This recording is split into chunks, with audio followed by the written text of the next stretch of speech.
Welcome to listening to stories on Kevin TV audiobook channel, Chapter 1001. How could we cross the sea? The assassin woman rushed to the inn's basement and kicked the door open, jumping down the stairs with a single leap.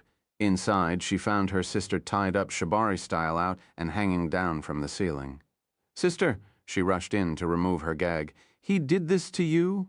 "No, it's the woman with him, the one with red eyes," she cried, and soon saw her standing before her sister. Long red hair, glowing red eyes, and a sinister smile on her face. "Got a second toy?" Akasha giggled. The sister pulled a sword and swung it at Akasha's neck, only for her to end up tied just like her sister in seconds. "You two would get killed if you went back after getting caught. So can you now tell me who exactly sent you so I can make sure they won't be there to kill you later on?" "Who the hell would do that?" the older sister growled, and the younger one confirmed after her. "And I thought the older one would be more reasonable." She approached the young sister and moved her hair aside. "See this beautiful, clean neck of hers? And can you see my fangs?" It was just then that the two assassin sisters noticed that Akasha was a vampire. "I tried mind-controlling your younger sister to harmlessly get some information, but you two were fed a drug that prevents you from leaking information." "You're a fiend?" the older sister cried. "A pure-blood vampire, and I'm not going to waste time here. You two really seem to be powerless slaves following your master's orders, or at least servants. You've got no say in what you'll do, which is a blessing that you can't even imagine." She giggled. My lord clearly see the difference between the one giving orders and the powerless servants forced to follow those orders. She licked the younger sister's neck and bit her, sucking her blood to the last drop. "Let her go. 0, 0, 0, 0, 0, 0, the older sister cried, seeing her sister spaz to death. "I see orphans picked up and trained from a young age to stealthy kill targets. Albeit your training seems to not have been enough when it comes to dealing with monsters like me and my lord. You've got no family, no friends, just your job. This is all that you knew through your whole life and would killed if someday you became useless. It didn't matter if the sister's master died, since there were multiple of him. It was a massive organization controlled by nobles and mainly directed by the king's youngest princess. After finishing the younger sister, Akasha shifted her attention to the older sister and sucked her dry as well. Minutes later, the two corpses started moving and coming back to life. She freed them. "Now you're clean and on a new contract. You've got 3 rules." Akasha lifted one finger. "First, you can't say no to me or my lord." She smiled, lifting the second finger. "All of your memories, thoughts, and feelings are shared with me and my lord." She giggled. "And lastly, feel free to act like humans until you get orders." The younger sister looked at her hands, and Akasha smiled. "Come on, don't worry. I already know I can hear your thoughts. Say it to my face, you'll feel better." The younger sister sighed. "I won't. We've just gone from being one person's slaves to another slaves. Same thing, different rules. But at least we don't have to worry about aging and growing weaker with time and getting abandoned or killed for becoming useless." "Yeah," the older sister smiled. "We only have the sun to fear and holy water. And hold on a moment, beautiful little ladies." Akasha smiled. "You still haven't fully woken up, or did you? Look at me for a second until your blood realizes it." The first one to realize who was standing before them was the younger sister, as she was turned first. Her face paled, and she lunged to kiss Akasha's feet, begging her to spare them. The older sister got confused for a second before her blood finally kicked in, and she saw Akasha for the monster that she was. The woman standing before them wasn't any vampire. She wasn't any fiend. The woman before them was the ancestor vampire, the Crimson Queen of the Night, Akasha. "Don't worry, babies. Neither the sun nor holy water shall harm you. You've been born straight from my blood. You might be young now, but you're now royalty between vampires." She turned and called them to stand. "You only bow to me and to my master." Akasha disappeared alongside the two sisters and returned to Arad's blood with them. The two sisters weren't even named, but were given numbers in the assassin organization. 12624 and 22624, after knowing that Arad asked them to figure out names for themselves. Search thenovelfire.net Later on in Ered's room, Mary and Anne returned with everything they needed. I'm going to start. Echidna said as she stood beside Ered's bed, lifting her hands over him. Let's get it done. Her fingers flashed black as her curses slowly flew down like thorn vines to pierce his chest. I bet it hurts a lot, or I think it should, she looked at Ered's face. Does it? Kinda hurt a lot, but not something I can't handle. He brushed it off like it was nothing. After getting hit with Dallas slaps, nothing seems as painful. After knowing true pain, the stings of something like this feel like an annoying itch, nothing more. You aren't fun at all, are you? Echidna sighed. The next day quickly came back, and Mashara was walking around the dogs with a strange young man, the prince of the neighboring kingdom that came to marry the princess. So you are saying she's the one leading an assassination group, right? That's what my informant says. Still have no evidence to back that up. Mashara looked at him and he giggled. For me, he smiled. I've got my evidence. It's called my eyes. He stopped and looked at the sea. She gives me the creeps. Too sweet, too gentle, too good to be true. I knew something was off about her. Bitch probably wanted to use me to spread the assassins across our kingdom as well. So about the payment? She looked at him and he nodded. Indeed, this information, especially coming from an inquisitor, is worth it. You said you had something to smuggle across the deadly sea? What is it? Something important that needs to get across as fast as possible and safely, she said, as the two of them walked out of the docks and marched across the coast until they reached a hidden cave facing the sea. I was the one to see the princess's hand in marriage. Did you see her? Black hair, green eyes, she's quite the stunning beauty. The prince smiled, but I was a bit put off when I saw her attitude. It creeped me out. And now, how will you deal with her? Mashara looked at him, and he giggled. Of course, I'll get her. Now that I know what she is, I won't be scared of her since I know how to act. He looked at the water flowing down the cave, and a small boat was docked there with a woman sharpening her sword. She looked be a sailor. You still on about that royal princess? The sailor glared at him, and he smiled back at her. Yep. His gaze shifted toward Mashara. It's now about who's gonna get fucked, and who's doing the fucking. I shall be the latter. He pulled a black flag from the small box in the boat and threw it to Mashara. Leave whatever you want to smuggle in this cave and cover it with the flag. My men would pick it up. I didn't think you were a pirate. Mashara giggled. I would have cleaved your head if I wasn't under strict orders now. Everyone has their shady business, and I hope your client will be a valuable friend in the future. He looked at her. Believe me, pirates are more useful than assassins. Mashara reached into her pocket and pulled out something small, throwing it to the prince. Said to give you this, we paid by information, but this is a bonus to make sure you won't stab. Us in the back. When the prince looked at his hand, it was a human fang. No, a vampire fang. He immediately recognized the marking on it. It belonged to the ancestor vampire Akasha. No one normally can get their hand on this.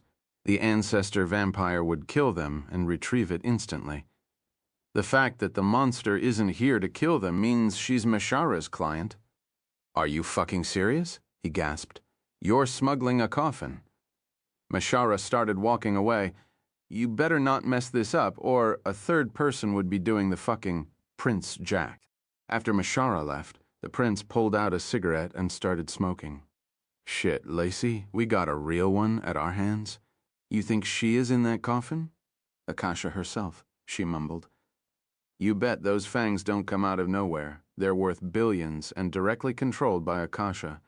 We're moving a monster bigger than any kraken or warship that we faced. He leaned at her. Let's get back to the ship. I'll talk with everyone. Can't we refuse? It's too risky. She looked at him with a worried face. Too much money, reputation, and fame at the line to refuse. We get this job done, and we got Akasha backing us up. This fang alone is worth more than what we made in the past 2 years. He looked at her.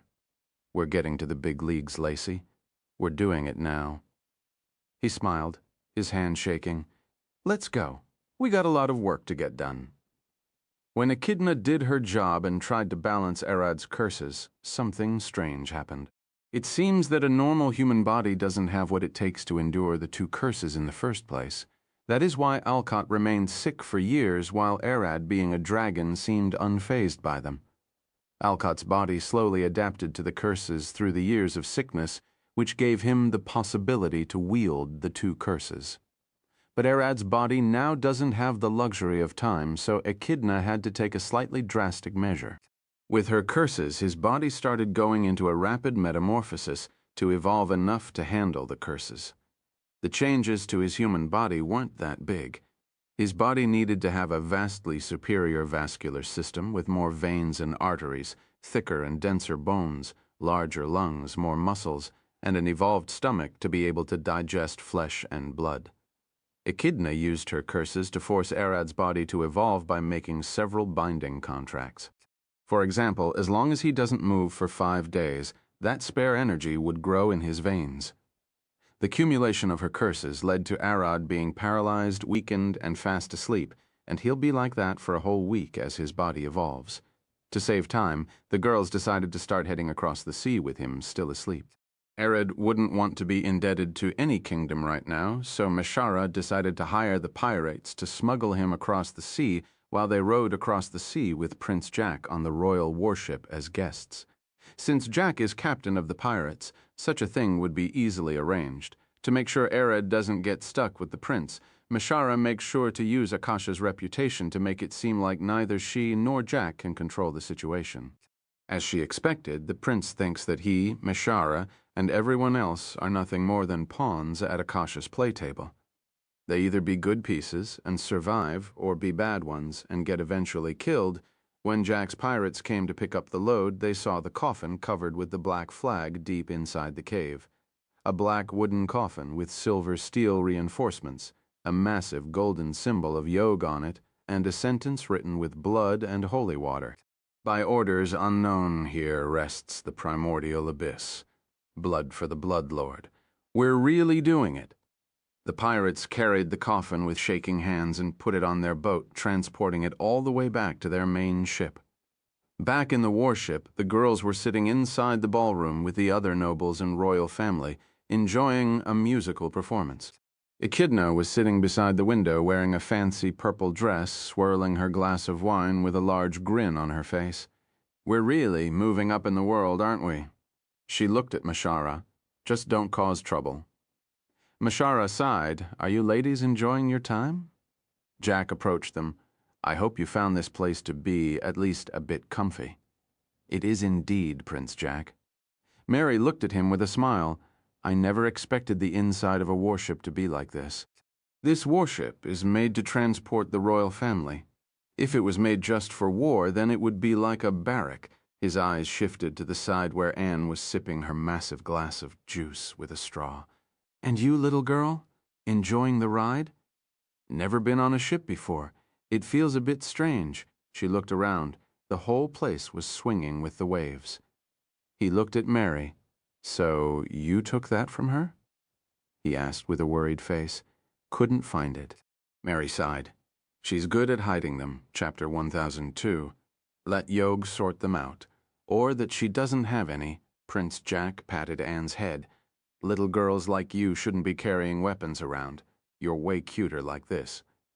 Later that day, Prince Jack found that Anne was carrying a gun after the riding inspection of the warship, albeit that everyone was told that carrying weapons aboard is forbidden on everyone. What scared him the most was that she managed to get that gun past the security. Seth, the novel, F'Irit, get your hand off my head. She pushed his palm away, but he kept patting her. What will you do if I don't stop? I'll shoot you. At that moment, Jack felt something hard pushing against his thigh. When he looked down, he saw a flintlock pointed at him. She still had it. This little girl is dangerous. Got it. Jack instantly swung his hand down to snatch the gun from her, but he only ended up with a spoon in his hand. Where did it go? I don't know what you're talking about.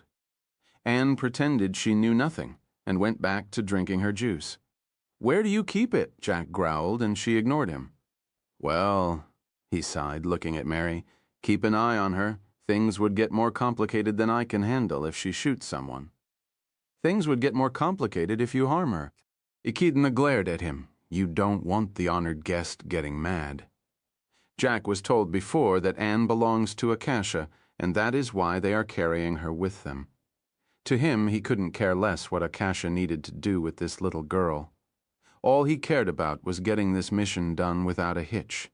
In reality, Anne is being kept by Arad now that her father died and she was left alone. The girls knew that if she was to get harmed, Arad wouldn't be happy about it, and some people might end up dead. As Jack left, Meshara asked Anne, but honestly, where do you keep that gun? They inspect all passengers for weapons and storage magic. How did you get past them? Even Meshara and Echidna couldn't hide weapons or magic. Poor Echidna had to disable her curses half a day before, so they fade all from her body only to be allowed in the warship. Of course, she activated them right after riding, but that's beside the point. You'll take them from me if I told you, Anne replied with a smug smile. On the pirate ship, several people were peeking into the inner rooms where the coffin was kept, tied to the wooden floor with ropes and hooks.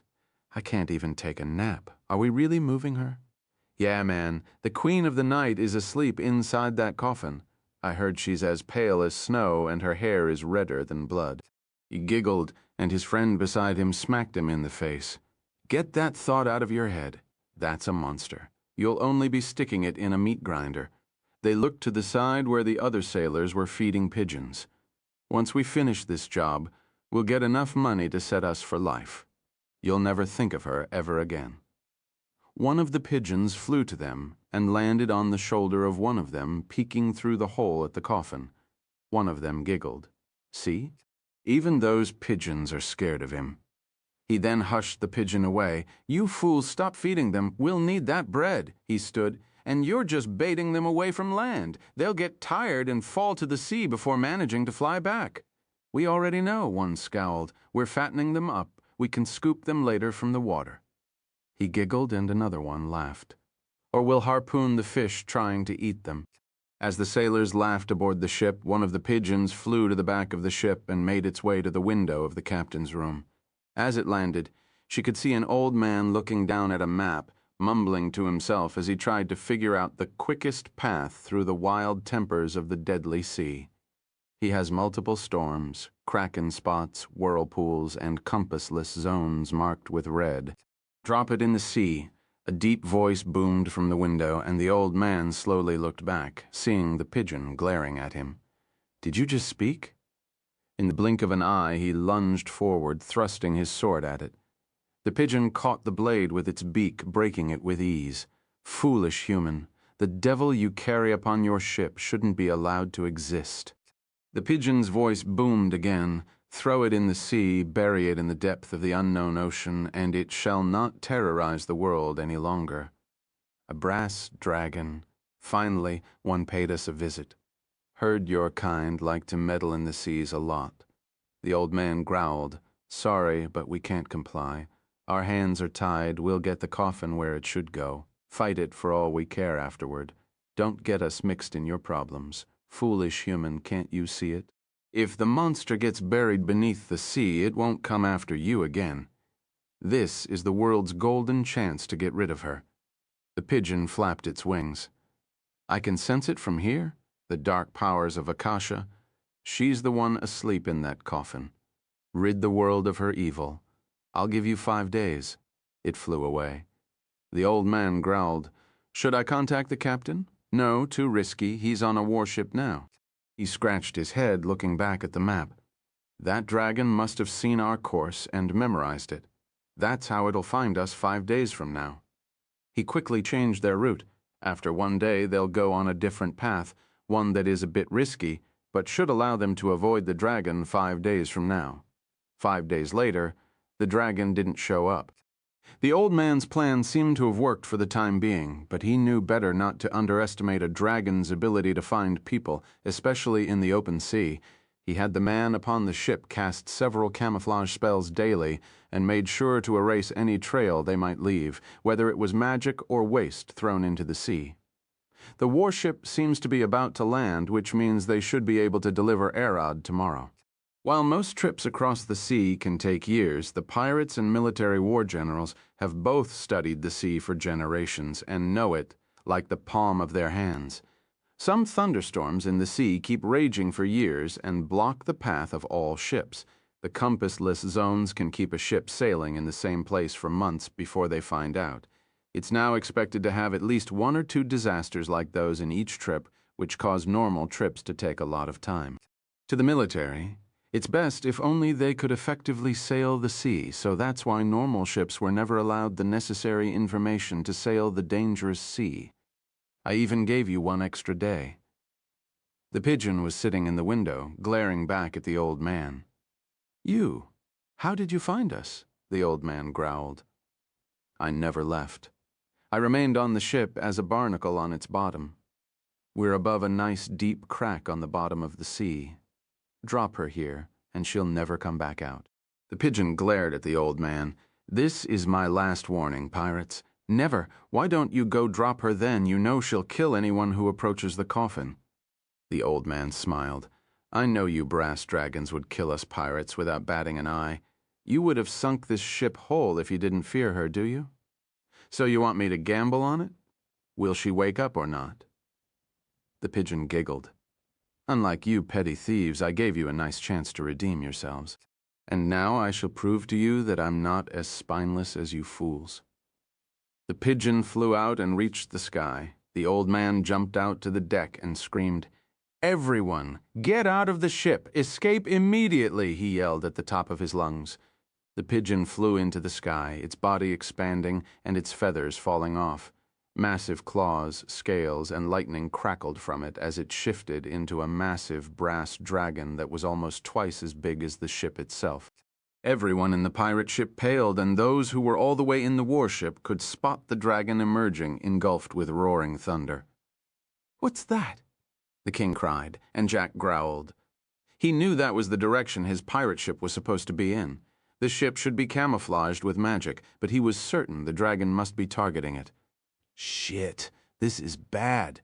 Jack looked back, seeing Mashara and Echidna rushing to the deck to look. This is bad, isn't it? Mashara growled. Echidna lifted her hands. I'll try something. But Plum landed on her hands and tied them. Don't? It'll come to sink us right after. They could try to rescue Arad from the depths of the sea later, but if they got killed now, then no one would pull him out. But sadly, in that fraction of a second that Echidna was about to use her curses, the brass dragon sensed her magic a witch, a Cash's associate. I'll deal with her if I survive this. The brass dragon looked down at the ship and roared, Shall my death come today? I would have died saving the world. Lightning exploded from his back. The clouds started spinning behind him, charging with magic and lightning. Sink to the depth of the underworld. Devil. He opened his massive maw pointing at the ship, and a blast of compressed air exploded in a massive shockwave. The shockwave breath was aimed straight at the coffin, and it hit it square in the middle. The water around the ship exploded and flew hundreds of meters into the air as a massive wave was pushed in all directions. Everyone in the pirate ship died instantly as the ship shattered and sank deep into the dark depths of the ocean. The brass dragon remained floating above the location for several minutes, awaiting Akasha to retaliate, but nothing came out. Today, a devil died, a long-awaited victory for all that is good. The dragon roared, spinning backward in the air before his gazes shifted. Many souls died, but it's not my job to care. Kill them all and let Yog sort them out. His gaze shifted toward Echidna. Too many innocent people around a vile witch. He shifted into his humanoid form, a young man with long green hair, glowing emerald eyes, and thunder crackling behind his back. His humanoid form would make it easier to fight without causing too much collateral damage. In the blink of an eye, he flew toward the warship where Echidna was using shockwaves that exploded from beneath his feet. He clenched a fist, aiming to punch her in the face as hard as he could.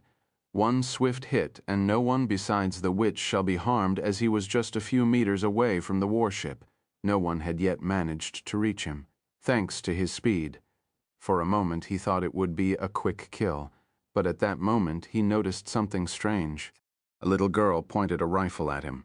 Right behind Echidna, a little girl sat on a large cannon, pointing a hunting rifle straight at his face.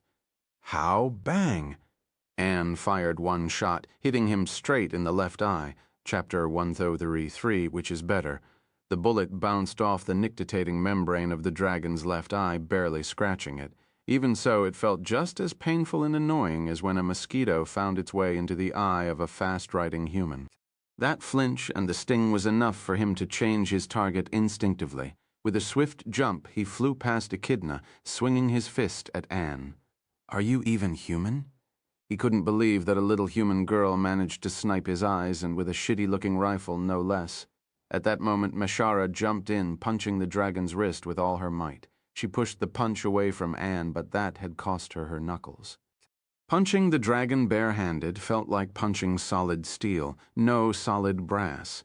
This bastard is an ancient brass dragon, from the inner depths of the warship and through a door that smacked open. Tens of wooden spikes flew out at a blinding speed, aiming at the dragon's vital organs. His glowing eyes looked to the side, seeing the wood approaching him in slow motion. Wood can't scratch brass. His scales should easily deflect it. No, they won't try something so useless. He swung his fists, shattering the wooden spikes one after another with swift and acrobatic moves. When he slashed some with his claws, he noticed that his claws had dulled a bit, as if he was cutting steel and not wood. Plum flew out of the inside of the ship with a wooden chair in her hand. That was the one inside. She swung at the dragon's head, but he swung back at her. At the last moment, she used her size magic to shrink herself and the chair, slipping between the dragon's claws before enlarging the chair back and hitting him in the face. All or nothing, Echidna smacked her hands on the ground. Forgotten time. The large wooden and steel warship cracked, and plants and vines started growing from every crack of it until the deck looked like a wild jungle. Forgotten time is a temporary curse that turns something into the state that it should be in if it was forgotten for a long time. Echidna knew that she couldn't beat the dragon. Meshara couldn't even keep him at bay without her armor and weapons, and Plum didn't have any plants or trees to fight with here in the middle of the ocean. Plum wasn't as evil as Echidna. She would never risk the lives of everyone else in the warship. Even if she were to die, she wouldn't use the warship's wooden frame to fight. But if Echidna was the one to deliver the blow, Plum would have no reason to hold back. The warship already sinking thanks to Echidna's curse and the massive outgrowth of plants and trees everywhere. Plum growled, "You witch." Plum shifted into a humanoid size and jumped at the dragon, swinging a clenched fist, covered in wooden armor. The dragon deflected her punch, but a kick flew soon after, hitting him in the face. Those moves didn't belong to a being that lived for a few decades or centuries. This fairy is old, and she had survived far more battles than he did. He outclasses her in raw strength and speed, but she outclasses him in technique. As their hand-to-hand clash grew hotter, Meshara jumped in, swinging a fist at the dragon's face. He dodged her strike while using his strength superiority to power through one of Plum's kicks. "Annoying," he growled, glaring at Meshara as he swung a blinding fist at her chest. Meshara was fast enough to react, lifting a cross guard up and attempting to block the hit. But the moment the fist hit her guard, she could feel a powerful shockwave travels through her whole body. Blood was forced out of her mouth, ears, and nose as what was inside her bowels emptied from below. The only thing she could hear was the sound of her ribs cracking as the world flashed before her eyes. With a blast, she was punched all the way to the shore, her soul barely hanging down to her flesh. That had felt like taking a cannon to the stomach, such an impact. That dragon wasn't someone they should fight like this. A human took my fist on her bare flesh and remained in one piece. Alive. He couldn't believe his eyes. I'm an ancient dragon. He didn't know whether it was due to luck or a result of Meshara's own durability and power, but one thing was clear to him. She shouldn't be allowed to live and grow stronger. A human with her power could turn evil and threaten the whole world, as he was preparing to lung straight at Meshara, ignoring everyone else until he killed her. Something came flying toward his face. Bang. A bullet hit the dragon right in the eye, and when he looked, it was Anne again. The little girl was giving him the creeps. How in the hell can she hit him? He's moving fast enough that most humans won't even be able to see him move. This warship was filled with trained Marines and armed war veterans, yet no one of them had managed to meaningfully react to him or fight back. Mashara survives his punch, and this little girl surpasses human reaction speed like it's nothing. The little one has even hit his left eye again. She's aiming for the same spot to damage it. 1 in 1,000, no, in 1,000,000 years could pass without a single human being born with their talent. Yet he's now facing 2. He smacked his foot on the ground. Vospel, a circle of light appeared around Anne, and she gasped, looking around with a confused expression on her face. She had never seen such magic before and was taken off guard by it. Vospel was a unique spell that he created. Its effect was simple. It only worked once a day and would teleport anything that fit in a meter radius to his lair, no matter what it was. In the blink of an eye, Anne found herself in a somewhat dark cave far beneath the surface, the lair of that brass dragon. Brass dragons usually swim to the depths of the sea and look for caves there, which they would expand to build their lairs and fill them with air and their hoard. Such a lair provides amazing defensive capabilities against intruders, which makes it perfect for raising their young. Standing right behind Anne was a massive adult brass drachyna. She stared down at her. Was he fighting? And such a cute little girl with an eye patch. She prowled around Anne. But if he sent you here, that means he deemed you evil, and the battle is holding enough of his claws that he can't deal with you. Seer, Theo, Nouvelaire, Nate. She extended her claws. You're stuck here with me, little girl. I'll make it quick and gentle. Don't resist for your own good. Anne didn't even move. She kept glaring forward with an expressionless face, her one eye fixated on the tip of her rifle. It was supposed to be just a sad father and daughter story, she mumbled, lifting her rifle. Upon the warship, Plum and Echidna charged at the brass dragon to try and stop him. They knew that wherever he sent Anne, she wouldn't survive for long. They must finish him in seconds and find her before it's all too late. They must find Arad and save him as well. The mission granted to them by Yog is falling apart, and they can't do anything about it. The dragon managed to slip between Echidna and Plum, leaping toward the shore with a powerful jump assist by his brass wings that just grew out of his back. Thud! A hand grabbed him by the neck. He looked back and saw Plum's arm extending over 100 meters to him. What are you made from? Plum at the same time grew her other arm far larger and grabbed Echidna and Mary, throwing them all the way toward Mashara to heal her before she could die. At the same time, she pulled the brass dragon toward her and kicked him into the ocean. He swam to the surface and looked at the sky, seeing a titanic barefoot falling down on him. He shifted to his draconic form to try and fight back, but even in his draconic form, he could fit right beneath her foot. Plum was towering over the shores, her body burning with mystical green magic as her eyes dripped mana and her head touched the clouds. Dragon, don't underestimate the fairies. She pushed him deep into the sea with her foot, trying to use the change in pressure to kill him. The ship rapidly turned back to normal as Echidna's curse faded away. She's now far enough for that to happen. At the same time, Jack, who stood on the deck, looked at the sky. That's gotta be the thickest ass I've ever seen. His assistant Lacey pulled him by the arm.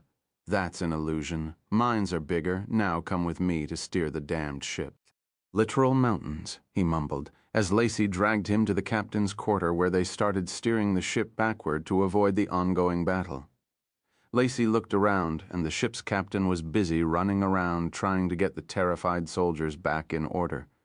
None of them had ever felt the fearful presence of a dragon, let alone had experienced being almost stomped down by a titan.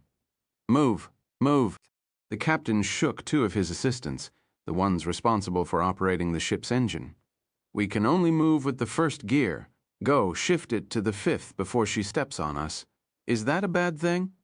One looked at him with a still dumbfounded face, and 2 more agreed with him, one adding, I rather she fell on us with her butt. The captain's head turned into a boiling tomato from rage as he swung his fist at one of them. Get the fuck moving, or I'll rip your balls out. As the Marines rushed back to do their duty, the captain joined Jack on the steering wheels as he took command of the back fins and the throttle. Going back, full blast, he growled. Then I'm steering out of the way, Jack replied with a smile on his face as he spun the wheel. Captain, be honest with me, which is better, steps on us or sits on us? The captain glared at him but couldn't scream. This is the prince. Neither boobs. Shit, man, I was talking about what could kill us faster. You horny as those soldiers? Jack laughed at him and the captain finally snapped. You son of a... But at the last moment, he managed to hold his tongue. Chapter 1004, The Monster Slayer. The brass dragon growled, feeling his ribs almost cracking beneath Plum's massive foot. Brass dragons are amphibians, but don't have gills. Their massive lungs could process both water and air at the dragon's will. He won't drown no matter how long he stays beneath the water, but now he can't breathe properly since Plum's foot is squishing his chest, preventing him from breathing. As he struggled, his eyes spotted something in the distance that made him question his life. It made rats spawn in his head to try and figure out what in the 9 hells his eyes were drinking to see such an illusion. Anne was swimming to the surface from the depth of the sea. This Titan ferry is knee-deep into the sea. We're 600 meters deep. No, my lair is over 3 kilometers deep. What in the Bahamut is that thing? He growled before blood could rush into his head. No, my wife was in the lair. How did that thing get out? She didn't leave to hunt, did she? Thinking about that won't change the fact that Anne somehow managed to escape and is swimming up. The brass dragon decided to deal with Plum first. He'll then get to the bottom of what Anne is. He growled with lightning crackling from his wings.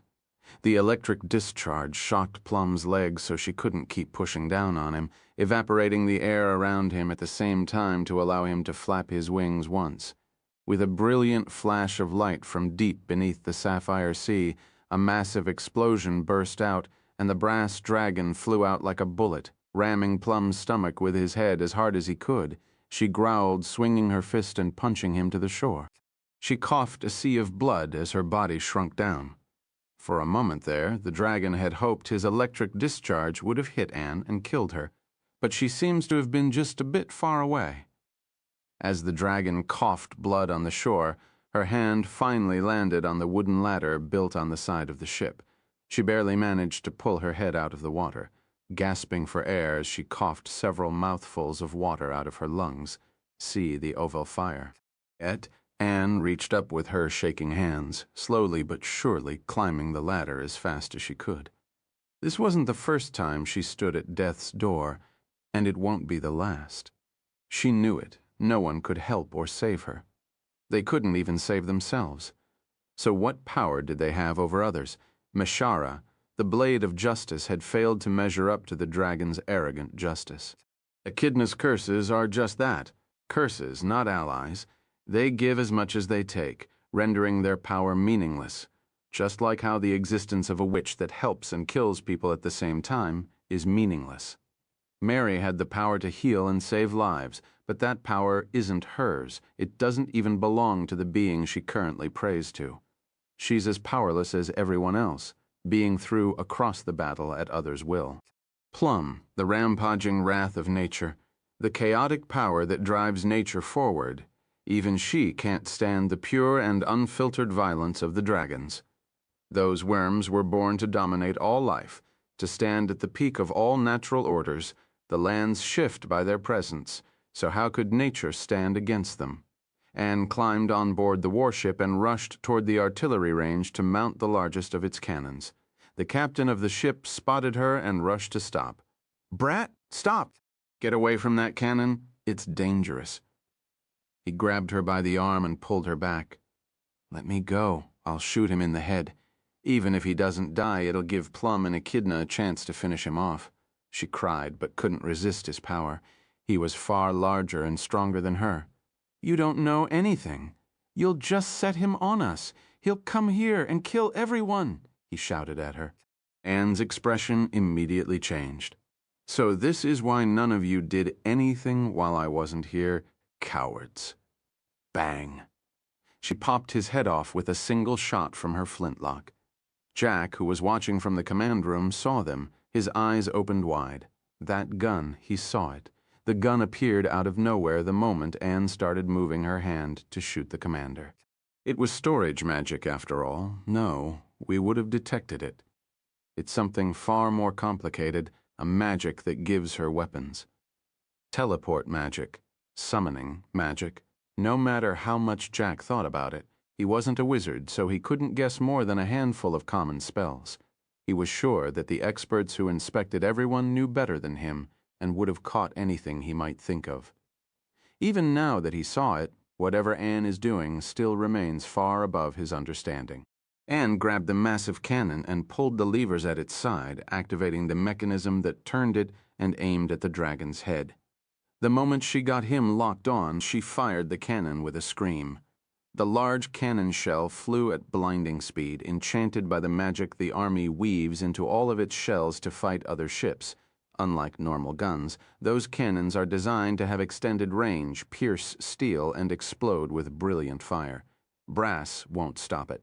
The brass dragon who was on the shore covered his head with his wings to protect it, but the cannon shell pierced right through and exploded at his face, burning a hole into his wings, and took the left part of his face with it, exposing the dragon's burned jawbones. His eyes looked through the smoke gushing out of his burned flesh, spotting Anne standing behind the cannon. It's the human's inborn duty to rule the world. We conquer, violate, and exploit it no matter what. Her eyes glared right back at him. Monsters shall not be allowed on our earth. I'll kill them all, and let Yog sort them out. He could hear her, see her shadowy figure from behind the smoke, glaring back at him with a smirk. The warship's cannons are dangerous. They were made to defeat other armored ships, destroy onshore castles, and battle large sea monsters. Usually a dragon like him could easily dodge the cannons, which means they'll never harm him if he doesn't get hit. But this little girl, no little thing is dangerous.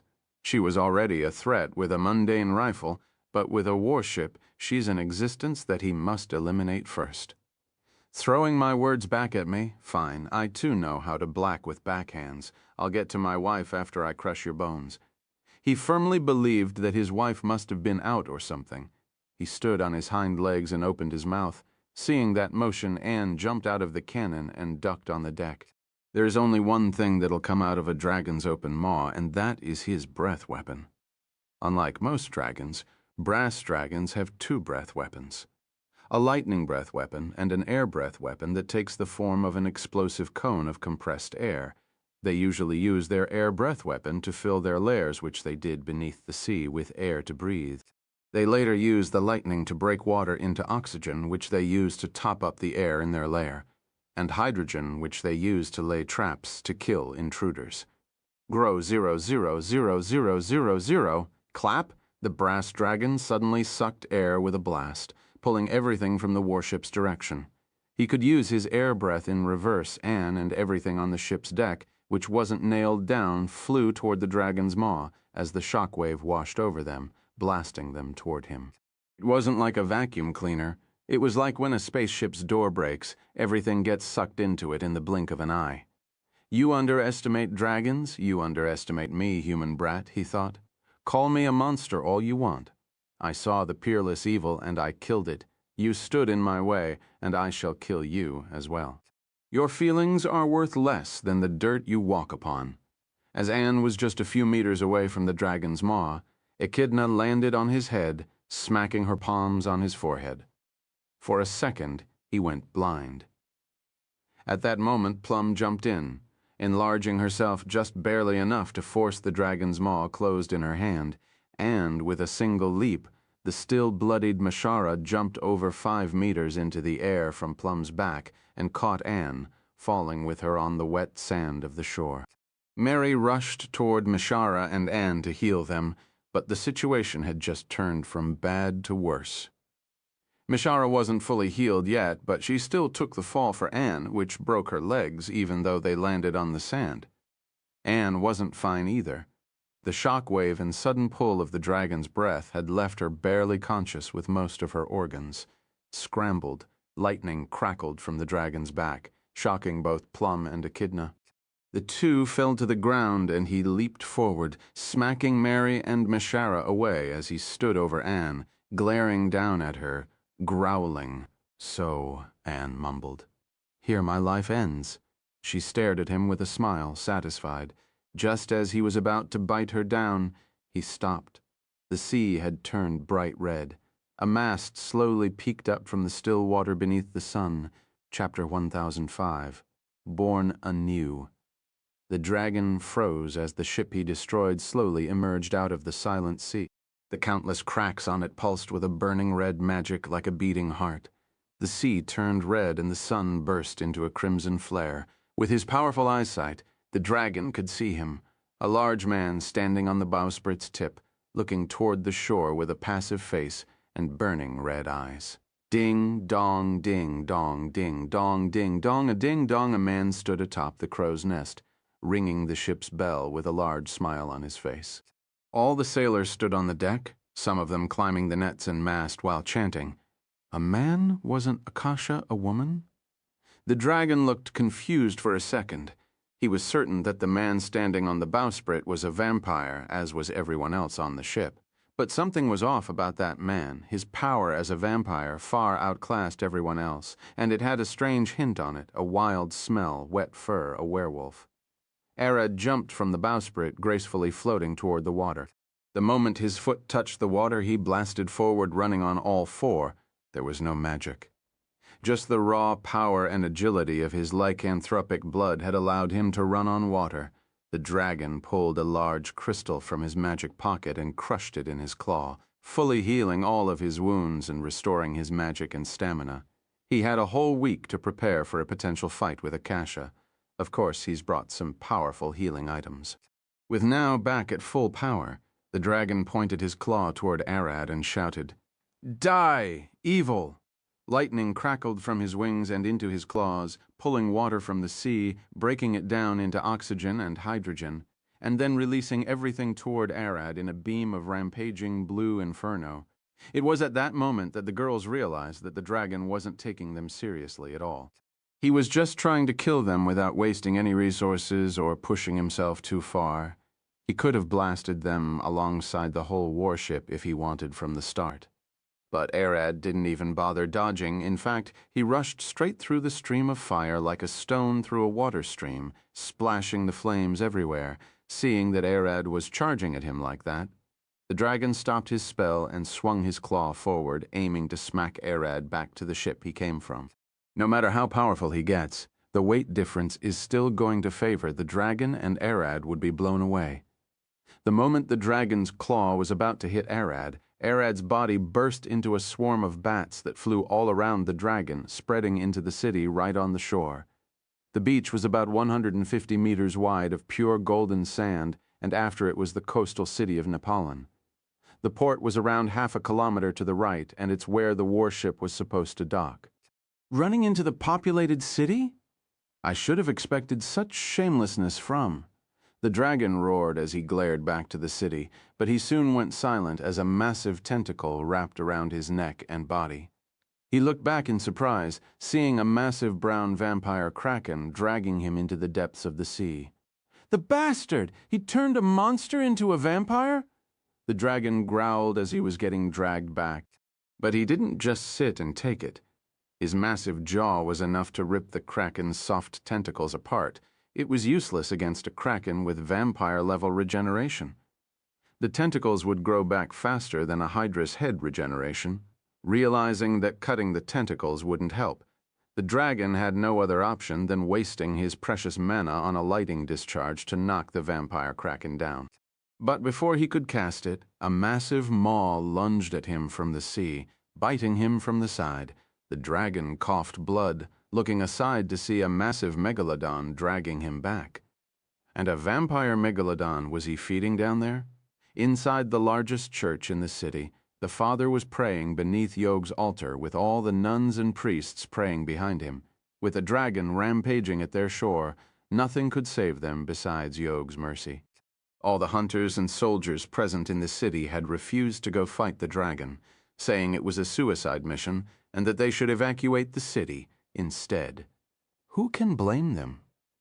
Dragon stands at the peak of all living beings, and there was no chance that a fight with such a creature could end without death. Even the strongest and bravest of hunters still fear the Doombringers. Tap. The father heard something, and he opened his eyes, slowly lifting his head, and looked up, seeing Arad latching onto Yog's statue. The father instantly realized that the one there was a vampire, which didn't make sense in his head. Churches and temples are sacred places. Those monsters shouldn't be able to even get close, let alone step inside. Touching the goddess's statue without being burned to ash wasn't something that should be possible for such an evil. You should be dead. The father gasped. The priests and nuns looked up toward Arad, stunned. Arad smiled. Now this is a good handful, you're coming with me. Bats engulfed the whole church. The windows shattered in the blink of an eye as a black storm of dark magic flew out. One of the nuns opened her eyes, finding herself being carried by a single bat through the sky. She wasn't alone. Everyone in the church was transported to the battlefield in a matter of seconds. Heal them. The bats dropped the father and everyone else besides the injured Anne and Meshara. Arad stood behind them, looking straight at the struggling dragon. I'll go slay that dragon. Arad pulled a large great sword out of the small pocket strapped to his hips. It's there where the keeps all the weapons he collected. You can't use high magic without a powerful body that can endure its stress. And you can't exert too much physical power without magic to empower your flesh with superhuman power. Vampires are mainly spellcasters, using their blood magic and powerful magic to wipe down hordes of foes. Their bodies are durable and can regenerate, but at the cost of blood. Physical combat isn't the best skill. Werewolves are the exact opposite. They are mainly physical fighters with the ability to use a bit of magic. They are nearly immortal as long as they are well fed. Their bodies can exert far more physical power than any vampire could, but their magic falls quite short. Summoning spiritual wolves or casting effects tied to their roar is the best they could achieve. In the past, Arad's powerful draconic body was able to endure the burden of the two curses and forced them to coexist by force. That didn't allow him to fully merge, but he could still use both at the same time. Now, something had changed. The two curses had perfectly mixed inside Arad's body, and they had become one. The world never forgets. Arad killing Vlad, Alaric, and now even Akasha. He had topped the demon lord of Lycanthrope and stepped over two bloodlords, one of them being none other than the daughter of the goddess of undeath Akame. With Arad being himself and the accumulation of his achievements, when the curses were forced to mix into him, a new thing emerged. He started as a human, but now a whole new race was born. The father and priests could see it.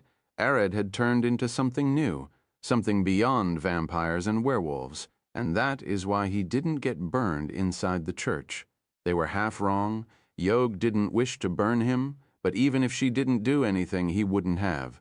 Sir Theo Novellaire. Net gotten harmed anyway. The thing standing before them was no longer a human, no longer a vampire, and no longer a werewolf. He's been born anew as the first of a new race, a Pricolici. None of those standing there knew what Arad was now anymore. They could sense the hints of vampirism and lycanthropy out of him, but those curses, those smells were rapidly fading away as if they were nothing but lingering remains of something that already stopped existing. Pricolici combines the best traits of both vampires and werewolves into something far stronger than they could ever be. They feed on flesh and blood, prowl through the night, and raise hell under the sun. As Arad lifted his sword in a stance, he could see beneath the dragon's scales, see his muscles, see his blood and bones pulsing and twisting. By seeing the inners of the bodies, he could read and predict the moves of living beings before they could even start. While most fighters could predict moves, that ability only extends to thought moves like attacks and predetermined skills. For thousands of years, fighters managed to get over each other's move prediction by varying their attacks and attacking in an unpredictable manner. All of that now doesn't matter to Arad. He could see blood flowing toward the muscles, see the nerves pulsing and the lungs expanding. Arad could see and predict all moves, even the involuntary reactions. But that wasn't the limit of his senses. Now he could see mana far better than he could do in his draconic body. He could see it flowing everywhere, carrying magic in and from living beings. He could see the dragon's innards, hear his blood flowing, feel his heart pulsing in the ground, smell his fear and worry, and see him attempting to control mana and jolt the vampire sea monsters. But something scared him. Arad couldn't see one thing inside Anne. No matter how much he looked at her, he could see nothing but endless darkness inside her body. The father who was scrambling to heal her shook his head. "It's too late. She's dead." He looked at Arad. "Kill everyone if you want, but I cannot bring the dead back to life. She's stable." A nun smiled as Meshara's wound seemed to stop bleeding. Arad's eyes silently shifted toward the dragon. He lifted his sword up and swung it down, releasing a massive fire slash that flew toward the dragon and exploded at him. Those were the dragon's flames. Arad had thrown them back at him. Chapter 1006. The First Pricolici. The dragon flapped his wings, blasting the steam and fire away as he roared into the heavens. "I was right. You're an evil that must be eliminated from this world." The dragon's wounds healed in an instant as massive steel plates covered his whole body. Everyone in the city gasped, as this was the first time in their lives that they saw such a thing. Some have heard of it, but seeing it firsthand made some of them not able to stand. The bronze dragon glared at Arad, wearing a full set of draconic plate armor over his body, holding a massive halberd in his claw. The halberd's head alone was the size of a house, let alone the street-long shaft. Dragons can wear armor and use weapons as well. All intelligent monsters do it, but to them it was far too shameful. To cover their scales with mundane metal was akin to admitting defeat, clearly saying that they are fully aware their scales, their claws, and their magic aren't enough to defeat whatever being stands before them. To the brass dragon, pride is the last thing he would care about now. The man standing before him is a monster that even he can't comprehend. Demon, devil, horror born from the deepest crevices of darkness in this world. What links you to Akasha? Where is that vile death leech of the bleakest fate? Arad slowly leaned forward, taking a stance as he pulled two short swords from his pocket. His wrists got slashed on their own and blood dripped down, covering the two blades. The muscles on Arad's legs bulged up as the ground beneath him exploded into a massive pillar of dust. Before the dragon could even notice it, Arad was right beside his face. The dragon dodged the two slashes at the last moment, one of them barely grazing his helmet. He's fast, but not that skilled. Lightning engulfed the dragon's body and arced at Arad, charring him. With a single flap of his wings, the dragon backed away and glared at Arad with a serious stare. He missed even with that speed. Something is off. Why did they need to teleport him? Yeah, he must have just gotten this power. Nothing gets past a dragon's brain. It only took seeing one move to deduct that Arad still can't fully control his power. Arad's charred body fell toward the water, and the moment he was about to hit the water, he spun around and kicked the surface of the sea hard enough to fly into the air, where he expanded his wings. Arad now had 6 massive bat wings that emerged from his back. 2 were linked to his shoulder blades and used for quick maneuvers. 2 linked to his middle back, which were the strongest that helped him achieve high speeds, and the last 2 linked right above his hips were quite delicate, used for small and precise movements. Arad looked back at his wings. He must get used to them. If he wanted to fly at his top speed, he needed to tuck all of his wings and only use the middle ones. If he wanted to dodge and wave around, using the upper ones is best, and if he wanted to hover in place like he's doing now, the lower ones are the best. The dragon immediately swung his halberd at Arad, aiming to swat him down from the air. No one had ever seen such a massive hunk of steel moving so fast. If it wasn't for the magic holding the halberd together, it would have exploded from the acceleration. Arad lifted his hand and caught the massive halberd without moving an inch. The dragon gasped, and even Arad looked a bit surprised. His magic output had far surpassed what he had as a human, and he was able to perform the protective barrier that Caden taught him. Checking his new magic outputs, Arad figured that his newfound self had more than he expected. A Prickleichi can output magic through his claws, which he has 50 of. His hands are 10, feet 10, and each pair of wings has 10 little claws, as they are like extended massive hands. All of his teeth could be used to output magic, and Arad now has 62 spread across 2 rows of teeth inside his mouth. The outer row resembles those of a wolf and has 42 teeth, and the inner one resembles those of vampire bats, having only 20, 62 in total.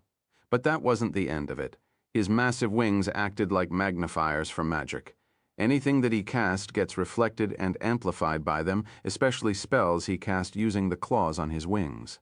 Arad also had 2 tails behind him, one so short that it couldn't be differentiated from a human's tailbone, but the other one was 2 meters long and covered in thick black fur. That tail ended up in a large stinger that contained a special venom. The stinger can act like an arcane focus, so Arad basically has a magic staff on his butt. Arad's venom was made of a mixture of several powerful venoms.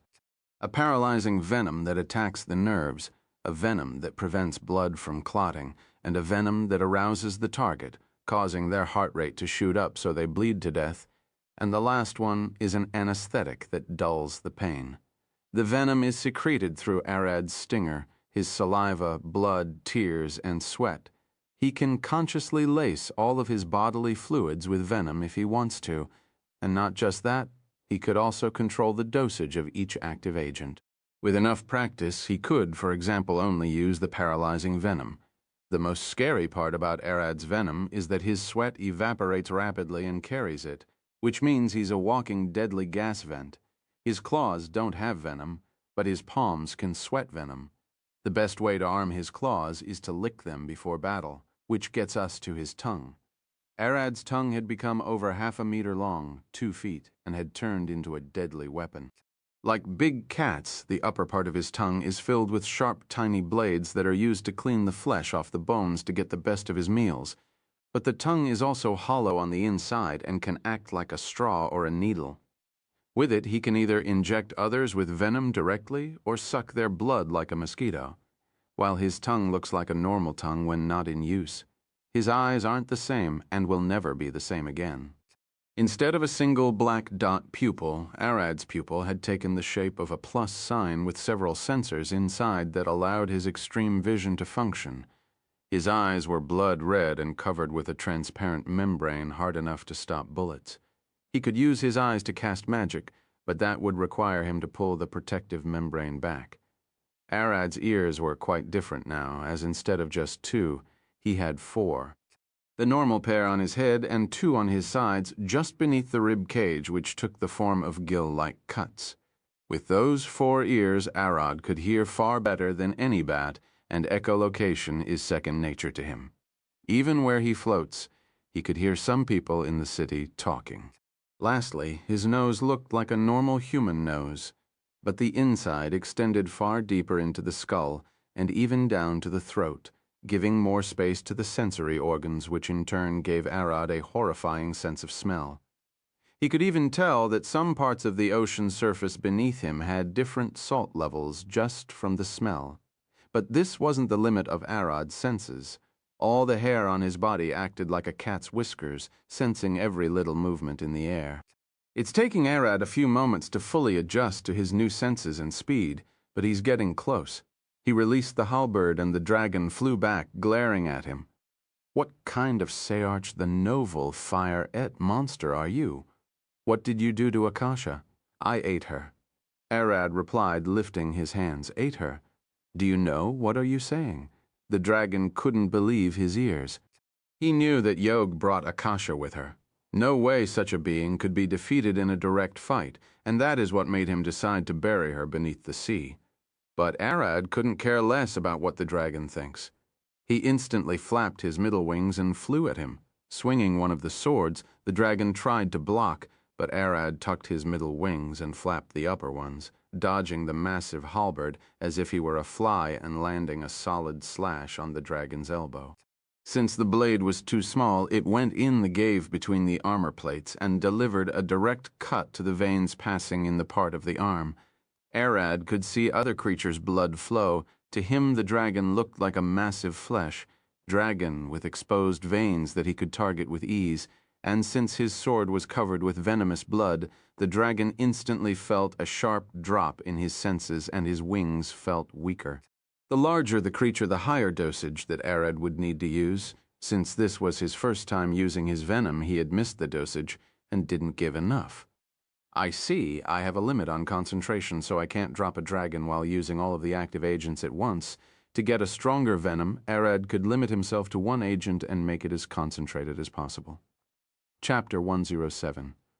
Pray. Father, what should we do? A nun approached the father as he sat beside Anne's body. Nothing.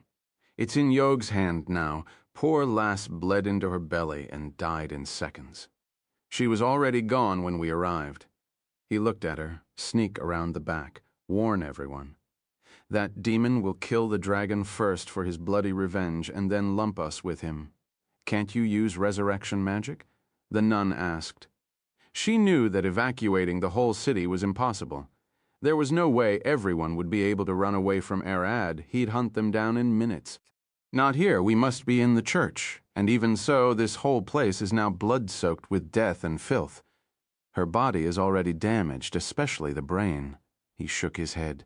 Even if I brought her back, she'd never open her eyes again. She'll be nothing but a breathing corpse. Vegetables have more life in them. Mary was there. She had tried to heal Anne, but reached the same conclusion as the father. Bringing Anne back won't help anyone. It'll just make things worse. She growled and rushed toward Anne. Fine. If she's in Yog's hands, we might leave everything for her. Mary put her hands together and a massive divine circle emerged in the sky above her. She started bleeding from her nose and ears as her skin burned with divine, falling down like grilled meat. Stop. It, sister. Using divine magic in such an unholy place, you'll get burned to ashes. The father yelled at her. In the same way, you don't invite a noble to dinner in a dumpster. You don't invoke a god's holy magic in an unholy place. An unholy place doesn't necessarily mean evil or bad. It just means that the place is at least normal, not a holy land like a church or a temple. The greater the divine magic used, the more a cleric would receive a backlash from casting it away from a holy place. The logic behind it was simple, powerful. Divine magic is far too dense and powerful that mere humans can't handle it. The holy place, be it a church or a temple, will act like a cushion that takes the burden. Like trying to move a massive boulder, you might be able to lift it, but you'll hurt your back, so it's always better to use a forklift when possible. But every rule has an exception, and this one exception is called paladins, like Lydia. Rare humans with talent and courage to wield the power of the gods in their name. Most of them die in their first year serving, but those who last for years or even decades will become literal weapons in their god's hand, and they alone could show what kind of power a god can grant mortals. Mary wasn't a paladin, but a cleric. She managed to force the resurrection spell out at the expense of her breaking body. The divine magic flickered and sparked with lightning and suddenly faded away before everyone's eyes. The father quickly turned toward Anne, putting his hand on her neck. He put his ear on her chest and then on her mouth, listening nothing. Did the spell fail? No. Are you still alive? He jumped from his place toward Mary. She, Mary mumbled, refused to come back. Anne's soul rejected the spell. She died satisfied, and that feeling kept even after her death. Walking into the afterlife, she heard Mary's voice. She saw her and felt her extended hand. But like how she shot everyone that darest stand in her way, Anne to the end kept that and slapped Mary's hand away. What do you mean for shooting you? Mary screamed into the heavens. Anne, here, come back, Mary called, extending her hand from behind Anne. Anne slowly turned and looked at her. Go back before you die, sorry for shooting you before, and give the filthy beggar some slack. Anne slapped Mary's hand away and walked into the light of the afterlife. Mary sighed. She would have cried if her eyes weren't already dry from the divine magic burning her. She stumbled back and sat down, slowly releasing healing magic to cure her wounds. "I would kill if you were still alive," she growled and turned toward the beach. They didn't have time to waste. Countless fishermen had been washed ashore from the blast and are dying. Mary might look gentle and kind, but she had served as a healer in 3 wars and saw hell. There was no time to cry over Anne. Many other souls were now gasping on the cold and wet sand, clinging to life. "Let's go heal everyone. I'll deal with him when he comes back." Mary stood and looked at the father. "By the way, that's Arad Orion, so let's get to work. Wait, it can't be Arad Orion, that devil." He stood with a terrified face. "He's kinder than he looks. Believe me, that bear doesn't bite unless you hurt him first." The 2 of them rushed with the nuns and priests to heal everyone around. After a while, when almost everyone had stabilized, Mary looked back toward Anne's body. They can't leave her body out in the open, for a woman in ragged clothes is looting Anne's body. She grabbed the earrings on Anne's ears and ripped them out, searching and shuffling through her clothes looking for anything worth half a penny. She even took Anne's eye patch out to sell later. Bitch, even Mary, who never cursed, was caught off guard and yelled, snatched a stone, and before she could know it, she had smacked the filthy corpse looter on the head. "Get her!" Mary stood and with a single hop flew toward Anne, kicking the looter in the face. 2 nuns and 3 priests were nearby, so they jumped in, kicking the woman who fell to the ground, stomping the life out of her. In her fit of rage, Mary only aimed for the face, trying to shove her soul in the woman's eyes, but her pesky hands kept covering her. After scoring some kicks in, Mary's blood started to cool down and something rang in her hands. "Give the filthy beggar some slack," Mary mumbled and flailed her hands, pushing the nuns and priests away from the nearly dead woman. "Does anyone know her?" Most shook their heads, but one seemed to know her, saw her once in the plaza begging. "I gave her money, but that learned that she steals from shops, pickpockets, and even robs children sent by their parents to buy something." He swiftly jumped behind Mary and gave the woman one last kick to the face. No wonder this filth would steep so low to loot the dead body of a child. Sir tho novel furiate. Leave her be for now. Go check on the injured. Mary growled at him, "Leave her to me. I'll get to the bottom of this." As she and the priest were about to start arguing, a blast roared behind them in the sea. Arad was flying around the dragon, blasting spells as he swung 2 massive greatswords like they were nothing. "Sorry for being late." Plum's voice boomed from the mountains. She had flown all the way to the nearest forest to use it as a weapon. In the blink of an eye, all the trees on the side of the mountain facing the sea had turned into massive wooden stakes, like a massive porcupine. She pointed all of them toward the dragon, ready to fire. Dark clouds covered the sky as Mishara ran across the shore. She somehow managed to find a suit of armor and a sword. She jumped over a wooden board and the wind carried her to the waves, surfing her way toward the dragon as she lifted her sword, pointing at the clouds. "Tempest of the laughing tornado," she yelled at the top of her lungs. A massive cyclone dropped from the clouds, pulling water up as she surfed up inside it. This was one of the strongest spells weather magic could conjure, able to destroy cities whole and wipe fleets of ships in minutes. The tornado didn't come without rain. It probably lifted more water into the sky than air. But that rain didn't come normal. Black, sharp needs of rancid water, falling like hair. On the shore, Echidna was standing in the middle of a massive blood circle that she drew using the blood of 5 dead fishermen. Now that she had enough materials, she could pull a massive curse, and the dragon was now facing 3 city-level spells, all rushing at him at once, without counting Arad, who cut him like a blender. Arad looked back, his eyes flashing red as he scanned Mishara, Plum, and Echidna, calculating their magic, and how it'll travel and hit so he can dodge it. One last roar, the dragon roared and his body flashed in a brilliant light, exploding into a massive blast as big as Mira's bombs. The tornado scattered, the cursed hair vanished, and Plum's stakes burned. Arad's body was swallowed by the fire and ash as the mushroom cloud reached the heavens, ripping half of the city buildings from their roots. Tens of thousands died, but in the dragon's eyes they were worth it all to kill the new evil that was born before his eyes. The power of an ancient dragon. They aren't called the Doombringers for no reason. Tens of thousands of dead souls, ruined lives, burned houses, and a dried sea. The only thing that remained was the massive, prideful dragon, gasping for air as he admired the horror his claws just brought upon the world. He didn't want to resort to this. He could have just blasted the pirate ship at the start, but it was already far too close to the shore, and he had also seen the nearby warship and feared for the crew's lives. The best outcome was, if the pirates dropped the coffin into the sea and sealed it, no one would have died, but they forced his hand. The devil was released and all hell broke loose. The fight escalated rapidly, and now he had to purge the whole place. He lifted his hands, saying one last prayer for the souls he killed. Poor souls, I do not seek your forgiveness or understanding, for all I sought was the death of a devil that would cost the world more than what happened today. He opened his eyes and looked at the burning shore. I knew you never agreed to this, but sacrifices rarely ever get the chance to decide their fates. My Yogh takes from me and gives to you in the afterlife. She throws me into hell so you all can go to the heavens. He flapped his wings, about to leave.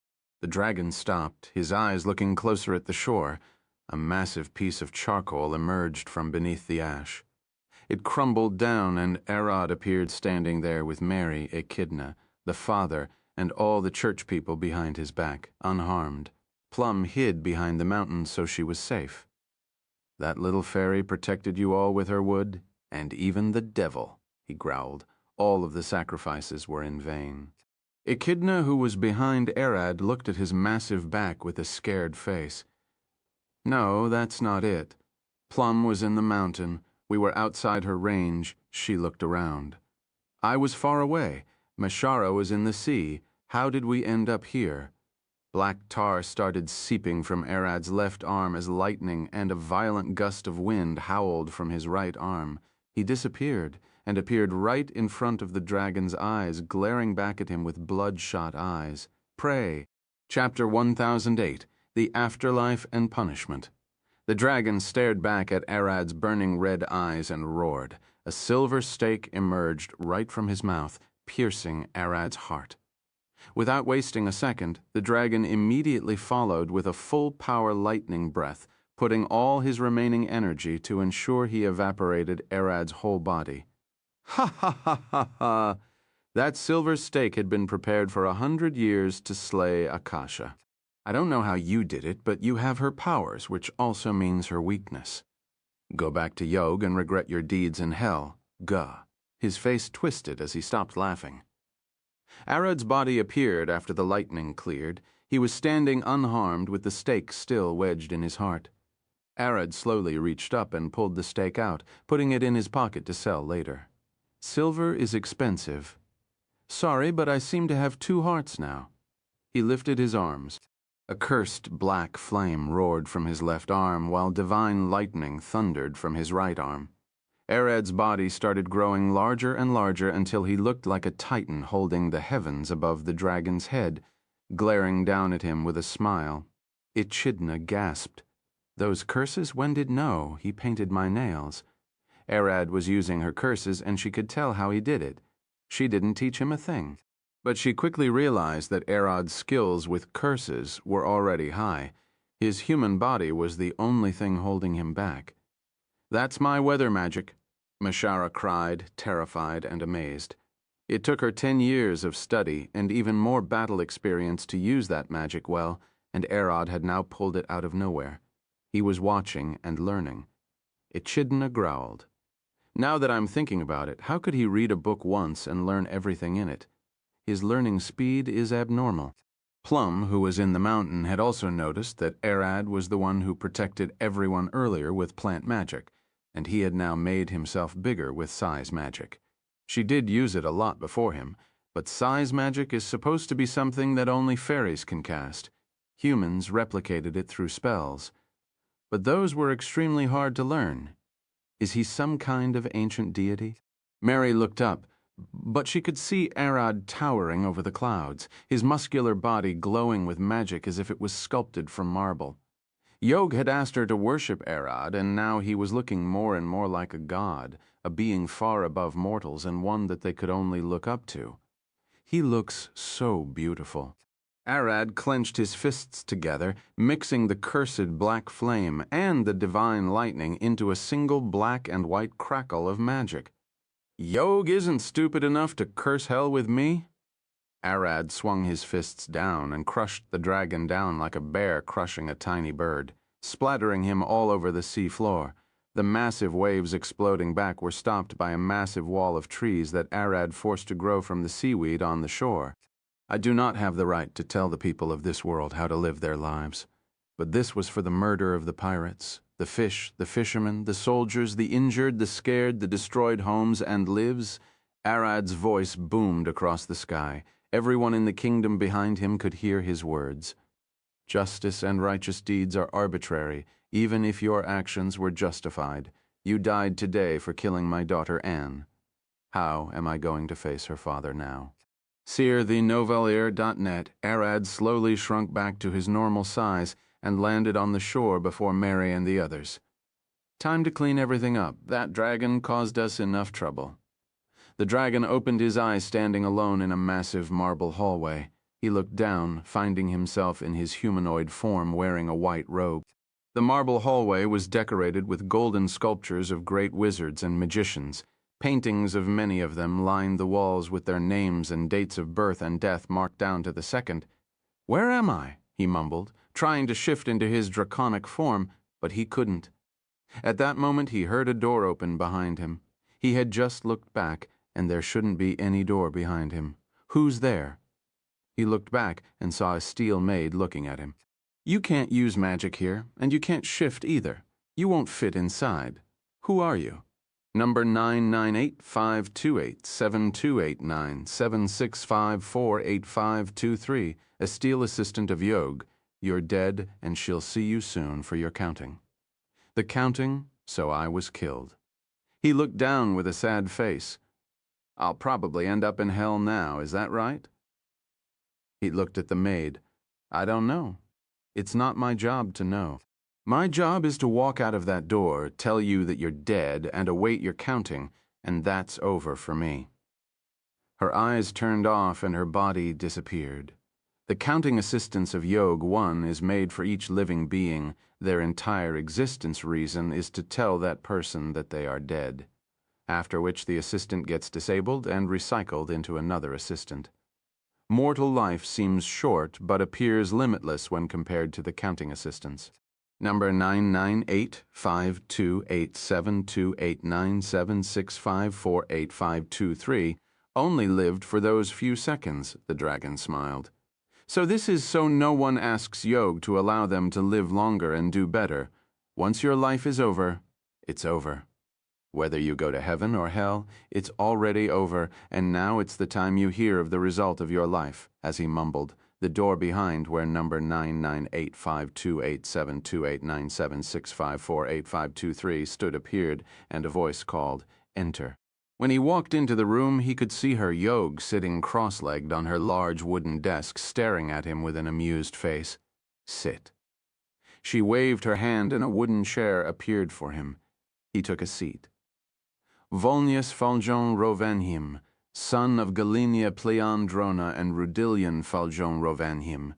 You've lived for 5,654 years, 6 months, 4 days, 9 hours, 43 minutes, and 7 seconds if I counted from the moment your egg cracked. That's indeed me, albeit I can't be sure of my age. You know better than me. He looked at her with a smile, hiding a deep fear for what was to come. How shall we do this? Yog looked at him. We can get it quick or have a long chat, you pick. We've got all the time we want. Let's get it done with. I doubt I can bear to wait. He shook his head, and she smiled. We'll then, albeit you have almost 20 times more good deeds than bad. A lot of innocent people were harmed in your endeavor to do good, so most of them bear a right to what you have. She waved her hands. After most of them took their rightful share from you. Now you're left with no good deeds. Those who didn't get to take anything from you would instead give their bad deeds as a way to take their share. You're left with almost 10 times more bad deeds than you started with, and no good deeds to speak of. You're going to hell, not a surprise. I knew this would happen. He shook his head, but I can't deny I feel a bit sad and betrayed. Now that's done for the extras. Yog smiled. You're dead and will never get out of my afterlife. So I'll answer some questions for you, anything, whether it was about the present, future, or past. First, if you didn't lose all your deeds, you would have ended up in rank 10 heaven, a good one. Your wife would also end up in rank 10 heaven, so you two could have been together. The person that killed was Arad Orion, and you could have never beaten him. She giggled. I always surprise people with strange facts about their lives. Some things that even they didn't know. Get ready to hear yours. Is there a need for this? He looked at her with a confused face. Of course, especially for you. She pulled out a large book and started telling him about everything that happened in his life, from the smallest thing like where he put his dishes to who stole money from him. She had a full record of his life and told him everything about it. That session alone took over 200 years as she lectured him about his whole life. Do all people go through this? This lecture in itself felt like torture. We have infinite time here, so yes. But now for the last little bits. She smiled. Your wife is dead. She was here right before you. He froze in place. Impossible? Who killed her? That little girl, Anne, you might have not. She explained in detail how his wife died, and he sighed. Damn it, I should have known from the start. Anyway, Yog waved her hands. Your wife is now in heaven while you're going to hell. Quite sad, right? Indeed. Just tell her that I'm sorry. Ah. Yog smiled. One last thing, I'm sorry too. That last fight you had with Arad, I scripted it all. I needed you to kill Anne and some people in the kingdom. That eagle keeps messing things up. But, at least, about Arad, he also needed someone to test his magic. On hearing those words, he froze in place. Wait, what did you just say? I planned it. How you went to drown Arad, how your wife died, how you got killed and lost all of your good deeds. I planned it from the start, far long before you were an egg. She burst laughing as he stared at her with a terrified and devastated face. You planned everything. All those deaths, all of that suffering, yep, and it was fun. She looked at him with an evil grin. But as much as I love seeing people suffer, I'm quite pragmatic and only follow plans for the greater good, just like how you were thinking when blasting everything. She stood. So one last thing. I told your wife that you would end up in hell earlier, so she begged me to give you some of her good deeds, or all of them, so you two can swap places. The latter sounded interesting, but I've decided to split her good deeds. She looked at him. She's waiting in the 5th heaven. You'll be heading there to her. What? He almost didn't understand a word of what she was saying. But since I used you and all, I can't leave you hanging. So, it's my heaven. I'll do what I want. She waved one finger. I teleported her to the 10th heaven. You'll go to her there as well. A door opened and he stood like a dead man, his scrambled brain failing to keep up. One last thing. Everyone only thinks of themselves when they come here.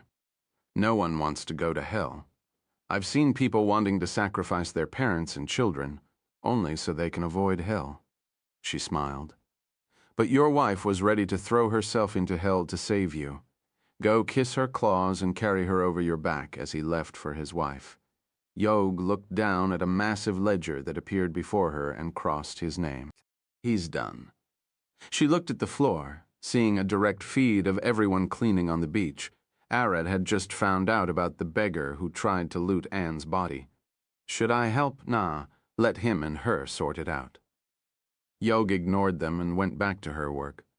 Arad sat on his chair inside a large tent as Mishara and Mary dragged the beggar inside and threw her on the floor. Here she is. We were healing the wounded when she appeared and started looting Anne's body. I said we should just kill her.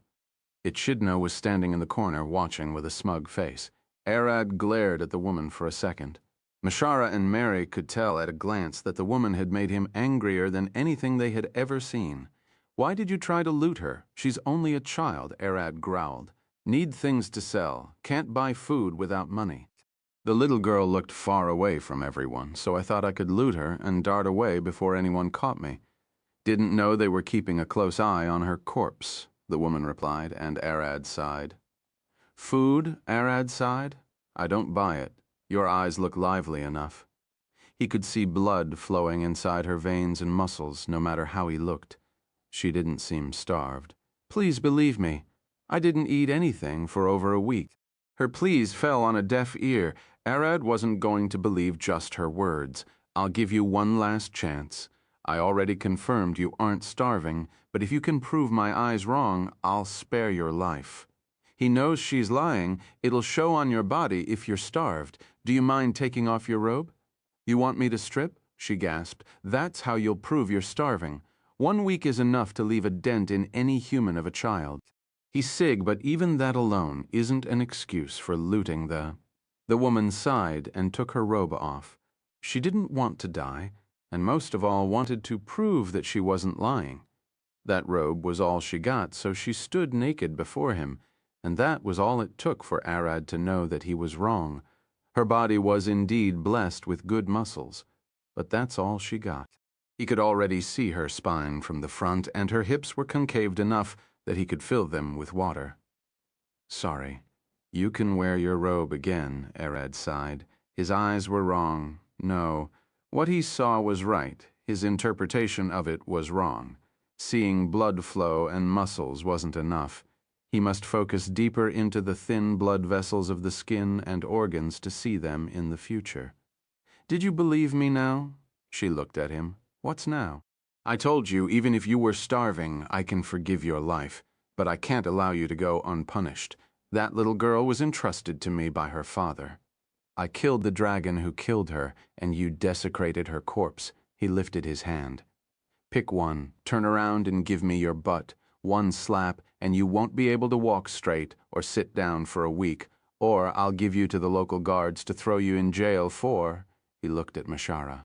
"I talked with them. Looting dead people who aren't bandits is considered a great crime. She'll be stoned in the plaza and then thrown in jail for at least 20 years while working in the coal mines. The money she made will be used to pay for her needs in prison, and the rest should be given to the victim's family or donated to charity in the victim's name." "I'll take the slap." The woman didn't even hesitate. She turned around and extended her butt toward Arad. How bad could it be? Arad looked at her for a second. "You might want to take on the flesh without any clothes." He feared the clothes would get stuck to her skin and make healing her a complex matter, which might lead her to have a scar. "You just want to see my butt," she sighed, lifting her robe up. "There are enough forests outside. Why would I care to look at yours?" Arad lifted his palm and swung it down at her butt. The slap could be heard from the other side of the city and was followed by the woman's agonized cry as she rolled on the ground. Mary healed her immediately. Everyone was shocked to see that Arad's slap had ripped the skin off her body. Those were Dalla's slaps, extremely painful but non-lethal unless the target dies of a heart attack. Give her some new clothes and get her dressed. I'm taking her back to bury Anne beside her father's grave. With his power now, he could afford to fly over the sea. He'll just make a quick trip back and return. "You're taking her with you?" Echidna looked at him. "Won't she just slow you down?" "I'll have her apologize to them after we bury Anne." "But they're already dead. Just bury Anne. That woman already got punished." Echidna couldn't understand what he was trying to do. "Even the dead have rights. Her father has the right to face those who violated the sanctity of his daughter's dead body. She'll apologize to him and Anne. We'll keep going after that." Mary brought the woman who was named Altair Aquila a fresh batch of warm clothes, as she'll be flying over the sea with Arad. No matter how much Altair tried, she couldn't wear pants or panties without screaming in pain, so she ended up with just a robe and a large coat for the time being. Arad carried her and Anne's body, flew over the sea, and returned to where they buried Anne's father. He buried Anne beside her father and had Altair apologize to both of them. After returning, Arad told her to leave, but she didn't have any place to go, and she still had 6 days of pain before her butt stops hurting. She couldn't even sit or walk normally now. Mary told Arad that Anne asked her to give the woman some slack, so he decided to at least help it a bit. Teach her how to wash clothes and have her help you cook. She's coming with us. Arad decided to give her a job for the time being, but when he leaves for his world, she must go find another place to work. Albeit that with her past, no one in this kingdom would employ her. Albeit how it seemed, Altair was thrilled about her new job. All she had to do was wash their clothes, cook food, and follow orders, and she'll get a roof over her head, a stable income, and a chance to get close to Meshara. An inquisitor like her might be able to get her some. Loophole in the law after Arad is gone, Chapter 1009, Our Monster. Arad returned with Altair, and the dragon-hunting journey started immediately. Arad, now a powerful Prickalichi with a vampire and werewolf pirate crew and a massive horde of cursed sea monsters, had found himself with enough power to feel confident again. The poor Prince Jack had found himself without his pirate crew. It was a devastating event, but he didn't blame it on Arad, as this wasn't the first time a dragon sank a pirate ship. He quickly formed a new crew and set them to work again, thankful that he didn't send his assistant with them, or she would have died. At this moment, Arad was sitting with Jack and the king in a meeting at the royal palace. The king's advisors, as well as Mary, Meshara, Echidna, Plum, and even Altair, were all present. They all saw what Arad could do, so no one dared speak up first. Just seeing him sitting on a throne, just like the king on the opposite side of the table, was enough symbol of status, but the king went far enough to yield him the right to speak first. Strange attacks by mainly cold monsters like yetis, white dragons and drakes, cryomancers, and even a titanic ice golem that looks fun. He giggled with an evil smile. That's a moving glacier. It's considered a construct like a golem, but this one has a personality and a mind of its own. An old woman who looked in her mid-50s spoke, giving Arad a sharp glance. The one we spotted is 5 miles tall and has a roaring blizzard of snow and hail that howls around it, spanning over 50 miles in each direction. The woman was Archmagus Vultrius Bellalina of Fernolia. She is the Archmage of this kingdom, or as she likes to be called, the Archmagus. Arad is currently showing her his magic and having her give her opinion on them so he can improve. In this whole kingdom, only 2 people dared to speak with Arad directly. Jack, who Arad made it clear that he's grateful for, and Bellalina, whom Arad wants to show him if he's making any mistakes with magic. Sorry, he's a moving glacier, not any ice golem. Arad replied to her with a smile, and she nodded. Don't mix them up. We need to know exactly what we're fighting so we can prepare for it. The simple tactics that would work on any ice golem wouldn't work on a smart, moving glacier. Make sure to understand what you're saying and understand how other people will interpret your words. What if she heard you say an ice golden and thought she could defeat it with a single lightning bolt? Bellalina pointed at Meshara. You'll get her killed. It was horrifying to see Arad listening to Bellalina like that, even though she was far weaker than him. If it was any other person, the nobles of the kingdom might have thought that they could manipulate him if he was this docile, but on the opposite, seeing him act like that was more terrifying than anything they would have imagined.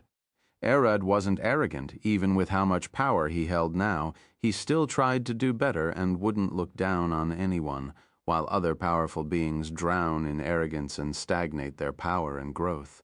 Arad was allegedly found getting yelled at by a maid this morning. He had brought several deers and large fish that he hunted as a gift for Jack and as an apology for causing the death of his crew. The maid was appealed when she saw how terrible Arad's butchering job was and gave him an earful. She thought he was just a servant tasked with delivering the animals to the castle because he came wearing common clothes and his body was all dirty from the hunt. That maid went on and started teaching Arad how to butcher hunted games and even made him write a confession letter to the castle that it wasn't the maids who messed up the gifts, but him. The king, of course, got word of a maid yelling at Arad and sent a soldier to fire her immediately and sentence her to the chopping block if Arad looked angry. When the soldier brought the guards and tried to drag the maid away, he didn't know that Arad was in the adjacent room trying to perfectly butcher a deer. Arad phased through the wall like a ghost, glaring at the guards with a body covered in blood. It was only then that the maid knew what kind of monster she was dealing with, and the guards almost lost their lives, of course, with her being in Arad's shadow. The maid wasn't harmed nor fired. Any noble or a powerful hunter would have raged at the maid for her attitude, but Arad took the chance to learn something. A creature at his power was still looking to learn more and was growing stronger by the second. Back at the castle, the king looked at Arad. That moving glacier was seen moving with 2 adult white dragons resting on its shoulder and a whole flock of snow wyverns. Gammon's minions, it has to be her. What did they do until now? Arad looked at the king with a serious face. Nothing. They didn't attack anyone nor get close enough to civilization to harm it with the storm. But their existence is blocking several hundred roads and jeopardizing the economy of all northern kingdoms, including our own. The king looked really worried. The Bellalina looked at Arad means no food or firewood for the winter, no clothes, no weapons, nothing. Even if we found another way to supply goods, the price would inflate so much due to travel times that we might as well not bring anything. They must be dealt with. What about the red dragon to the east? He turned toward an old man who sat with them. The large man, wider than life, had a long curly mustache and a single tooth, and his multicolored clothes made him look more like a jester. The man growled. He asks for a lot of gold and maidens each year. Calls it a tax for us living on his land. The bastard doesn't even protect the area like the green dragon before used to. He looked at Arad. We must slay him.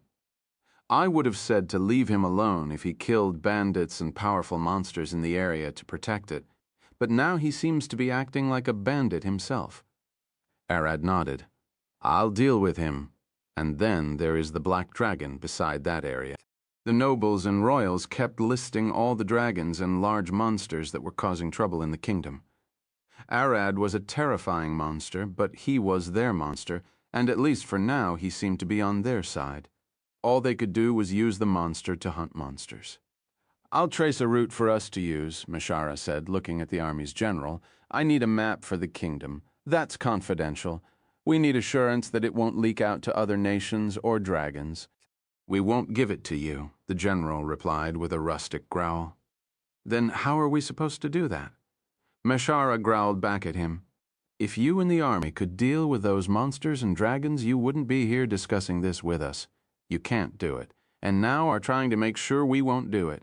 Do you know how much lives and money those monsters are causing the kingdom? You could fuel 2 wars before you reach that amount. Arad waved his hand at Mashara. Calm down.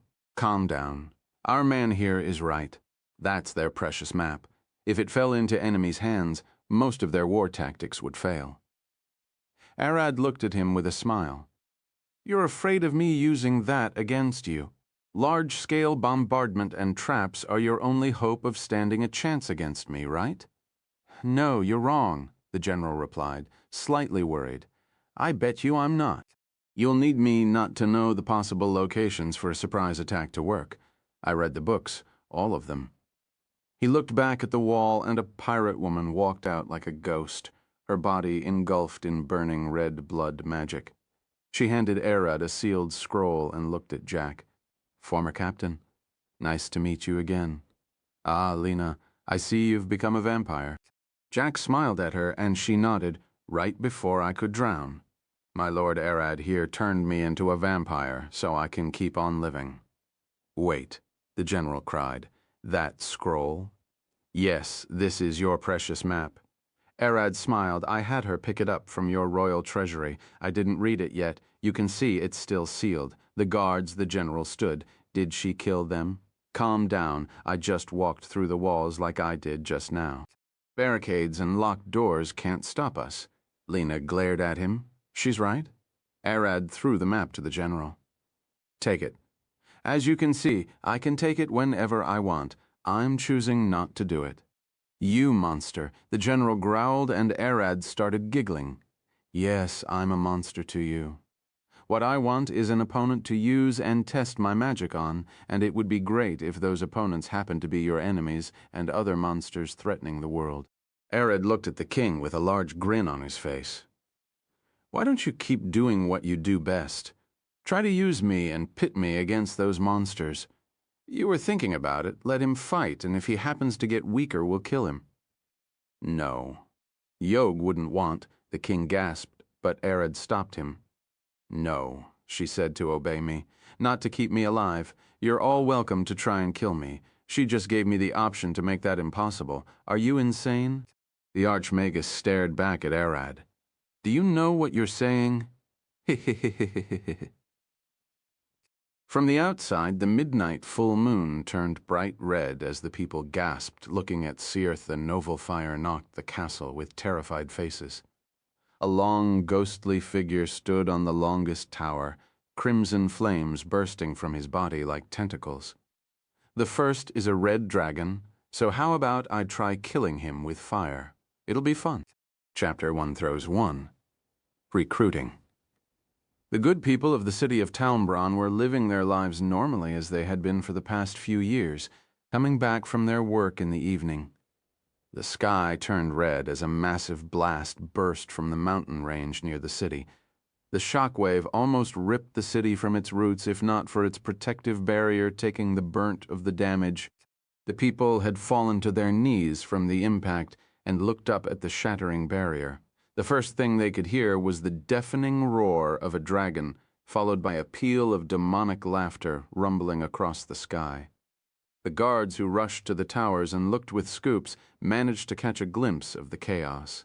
The mountain range was set ablaze as the dragon they so feared for decades was now fighting a massive burning red and black magic. Seconds later, a carriage stopped by their front gate where Mashara was driving. The guards stared down with terrified faces, but it seemed their lord's father was in the carriage. He was the one who went to a meeting with the king a week ago. "Open the damned gate," their lord's father yelled. The carriage barely managed to survive the blast earlier, and he didn't want to die just yet. The guards rushed in and opened the gate. When inside, the lord's father jumped out of the carriage, dropping on his face with a terrified, sweaty face. I didn't know it'd be like this. Damn it, what was that? Echidna, who jumped right after him, kicked him in the balls hard enough that she sent him crying and rolling on the ground. It's since you bastard didn't tell us there were 2 dragons there. The guards rushed at her, but Mashara managed to knock them all out in the blink of an eye. This won't go unanswered. Mashara then growled at the old man. You could have died with us there. I told you I didn't know that dragon had a mate. We only saw 1 dragon, he cried with a tearful face. Mashara growled and looked back at the burning mountain. Ah, shit. What are we going to do now? Can Arad take on 2 dragons at once? We can organize a planned attack to assist him, but the fire is in the way. Plum looked with Mashara. Can't you do something about it? I can put the flame out with a powerful rainstorm, but that'll leave a lot of mud, which makes moving heavy cannons nearly impossible. Mashara growled. Just put the flames out. I'll go fight with him. Plum pulled her sleeves up, except she didn't have any sleeves, and rolled air. Flap, flap! At that moment, they could see one of the dragons flying into the sky, raining blood everywhere. That's a bit thin. She's the Dracaina, Mary pointed. Is she running away? Mashara gasped, and soon a massive black fireball flew from the mountain and knocked the Dracaina from the sky. The massive Dracaina fell right outside the city's gate, shattering the walls. Echidna looked at the Dracaina with a terrified face. She's dead. She could see countless burn marks all over the Dracaina's body. Arad had cooked her alive, and she was a red dragon that was supposed to be immune to fire. Just as the guards were about to start freaking out, 2 massive black wings flew down from the sky, burning with black eldritch flames that crackled like thunder. Arad landed right beside the dead Dracaina and looked at her. I see. There's a limit to how cold things can get, but there isn't a limit to how hot it'll be. Red dragons can resist up to 50 times the heat of normal red flames, but after that, they can get burned. He touched the Dracaena's head, and her whole body disappeared into his shadow like it's never been there, leaving on the trench her body dug while sliding toward the walls. Arad then turned toward the city and saw all the terrified guards staring at him from the wall, holding their spears and shaking. "Don't worry, the dragons are dead," he waved his hand with a smile. But that only made the guards even more terrified. "Who is this man who just killed 2 powerful dragons, Arad?" Mishara rushed at him. "How did the fight go? Both of them are dead, right? Of course. I was a bit surprised to find 2 of them. Felt a bit weird pulling up on them while they were doing it. But can't blame me when they got a long list of murders and kidnappings under their names." Arad lifted his arm and waved it. From the black, shadowy fire burning from his arm, over 400 human skeletons emerged, all lying on the ground. "Those are the dead merchants and sacrifices I found inside their lair, and for the living ones." He waved his hand, and a terrified woman fell to the ground, covered in blood and barely covering her body with a single tattered rag. The woman was mumbling to herself with a horrified face, and Arad had nothing he could do. "She needs some rest. Get her back to her family." He looked at the guards on the walls. For now, the guards decided to listen. As for all they knew, he killed the 2 dragons terrorizing the lands. It also helped a lot that it just happened that the woman's younger brother was one of the guards, and he rushed to her the moment he saw her. And for the one that is neither dead nor alive, he waved his hand, and a vampire woman appeared. "The sacrifice from 2 years ago, I found her rotting inside a locked room within the dragon's den. I don't know with what kind of luck I got there in time, but if I was late, even a few more minutes, she would have been a corpse." "She was rotting?" Mishara gasped with a terrified face. "With worms and all, her blood tastes sour. And that's all you'll need to know how bad her situation was." Arad looked at the woman with a smile. "That luck is called me. I told you a few days ago to hurry a bit, didn't I?" Yog's voice boomed inside Arad's head, and he giggled. "To be honest, you're starting to creep me out. Can you see the future or read fate? Something like that." "No, I'm the bearer of forbidden knowledge. What is forbidden knowledge changes from one person to another, for example. It's forbidden knowledge to know when you'll die and how, because such knowledge would drive that person insane. So, do you know when you'll die, or is that a forbidden knowledge to you?" "I know of my death. I know all forbidden knowledge. I'll die alone, slowly fading into nothing over 1,000,000 years of forgotten time. See you later, I've got work to do." Yog cut the line and stood from her chair. Probably I shouldn't tell him that neither of us is real mere words in a book. Our reality is a mere dream dreamt by our Creator, and our Creator's reality might just be another dream of a higher being. Knowing this would drive anyone mad, but I guess it also affects me. Seeing how am I indifferent to the world? She floated away. Now, back to work. Arad walked toward the city gate, and it opened up. "Go check on your family afterward. If you want to keep living as a vampire, I'll leave you for it.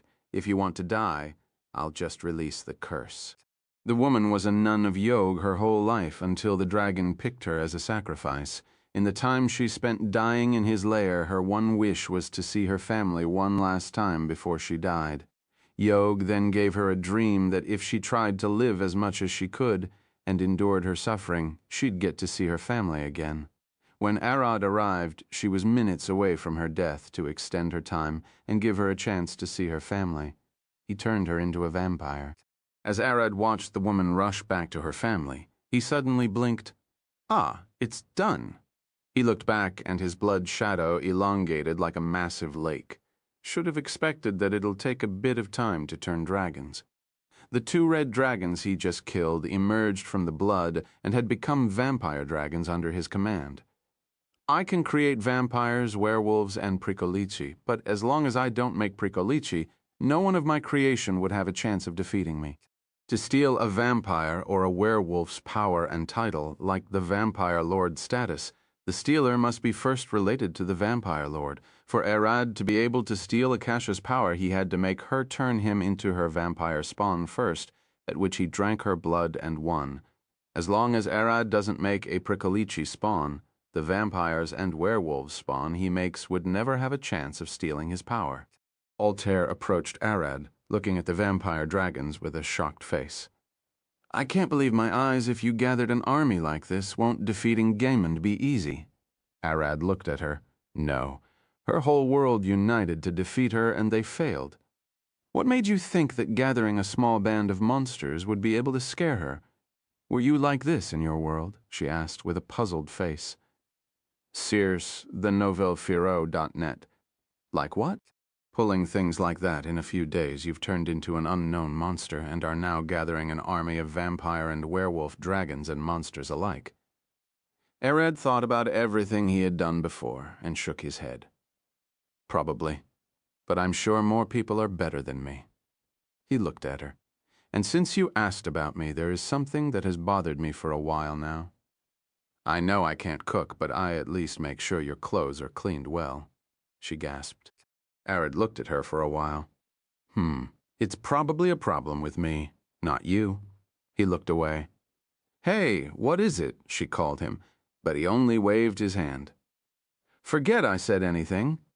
It's a problem with me, not you. I'll deal with it. Out of everyone that he met, this woman felt different, and he couldn't understand why. He tried asking Yog, but she refused to give him an answer, which made him even more confused. Chapter 111, Coffee Break. My lord, I can see the storm. It's around an hour's walk to the north. A vampire woman called back to Arad through their blood. Should I investigate further? No, return immediately. It's too dangerous. Arad's voice resonated inside her head. If you froze, then I'll have no way to find you besides sniffing in the snow, and I doubt it'll be a good experience for you either. It's already freezing here. Getting into the storm shouldn't be a problem. The storm did look bad, but that was for humans. She's a vampire. She should be able to endure it. You'll die. That isn't a normal storm. It's sustained with magic. In my world, we would have called that an elemental expansion. Get in there, and the moving glacier's magic will freeze you to death. It'll be a waste for you to get lost in the snow after coming back. After Arad saved her from the dragon's den, and she got to meet her parents once last time, she wanted to help Arad through his trip as the last thing she'll do in life. After he leaves for his world, she will give her vampirism up and herself and die to return to Yog's embrace. She was a nun after all, and just like how hard-headed all of them, she still believed a monster like she had become now should only live for a noble goal. See the novel fire note? Arad was sitting in a cafe in the city, sipping a large, full mug of black coffee as he awaited the response from his vampire and werewolf scouts all over the area. In his old world, he had only seen tea, but in this world he had found black coffee and found its powerful taste appealing. Sir, did you call me? The waiter looked at him with a smile.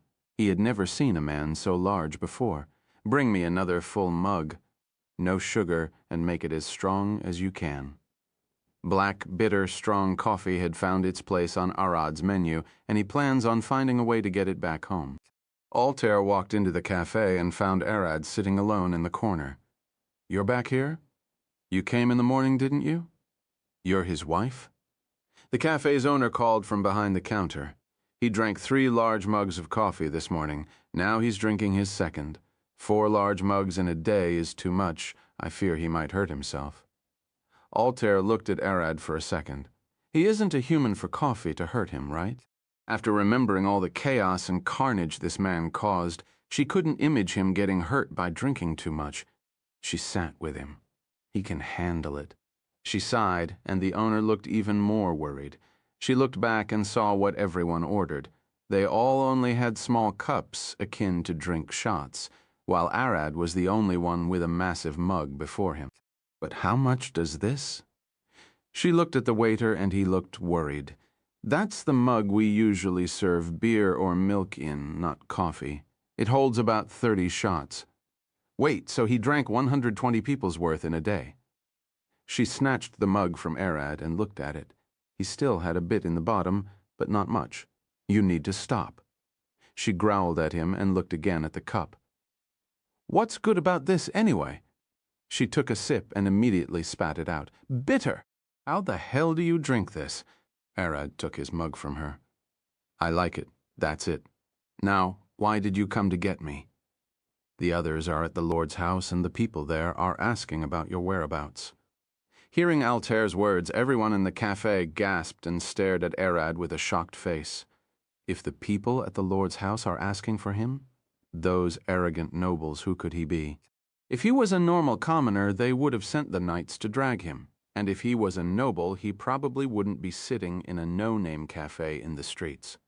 The waiter looked at Arad again. Arad wore clothes like those of a lumberjack that you find out in the forest, and certainly didn't have the noble's charming bloat. Now that he thought about it, Arad paid for his morning coffee without saying a word about the price. Even though he drank 3 mugs, that's 90 people's worth, and it did cost a pretty penny. Everyone is scouting, and I want to sit in a quiet place to process the reports. The nobles keep asking questions and are annoying. Arad replied with a straight face. That was the reality. Everyone in the coffee understood it wrong, really wrong. If he had people scouting, he would have been in the army, and if the nobles were asking for him nicely, he would have been a high-ranked captain. No, probably a general that would explain his large size and muscles. He's a man who has seen countless battles. Arad said he was processing reports, but they never seen him meet anyone or pull any papers, which meant he was a mage communicating through spells. That quickly explained how he could sit alone for an hour looking at the wall and drinking nearly a gallon of coffee this morning.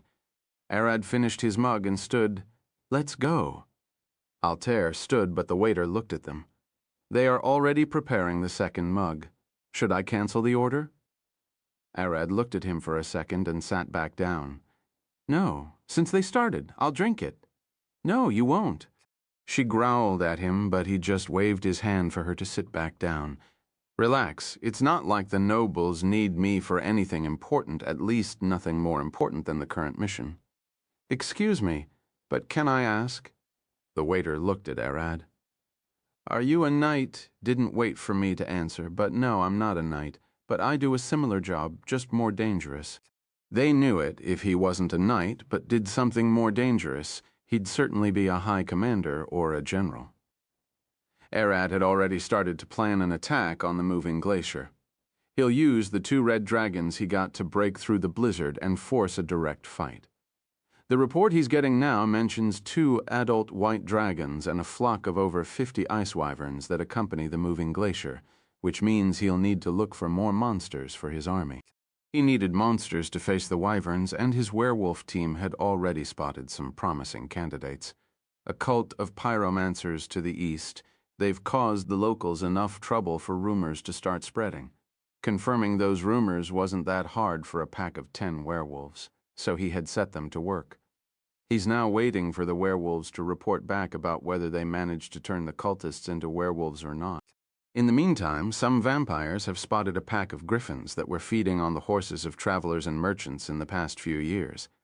Arad would have loved to face the moving glacier in an ice battle, but if that thing was to move around too much, it'll probably destroy a few cities and cause more damage in minutes than it did in the past years. Cold is also limited, unlike heat, which can rise infinitely, or Arad at least didn't find a limit yet. Absolute Zero is Bert's title.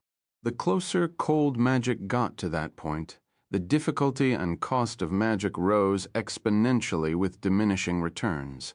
What Arad understood from playing with temperature magic and trying to get things cold, it's not worth it to make things colder than ice in most situations, unless you're aiming for absolute zero. It's not worth it. Now that he has some serious sources of heat, he needs to look for a way to damage the moving glacier itself. For the lack of better words, that thing was a mountain of solid ice that moved. Ice is exceptionally tough to break and requires a tone of heat to melt quickly enough to cause damage or surpass any potential regeneration the moving glacier would have. Arad could use the slashing techniques that Caden taught him, but he'll have a problem called range. Even if he extended his sword with blood, he won't be able to cleave a mountain. He can grow larger with Plum's size magic, but that would just make him an easier target for the moving glacier's crushing blows. Even with how bad the situation looked, Arad still had a rough plan. The moving glacier can't be all made of living ice, as far as he knows. Ice can't be alive. It's just frozen water. That thing is similar to a golem, so it might have a core somewhere, probably deep inside its massive body. Arad can try to dig the ice to find the core, but he'll probably freeze in seconds, which means time is important. He must know exactly where the core is before the battle even starts to be able to reach it. In the past, when he got the curse of death after Vorvados's fight and hid inside the desert, the wizard of the various kingdoms used detection magic to try and scan the area and detect him.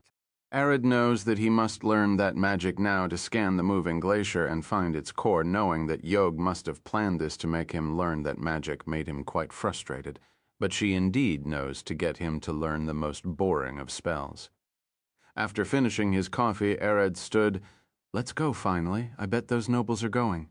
We're going to the library. There is something I need to look up." Chapter 10:12. Blood Tornado. The moving glacier slowly lifted its head, glaring into the horizon with its rumbling blue eyes of magic. One of the two white dragons sitting on his shoulders asked, "What's the matter?" "Here he comes." The moving glacier replied with a deep growl. "Who?" "Nothing. Absolute darkness. The point of what before existence?" The moving glacier smacked its fists together and got ready. "Let's pray. My armor lasts." "Who are you talking, then?" One of the dragons could finally sense Arad, which wasn't any ordinary feeling. Usually, when sensing someone or something, you sense them as expected, but Arad's felt different. The fact that they didn't feel him at all, his presence was nothing more than an empty hole in the reality that their senses could perceive. What is that thing? This is nothing like what Gammon described. Where is the large man with extraordinary magical abilities? The other dragon cried, terrified at the mere sense of Arad being nearby. Arad, who was learning detection magic, had managed to master the basics. He had noticed that detection magic allows him to perceive sensory signals from a large distance away, things like mana and its flow, light, sound, and even temperature and movement. With him now knowing what he needs to detect people, he did the opposite to himself, hiding all the sensory signals that another detection mage might use to find him. What skipped Arad's mind was that a spot of nothingness would be far too weird to exist, which made him even easier to detect. Don't chicken out now, prideful dragons. We're to stop him right here and now. The moving glacier beckoned the storm to grow stronger. The snow turned into razor-sharp blades of ice, and the hail grew as large as a human's head and rained like a shower of boulders, ripping everything around the moving glacier into shreds. Everything that would dare get in range of the moving glacier's storm would end up shredded into paste as if it was thrown into a blender. Arad was standing at the peak of a mountain right outside the moving glacier's range, observing the storm. "How come are they moving? Did they notice me?" Arad looked forward with a passive yet confused and amused face. "Did I mess up some detection signals? Or did I do anything wrong to draw their attention?" With a tilted head, he sighed. "Can't do anything about it now. Surprise attack gone, then we're breaking right through." His eyes flashed red, and his whole body burst into black flames of blood and curses. The ball of nothingness the moving glacier sensed had suddenly turned into a burning horror of night, an eldritch terror. "Come out, we're charging right through," Arad said, and blood flooded out of his legs, spilling into a crimson bloodfall bigger than the Victoria Falls. The two white dragons stared in horror as they saw the two red dragons emerge from Arad's blood, having been turned into vampires. The moving glacier growled, "Monster, how many lives have you devoured? How many have fallen into your abyss?" Yog was watching the battle from her divine throne. Grow stronger. She could remember the fight she had with Nyar. For the only thing they fear is you, the nothing that'll swallow them whole. From beneath Arad, a massive pirate ship emerged, carrying him on its mast. "Let's," Arad smiled. "Charge!" The two dragons roared at the storm, firing their fire breaths at full power toward the moving glacier, slicing a clear path amidst the deadly storm. Arad's ship glided down the bloodfall, sailing the blood flood through the path cleared by the dragons. When Arad's blood ended, a large kraken burst from the ship. using its tentacles as legs to make the whole ship run like an eight-legged horse. The moving glacier swung his massive arm in panic. Not once in his life had he heard of such a terrifying and bloody charge. From his swings, massive spikes of ice, almost 100 meters each in length, burst from the ground, akin to horse traps. Cheval de frise, at that moment a crimson rain fell from the sky, and fireballs more than anyone could count blasted the horse trap into pieces before the ship could hit it. The moving glacier looked at the sky and saw hundreds of griffins carrying pyromancers on their back. All of them were either werewolves or vampires. The moving glacier's army of wyverns immediately charged forth to engage the griffin pyromancers as the dragons fought in the back, blasting anything that got in their way. The pirate ship started firing its cannons at the moving glacier. The sailor standing on the crow's nest shouted with a large smile, "We're sailing the North Sea. Fuck that ice up." The moving glacier stomped the ground, sending a wave of crippling ice through miles, freezing anything that came into contact. The moment the Kraken's tentacles started to freeze, the boiling hot vampire blood rushed down to heat them up and keep the ship running around the moving glacier. See the vovolfire.net. A human vampire alone would have already frozen in the blizzard. The Kraken's body was too large and could generate a lot of heat, and with its main core hiding snugly inside the warm ship, it wouldn't freeze to death. The moving glacier started trying to punch and kick the small pirate ship. It looked like a large man trying to kick a small cockroach that ran all around it at massive speed, and the ship wasn't going to just keep running. While circling around the moving glacier, the pirates kept firing their cannons to weaken the monster's outer crust. Arid glared at the moving glacier. Even with all of this chaos, he still didn't lose focus and was clearly on guard. He can't attack now, or he'll lose his chance forever. Time to bring the chaos up. The large, mad grin on Arad's face flashed lighting as the sky roared, a massive tornado of blood and ice rushing to kiss the ground. The moving glacier glared around itself. It was stuck in the middle of the tornado, only able to see the flashes of the rampaging battle around of the dragons and wyverns clashing with the griffin pyromancers. One of the pirate sailors laughed his guts out, swinging his curved sword around. "Ride those waves like Florin's wenches." "Come on, Kraken. We killed each other for decades. Give a nice good squirt." Black ink splashed all over the tornado, making it extremely hard to see among the mad chaos. Blood, dead griffin and wyverns, ice, the cries of dragons, the flashes of light and fire, and now a Kraken's black ink and the laughter of the mad vampire pirates chanting for the glory of their lord along the resonating song of raging cannons. The moving glacier growled, "Those nutheads." No matter how long it had lived, it had never expected a day would come when it saw a ghost pirate ship full of vampire pirates sailing a massive tornado with a Kraken in tow. But then the moving glacier noticed something. Arad wasn't on the mast. Where is the big bastard? From behind the moving glacier, Arad emerged riding on a flying vampire megalodon that has large vampire wings.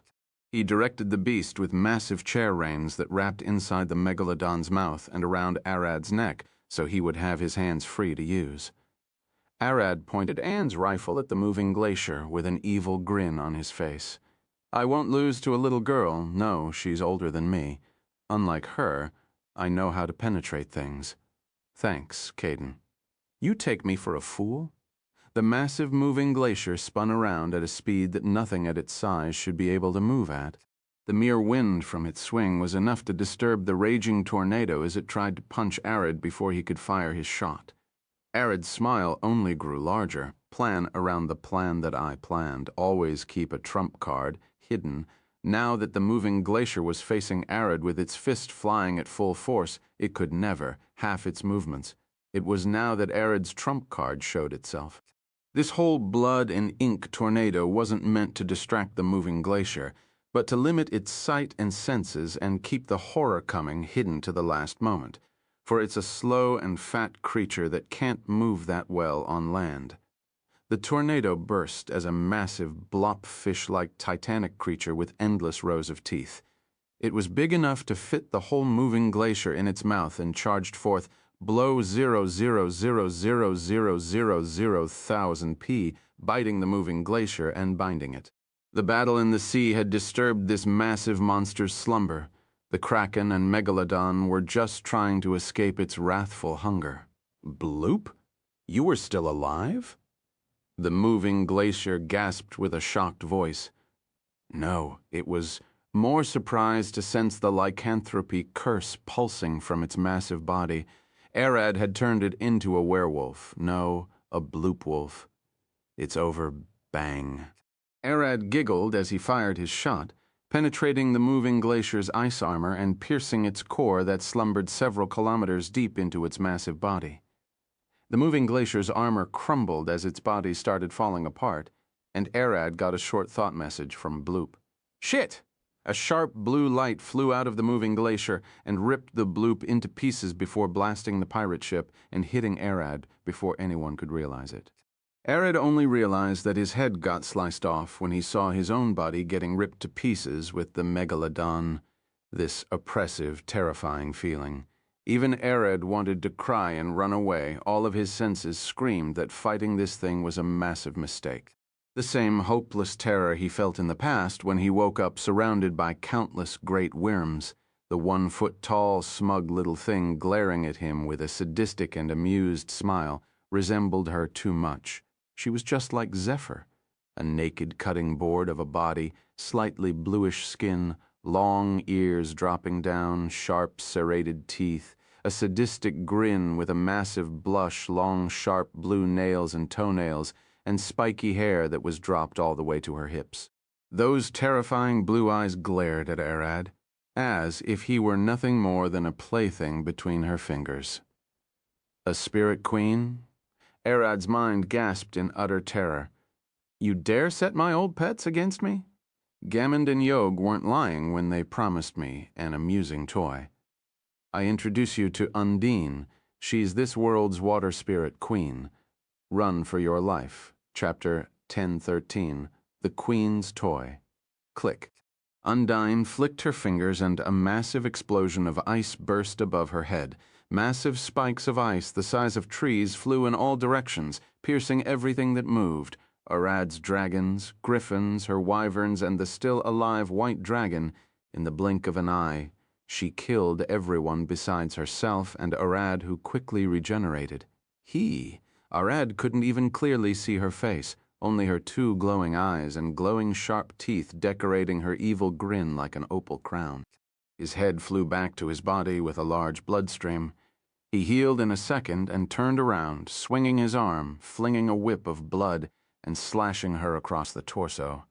Her upper and lower body seemed divorced for a second, only for Arad to realize that she wasn't bleeding. Ah, you split me in half, she gasped and quickly growled a lion, a massive monster with a deep, rumbling roar, cutting water. Undine reconnected her body and cut Arad in half across the torso. Now try that 1,000 times and it might work. Arad heeled and flapped his wings, running away as fast as he could. That little fairy is a problem that he isn't ready for. She outscales him massively in both magic and defense. She survived the bullet, which even if he used a piercing art on it, with how small a fairy is, the spherical bullet would hit her with a smashing hit. Slashes won't work, pierces won't work, and even smash attacks won't work. For a second he thought about freezing her, but she was driving a massive glacier around. Everything is useless against her, and for now he must run away to buy time and think of another plan. Running away, are we? How cute. Undine was sitting on Arad's neck as he flew away. All living beings are mostly made of water. I'll track you even if you go to the other side of the world. Arad spun around, swinging his fist at her in full force. Tap. She caught his backhand, swung with one hand and a grin on her face. Was that a love tap? Crack. With a simple twist of her wrist, she wrung Arad's arm like cloth, twisting all of the bones and muscles out of place like was caught in a vice. I've only used magic to maintain my armor, not move it around. Undine was moving the whole glacier only with her raw muscular strength. That is why she calls it armor, and that is why she is naked now. She was wearing that glacier like any human wear a suit of armor. Even while going all out, Arad barely managed to deadlift 2 mountains, and this fairy here was walking around with a whole glacier strapped to her body. There is no way Arad could have moved a meter wearing half the weight he deadlift. She's physically stronger than him. Arad immediately spun with her hand twist and healed his arm, retaliating with a sword swing. Weapons are great force multipliers. Even if he can't out-wrestle her, he might still be able to create a big enough opening to flee. Zit! As his sword flew through her body, it was sliced like a piece of bread under a knife. No matter what kind of metal an object is made of, with enough pressure and speed, water can cut them all. Weapons doesn't work against me, lad. She flew at his face and clenched a punch, smacking him hard enough on the cheek to send a shockwave that was felt from the faraway mountains. Arad smacked into the ground like a meteor. His consciousness quickly fading away, the impact of her punch ran through his whole body and turned his nerves and organs into mush. No matter how fast his regeneration was, it couldn't keep up tap. Undine landed on his chest, looking at him with a smile. I don't really like being on top. Would mind switching? She tilted her head. Well, if you want it like this, then so be it. She lifted her foot and stomped him down with the force of 100,000 hydraulic press. The ground all the way to the nearby cities had shattered from the force. In the middle of nowhere, Undine was sitting cross-legged on Arad's dying body. Are you about to die? She asked, but got no reply. Arad's regeneration had long since reached its limit. And to think you wanted to face Gammond. She's at least twice as strong as me. You would have ended up eaten before you could even realize it. She looked at him with a smile. So, I've got you as my pet now. You'll make a decent toy for a few decades, or at least until I get bored of you. Stab Undine blinked, looking to her side. Arad had woken up and extended his tongue, stinking her with his deadly venom. She grabbed the stinger on his tongue with her hand and looked at it with an amused face. I see. Even with all of your organs destroyed, you decided to heal only your tongue and venom gland to try one last attempt at killing. She started sucking the venom straight from his stinger until he dried up. Look. She lifted one finger and all the venom inside her body came out floating in a bubble. I can separate my water from all toxins and venoms, so they are useless against me. She stood and pointed a finger at the sky, but I don't hate your tenacity, in fact. I never seen someone as hard to knock out as you. The evil grin on her face flashed. The people in the nearby cities fell to their knees praying to Yog.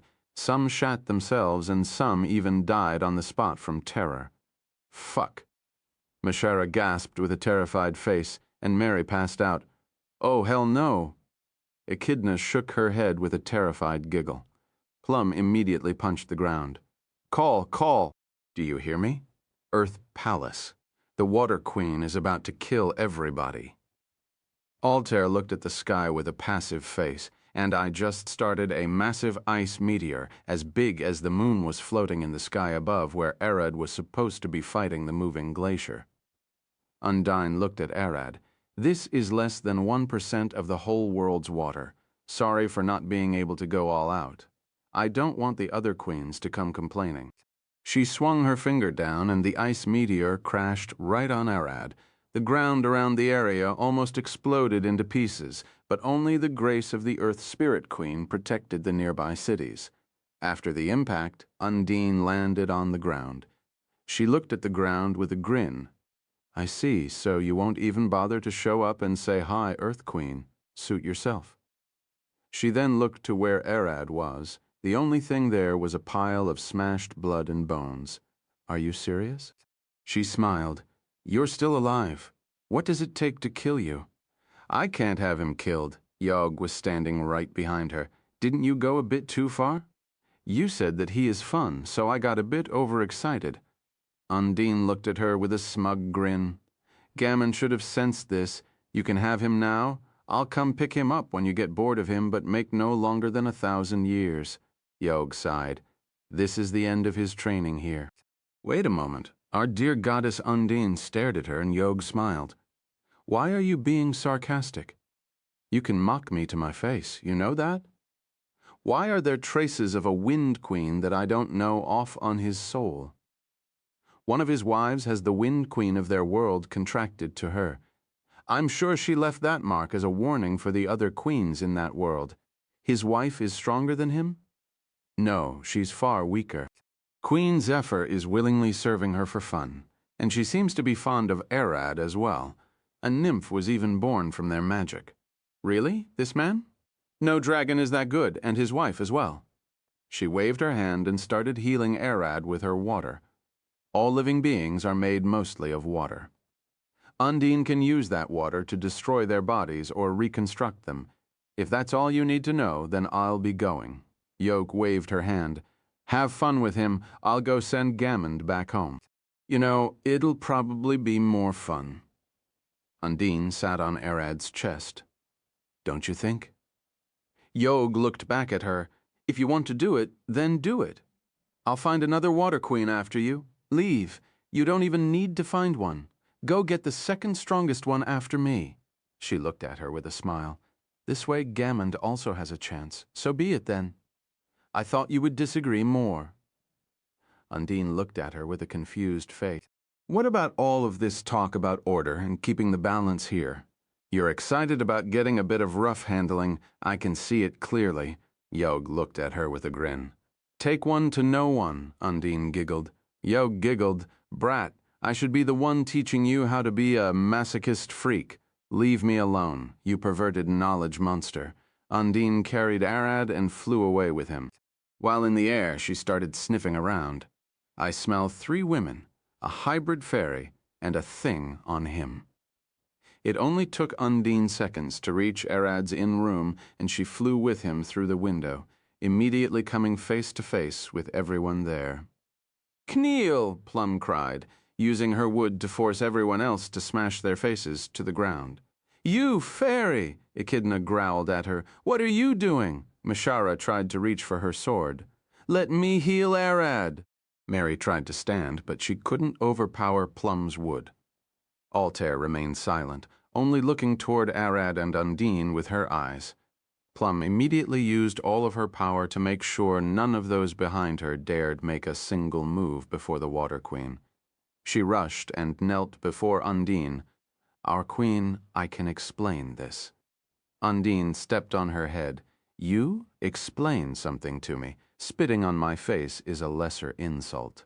That man is Arad Orion. We can't harm him. It's Yog's will, Plum explained anyway.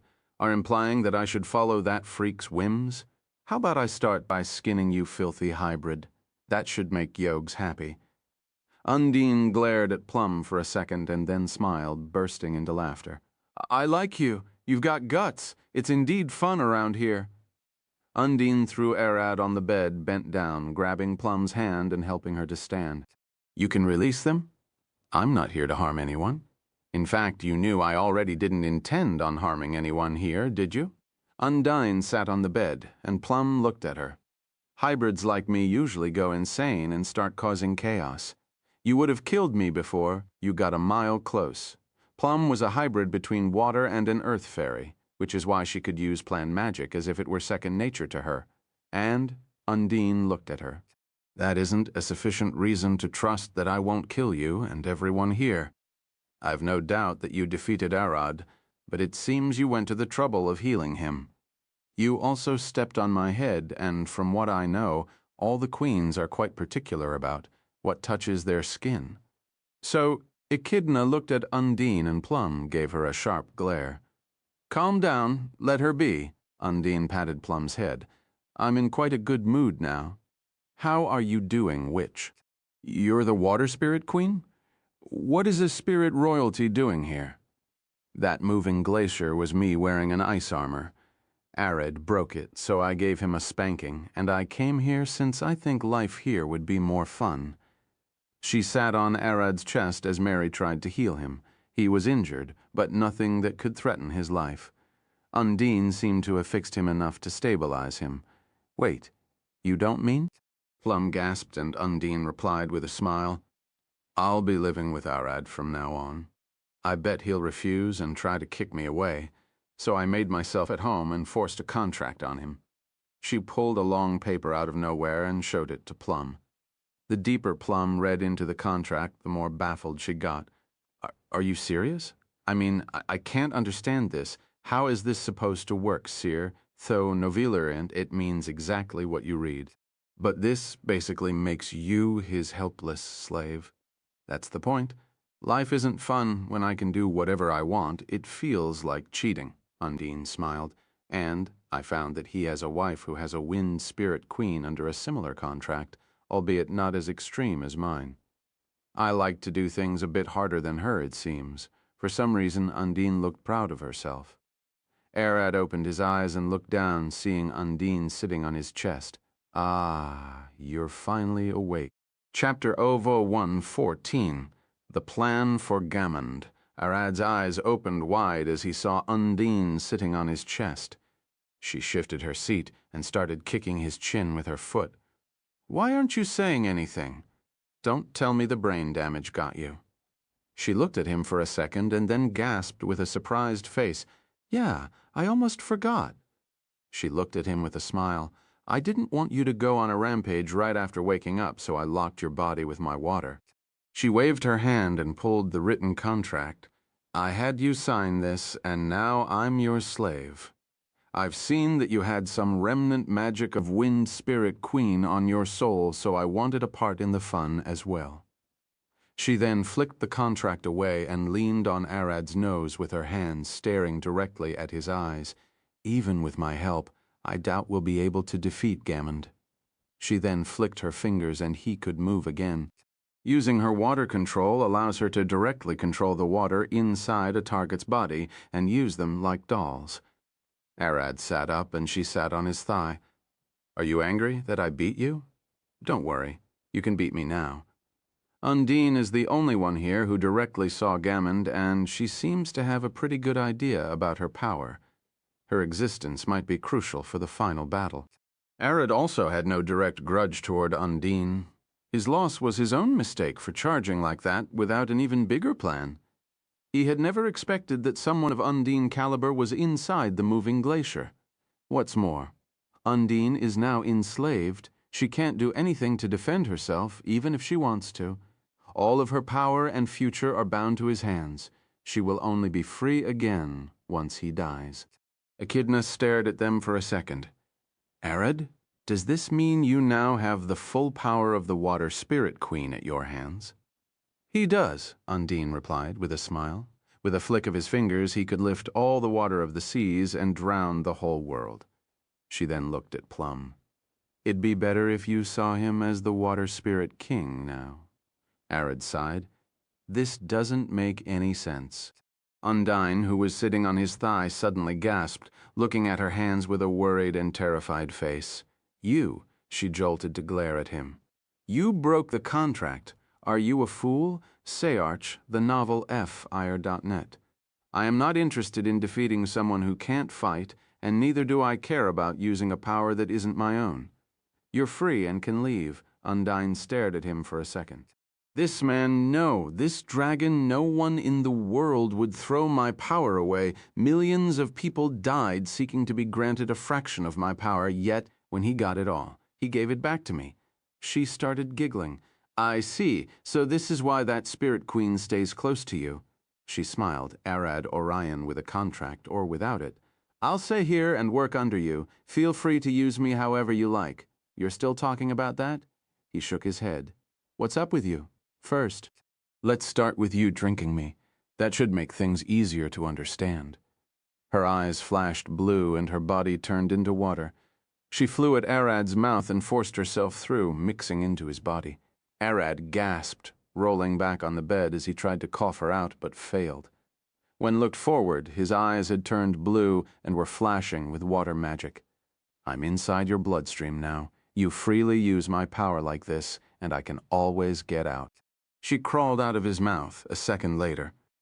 This would be easier to do when you go back to your world.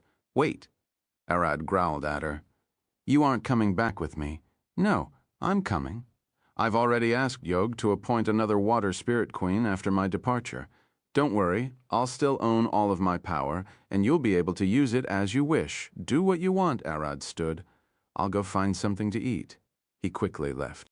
After the last fight, he had lost a lot of blood and energy and was starving.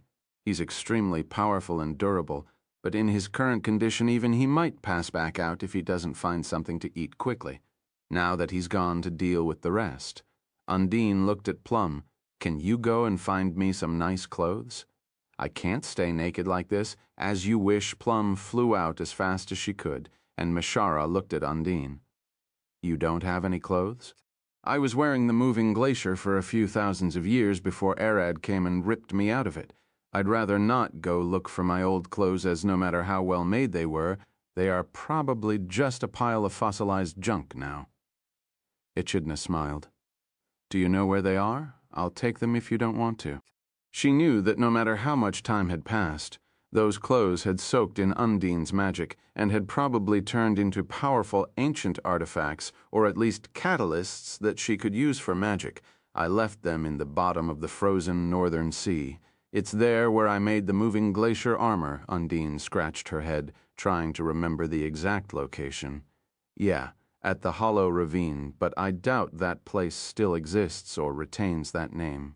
Go to the location where the summer's northern lights cross in a plus shape. If you didn't find it, then I must go there to find it myself. Echidna looked a bit worried. Hollow Ravine, Mishara? Can we get access to the library? I want to see if we have any old map to tell where that place is. I don't know, let's go. Mishara had guessed what Echidna was after. Finding Undine's old lair was bound to give them some powerful artifacts to help in their journey. If it's on their way, they wouldn't mind hitting it. As those two, Undine looked at Mary. Go check on Arad. I'm sure he'll have severe stomach pain after eating. His organs were destroyed and healed several times. You might need to patch him a bit.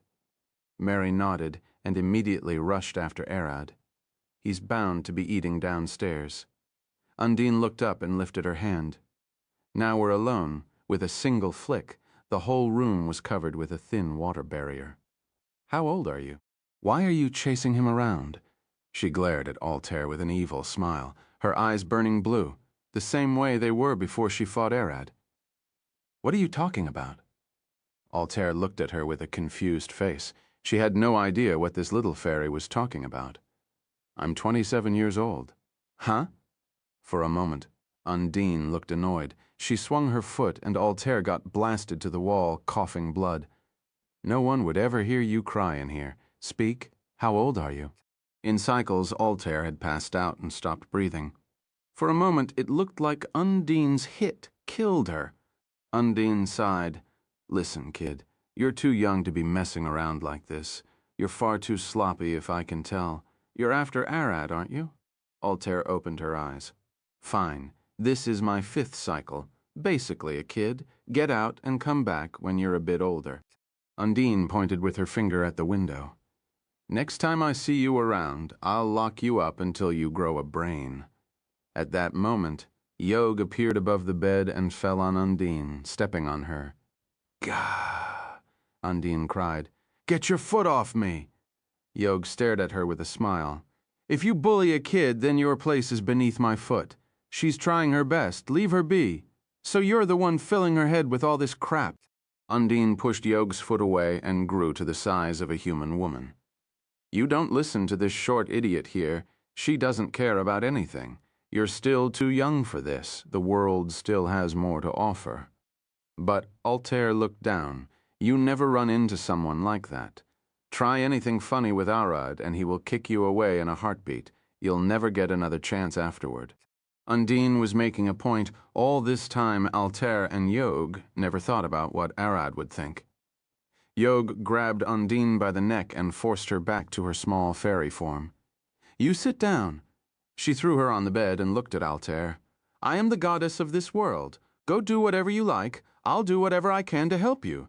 You know, I don't care if it's good or evil, as long as it's fun. Undine sighed. Fine, but I'm washing my hands out of all responsibility. I warned you, kid. She then waved at her to approach. I'll help a bit, though, with magic. Magic? Altair tilted her head a bit. Your left leg is a bit taller than the other. You smell a bit off, and your proportions are a bit exaggerated, like, how is your head that small? She pointed at her. Yog looked at Altair. How? I can see it, but no one should notice. Those are but small imperfections. If I can tell, then, Arad can as well. I'm sure he's already weary of her. Hearing Undine's words, Altair remembered that Arad indeed acted weird around her. He probably could sense that. Something was off, but couldn't tell how. An hour later, Arad returned to his room, finding Undine had worn the clothes that Plum brought her. So you finally got something on. Yeah, or do you prefer me naked? I won't mind staying like that. She looked at him with a smug face, but he ignored her, returning to his desk. On his way there, he looked at Altair for a second. The weird feeling he was getting around her had fully disappeared, which made him even more weirded out. Did you want something? Altair asked with a tilted head. No, nothing. Arad went back to check their plans. At that moment, Mishara and Echidna returned. They have found the location of Undine's lair, but sadly it was on the other side of the northern Arctic. They have to go way past Yog's tower to find it, which means getting it is impossible on this trip. The two showed the location to Arad, and he shook his head. We can't get it, but you two can go there after we deal with Gammond in Yog's tower. We won't need those artifacts after the fight. Mishara looked at him. Can't we make a detour to get them? No, we'll waste a lot of time, and I bet it's buried underground. He stared at Undine. Under ice mountains of it? Undine replied as she flew and sat on Arad's shoulder. But I can dig it out in seconds. I'll think about it, but I think it's better to plan for a fight against Gammond. You said she's twice as strong as you? But that's wrong. Arad smiled. She's a white dragon, and I bet a master of temperature magic. So, what will you do? I doubt that'll make a difference. She flew down and sat on his desk. Oh, it makes a big difference. With a flick of his fingers, he conjured water into a cup by using water magic. Hey, use my magic. What do you think you're doing casting it on your own? Undine felt sad that he didn't use her power. I'll use your power against Gammond. For now, listen to this. Water is made of 3 particles, 2 small ones and a big one. The big one is what we breathe to stay alive, and the small ones can burn really well. He then put 2 fingers inside the cut and jolted it with lightning magic quickly after igniting. The gas that came out, he separated the oxygen and hydrogen and then combusted them back, which gave him back the water. I'll create a lot of water with your magic, separate it like this with weather magic, since the lightning from that costs way less mana than normal lightning magic, and then blast her with this. Arad smiled. She'll absorb the heat to throw it back at me, but I would have gotten the water back, and I'll burn her again, over and over, until she can't take it all and explode. What if she threw the heat back at you and hit you? I can use temperature magic as well. I'll absorb and throw it back at her with the generated fire. What matters with temperature magic is mass, not mana capacity. I bet that just the bloop has enough size to absorb as much heat as a dragon, similar in size. Undine looked at the papers and then back at Arad several times. Are you some kind of genius? She was genuinely surprised.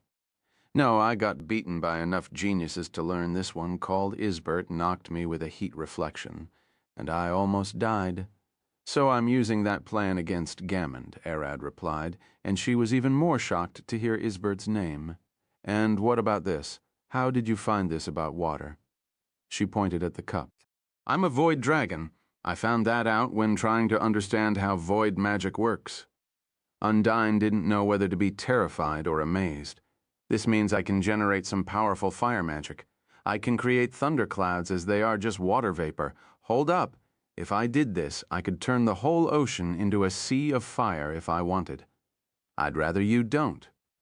Arad looked at her with a smile.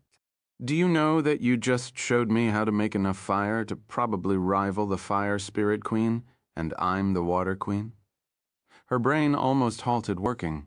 She was with him for less than a day, and he dropped that bomb on her. It's been thousands of years since her power stagnated, be he just. Undine sighed, holding her head. I didn't expect it to be like this. Her hands had started shaking. Now I want to test it. She lifted a finger up and created a ball of water and then a small cloud. When the lightning jolted the water, she was able to generate oxygen and hydrogen and then burn them to create fire, with Undine still stunned. Altair approached Arad and looked at the plan with Mishara and Echidna. "How did you find that?" she asked. "Find what?" He looked at her. "About void magic? Is that some kind of magic that analyzes other magic?" Altair looked at him with a confused face. "No, the world is made of small particles. Those particles are made of even smaller particles and void between them. Void magic control that voids to crush those into energy and then reform them back to matter." Arad explained as best as he could while drawing it.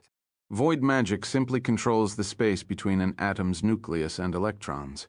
Taking that void off would force the atom to collapse into energy, and putting void into energy generates an atom.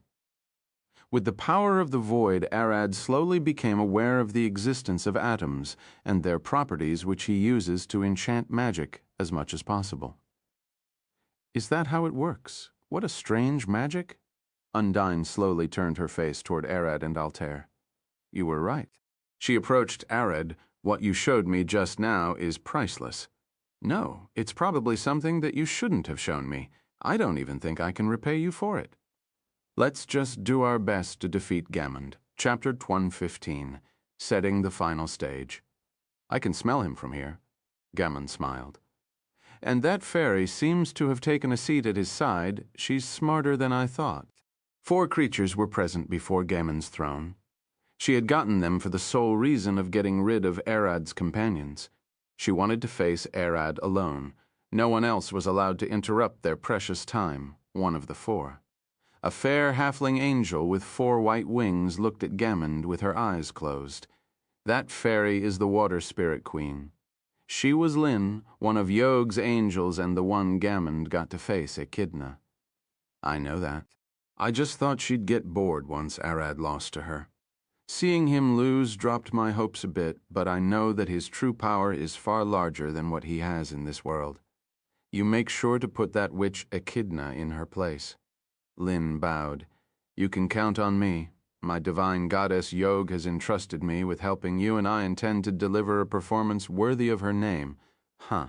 A naked demon woman with a lower torso of guts, bones, and writhing flesh laughed at her. "What? You'll kill her with jokes. Play a funny prank on her." "Don't make me laugh. Take this seriously and fight as if your life depends on it." The one speaking was the demon Balio, a flesh demon that Gammond summoned to put a stop to Mishara. "Balio, you're the only one whose life depends on winning this." The robotic voice of this mechanical maid echoed through the whole throne room. "Don't mess this up." Yog employs hordes of mechanical maids and servants all through her divine domain since they won't spill the secrets of her magic, and also since she could use them as scouts through the whole multiverse. Balio growled, "Tin Scarp, mind your own business." The maid looked at her with an emotionless face. "Sorry, I'll try minding my own business. It's just that this demonic shit is crawling all around with her spilled intestines and painting the whole place red with blood. Should I clean her up?" 10 massive cannons emerged out of the maid's back and pointed toward Balio. "I'll start cleaning right now." The maid's name was 480085, and she very much hated that name. Her job was to make sure Plum got nowhere near the battlefield, and she was permitted to use as much firepower as she wanted. 2 tentacles came and wrapped around the 2, holding them in place. A naked succubus with 2 massive horns, long pink hair, bat-like wings, and 8 tentacles for a tail walked between them with an annoyed face. See the Novirat Nova Fire. "Don't even dare mess this up." Her eyes shifted toward Gammond. "Isn't that true, Gammond?" "Lyra is right." Gammond sighed. "Lyra is a succubus witch that used to live in the succubus kingdom ruled by the mother of all life, Gracie. You 4 need to make sure Arad's friends never get in my way. Don't worry." Lyra smiled, licking her lips. "At least for me, eating that woman Mary won't be too hard. I'll make sure she won't be able to think again." 48085 looked at Gammond. "What about that woman Altair?" "Yeah," Lyra added. "We can't leave that wild card on the table. Got a banishment spell ready? She won't be a problem." Gammond stood and walked away from her throne. "They are here. Everyone head to your rooms." The 4 disappeared, and Gammond remained alone. With a single flick of her finger, the throne room shifted into a massive empty arena with a single king-sized bed in the middle. The door of the arena opened up, and Arad walked in wearing a suit of black armor, a long red cloak, and a massive greatsword strapped to his hip. It's nothing more than a longsword. He looked around, inspecting the place. We got separated? Indeed, I don't want them souring the mood here. Gammond called him as she sat on the bed. Care for a little chat first? No. Arad pulled his sword out. Where did you send them? I'll answer if you pull your other sword. The smug smile on her flashed as she licked her opal teeth like a big cat ready for her meal. Arad looked at her silently for a second, assessing the situation. Fine. He sheathed his sword and pulled another sword from his magic pocket. Now speak, I didn't mean that sword. I know. But this also fulfills your condition. Speak. He glared at her, and she sighed. Dragons should never get back on their words. He outplayed her, and she had to reply, otherwise she'd look like nothing more than a lying, prideless Dracaena who's so weak that she can't even keep her word. I had each of them sent to another demiplane, where one of my minions will keep them busy. All I can promise is that they won't die. She waved her hand and conjured a large ice table and chairs. Now, can we have a little chat? Fine. Arad approached the table and stood to sit with him. First, Undine. You can come out. I know you're hiding inside his bloodstream. With a smile on her face, she looked at him, and Undine crawled out of his mouth. Why didn't you send me to another demi-plane? You could have done that, right? The moment you made yourself his slave, I started counting you like an object that he owns. Him breaking the contract doesn't matter. She giggled. You knew. Undine gasped. Was Gammond spying on them? She wasn't doing that when Undine was here. You made the contract in public, so I saw it from afar, and you didn't have the contract when you arrived here, so I just assumed. So I was right. Her gaze shifted to Arad, and I guess you know why I'm here. Arad Orion. I'm not looking for a mate, and you know I'm already married. You'll have to go through them first. He glared at her. Get in my way or try to harm my wives, I'll burn you to ash. That's why I'm here, she smiled. When you get as strong as me, everything becomes so boring. I wasted my youth seeking power, and ended up without a mate until I became a great worm.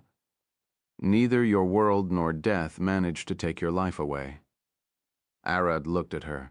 She had grown far too strong. Arad, do you know how everyone looks when you get as strong as me? They don't even have a look. They are invisible, fading from memory as soon as they die. The curse of power.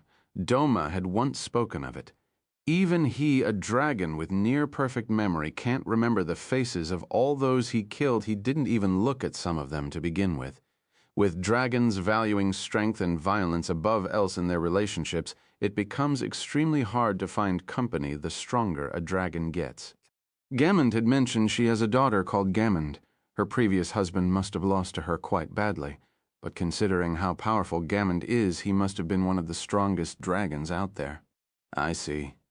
You aren't looking for a mate. You're just looking to have fun, Arad smiled, that I can try to give you. She lifted an eyebrow. What are you talking about? Of course I'm looking for a worthy mate, one that won't bore me. She smiled. Would you lose so badly that I won't even remember your face? Would you lose but prove a decent challenge? If that's the case, I'll mate and eat you right after like my previous husband and soon forget your face like his. Or would you be able to prove a challenge, give me a lot of trouble? That would be a dream come true. How about the other option? Me giving you a beating so you won't give me or anyone else more trouble. The two stared at each other for a second, grinning. So, what do you say? Should we use the bed before the fight? Arad stood and approached the bed. It was a nice and expensive one made of enchanted oak wood and silk. With a single kick, he sent it flying to the ceiling where it shattered into 1,000,000 pieces. We won't be needing that. I expected as much. The two stood facing each other. Elemental expansion, endless white hallways illuminated with candles, wooden floors, rancid air, and the deafening rumble shaking from beneath the ground. Arad found himself standing alone in those desolate hallways. He could still sense Gammon's magic, but he couldn't from which direction came. Gammon herself woke up standing on the ceiling, looking at an upside-down world akin to the hallways Arad was in, but instead of the wooden floor, it was a flowing stream of deadly magic. One step in it, and even she would die instantly. She could sense Arad's presence, but it felt off. Something tainted the air, and she wasn't thinking about the rancid smell. Welcome to my favorite elemental expansion. I call it the Endless Dimension Maze. You'll fight here, and start by finding each other first. Good luck, you'll need it, Gammon growled. You little nasty shit separated us through dimensions? Fine, I'll go to him. She could sense Arad's magic in the air. Given enough time, she should be able to reach him. Gammon sat down and started conjuring her spell, focusing on sense and calculating all the dimensions layered in this elemental expansion, finding which one has Arad, and then finding his exact location. What are you doing? Arad asked as he stood beside her, trying to locate you. Just let me focus. I found you first. If you actually manage that, then I'll gladly suck. She opened her eyes, seeing Arad towering over her. Chapter at 1016, Battle of Monsters. How did he come here? We were on separate dimensions. Gammon stood and swung her fist at him as hard as she could. Arad lifted his arms and blocked the hit, but the power from it was enough to rip his arms off and send him flying. The only limitation that Gammon has is that she's locked to her humanoid form, which limits her output to a quarter of her original power, but that punch alone was enough to kill almost any living being. How did you do it? She growled. But Arad appeared again behind her, swinging his fist with a stern face. He had already regenerated and was coming for a second try. Even catching her off guard wouldn't work. Again, this creepy feeling magic. It's not a curse nor a normal spell. What is it? She grabbed Arad's fist, twisted it, and punched him in the guts. Her fist blew right through his back. Her arm got stuck in his abs as he grabbed her in a bear hug, opening his mouth wide as his tongue rushed toward her face, aiming to sting her in the eye. With a single blow, Gammon's breath froze Arad's tongue and head solid. Now that's a scary tongue. I hope it returns to normal.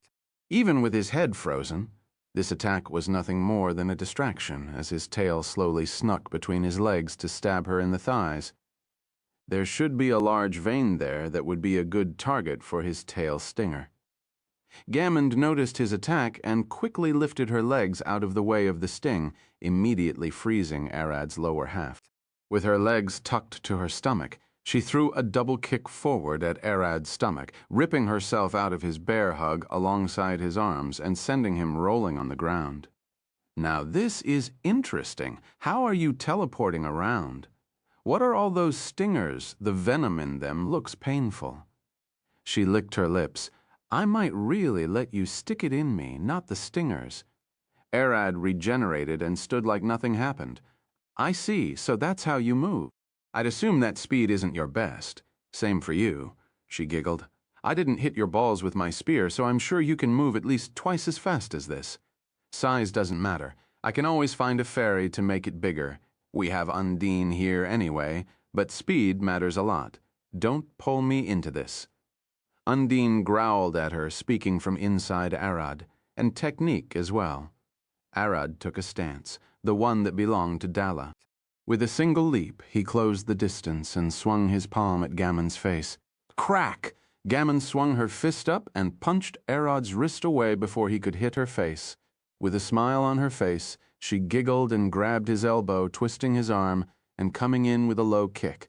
You don't slap a woman on the face. She kicked his knee and spun him in place. You slap her butt. With a swift move, she drilled her elbow into his chest, sending him flying back.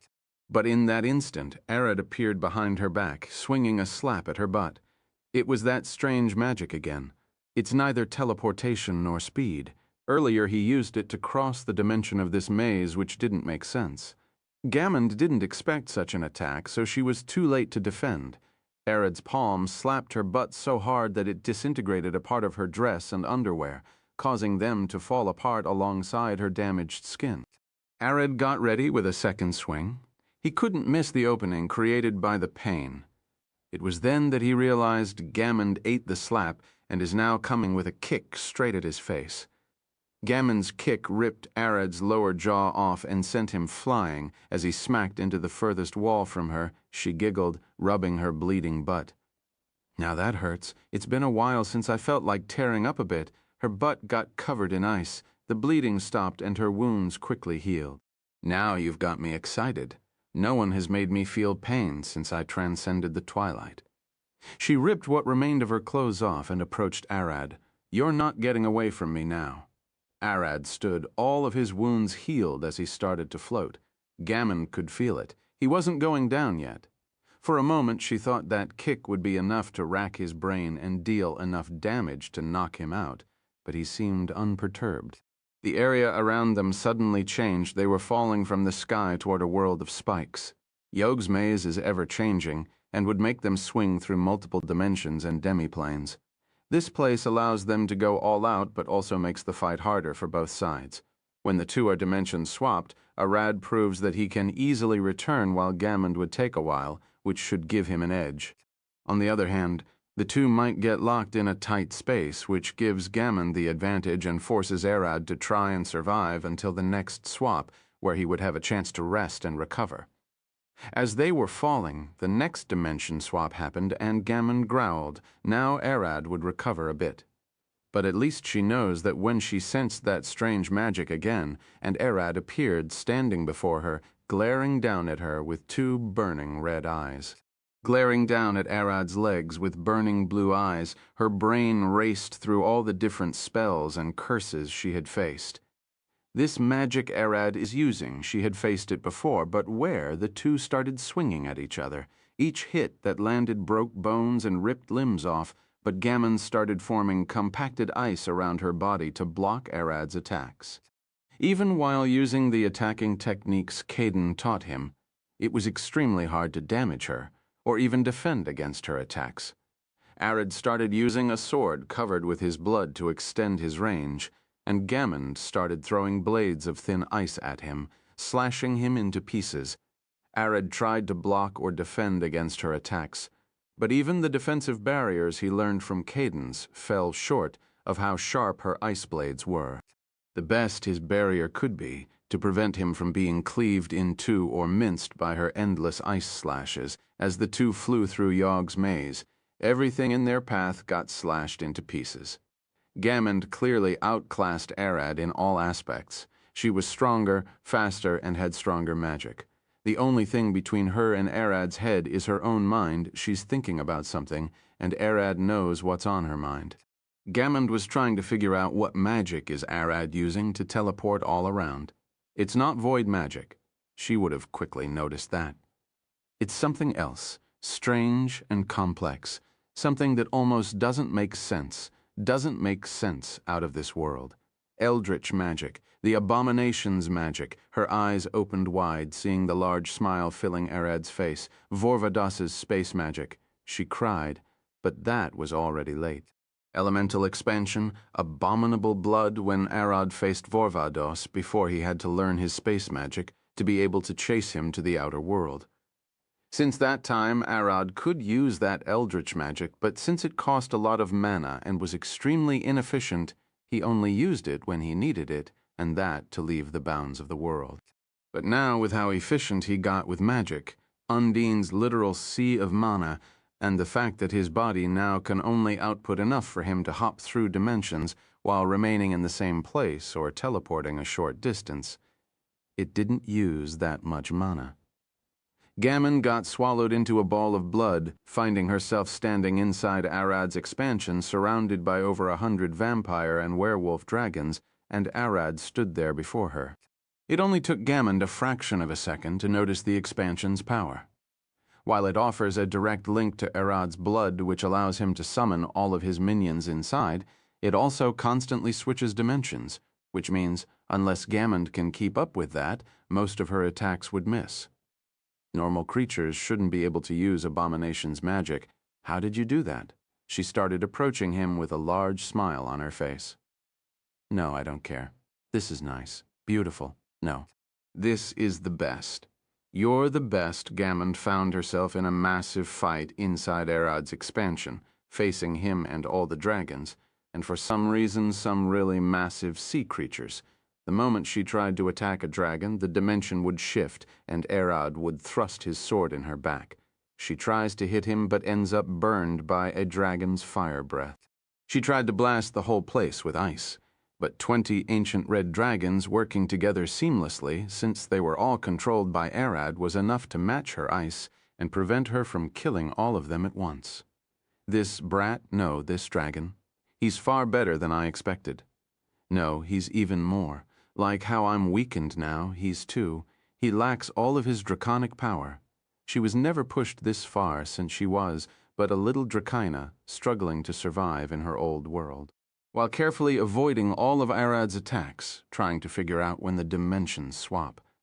Happens, Gammond finally manages to find a pattern in Arad's expansion by switching to a defensive strategy and slowly awaiting opportunities to kill Arad's dragons and minions. In the span of almost an hour, she managed to wipe them all out. Arad is the one using an expansion that consumes a lot of mana, and that is on top of all of his minions. Gammond ended up winning the battle of attrition thanks to her strategy, and finally stood in the middle of Arad's crumbling expansion, lifting him by the neck, all the bones in his body broken or frozen. He couldn't even lift his arms anymore.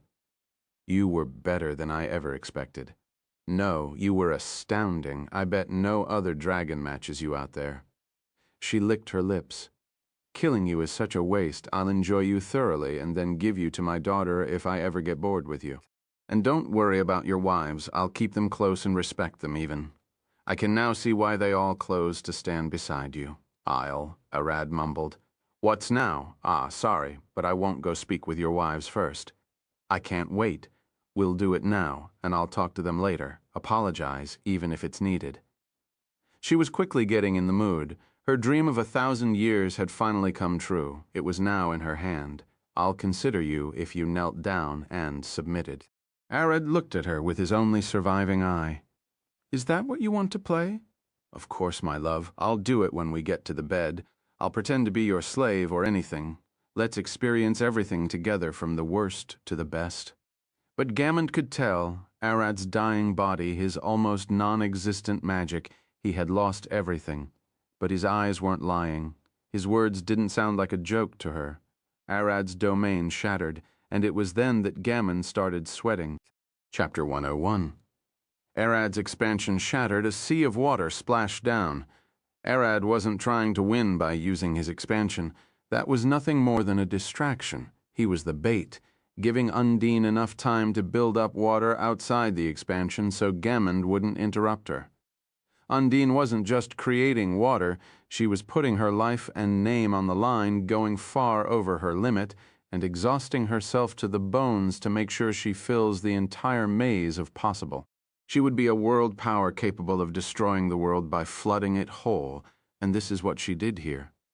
The multi-dimensional maze of Yog almost flooded, filling with several oceans worth of water, and putting Gammond beneath enough pressure to make the depth of the ocean look like a joke.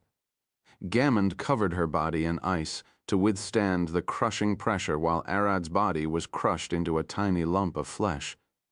Undine, you just killed him. Is this how much you want to kill me? Undine didn't respond. She was far too exhausted and excited for what was coming next to care. She lifted 2 fingers, glaring at Gammond. This is your end. She had made sure to leave some air pockets dotted all around the water she created. Each pocket was several hundreds of meters wide and filled with water vapor and thunderclouds. When she forced lightning to jolt the sea she had created, Gammond found herself being both crushed by the immense pressure and jolted with an electric current that dwarfed all lightning bolts she had ever seen in her life. This alone would have been enough to kill almost anything, but the one Undine was trying to kill was Gammond, and that Dracaina was a tough one who had survived for thousands of years. Just by the sheer vitality and durability of her body, she had managed to remain alive and conscious, albeit taking a stupid amount of damage. She knew that Undine could create as much water, but she didn't know she could create this much powerful lightning. No, she's sure Undine could only create several clouds in the sky to generate lightning. Someone must have taught her something, and Gammond had a strong feeling it was Arad. Did he really give Undine, who was already too strong, even more power? What kind of magical knowledge does he have? No, he had learned Vorvados's eldritch magic. I'm sure he knows something about lightning magic as well. She growled, and even after his death, Arad's power still contentious to burn her. But Undine wasn't done. She had only reached the point she awaited. With an excited face, she lifted the 2 fingers of her other hand, joining them with the rest. Salamander, I'm going to give you a scare. All of the water had turned into gas, a mixture of oxygen and hydrogen, which instantly ignited into a hellish blue burst of fire that filled the whole maze. Water expansion, hellish blue sea of fire. It felt wrong for a water spirit to have a fire expansion, but that feeling made Undine even more thrilled and excited about it. This was priceless, the feeling of being able to control 2 elements at once. Sear the novel fire. Newt, what was scarier is that when oxygen and hydrogen burn, the result is just more water, which Undine can immediately break down again and reignite in an endless cycle to keep this world-sized super-oven going for as long as she had mana to generate lightning. Even her lightning only required her to rub the water vapor inside the air pockets she created. All she needs to care about is protecting her body from the heat with water as she flies away from Gammond, letting her cook in this hell. After 2 hours of constantly burning, Undine finally felt Gammond's magic fading. She must have finally run out of mana and got roasted. But just to be sure, she kept burning her for another 2 hours. When the 4 hours were about to end, Undine shrugged her shoulders and decided to keep the fire on for another 2 hours. Arad was really particular about being careful and making sure everything worked. If Gammond was trying to pretend she died, Undine must make sure to keep the fire going long enough that whatever reserve Gammond might have would be over. After 6 hours, Undine finally turned the oven off and sucked all the water. She now must find Gammond's charred body, if it still exists. But in that blink of an eye, a charged body flew at her with an ice sword. Shit, did she survive that? Undine couldn't believe her eyes. Gammond had tanked the fire for that long and was still able to move. Her body looked like a charred piece of charcoal, but she still felt as threatening as before. Undine had used a bit too much of her power, which was making her slower. She dodged the first stab, but the second was coming right at her heart. She knew that she couldn't dodge this. I should have kept the fire for a whole day. A blinding red flash flew from the far distance and snatched Undine, and Gammond gasped. Don't tell me he's alive. She glared down, but her eyes opened wide. It wasn't Arad standing there, but another fairy, and this one was Red Salamander. Undine cried. Salamander stared at Undine. The hell was that? She was baffled when she sensed that much fire in one place. For a second she thought another fire spirit queen was there, yet here she found Undine. She used that fire? Salamander growled. No, that was me, Undine replied with a proud smile. Salamander found it hard to believe that Undine was behind such powerful fire that rivaled hers, but that didn't matter now. The Fire Spirit Queen? How did you get in here? This is why Yog created this place. Gammond growled at her. Who is this talking piece of charcoal? Salamander looked at her with a grin. Wait, you must be that Dracana from another world. Yog, let me inside. She said that the people of this world have a right to defend it. That midget, I'll kick her in the face when I see her.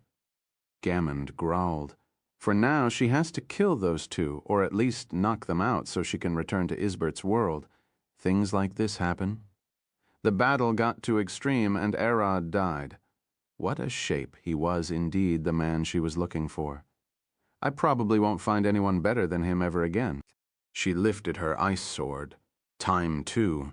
She coughed blood as a sword burst through her stomach. She couldn't be happier as she slowly looked back. I don't care how you made it, but I'll. No one was behind her. No one had stabbed her through the back, yet a blade had come out of her stomach. 6 hours earlier, just when Arad entered the tower, he got separated from the rest of the girls. Echidna looked at the pale white room she ended in. Arad? Meshara? They can't hear you. for they aren't here. A woman's voice came from the ceiling, and when Echidna looked, she saw an angel standing on the ceiling with her eyes closed. Moment, countless thorny vines burst from Echidna's body and filled the whole room. As the angel landed on the ground, she looked around it, now standing in the middle of a bushy garden of spiky veins, black roses, and purple rot. Echidna glared down at her with burning black eyes. "Now, angel, start praying, for you'll need it." The angel smiled. "I'm called Lynn. I know you are Echidna, the Witch of Thorns. This garden looks nice. All it lack is a marble table and some tea." "That's right. And then I'll make you drink my piss." Echidna sent all of her thorns to catch the angel. Meshchara walked with Arad, but suddenly found herself in a room and immediately closed her nose from the stench. Guts and organs were scattered everywhere. "What is this place? Welcome to my blood hole. You must be Meshchara, that night woman sticking around Arad." The demonic woman slithered her way toward Meshchara. She looked just as terrifying and disgusting as the room itself. "I'm Balio, a flesh demon from the abyss. I was hired to make sure you never make it out of this room." "A demon?" Meshchara drew her sword. "That means I can cut you to pieces." The whole room got covered in mist and fog. Balio looked around, unable to sense Meshchara's magic or presence. "The whole room is filled with my guts. I should sense her moving, or at least hear her armor." A laughing tornado, Meshchara's voice boomed across the room, and a whole tornado spawned in that tight space, ripping all of the organs and spinning them around, a tornado of blood and guts. Balio growled. "I've heard of Arad before getting summoned here. He just conquered 2 layers of the abyss recently. I planned on keeping this Meshchara alive to get some favor and probably move to his layers, but now catching her alive might be a problem." As lightning started roaring inside, Meshchara's blade flashed with brilliant sparks as her sword clashed with Balio's claws. Thanks to the mess, Balio found it hard to track the loud Meshchara, but also made the place far harder to fight in. Plum looked around, finding herself in a large steel room with several buzzing lights in the ceiling. A single maid was sweeping the ground. She stopped sweeping and looked at Plum. "Take your shoes off. I just finished cleaning. I'm flying and I'm barefoot." Plum flew toward the maid with a passive smile. "And you seem to still have a bit to clean, indeed." The steel maid replied and kept sweeping. "Are you Plum? The fairy with Arad? Orion? Yep, indeed. Are you some kind of monster that is here to stop me?" Plum didn't look that threatened or scared. With a cheerful smile, she flew around the steel maid. "Yes, I got put here to make sure you specifically can't go help Arad. Would you mind sitting here with me for a while?" The maid looked at Plum, and Plum replied with a smile. "Of course. What's your name? Me? I don't have a name, but Yog used to call me 48085, she, the one I work for. Gammond just borrowed me." "Why do you have a flat chest while being called 48085, Plum?" Looked at the maid's chest, flew down, and knocked on it as flat as a pan and just as hard. Yog's humor. I don't know why myself, but that doesn't concern me at all. She had just finished sweeping the floor. "Wait a moment." Plum lifted her hand. "Before we fight, it's bugging me, so do you mind taking your clothes off?" The maid looked at Plum for a second. "I'm a machine, so I don't mind." She took her maid outfit out, and Plum touched her chest. "Just give me a second. Shut down your defenses for a bit." "So you can destroy me?" "No." The 48085 shook her head, and Plum disagreed. "Huh. I'm not going to harm you. I just need access to this outer layer of steel." The maid did as she was told, and Plum growled, focusing her magic. In a few seconds, she enlarged the metallic armor of the maid's body, giving 2 large udders. 48085 gasped. "Ah, I got 2 large boobs now. Just wait a bit longer." Plum pulled a handful of seeds from her pocket and grew them into flowers on her hand. "I can paint them for you. Mind helping?" Of course, after about several minutes of working, the maid asked Plum, "Aren't you worried about Arad?" "Arad? No, she's with him, so my presence would only get in their way. Our job is to make sure you don't go help Gammond." Plum looked at 48085 with a smile. Gamond also asked us to make sure you don't help Arad. The maid smiled. So we both can. Just wait here, right? You can say that, Plum kept playing with the maid. Mary walked inside a large furnished room. It was bigger than even a throne room, being almost 50 meters wide in each direction. She could hear a woman moaning loudly inside, and when she looked, she saw that succubus masturbating on the bed. What are you doing? Mary sighed. The succubus stopped and looked at her with an excited face. You're finally here? I was getting bored from playing with myself alone. Come here, she licked her lips. Or should I drag you by force? Who are you even? Mary looked even more disappointed. The nearest brother is at least 50 kilometers away. I'm called Lyra, a succubus witch. My main job is getting people to cheat on their partners, creating potions and concoctions that force someone to fall in love, and even more stuff like that. She sat on the bed's edge and tapped it. Come, don't be shy. I'll teach you how. So I have to punch you out of my way. Mary really didn't want to have to fight here. Punch me with your fist? Call it fisting and I'll be okay with it. Mary started taking her clothes off and Lyra looked shocked for a second.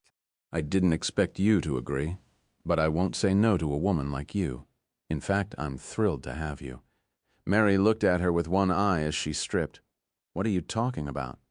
I don't like to fight, as it'll get my clothes dirty. Arad bought them for me just recently, and I don't want to damage them. Mary walked toward the bed and stood right before Lyra. Shall we start? Lyra was already getting excited. Mary pulled her fist back. Let's go. This is a divine smite. Lyra couldn't sense any divine magic from Mary. Whatever she was casting, it would fail. Mary swung her fist at Lyra's stomach, and blood spikes burst through the succubus's body. Lyra coughed blood as her body was blasted back. She looked back at Mary with a surprised face. Seeing her wearing a full plate armor made of hardened blood, her fist covered in large spiky gauntlets. Vampire's blood magic? Did he turn her into one? No, she isn't a vampire. I can tell the difference. She is a human. Mary lifted her hands. My Arad, have mercy on your soul, poor thing. Is she praying to that monster? Gamond coughed blood as Undine stared at her with a smug face. Should have listened when he asked you to give up. Chapter 10:18, Taming Fire and Water. Another sword burst out of Gamond's stomach, and she tumbled forward, feeling that her organs were being ripped apart piece by piece. Soon, over 10 swords burst out of her torso, and she fell to her knees, blood pouring out of her like rivers. That blood glowed bright red and stood up, taking the form of a gigantic human who soon appeared to have been Arad. Not even Gamond could mistake that godly muscular figure. She giggled with blood dripping from her mouth. This isn't how I wanted you inside me. A monster attacks at night. Several people die. It's a massacre, and only 3 survive. Among those 3, 2 had bite marks on their neck, and the last one didn't. They were all treated, but suddenly one of the bitten ones turned into a monster, so the guards killed him, and then killed the other man that got bitten before he could turn into a monster and kill everyone. Arad looked at Gamond with a smile on his face. The last one who didn't get bitten got inspected, and nothing was found wrong. He gets sent to the shelter where all the others are hiding until the monster is caught and killed, and then at night that man bursts from the inside out, and the monster crawls out of him. Searth, the noble Ferignote. Gamond giggled. You're that horror hiding inside my blood all of this time. A mixture of blood and size magic, Arad stored his sword away and pulled Anne's rifle. So what will it be? While you were busy getting burned, I was slowly recovering from your blood. Do you want to give up? I admit you're far stronger than I expected. I feel like it'll be a waste to lose control. She looked at him with a grin. For dragons, it's not about domination over the other. It's about who has the freedom to choose whether to dominate or be dominated. True dragons never give up. They are the definition of arrogance, pride, and power. I guessed as much. Arad looked back at Undine. Who is she? Hey, I'm the Fire Spirit Queen Salamander. Whatever you showed to Undine, show it to me. Salamander growled at Arad. I want to play as well. It requires water, so I doubt it'll work for you. Arad replied, and Undine grabbed Salamander by the shoulder. Forget about what he showed me. Come, let's help him. Fine, I'll blast that. Salamander turned toward Gaimond, but Undine pulled her back. Not like that, give Arad control. Salamander gasped, what are you talking about? Let him control the core of my magic. Are you insane? To fairies, their magic core is something akin to a heart, the source of their powerful magic, and especially when a fairy becomes a queen, that core is far too precious to them. To Zephyr, that core was the crown she left for Aela, and for Undine, it was an amount of crystal pure water that she had already shared with Arad. Salamander pushed Undine away. We two never got along for over 4,000 years. I'll try to make your life a hell whenever I can. You know how much I hate your guts. She glared at her, but I'd rather beg and suck your toes like a slave than expose my core to some unknown human, let alone allow him to touch or use it. Do it. Just do it. Undine stared at her with sparkling eyes and a large smile on her face. It's worth it. Do it. Salamander sighed. Fine, but I'll blame you for it later on. Undine's body turned into clear water and flew into Arad's mouth, while Salamander's body shifted into a yellow spark that flashed its way into his chest. Do you like it here? It feels weird with all the blood magic and curses, but I say it's a bit too slimy for me. Sorry, that's probably my magic making the place a bit too wet. You sure it's not something else? Undine looked away, and Salamander got far too worried with the two fairies inside his head talking. Arad took a stance as he could feel a powerful wave of cold magic rushing out of Gammon's body. She isn't done yet. It'll never be this easy. This was where his plan ended. By now he had planned to fight Gammon and keep her busy until Undine recovers her magic. But with Salamander joining in, he might be able to finish the fight quickly. In terms of raw magic, Salamander seems to have a bit more mana and mana regeneration than Undine has, probably thanks to how active and violent flames are, which is good. He can use her to accelerate Undine's recovery while enchanting himself to keep Gammon at bay. Hey, where do you think you're pushing me? Salamander growled inside his head. I don't want to get that close to Undine. You can touch my core, but not her. Come on, Salamander. We need to use your quick recovery. Since Salamander's mana tank is full, her recovery has become inactive, which is extremely inefficient, as that could be helping Undine recover faster. Such a thing is usually impossible, but with both of their cores mixed into Arad's soul, the two were close enough that they almost became one. If I don't see anything worth my time, I'll be joining her Undine. I'll make you regret putting me in this situation. Arad, do you know what comes after the twilight? Gammon's body started rapidly healing.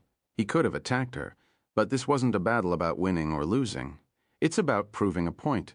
It won't sit well to interrupt her. Our bodies grow stronger, bigger, and closer to mana. Taking a humanoid body becomes easier.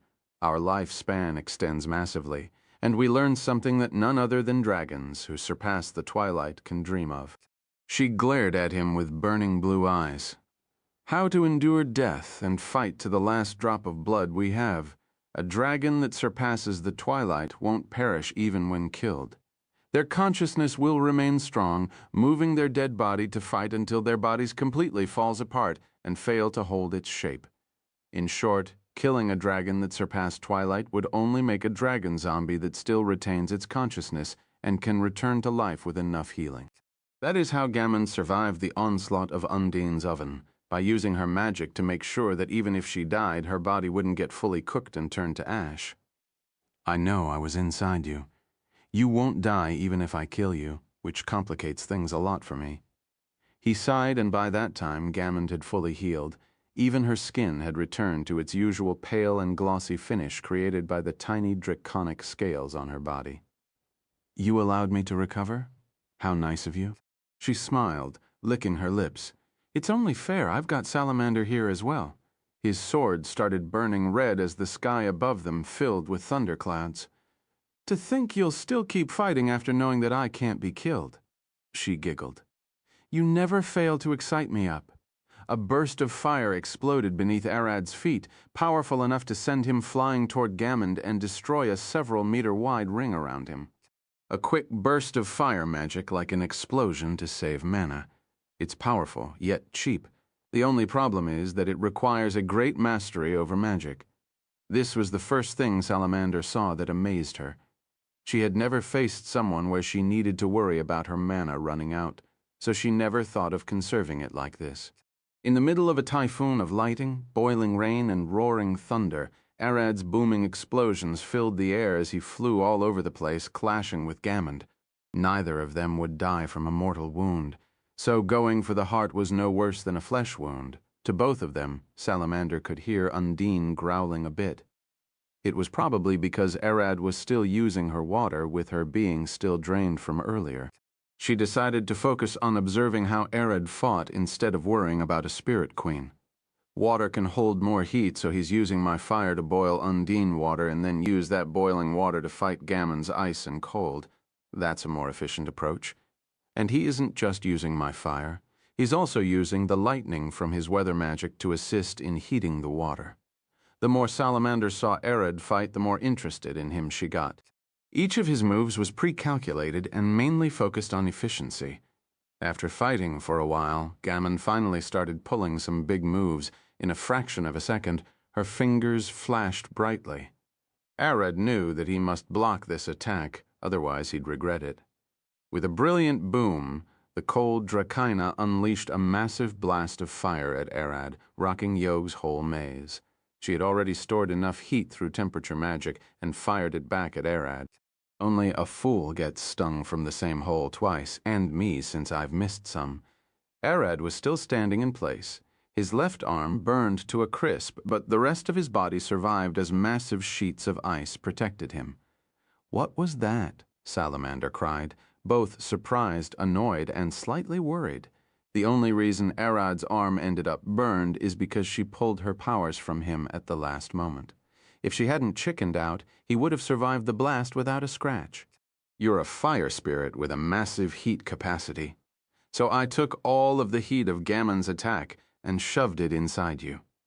You can notice your flames cost a lot more mana to create now." Arad replied, and Salamander couldn't just believe he used her magic to create cold Undine water. Also helped him to mix that cold with water to create ice. It felt weird, like something creeping up my ass warned me next time.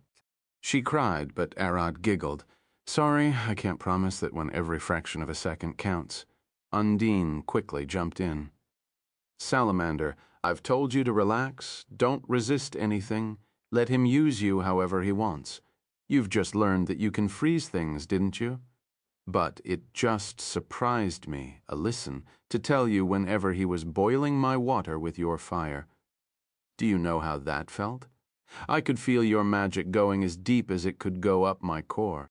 It feels weird and disgusting, but I never resisted once." It was just then that Salamander realized why Undine was growling earlier. Undine grabbed Salamander. "Now, feel this? If we took the heat off my water and shoved it inside you, we can both regenerate your power and create ice." "Ah? Stop pushing your magic inside my core." Salamander growled, but Undine shoved even more magic inside her. "Listen? Look, he's been fighting with you for a while, but it's like you never fought at all." As the two argued, Arad was still clashing with Gammond outside, barely dodging her violent swings. "You two, I know you don't like each other that much, but can you just work together for a while?" He could still use Undine's magic, but Salamander's fire was unusable. "Fine, I've seen enough. Arad Orion, use me however you want. I'll even work with this stupid fairy." It was just then that Arad could feel it, the two spirits inside him finally resonating together. The fire and water spirits were opposite to each other like the wind and earth spirits, and the two never get along, but for the first time they cooperate. The relation between the four great spirits was quite simple to understand. The water and earth spirits get along together, while the fire and wind spirits are just as close. Fire hates water, and earth hates the wind. Water and wind are indifferent to each other, just as is fire and earth. Even after taming two arrogant spirit queens, Arad was still shocked and amazed, unable to believe the Gamond he was facing was just in her human form, which meant she was locked to only using a quarter of her true power. Chapter 1019, Pushing the Limits. Damn it. Altair swung her fists at the thin air surrounding her as she floated. She could see the far walls, but never could approach them. Swinging her arms in the air was utterly useless. She reached into her pocket and pulled out a metallic black cube. Yogg is fair and neutral. Anyone that has the money could buy it, and she won't even change her prices no matter what. That damned Gamond must have bought one. She madly scratched her head. I'll get out of this. Arad fired the rifle at Gamond, sending a bullet enchanted with the piercing art Caden taught him. Gamond managed to dodge it, but Arad had already fired a second shot, aiming at her head. The bullet flew like a flash, breaking the sound barrier several times. Gamond bites the bullet, catching it with her jagged, shark-like serrated teeth. You see, piercing attacks focus a lot of power in a single point, meaning you can stop them by grabbing the piercing object from the sides and applying enough force. She crushed the bullet, a piece of hard candy, and a large smile covered her face. You'll need to do better than this. She is a problem. The bullets are Arad's best piercing weapon now, but even they are too slow to threaten Gamond. With each passing second, her speed and acceleration seemed to increase, which means she had never fought to this extent in her humanoid body and is just now adjusting to it. Her attitude only confirmed Arad's fear. All of her opponents before either died too quickly to require effort, or she just shifted to her draconic body and crushed them, say Undine. Why can he use our powers better than us? Seeing Arad's explosions, boiling rain, water blades, and fire cutters, the two fairies couldn't believe their eyes. It wasn't just his mastery of magic, but the way he fought, his extremely violent style, it was just unnatural. No matter how powerful and fast a supercars is, most of those who drive them never surpass half their max speed, and even when they reach the maximum speed, they do it on well-paved racetracks. Arad, on the other, had already broken the speed limiter and was abusing the dual engines called Undine and Salamander, all while driving on two wheels in traffic chasing a rocket called Gamond. I know it's humiliating to be treated like this by someone else, Undine said with a sad and tired face, but I like it. I never felt like this before, like my blood is finally flowing again. You're really disappointing, Undine, but I have to admit that I didn't expect this. I thought he'd just be a genius at best, but he's a monster. Salamander was just as shocked as Undine. So you hate it? Want to stop? Undine looked at her with a grin. Sayarch, the OVLfire.net. You little rascal, you must be jesting. I'm staying here even if it kills me. I'll never find someone else like him. I was just thinking the same. We probably shouldn't dwell on the past and work together through this. After about an hour of constant fighting, both Arad and Gamond reached their limits. The damage Arad inflicted on Gamond quickly surpassed the limit of her regeneration granted by evolving past the twilight stage, and Arad himself started finally running out of blood to heal. Arad could attempt one last attack using Undine and Salamander powers, but the poor two spirits were already tattered to pieces and exhausted. They might actually die if he pushed them any further. The same could be said about him whose body has finally started to slow down from exhaustion. Gamond's body couldn't endure any more abuse, and neither could her magic. Isbert had taught her the art of suddenly absorbing all the heat from the surrounding area and releasing it as a powerful breath, but doing that might actually kill her with how exhausted she was now. Using Isbert's teaching in a suicide attack was nothing more than disrespectful, and she would rather lose than spit on Isbert's face. Oh my, Yogg appeared between them, clapping her hands. It ended in a draw? Are you two serious? Gamond growled at her. Fuck off. I told you to stay away from us while we fight. But the fight ended. Or can you still fight? Yogg stared at her with a grin and Arad giggled. Gamond, don't try. She's the one who locked you in a humanoid body. I bet she also limited your power to ensure this fight ends in a draw. A large, evil grin covered Yog's face. You can tell? He was spot on. It's the kind of sick thing only you would pull off. Arad sat down. You never intended to let any of us win, did you? I don't know what you're talking about. She looked away. I can't push this further as the angels might actually swarm down outside. The world was in a panic as massive white wings covered the whole sky surrounding the globe. One angel, a young boy wearing a single white robe with 1,000 wings on his back, glared at Yog's tower with a raging face ready to blast it and this whole world into ash. He is one of the twin angels who showed up in the church when Mary tried to heal Arad. He is but one of many billions of angels kneeling over the heavens, glaring at the mortal world seeking violence. I know I can't trust you. Gammon sighed, but this is enough for me. I doubt I'll find anyone better than him in 1,000 years. She looked at Arad with a smile. So, shall we retreat to a nice room? I don't mind being the submissive one. I'd rather get back to my world. It's been almost a year with me stuck here. He glared at Yog. Send me back and give my powers, not so fast. You've already spent a whole year here. What would change if you spent another day or two? Yog flicked her fingers. The angels are upset since I limited his power. They think this is an unfair fight since I'm interfering, so they should calm down now. In the blink of an eye, the two found themselves sitting in a large open grass field with Yog looking at them. Arad, want to hear some advice from me? Considering how much you know, I'll at least listen. He looked around. This wasn't his old world, and he still didn't get his powers back. Take Gammond with you, introduce her to your family, and give her a chance, even if you don't want her as a mate. Keep her at your side. Yog looked at Gammond with a grin. But her daughter is another matter. You must take her as a mate, and the sooner the better. Corey? Gammond glared at Yog. I do want her to find a strong husband, but Arad is mine. I know Yog quickly looked at Arad. Ignore them both and you'll regret it. Take Corey as your mate and you'll be fine. But if you want the best result, take her and her daughter as mates. You'll need them. Why both? He knew that Yog knows a lot of things, but she's also known for tricking people. Forbidden knowledge, but you'll soon find it on your own. Yog clapped her hands, and both Arad and Gammond regained their powers. In that fraction of a second, Arad could hear Doma and Mom shouting inside his head. Every single vampire that was inside his blood roared at him. Arad, Yog looked at him. Now, there is one thing I want you to do before I send you to your world.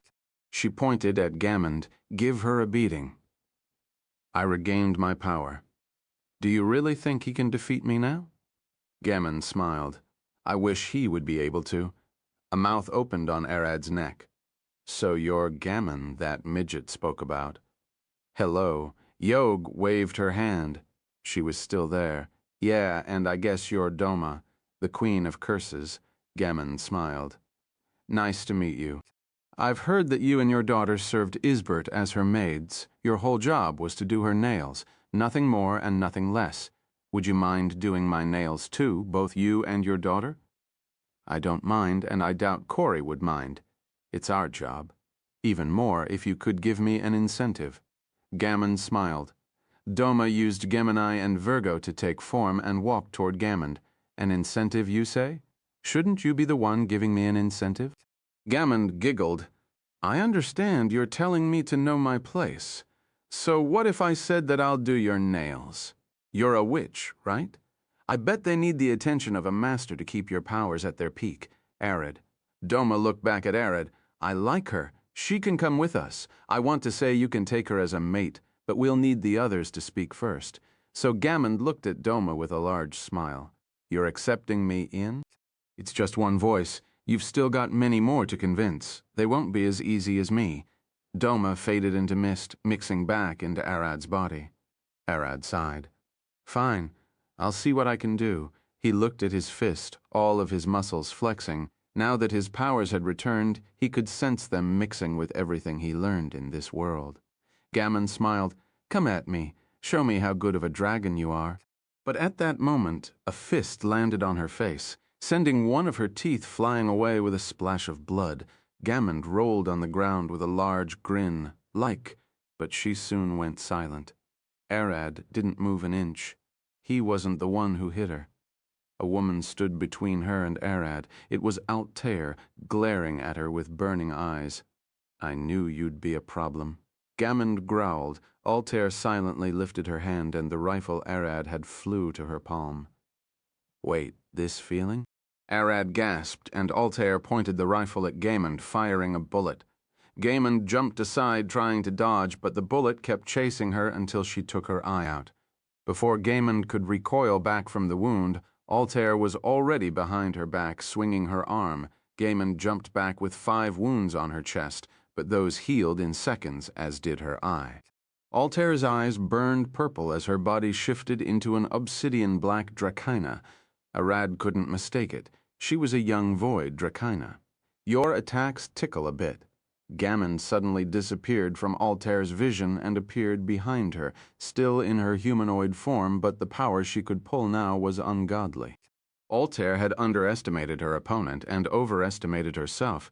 She thought Gamond was nothing more than a powerful white Dracaina that she could fight, but now she had realized that she was far outclassed. Bam! Arad caught Gamond's fist an inch before she could send Altair to the grave. The ground behind him and Altair shattered, and one mountain got blasted into pieces from the shockwave. Altair? No. Should I call you Anne? He looked back at her, and she shifted back into Anne's body. Sorry, explain later. For now, this is my fight. Arad patted her head, and Yog, who was in the back, smiled. Take care of her as well. Anne jumped back, and Arad sighed, his body burning with purple magic as scales slowly covered his muscular body. A grin covered his face. Time to put an end to this. Let me see that majestic, draconic body I've heard about. Gamond giggled as scales covered her body.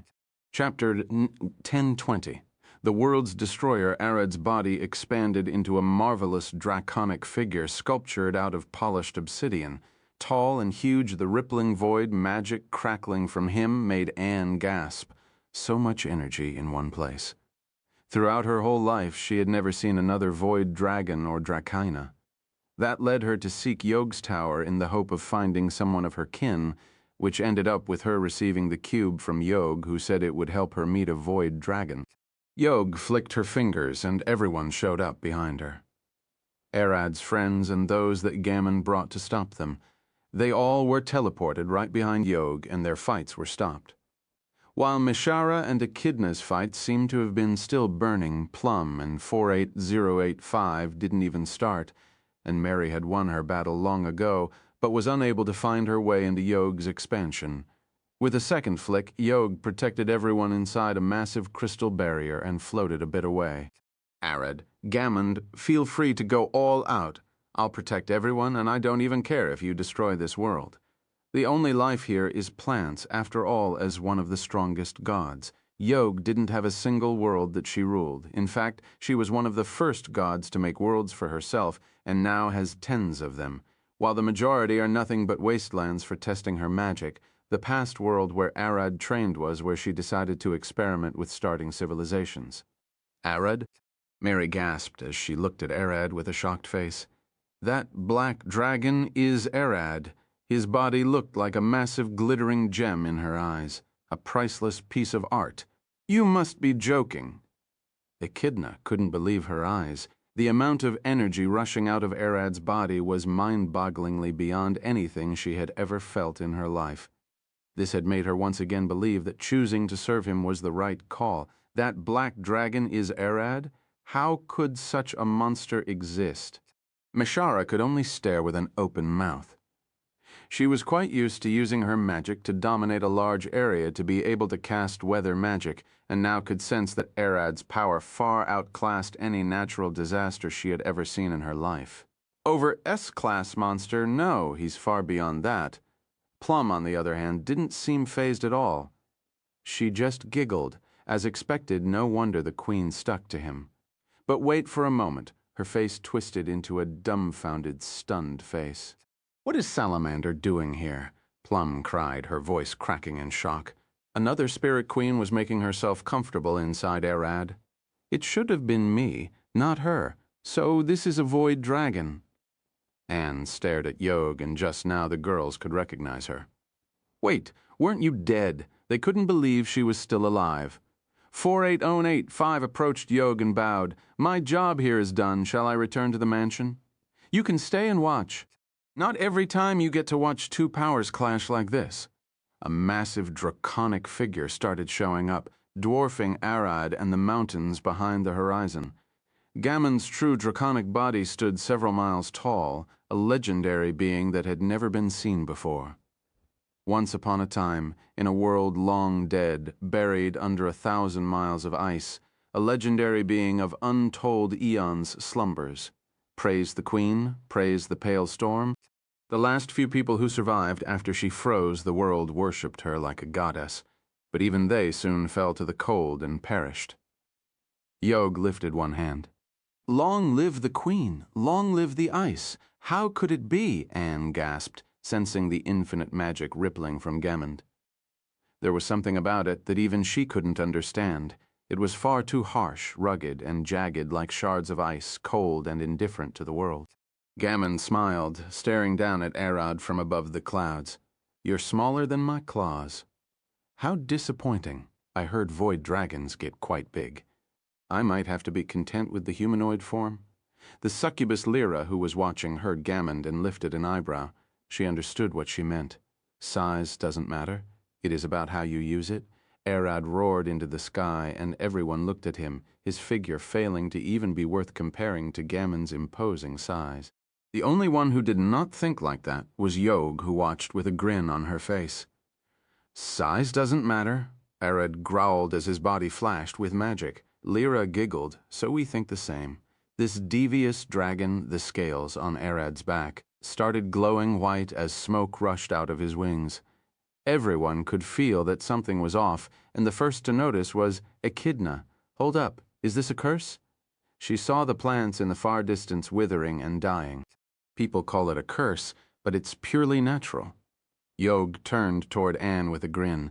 He's breaking down matter, using his void to charge up on mana and energy. You better watch well. You're seeing a genius even by the void dragon's standards. Arad's body started expanding and growing larger and larger as he sucked the ground around him into his stomach. Gammond couldn't believe her eyes, as it only took him a few seconds to reach her size, standing even a bit bigger than her. Size doesn't matter without weight. Plum looked at Yog. For your sake, how is he able to use size magic better than us fairies? It's a property of his soul. Let's just say he's talented. Arad slowly turned back and looked at the girls, his eyes landing on Lyra. We don't think the same. I've heard you, and it made sense in my mind. I'm as devious as you. Being addressed by Arad so suddenly, Lyra almost shat herself. What terrified her more is that he heard her thinking, which she couldn't even wrap her head around how he did it. What do you say? Arad looked at Gammond with a smile. He didn't just reach her height, but surpassed her a bit. Please do. Excuse me. I'll get on my knees right away. Let's do it right here and now. Seeing how her words flew over Arad's head like clouds, she quickly coughed and spoke again. I've never seen you in your draconic form before. I've only heard rumors. And I guess the most absurd one of them all was true. You're the shadow of death. Gammond could notice the death curse burning around Arad's body. If there were any living beings in 1,000 miles around him, they would have died. It's a good thing that Yog is protecting the ones watching, otherwise all of them would have perished. His power is too great to the point there is a lower limit to the power of the people allowed to stand in his presence. I can kill all life by engulfing the world in my cold, and you can kill them with that curse, as expected of another world power. I'm not a world power, Arad lifted his claw. But I've killed some before, and the curse had nothing to do with it. Even if he said that Arad himself couldn't believe how Gammond was still able to stand in his presence. He expected that she would have already been down by this point thanks to the curse, but she seemed to be far more durable than he expected. Yog didn't bother warning Gammond about the curse, because she knew the curse would be useless against her. Her scales are far too thick to allow any radiation into her body. Arad can't get an automatic win by just that. Arad swung his claw down and Gammond blocked it with ease, but the ground beneath them shattered and magma started rushing out like rivers.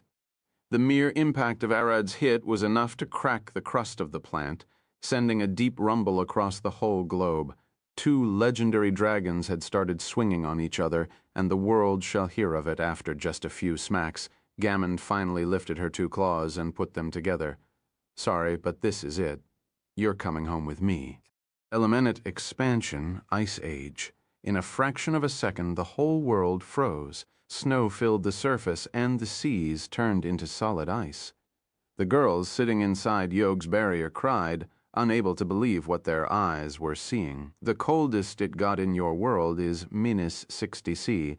Gammond's elemental expansion is large enough to engulf the world and cool it to minus 210°C. There isn't any life form that can survive such conditions, let alone when facing Gammond. Yog looked back at the girls. I doubt you'll understand a single word of what I just said. Just know that it's almost 4 times colder than the deadliest cold that ever existed in your world. Then Mary pointed at Arad. Why, the ground around him didn't freeze. Arad's body generated enough heat to counter Gammond's expansion in his immediate area, but the moment he expanded his wings, hundreds of miles around him warmed up. Gammond smiled, sitting down. This is it. There is no need for me to fight anymore. She looked at Arad. All I wanted is a dragon strong enough to warm up my frozen world, someone who could accompany me in this frigid hell. Arad, Yog called. You don't need to worry about this world. I was thinking of recycling it anyway. She might have given up, but still give her a beating. I'm sure you don't want to look spineless before her. Gammond giggled. Why would I think of him as spineless? He did what no other dragon did, to be unfazed by my expansion. That's no small feat. She looked at Arad. But it indeed gets me excited to see you demonstrate your powers. She suddenly disappeared, smacking Arad in the face as hard as she could with her claw. Come on, hit, burn me, give me a hug. Arad grabbed Gammond by the neck. Fine, but you'll regret this. Since Arad had spent a whole year mastering magic as a human, which was longer even than the time he spent in his original world, his magic control over the void had already reached a whole other realm. He is no longer limited by several tens of outputs, but now also has all of his scales back, billions of outputs that he could use with his new efficient use of magic. Gammond tried to push him away, but her body felt several times heavier than before. She couldn't even lift her claws as she was almost crushed beneath her own weight. Those massive, mountain-sized legs of hers growled in pain. Gravity magic, and this much. She was forced on her knees as Arad kept her neck in his claw. As her body pulled down on her neck, she felt like it was about to snap, yet Arad silently stared at her. Serth, the Novelle, fire-ate. Can't you move? He asked. Yeah, if something is big, use their weight against them. She smiled as a massive pillar of ice burst from the ground, aiming straight at Arad's chest. That wasn't just any ice spear. It was already a bit bigger than the moving glacier that Undine made, which made Undine scream inside Arad's head. Arad didn't even bother to dodge. The sheer heat radiated by the broken matter inside his chest was enough to melt the ice the moment it contacted his scales. Salamander started freaking out the moment she saw how many white novas were burning inside Arad's soul. Thousands of them, each one holding more heat than she could ever hope to create. Arad flapped his wings and flew away with Gammond, dragging her face across the ground all over the world. Anne approached Yog. Are all void dragons this scary? No, Arad is just built differently. A long staff appeared in Yog's hand, and the cube. She was protecting everyone flew at a blinding speed, chasing Arad and Gammond all over the world. The moment they finally managed to catch up to them, Gammond was already on the ground, beaten to a pulp with half of her face missing. She lost? And that quickly? Echidna gasped. She could feel how powerful Gammond was and would have never expected Arad to be this dominant. Balio, who was in the back, giggled. I guess you don't know who Arad is. Meshara growled at the demon woman. And what do you know? In less than an hour, he had already burned 2 layers of the abyss and killed their demon lords. I expect nothing less from such a powerful being. Balio giggled. Yeah. Lyra the succubus looked at Yog. Words of his power had even reached the succubus kingdom. To think I'll be the first of them to witness his power hands-on. 480085 looked at Lyra. The mother of all life saw him first. She gave his wife some of her spit. A few months ago. What? Lyra cried.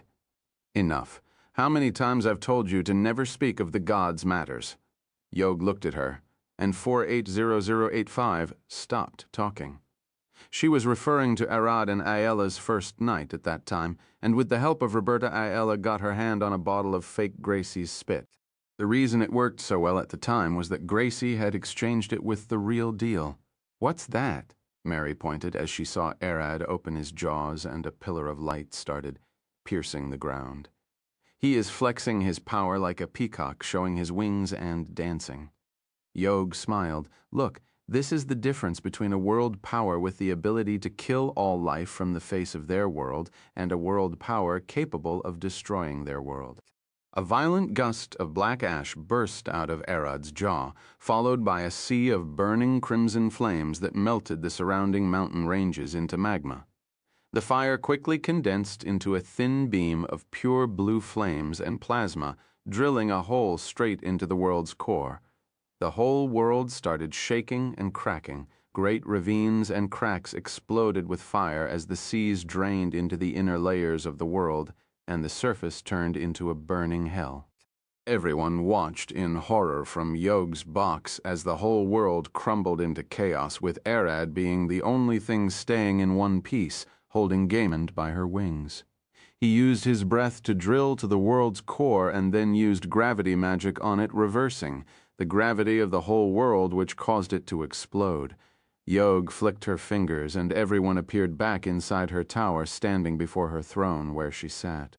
Arad appeared seconds later behind them in his humanoid form, dragging the injured Gaimond by the arm.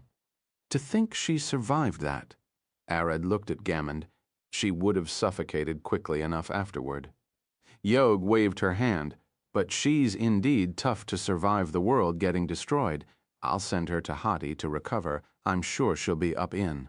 But as Yog was speaking, Gaimond stood up, growling. That hurts, damn it. She glared at Yog. I'll be fine. Her wounds were already regenerating, which shocked even Yog. Wait, did Isbert do anything to you? She stared at her. Isbert? No. I've just discovered something while fighting Arad. The regeneration I got after surpassing the Twilight is even stronger than I expected. It responds to the damage I take. Gaimond cracked her neck, and her scales had already healed up. As long as I still have mana or can regenerate it, the only way to kill me is by burning my body to ash and sealing my soul. So you're basically immortal. Arad looked at her, and she shrugged her shoulders. Surpassing the Twilight for dragons means surpassing death. It's like a human refusing to die of old age until he somehow grows young again. Yog looked at Arad. This means that your training here is over. I'll send you back to your world, but that'll be tomorrow. And before you ask me why, it's because time flew here at a different speed than your world, which means I'll have to make sure you don't get ripped to pieces by it. When Yog first brought Arad here, that was going from a slow timeline to a faster one, which meant she could just give Arad enough speed. Now she needed to make sure to slow his time quite a bit, or he would die. Take Anne and those 2 spirit queens with you, of course, Akasha, and all the power you got here is still yours to keep. But for those 4, they'll be staying back. She looked at Mary, Echidna, Plum, and Mashara. Wait, Mary shouted at her. I want to go with him. Same here. I was promised by him. Echidna growled with a raging face. I can't do that. Your souls are bound to this time speed. You'll age and die in a second in his world. She smiled. But I'll get you to his world. It just won't be as simple as sending him. Chapter 1021. To make a difference, Arad rested on his bed, looking at the ceiling. It was already late at night. But he couldn't get a whiff of sleep. Tomorrow he'll be able to head back home. It's been a year. He can't even believe he has spent more time in this world than he had spent in his original one. In a sense, he had lived with those women here more than he had with his wives. He should be able to make it back to this place using Vorvados's space manipulation, but he doubts he could return in a human lifespan. Probably spending 2 days outside is enough for a century to pass here. He'll only return to find everyone's graves.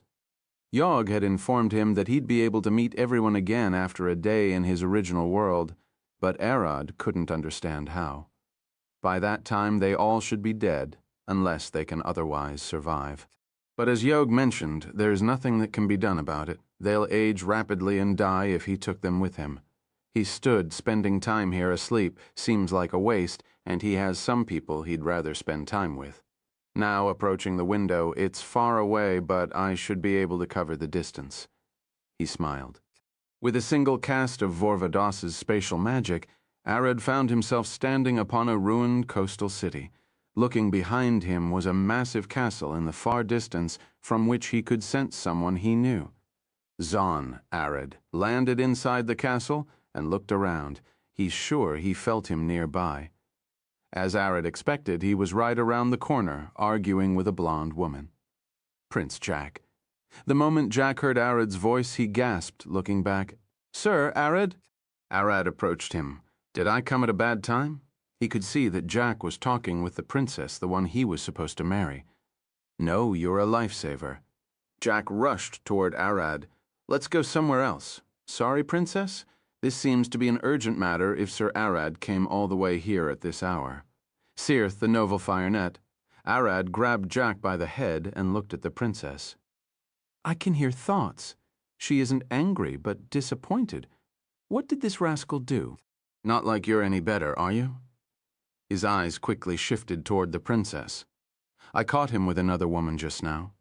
She looked at Arad. "This man seems to never learn." "Must be Lacey, am I right?" He glared at Jack, but he looked away. "No, she's wrong, I swear." The princess looked at Arad. "That wasn't Lacey. I already know about her. The one I found him with was my maid." She sighed. "Just take him away and throw him in some forgotten ditch, would you?" Arad looked at Jack. "She isn't angry. She's disappointed. That means she isn't against it. Talk with her about it later and reach an agreement. I see you two aren't enemies anymore, so things should be easier."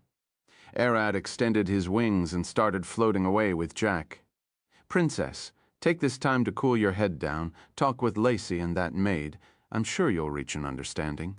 In the meantime, I'll keep this fool company for the night." Arad flew away with Jack. "Sir Arad, it's been a while. Where are we going?" "I regained my powers and I'll be leaving to my world tomorrow. I'm going to check on some people before I leave." As Arad replied, Jack looked a bit sad. "You're already leaving?" "I can't stay here forever. Would it make you feel better if I told you that I can blow this whole world in seconds now?"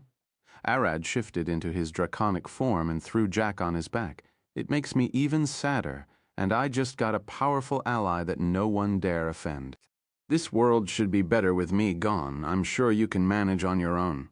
But I also have some things to leave for you and everyone else here." Arad flew even faster and crossed the sea in minutes. Soon he flew past the mountains and vast forests, only to stop above a large city. "Where are we now?" Jack asked. "Are you going to blow this place up?" "No, we're visiting Arthur Cumelot, the lord of this city, Domiros." The moment Arad spoke, Jack giggled. "What kind of name that is? Are you joking?" "Sadly not. The old man has more wives than you can ever dream of and enough children to deserve such a name." Arad shifted back into his humanoid form and landed in the city lord's garden. The guards immediately spotted him and rushed with their spears. "An intruder. Stop him." They surrounded Arad and Jack. Arad looked at them. "Should I give you all another beating?" He looked at them with a smile, and one of them gasped, taking his helmet off with a shocked face. "It's Sir Arad." All the guards sheathed their weapons. "What brought you here?" "I came to see Arthur." Arad lifted his hand and a stone flew to his palm. He quickly threw it at one of the windows, hitting it hard enough to rattle it, but not deal any damage. "Arthur, I know you're there." The shirtless Arthur opened the window and looked outside. "Who, Arad? I'm coming at once." "Please don't," Jack giggled, and so did the guards as they waited for Arthur to come down. A large griffin looked at Arad from above the mansion. "Who? You're awake?" Arad smiled. "Come here. I've got something for you." With a flick of his fingers, he pulled 2 dead horses from his stomach. Those 2 poor steeds died in battle. If he remembers correctly, they were owned by bandits. They were sitting preserved inside Arad's stomach for a while, but they are still fresh. To not waste them, he'll give them to the griffin since he knows how much griffins love horses. Minutes later, Arthur came out weaning his pajamas. "Sorry for meeting you like this, Sir Arad. It's been a while." Jack looked at Arthur with a smirk. "Did we interrupt something?" "Some things," Arthur lifted a finger. Arad sighed. "I could sense 6 more people inside your room. You weren't creating more trouble for yourself? 'Tis but a little fun. We'll deal with it later." Arthur looked at his griffin eating the 2 horses. "Those aren't from our stable, did you bring them?" "Yeah, I had them at hand, so I gave them to her." Arad looked at the griffin for a moment and then at the horizon. "We should hurry. He seems in trouble." "Who?" Jack and Arthur looked at Arad, confused. "The last person I'm picking tonight. We have a bit of time, so go change into something else, but hurry a bit." Arad sat on the garden's bench and started talking with the guards and Jack as Arthur rushed inside to get changed. As it seems, in those past few days, Arthur had gotten 3 new maids, which already gotten pregnant. But it seems that Arthur's relationship with his countless children had started to rapidly get better as he tried to help them as much as he could. Arthur quickly wore his armor, picked up his sword, and rushed down. When everyone was ready, Arad stood. Time to go. His eyes flashed purple as his body grew large, towering over the mansion. The griffin gasped, taking a few steps back as the night sky danced above its head. No, those were Arad's massive wings. This obsidian dragon blends into the night sky like a piece of clear glass. No one had ever seen such a thing. "Let's go. We're saving someone." Arad lowered his wings for them to jump on his back, and so they did. Flying into the horizon, Arad headed deeper and deeper into the wilderness. "Remain in formation. Don't scatter." Balin shouted as his hunter group faced a large army of undead monsters. Skeletons, zombies, wraiths, and ghouls. There was even a large death knight slaughtering his men like they were nothing. Balin had tried to send a call for help, but every messenger he tried to send got slaughtered before getting 100 meters away. At this rate, all they could do was defend until all of them were killed. The necromancer leading this army remained hiding in the back. The smart coward, he knew that as long as he didn't get killed, this battle wouldn't end. And then all of them stopped. The undead and the living alike, all could feel a strange thing at the back of their heads. The first to shout was, "Balan, something is coming. It's big," yelled the necromancer like a terrified little girl. As claws emerged from the clouds, the night sky descended down, but this time it had a massive maw that roared like thunder. "Shit, a dragon!" Balin cried, and the necromancer growled, yelling on his own. "Glonius, a dragon is here. Isn't this your land?" Glonius refused to reply, even though the necromancer could sense him on the other side of the magic. He was ignoring him on purpose. "I'll fucking show you what it means to betray me, dragon." Suddenly, the dragon in the sky disappeared and 3 people appeared on the ground. Jack, the armored Arthur, and the large Arad Balin immediately recognized Arad and Arthur and sighed in relief.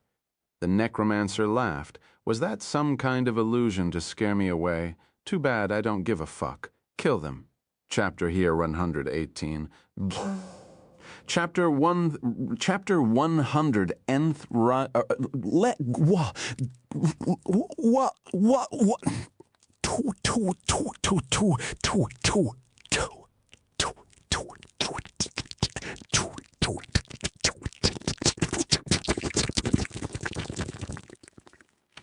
The last night, the Death Knight lunged forward with a burst of necrotic black flames, swinging his sword at Arad's neck faster than anyone could see.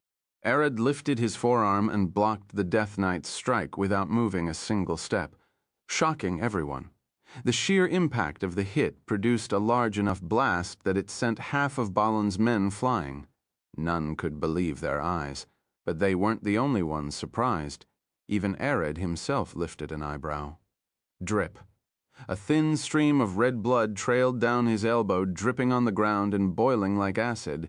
Even if I'm not using any defensive magic, he still cut me. The Death Knight's sword had slashed through Arad's scales, but stopped at his iron bones. A Death Knight is an S-class undead monster created from the corpses of warriors. This man before him must have been a powerful fight with unmatched skills. The moment the necromancer saw that Arad stopped the Death Knight's full power swing, he turned to run away. Impossible, it can't be. 10,000 souls were sacrificed to empower that Death Knight. Who is that thing? The Death Knight tried to pull his sword out of Arad's arm, but it was stuck there. The dense muscles of Arad's forearm clenched tight that even if 100 men tried, they'd never pull the sword out of his wound. When Arad twisted his arm, the blade snapped like a piece of wood. Then Arad's wound rapidly healed, ejecting the blade at high speed, which flew at the necromancer and stabbed him on the back of the head, ripping right through the skull like a watermelon. With the necromancer dead, Arad lifted his hand and flashed a wave of holy magic all over the area, putting the undead to rest. Great Knight, rest in peace alongside your men. Arad, that's you? Bellin approached Arad, unable to believe his eyes. Of course, I've got my powers back since I'll be leaving tomorrow. I came to get a drink with you and those two. Arad pointed with his thumb at Arthur and Jack, but his eyes quickly turned toward the burned undead. They all perished, so everyone should be able to relax now. You saved my skin, Arad. For a moment there, I thought we were all doomed. Belon sat down, and so did all of the hunters in his party. They had been fighting since dusk and never got a chance to rest. The wizard woman approached Arad. Are you really the same person? Unlike before, she can't sense a bottom to his power now, like staring into a deep, dark abyss. Just looking at his power was enough to make her dizzy. She wasn't looking at a human or a dragon, but at something far beyond her mortal understanding. She'll look at his face, and then forget how his chest looks, so she looks down, only to want to take another look at his face, then his arms, like reading a line, and then having to reread it since your brain failed to remember what have you just read. Her visual cortex was locked. That sensory overload kept going until she gave up on trying to sense Arad's magic and power. Don't mention it. I'm sure you would have found a way to survive. Arad replied to Balon and looked at the woman. Of course, as I said, this is my true power. It might not be much, but it's all I got. How in the hell is this not much? Arad was the kind of benign that if he showed up in a wizard's meeting, everyone around him would freak out.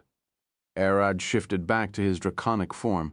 Come, I'll take you all back to the city. I'm sure you'll want to rest in a better place. They all climbed his wings with shaking legs until they reached his back and sat down, terrified. They could tell just by looking at the wizard's face that they weren't sitting on any dragon, but one that could not even be fathomed, let alone offended. Many refused to ride on Arad's back and wanted to walk all the way back home and wouldn't ride him if he didn't insist. Minutes later, Arad brought everyone to the city to recover while he and the three of them were drinking in a bar in Domerose. So I was thinking, we've got a city lord, a talented hunter, and a prince from a foreign country who is marrying your princess soon? Won't you three be able to help each other from now on? Arad looked at the bartender. Give the strongest that you have. The bartender rushed to the back and quickly came with a sealed bottle. Pure dwarven spirit, 1 teaspoon of it was enough to knock a man out. Do you want a shot? Or on the Arad extended his hand forward. Just give me the bottle. Arad grabbed the bottle from its bottom and ran his nails over its neck, slashing it open with them. As everyone stared at him with a terrified face, he poured all of the content into a large beer mug and then put the cleanly cut neck over the bottle. He then ran his fingers around the cut, heating and melting the glass to seal it again. His scales polished the glass so no marks were left. What do you mean? Jack looked at Arad, unable to wrap his head around. Why didn't he open the bottle normally? What is he? He's drinking all of that? They watched Arad as he gulped the mug of spirit-like water. Still weak, Arad sighed. This wasn't enough to get him drunk, not even close. The hunters here act like mercenaries, which means Balon could get a lot of benefits from knowing people in high places. Arthur can use the connection to find a better future for his kids, and you would be already building power inside this kingdom. You're right, Jack scratched his chin.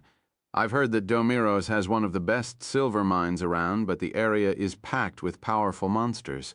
If it's monsters, then I can deal with them. Balon looked at Jack.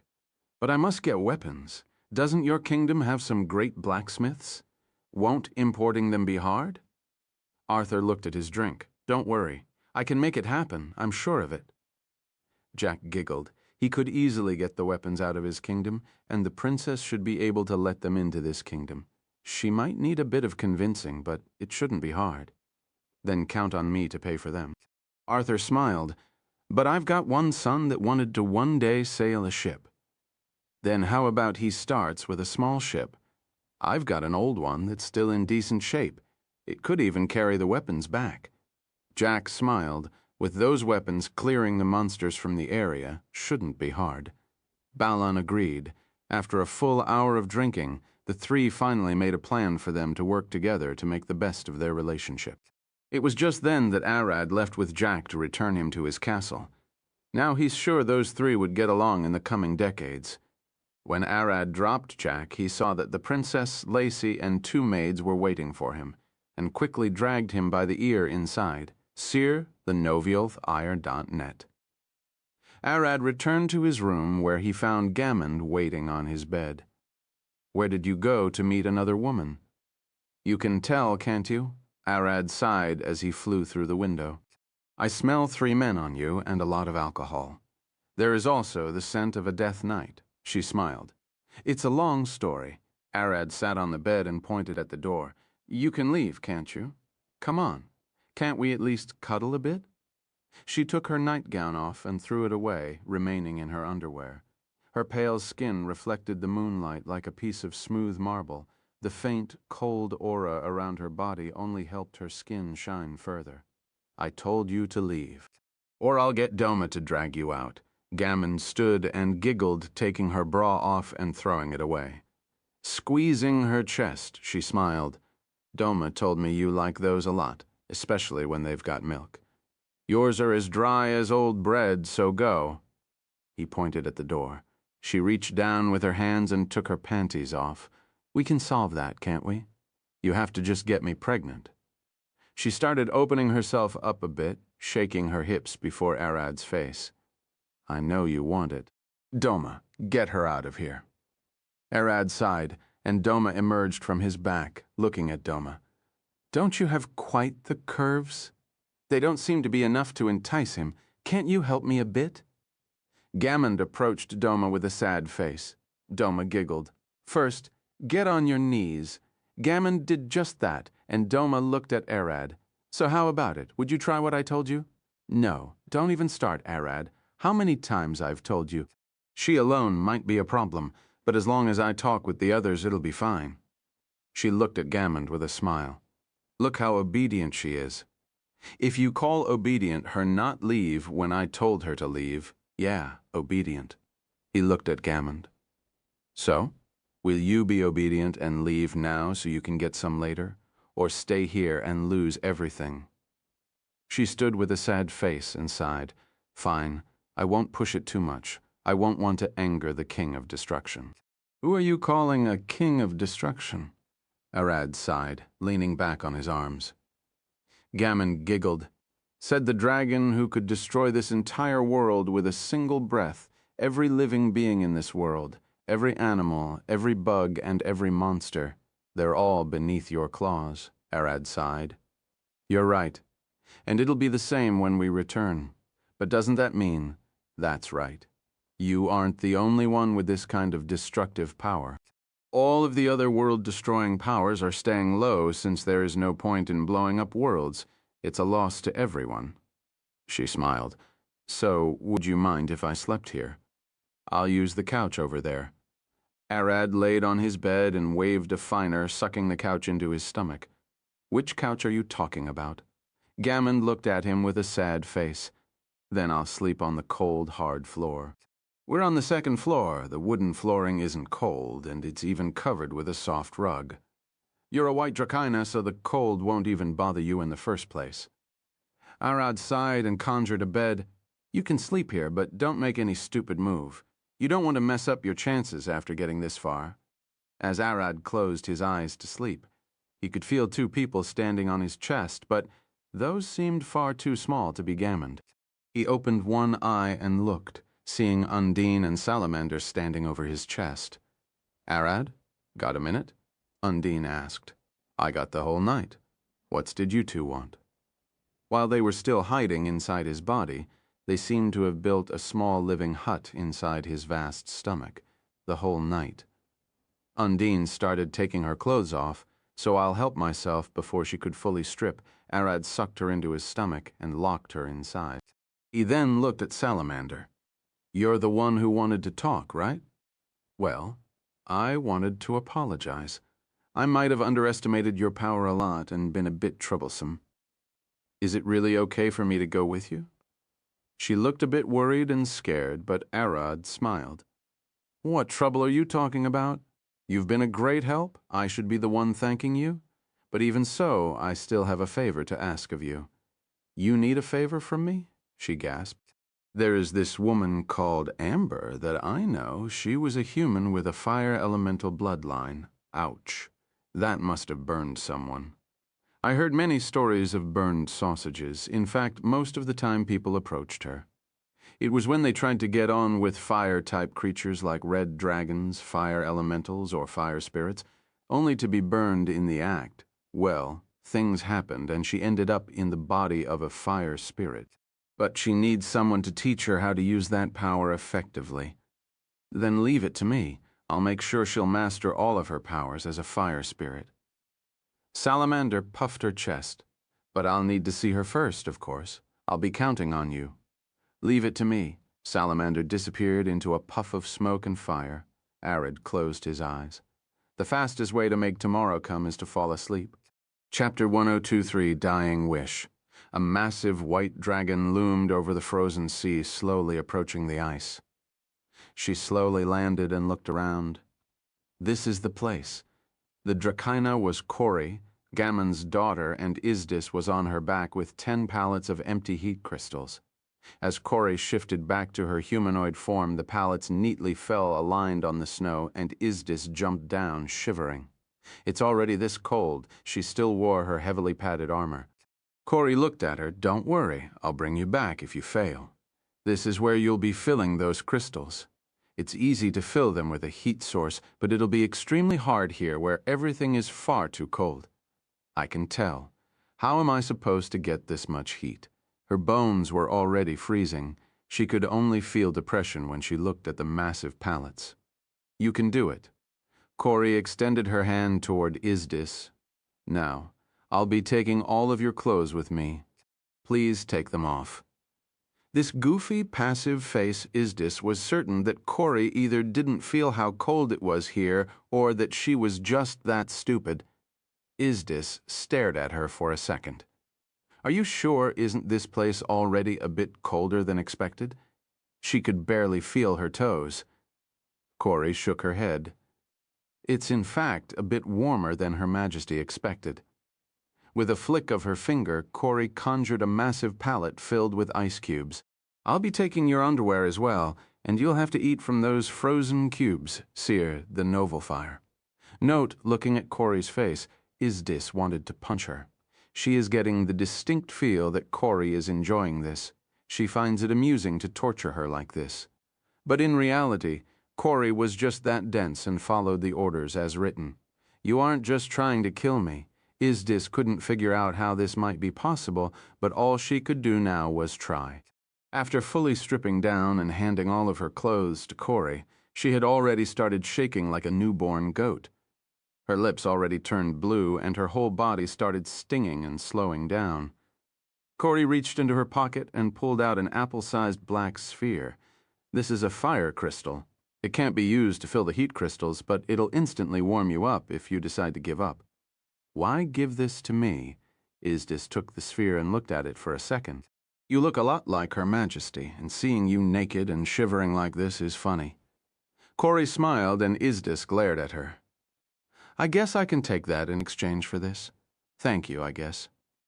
I'll be close by to make sure there are no storms and keep any living thing from getting within 100 kilometers. Corey giggled. Not that I have much work. There are no living beings in over 1,000 kilometers around us. This place is deserted, inhospitable to life. Corey shifted into her draconic form and flew away, leaving Izdis alone in the middle of the ice. Izdis approached one of the pallets, barely able to walk, and sat beside it, feeling her hips almost ripping apart from the cold. She can't even use fire magic, filling all of those she might end up dying here. Corey watched from afar as she called Isbert. Your Majesty, aren't you a bit harsh on her? If she was any ordinary woman, you might be right. But she is Arod Orion's wife, Isbert replied in a passive voice. Don't underestimate the woman lying in the monster's bed, and you'll be getting punished for giving her that fire sphere. Sorry, Corey sighed. The Queen seemed to have been watching them. Speaking of Arod, Mother went to find him. Do you have any news about her? Corey wanted to change the topic before Isbert started talking about her punishment. It's only been a few hours. She still didn't find him. And for your punishment, you'll be cleaning all of the maids' rooms on your own. That wasn't such a bad punishment. Better than getting smacked on the butt with all the other maids watching. Do you think he'll match up to her? Does he have a chance? Gammond might surprise him with a hit or two, but I'd say she'll definitely lose, especially if he sets his eyes on her, and after she is secured, he'll come sniffing for you. That's why I'm not smacking your butt before everyone. He'll need it soft and pale with no marks. Can we stop talking about my punishment? Corey looked down with a sad face. Then, I'll ask him to smack your butt. You should enjoy that, won't you? I'm sure your mother would like it. Isbert giggled. Corey giggled. Nice one, but I'm not that easily scared. Mother won't lose. I am not joking. Your mother is Gammond. She raised you by my side your whole life, and above all, your father was a powerful red dragon. If he'll not take you as a wife, then as a concubine to Izdis, and if not, you'll be his maid or servant. Isbert knew more than Corey or Gammond knew. You'll be able to refuse. The decision is in your hand, and what do you think? When Corey understood that Isbert wasn't joking, a sense of doom washed over her. Should I refuse? I'm not that thrilled about being with someone I don't know, let alone if he's already mating with Mother. You can try fighting him, but if your mother can't beat him, you'll never will, especially with your current power. I'd say you should go with him and see for yourself. Wait, I have to go. Some guests arrived. Guests who? Some annoying people. Izdis cut the call and looked forward. Calling us annoying, aren't you a rude one? The large, muscular blond man stared at her with a smile. You've hurt my little pure heart. The man was Lucifer, the primordial archangel created by Ao alongside his siblings.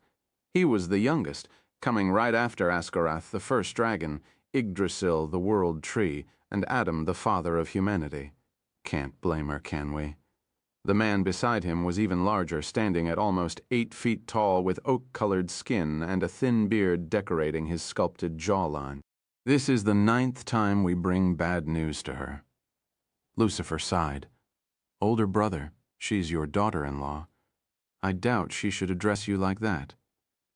Isbert stood and approached the man. Uncle is right. I should apologize. The man standing before her was the over-god's father, the reincarnation of Adam, the first human. His name was Chad. He's the being known as the human god. We investigated Nyar's recent appearance. He seems to have sat some of his goons to scout for any strange signal. Chad waved his hand. I'm sure a powerful abomination would spawn the moment Cain's dead heart is triggered. We informed Hadi about the increased risk. Lucifer shook his head. I tried to convince Brother, but he says that we shouldn't worry. It'll be fine, don't worry about it. Chad looked at Lucifer with a smile and shifted his gaze back at Isbert. Increase the security of your world just in case. I'll watch over everything from above. Having you two around would be reassuring. Caden should also be around, so things should go smoothly. Isbert smiled. Sorry, Lucifer spoke. I won't be around. Someone has to keep fighting on the front lines, but Brother would be around. You can rely on him. If Caden is free, I'll go train him a bit. That'll also give me an excuse to check on little Saren and see how she's doing. Chad and Lucifer disappeared as quickly as they appeared, and Isbert returned to her throne with a tired face. This is going to be a lot of work. Back at Hattie's mansion, someone knocked on the front door. Mira, who was working in the workshop with Mora to make another weapon for Arad, looked over and saw a large man standing there. For a second, she has almost mistaken him for Arad, if not for the beard and tanned skin. Who is that? She asked Mora. Ah, that one. Don't worry, he is an old friend of mine. Probably has some business with Hattie. Astrid opened the door and gasped, seeing this massive man looking at her with a passive face. Ah, Grandpa, it's been a while. She jumped at him, and soon all of Hattie's daughters rushed in upon sensing that their grandfather had come to visit. Tina, who was walking in the hallway, froze in place the moment she saw him. What are you doing here? She took a step back. Chad looked at her with a smile. I came to see Caden, but thought that I might as well check on Saren. A few years ago, when Tina was still with her husband, they were traveling to a new city as she was pregnant by Saren. It was then that bandits attacked them. Tina managed to escape, but not after taking a spear to the stomach. While slowly bleeding out beneath a tree in the woods, Tina cried, not fearing for herself but for the unborn child inside her. With this spear piercing her, the child is most likely dead and she'll soon follow it. It should have been me, not you. You still haven't even seen the light of day. It was then that a large man riding on a majestic horse stopped by and approached her. That was Chad. I found you, he said. Tina passed out the moment he got close, but when she woke up, the spear had already disappeared and she was healed. Chad, who was there beside her, looked at her with a passive face. I've given you a few more years and blessed the child. Saren shall be her name. He leaned forward and looked at her face. Get her to him. You'll know who I'm talking about when you meet him. He stood. Tina could hear the bandits still looking for her in the woods. She looked at the man. Wait. You can't leave me here. They'll catch me. Better than getting eaten by the wolves. He darted away on his horse and left her alone. The bandits quickly came afterward and captured her. She ended up sold as a slave and eventually ended up in Rita, where Arad took her in. As Tina stared at Chad, Astrid looked at her. You know Grandpa? No, I've just met him once. Tina glared at him. Would you care to explain what you did to me that day? I'm sure a spear was stuck in me. Chad smiled. You know already, don't you? You should be already feeling it now. Your bones rattling, your flesh growing weaker, and your skin getting colder. He approached her. I do not create anything, I merely change them. He walked past her. If you want a solution, ask Arad. He's more suitable for that than me. We're not done here yet. The plan was to look for you with Arad, but now you're here. We don't need to look anywhere. She grabbed him. What did you do to me that day, and how could we reverse it? You want to reverse it? Then it's simple. Kill Saren. Chad looked at her with a smile. But I'll kill you before you do that. A parent must die for their children. Do you really think I'd believe this sick joke of yours? What did you do to me? I guess you aren't as smart as you look. Chad patted her head. That day the spear killed Saren. For her to survive, I took the spark of your soul and gave it to her. Now the older she gets, the more she grows, the more you'll wither away and die. He looked a bit sad. You two only have enough life force for a single person. By the time she can speak, you'll be dead. He looked at the ceiling. Saren was asleep in the room above them. I gave her divine magic so she won't consume that much life force, but that seems to have only bought you a few years.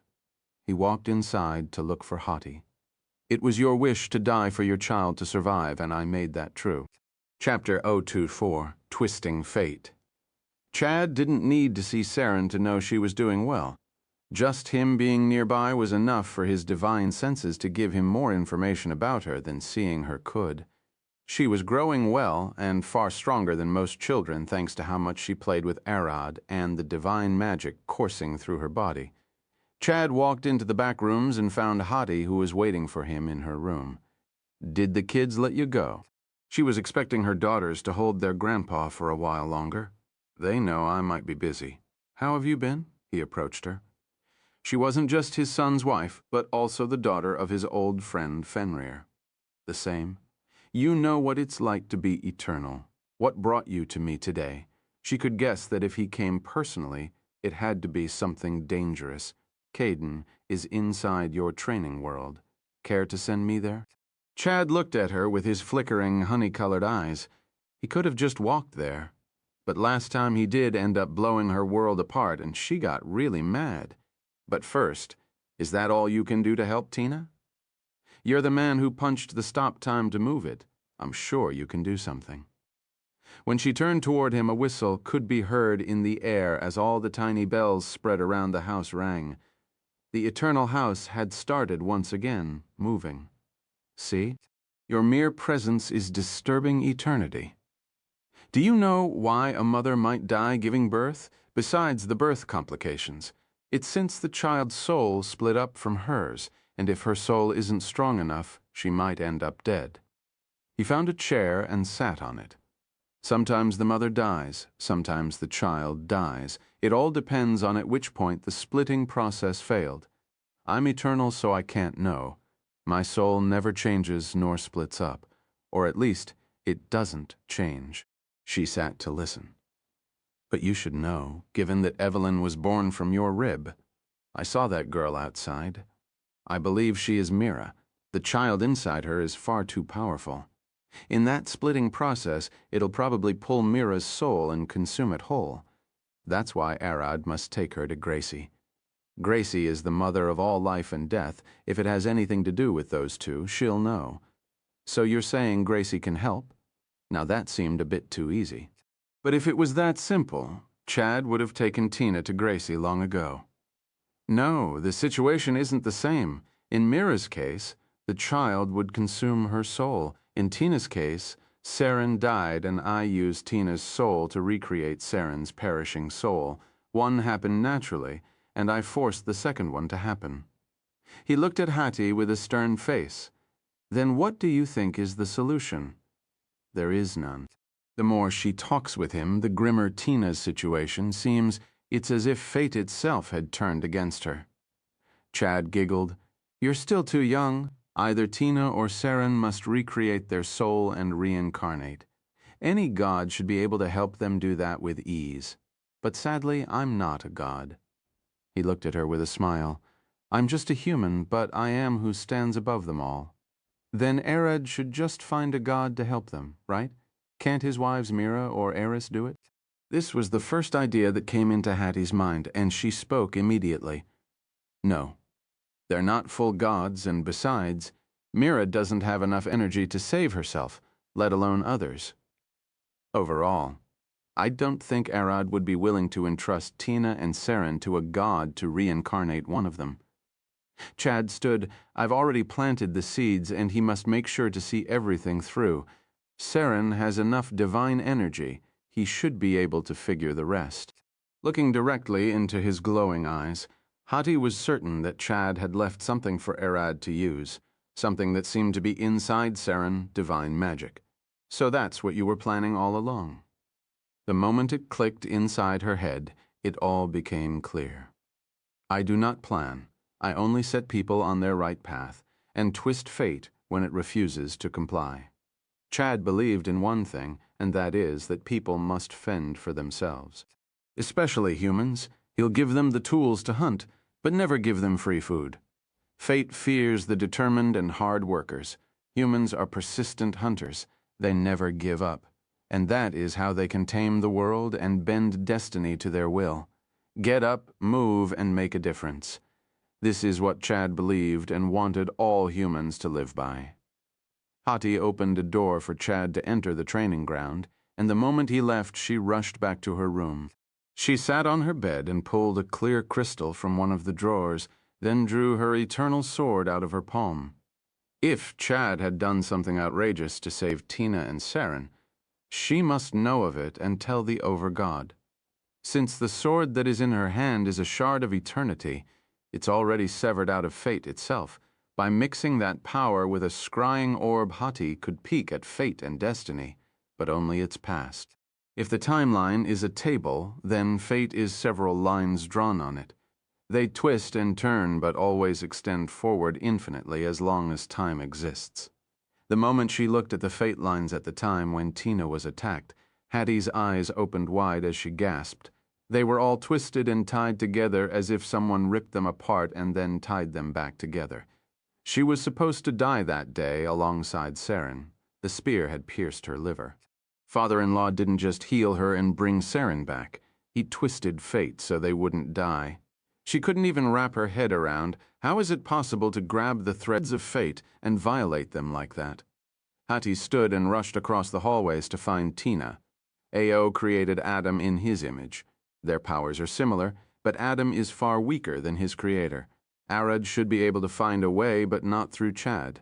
She can't let Tina set Arad to go after Chad. That might end up badly. When Chad entered Hattie's world, he found himself standing right beside Caden. "You're here all alone? Where is Arad?" Caden was resting in peace, drinking tea on a large boulder when Chad appeared. At that moment, the glass teacups broke between his fingers. Lilia took him. "She'll be teaching him how to use magic in her world," Caden replied with a passive face, his voice hiding a growl. Chad looked a bit worried. "That woman can be a bit hard to deal with." "Not as hard as you," Caden smiled. He clearly didn't like dealing with Chad more than he hated dealing with Lilia. While Lilia was a psychopath he could easily argue against, Chad was always right, and that annoyed the hell out of him. "Out of everyone that I know, you are the last person anyone should train with." Chad had trained both Caden and the current Over-God in physical combat. Everything that Caden showed Arad was things he learned from Chad. "The abominations are watching for any powerful signal. I fear Nair himself might show up if Arad consumed the dead heart." Chad smiled. "So I came here to check if you've gotten rusty or not." Just hearing that sentence got Caden mad, no matter how strong he got or what he achieved. Chad always asked for more, which made him extremely frustrated. 2 extra heads showed up on Caden's shoulders as he grew 2 pairs of arms. In the blink of an eye, his 6 demonic swords were a hair strand away from Chad's neck. He wasn't messing around. This was the full power of the Godslayer, the demon lord of destruction feared by the gods and demons alike. Chad weaved the 6 swings like they were nothing and swung his palm down, smacking Caden on the back of the head and smacking him to the ground like a meteor. The second reason Caden hated dealing with Chad is that he had never managed to win against him. As Chad stood in the middle of the crater looking at the knocked Caden, a stunning angel with white hair and glowing blue eyes slowly descended from the sky, her wings crackling with divine magic. "Evelyn, is the portal to Hades' world ready?" Chad looked at her with a smile. That was his wife. Adam was the first human, the first man of mankind, so much of a man that he created a wife through mitosis. This is the kind of ridiculous feat that everyone is afraid of when facing Chad. "Of course, let's go." She landed beside him, and he grabbed Caden. "We should be back before noon. I doubt Arad would even notice Caden missing for such a short time." Back in Isbert's world, a lot of time had passed by. A whole week had gone by as Isdis sat alone, in the middle of the snow with closed eyes, trying her best to focus on the heat crystals. Cori still watched from afar. At first she thought Isbert was a bit harsh on Isdis, but no normal human could survive in that cold for longer than a few seconds. Yet Isdis had sat naked in the deadly cold for a whole week. She feels the bite of the cold, but clearly isn't harmed by it as much as everyone else. It was then that she realized that some of the heat crystals had finally started filling up. Isdis had finally realized it. Why is this place colder than the snowy mountain she fought? Isbert on. Doesn't that mean the snowy mountain was hotter than this place, even if they both were snowy and covered in ice? All she needed to do was make the already cold place she was in even colder and use the extracted heat to fill the crystals. She could also use a portion of the heat she extracted to keep her inner organs warm. The first hours were grueling and she almost gave up, but the moment she started figuring out what she must do, all that remained was getting more efficient at it. After another week, all the heat crystals were filled, and Corey flew down to pick Isdis. "Ah, you're back." Isdis looked at Corey with a tired and paled face. She didn't eat or drink anything for the past 2 weeks besides the ice she was given. She couldn't even figure out how she managed to survive that long out here, but all she cared about now was getting out of this frozen hell. What Isdis didn't realize is that the only reason she survived for so long without food was that she didn't move nor needed to generate her own heat. Functioning under such a low heat had slowed her metabolism to such a level that she didn't even lose fat in those past days. "You've done a great job. I thought it'd take you months and several failed attempts." Corey covered her with a warm blanket and carried her away. When Corey dropped Isbert back at the castle, 2 dragon maids took her to the back room, helped her wear her clothes again, and immediately brought her to speak with Isbert. Isdis was still exhausted, starving, and cold, but she did want to finish this training and go back, sirthonovelfir.net home. "I finished the training, send me back." The maids had shown Isdis the royal baths, which had cold water with ice cubes in it. She wanted to take a dip in a boiling hot bath, not that cold water. "You can rest and eat before I send you back." Isbert looked at her with a smile. "I'd also want to exchange the heat crystals you created with gold that you can use in your world. Send me back. I want to rest there, not here." Isdis growled at her, but at that moment everyone fell silent. Isbert blinked twice. "He is coming." Chapter 1025. Rumbling, Isbert looked forward from her throne, her eyes blinking twice as she lifted her head. "He's coming," she mumbled, and the dragon maids could immediately feel a faint tremor from deep underground. Soon a powerful earthquake hit, rocking the whole castle. That unknown magic wasn't that of a normal being, twisted and terrifying, eldritch magic of the abomination, and a powerful one at that. Confused and terrified, the dragon maids started running everywhere when they detected the massive magical signal approaching from the depths of the world. Isbert remained sitting on her throne and looked toward Isdis, who had fallen to the ground from the violent shaking, seeing the faint yet powerful barrier surrounding her. The maids were too distracted by the earthquake and magic wave to notice the change around Isdis. The abominable eldritch magic had already faded quite a bit and was now replaced with a rabid wave of earth magic. This wasn't a normal abomination. It was something worse than that. Calm down. He mistakenly teleported underground and is now digging his way up. Isbert called the maids, and they stopped scrambling like terrified hens. But she couldn't blame them. The aura coming from the ground wasn't normal. The floor of the throne room cracked, opening into a massive ravine as a gust of burning hot air burst out and started melting ice walls and floor. Mist and vapor quickly filled the room, obstructing vision just enough to make it difficult to see details, but enough for them to get a rough idea of what was happening. A stone pedestal emerged from the ravine, carrying the silhouette of a large and muscular humanoid sitting on it. The dragon maids could see him, while Isbert found it hard to see him, only catching a faint glimpse of his glowing purple eyes. The dragon maids felt him and sensed the immense pressure exploding out of his body. The humanoid's flesh sparked and writhed invisibly with power and heat. He was a dragon, and they knew it. Arid slowly stood, leaning forward, and looked at Isbert for a second before shifting his gaze at Isdis. He jumped down, landing on the tips of his toes, and all the maid couldn't look anywhere else but at him. The size, the magic, the aura, they couldn't avert their eyes for a second as they feared just that would be enough for him to rip them apart. One of the maids, a great worm, clenched her teeth and jumped forward at the intruder. Swinging an ice sword at his chest, she put all her power behind that attack, hoping to cause enough damage to create an opening for the rest to charge him. To them, this man was a clear threat. Gammond isn't here. She was their strongest, but even she felt softer than whatever this dragon was. While she had a cold, silent, and deathly aura, merely looking at this man felt like they were falling down an endless hole with no hope of getting out of it. Her sword hit his chest and kept moving forward until the hilt hit the man's flesh.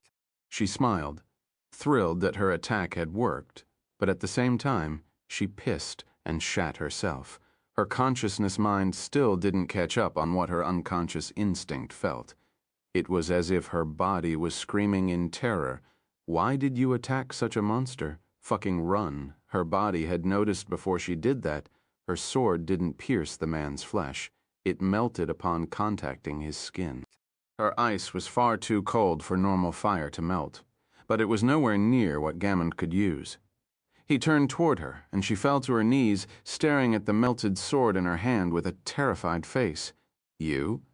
The moment she heard him address her, the fear, anxiety, and stress all hit her at once, and she puked beneath the heavy pressure coming from his magic. A dragon's instincts were far too strong, especially the great worms. Like how humans can feel their stomach twisting when facing trouble, great worms can feel when they are facing something far too powerful. Maids are servants. I'll ignore this only once. Get back where you were standing. He leaned forward a bit now. Why is his wife as cold as an ice cube and shaking like a newborn goat in an unknown place? He knew that the maids probably had nothing to do with it, but he certainly wasn't happy about the situation. The only reason he hadn't blown this place before getting even close was that Isdis was still inside. She jumped backward faster than even she had thought her body could move. Not a single other maid had thought any less of her, seeing her piss and shit herself like that, seeing her tears and terror. The others could hold nothing but respect for her. Out of all of them, she was probably the bravest, pushing through that terror and attacking, while none of them managed to move an inch. He stepped forward, putting his foot right beside Isdis's body. The ice beneath his feet got covered with stone, and the layer of stone extended beneath Isdis, heating up to a normal warm temperature. Arad's eyes looked up at Isbert. So you took her, could have told me beforehand. Arad Orion, first, welcome to my world. Second, can you tone down your magic? Can't you see the maids are terrified of you? She looked around. Indeed, all of her maids, even the great worms, were trembling in fear. And who can blame them? Most of them had already sensed that if Arad wanted, he could explode with enough force to nuke the whole kingdom. And some had even started to guess that it might only take him a few seconds to blow up the planet they lived in. Age didn't matter at his moment. Even if he was far younger than them, the sheer power, magic, and oppressive aura he had developed thanks to studying magic from scratch in Lilia's world made him feel like a bomb at the brink of explosion. This was Isdis's husband that they heard about, the one that Gammond had gone to catch. Wait, where is she? It was then that some of the maids fell to their knees. He probably killed and ate her before coming here. Afraid? He looked around him with just his eyes. I'm the one who should be afraid, surrounded by thousands of great worms like this. I don't feel safe. He wasn't lying. He, as well, was afraid. To keep himself safe, he instinctively released his magic like a tiny animal trying to look bigger than he was. All of the maids were thinking, bullshit, you killed Gammond. What are you afraid of, you, monster? One of your maids had just attacked me, didn't she? I can't trust you won't harm me if I drop my guard. This man this dragon too cheeky for his age. He knows well that the maids are terrified of him and only attacked because of that fear, yet he's standing here arguing with her. A spark of magic ignited between Isbert and Arad, flashing blue as it transformed into a pillar of ice. The pillar shattered, revealing Gammond inside. She walked out with heavy steps, her burning eyes fixated on Arad. How did you get here? She growled. No one should be able to enter this world unless authorized by Isbert. Nayar had managed to break in, but that was an abomination beyond their comprehension. But she got a rough idea. It must be that abominable magic she had seen in their fight. I always try to keep an eye on my wives. I left Isdis training with Isbert, but she wasn't there when I returned. It had taken Arad less than half a minute to track them to this world. Even Gammond wasn't able to catch him before he darted off. Arad emerged from Yog's portal in his draconic form, feeling his newfound power and immense and immaculate magic control. An obsidian black dragon glowing with magic and nuclear radiation, standing tall amidst the dried wastelands, his multi-layered brain immediately detected that one of his wives wasn't where she should be, so he teleported to check. Gammond, who just landed after him, found traces of him teleporting away and had to chase him all the way to where Isbert and Isdis fought. Arad landed in the tundra where Isdis and Isbert fought. This happened just 5 seconds after his emergence. He could sense it, the smell of dragons, too, an adult one, and the smell of Gammond. On top of that, Isbert's magic engulfed the whole place. A divine teleportation spell was cast here. She had done a great job encrypting the coordinates and wavelengths of the magic. She would have fooled Arad had he not trained his magic. Now he can read spells like this. It's still difficult, but nothing would get between a dragon and his wife. Normal teleportation magic won't work. He can't use it to follow Isbert. The spell she cast just had more variables than what normal magic could accommodate. Due to that, Arad was forced to use a different type of teleportation magic, the one he learned from a certain abomination, Vorvados, the Lord of Space. Arad roared into the sky, pale white light bursting from beneath his obsidian scales as he charged a massive amount of mana in preparation to teleport. Hati could feel his existence in her world, and it felt like a heavy boulder stuck inside her stomach. With the increased efficiency from his magic training, 10 seconds were enough to construct a large enough magic to teleport. But even with that, a tiny miscalculation had happened, causing him to land deep underground instead of on the surface. When Gammond reached the tundra, Arad had already teleported away once again.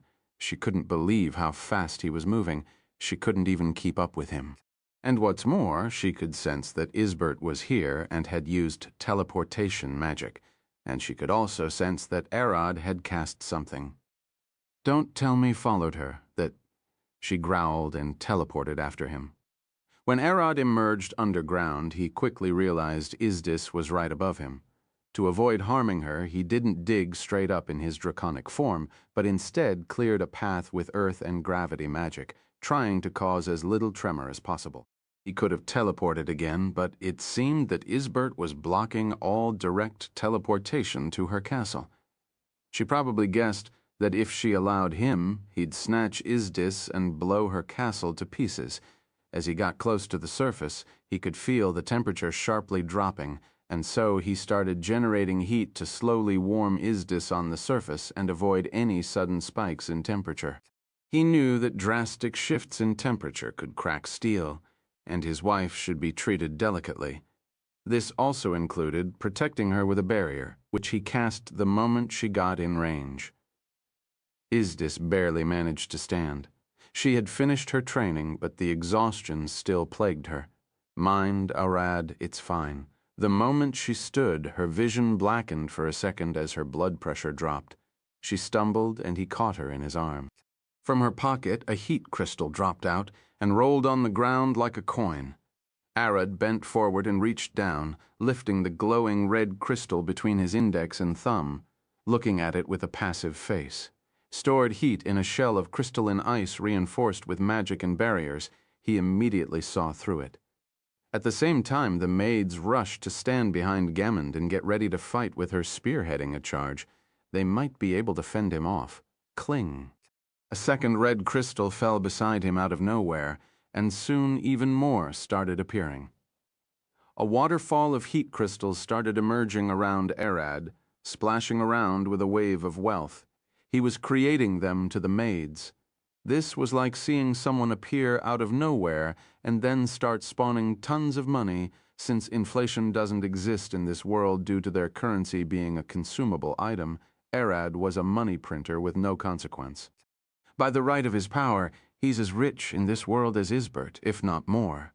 In less than 5 seconds, he had finished creating, not just filling 10 times as much as Isdis had to do in her test. After creating countless heat crystals, Arad finally managed to create one that was a tiny, smooth sphere no bigger than a pea and configured it to slowly release the heat. If you're feeling cold, swallow this. It'll heat you slowly from the inside. He extended a handful of heat crystals toward Isdis. In those few seconds, he had created a few dozen million crystals without batting an eye. How did you make all of those? Isdis gasped, looking at the massive pile of heat crystal that they were standing in. Fire and ice magic aren't real. The same for heat and cold magic. The only real magic is temperature magic. It forcibly transfers heat energy from one source to a different spot. He looked around. This world is already doomed. The only way you can generate heat here without a heat source is by sucking the heat out of the world itself and bottling it up in those crystals. He smiled. He knew that doing that was making this world even colder each day, which made life even harder. Arad didn't need to do that. I, on the other hand, use the heat generated from one of my Hosark, the Novofire net white novas. It's a near-infinite heat source, and thus I can fill the crystals rather quickly. What about the shells of the crystals? Isbert glared at him from her throne. Charging the crystals was an easy feat, unlike making them from scratch. His mastery of barrier magic should be on par with her to be able to achieve such a feat. Barrier magic infused in ice. That's how it was made, and I just repeated it. Weaving the magic through the fragile ice was hard, but since I could use all of my scales at once, I separated the load. Arad only needed to think about how to make one crystal, and then copy everything in parallel through all of his scales. Arad didn't make the crystals on his first try. There were several thousand failed casts before he made a single one, but since all of those casts happened in a fraction of a second, it looked like he succeeded on his first try. Corey, who was standing amongst the maids, was entirely focused on Arad, trying to deduct his magic, and quickly noticed something sinister. A trace of abomination magic. That was the magic Arad learned from Vorvados, but it gave the Dracaina a false alarm to give her credit. She was the first beside Isbert to notice that it was the magic of abomination, mainly because she was present when Nayar attacked before. That isn't Arad. He got abomination magic. She growled, lunging forward, and flicked her fingers. In the blink of an eye, Isdis, who was between Arad's legs, got teleported behind Corey. She had left a mark of ice on her before. Since Corey was used to getting into trouble with how dumb she could be, she had left this just in case she needed to save Isdis. Arad could smell her well. He knew she was Gammon's daughter and that she had no ill will toward Isdis, only fear fueled by confusion aimed at him. This was the girl Yog told him to take as a mate since he's taking her mother. He might as well catch her here. She conjured a sword, pointing it straight at Arad's face. Abomination, you won't trick us. Get on your knees. I'm not your mother last night. Chapter 10,026. Two heads, Corey jumped at Arad as fast as she could, swinging her frozen sword at his neck. Gammon knew that at Corey's current strength, Arad could eat her whole in a single bite. She wouldn't even be able to block a single finger flick from him. She wanted to scream and ask him to spare her, but before she could speak up, she noticed that his aura had mellowed down and that any murderous intent he was giving off had faded. He doesn't intend to harm her. He even dropped his magic to her level. Gammon smiled. She knew that her daughter was probably going to have a painful defeat, but she at least won't be killed or tortured for no reason. Arad lifted his forearm and blocked Corey's attack with a large smile on his face. So you're Gammon's daughter. Is this all you've got? If this is it, then I'm quite disappointed. He pushed her attack away. Show me all that you've got with a single swing of his leg. He kicked her back with a blast. She could feel her bones rattle. This dragon hit like a titan. All of his punches and kicks were far too heavy, and if she didn't have to protect Isdis, she would have already run away. The great worm maids watched with wide-open eyes, even if Arad restrained himself a lot. That only applies to Corey. If any of them dared intervene, he'd probably smack her out of the world. At this moment, all of Corey's senses were sharpened to their limit, only focusing on Arad. Her spell worked. She had managed to teleport Isdis away. All of his power was fake, and this display of might was nothing but an illusion. As long as I don't look at it directly, it can't harm me. Freezing air started rushing around her as she took a deep breath, her eyes only glaring at Arad. With a single leap, she closed the distance, swinging at Arad's arm with all that she had. "You won't touch Izdis, even if I die here today. I'll take you to hell with me." All of her muscles tensed and her magic rushed out. A wave of bloodlust filled the throne room. The slash sliced Arad's arm off with ease. The dragon maids smiled, thrilled to see that Gammon's daughter was a monster, just like her mother. The talent for fighting seemed to be in their blood. I dropped all of my magical defenses to get to her level. She seems to be able to hit at an ancient to a worm level despite her age. Arad's arm regenerated into a straight punch heading toward Corey's face. "Aren't you an adult Dracaina? You're hitting as hard as an ancient. No, probably even a worm. I've never seen a talent like you before." Seeing the large smile on Arad's face when Gammon looked at him, she could only sigh. "You're the one to speak?" Corey blocked the punch with her ice sword, hearing her blade crack. For a moment she thought that she fully absorbed the hit, but the impact sent her flying to the wall behind Isbert. The moment she relaxed for a fraction of a second, she landed on her feet with a pissed-off face. If she doesn't focus harder and keep her head in the game, he'll club her to death with his fists. She instantly jumped back at Arad with another swing, going even faster. Arad dodged her swing and threw a punch straight at her face, which she blocked at the last second, ending up flung back at another wall. But before she could jump again this time, Arad had closed the distance to her, standing right at her face. He wasn't just stronger than her. He was far faster to a point that felt almost unfair, but Corey had no time to think of that. She had someone to protect behind her. By this time, Corey had already realized that blocking his attack wasn't an option. She is light enough to be thrown away by his sheer strength, which was ridiculous to the point she almost can't believe it, but nowhere near the oppressive feeling they all got from Arad's aura at the start. I'm right. He's far weaker than the power he displayed. I must cut him down, slash him right here and now with this. Corey became even more certain that killing Arad wasn't out of her hands. If she could just move perfectly, if she could just focus, dodge all of his attacks at the right timing, and wait for opportunities to strike, she'd win. If Corey was a gamer, she'd be the level 1 going to fight a level 100 boss with nothing to her name besides trying to learn the boss's moves and perfectly dodging and parrying his attacks. One hit is a game over, but that 1% chance is enough for her. Difficulty. Near impossible. Start. Everyone in the throne room knew that Arad was holding back almost all of his power. Isbert, who still sat on her throne, smiled. Corey is quite dense, an idiot at times, but she is in no way weak. In addition to being able to hit far above her age, she can also hyper-focus on doing one thing the best. Carrie can't think several steps ahead or plan for multiple scenarios like the other dragons. She can't even attempt to hide her power to trick her opponent. She isn't smart enough for that. But what she got is her father's vicious, straightforward mentality. Isbert could remember their fight like it was yesterday. He was far weaker than Gammon, a mere great worm, nothing compared to her. They met him on one of their trips. He sensed Gammon's horrifying presence from a kilometer away and charged at her at full power. He didn't even notice Isbert and the other great worm Dracainas that were walking behind. Gammon Corey got her father's focus coupled with her mother's powerful genetics, and Arad was now having fun fighting those two traits, an adult white Dracaina who can hit as hard as an ancient one and with a focus that propels her aggression to that of a worm. Arad was certain that if she fought a great worm, she'd at least take off an arm or a leg before being taken down. She reminds him of himself. Reminds him of that day after Rita's incident when he woke up surrounded by hundreds of great worms and started fighting them out of fear. But unlike him at that time, it isn't fear that pushing her forward, it's the will to protect Izdis.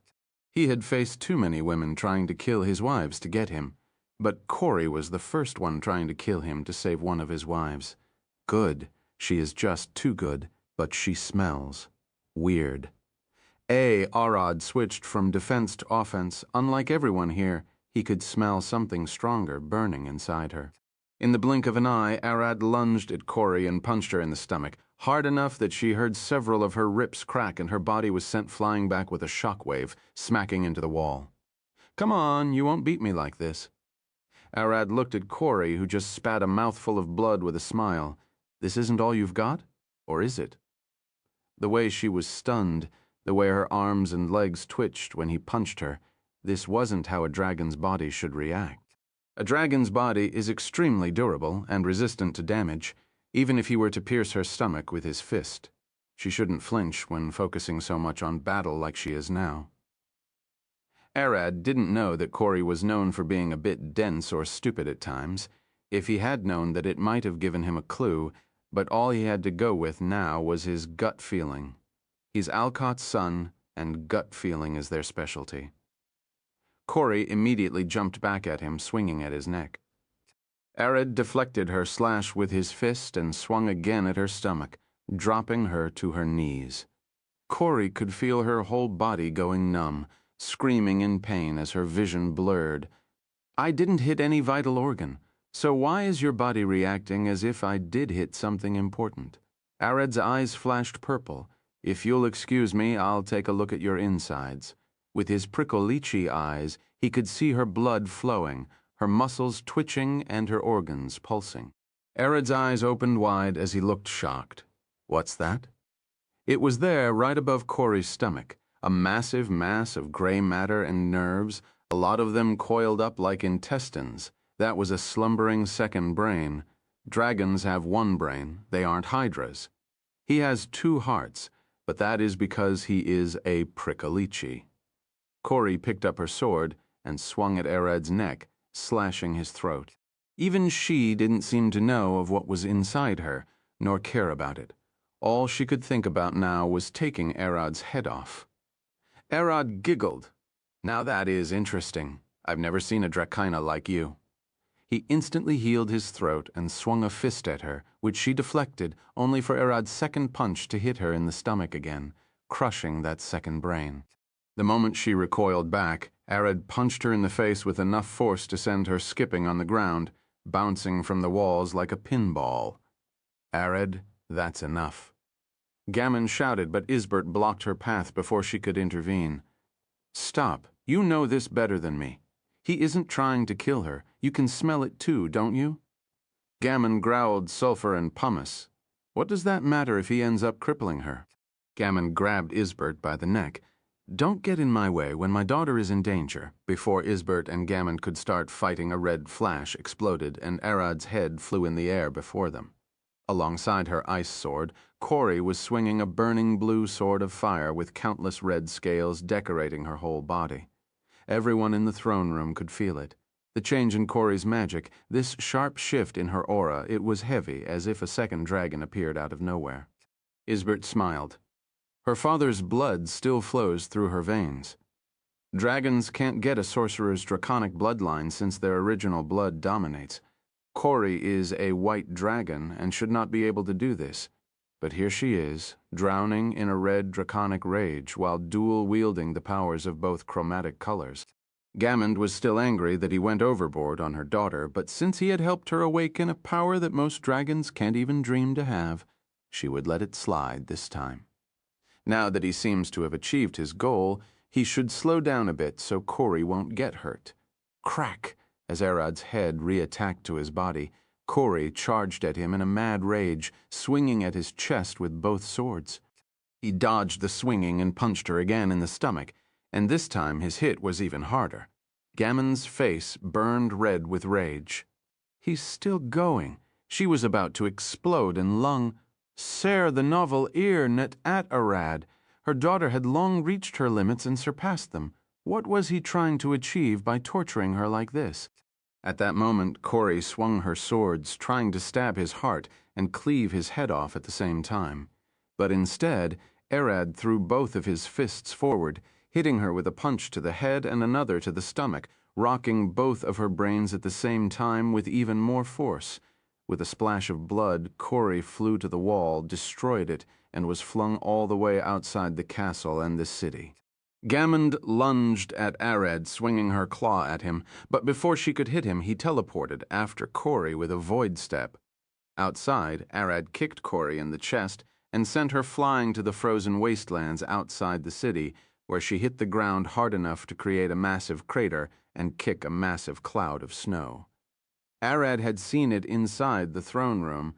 Corey's second brain was waking up after feeling the warmth of her red draconic blood.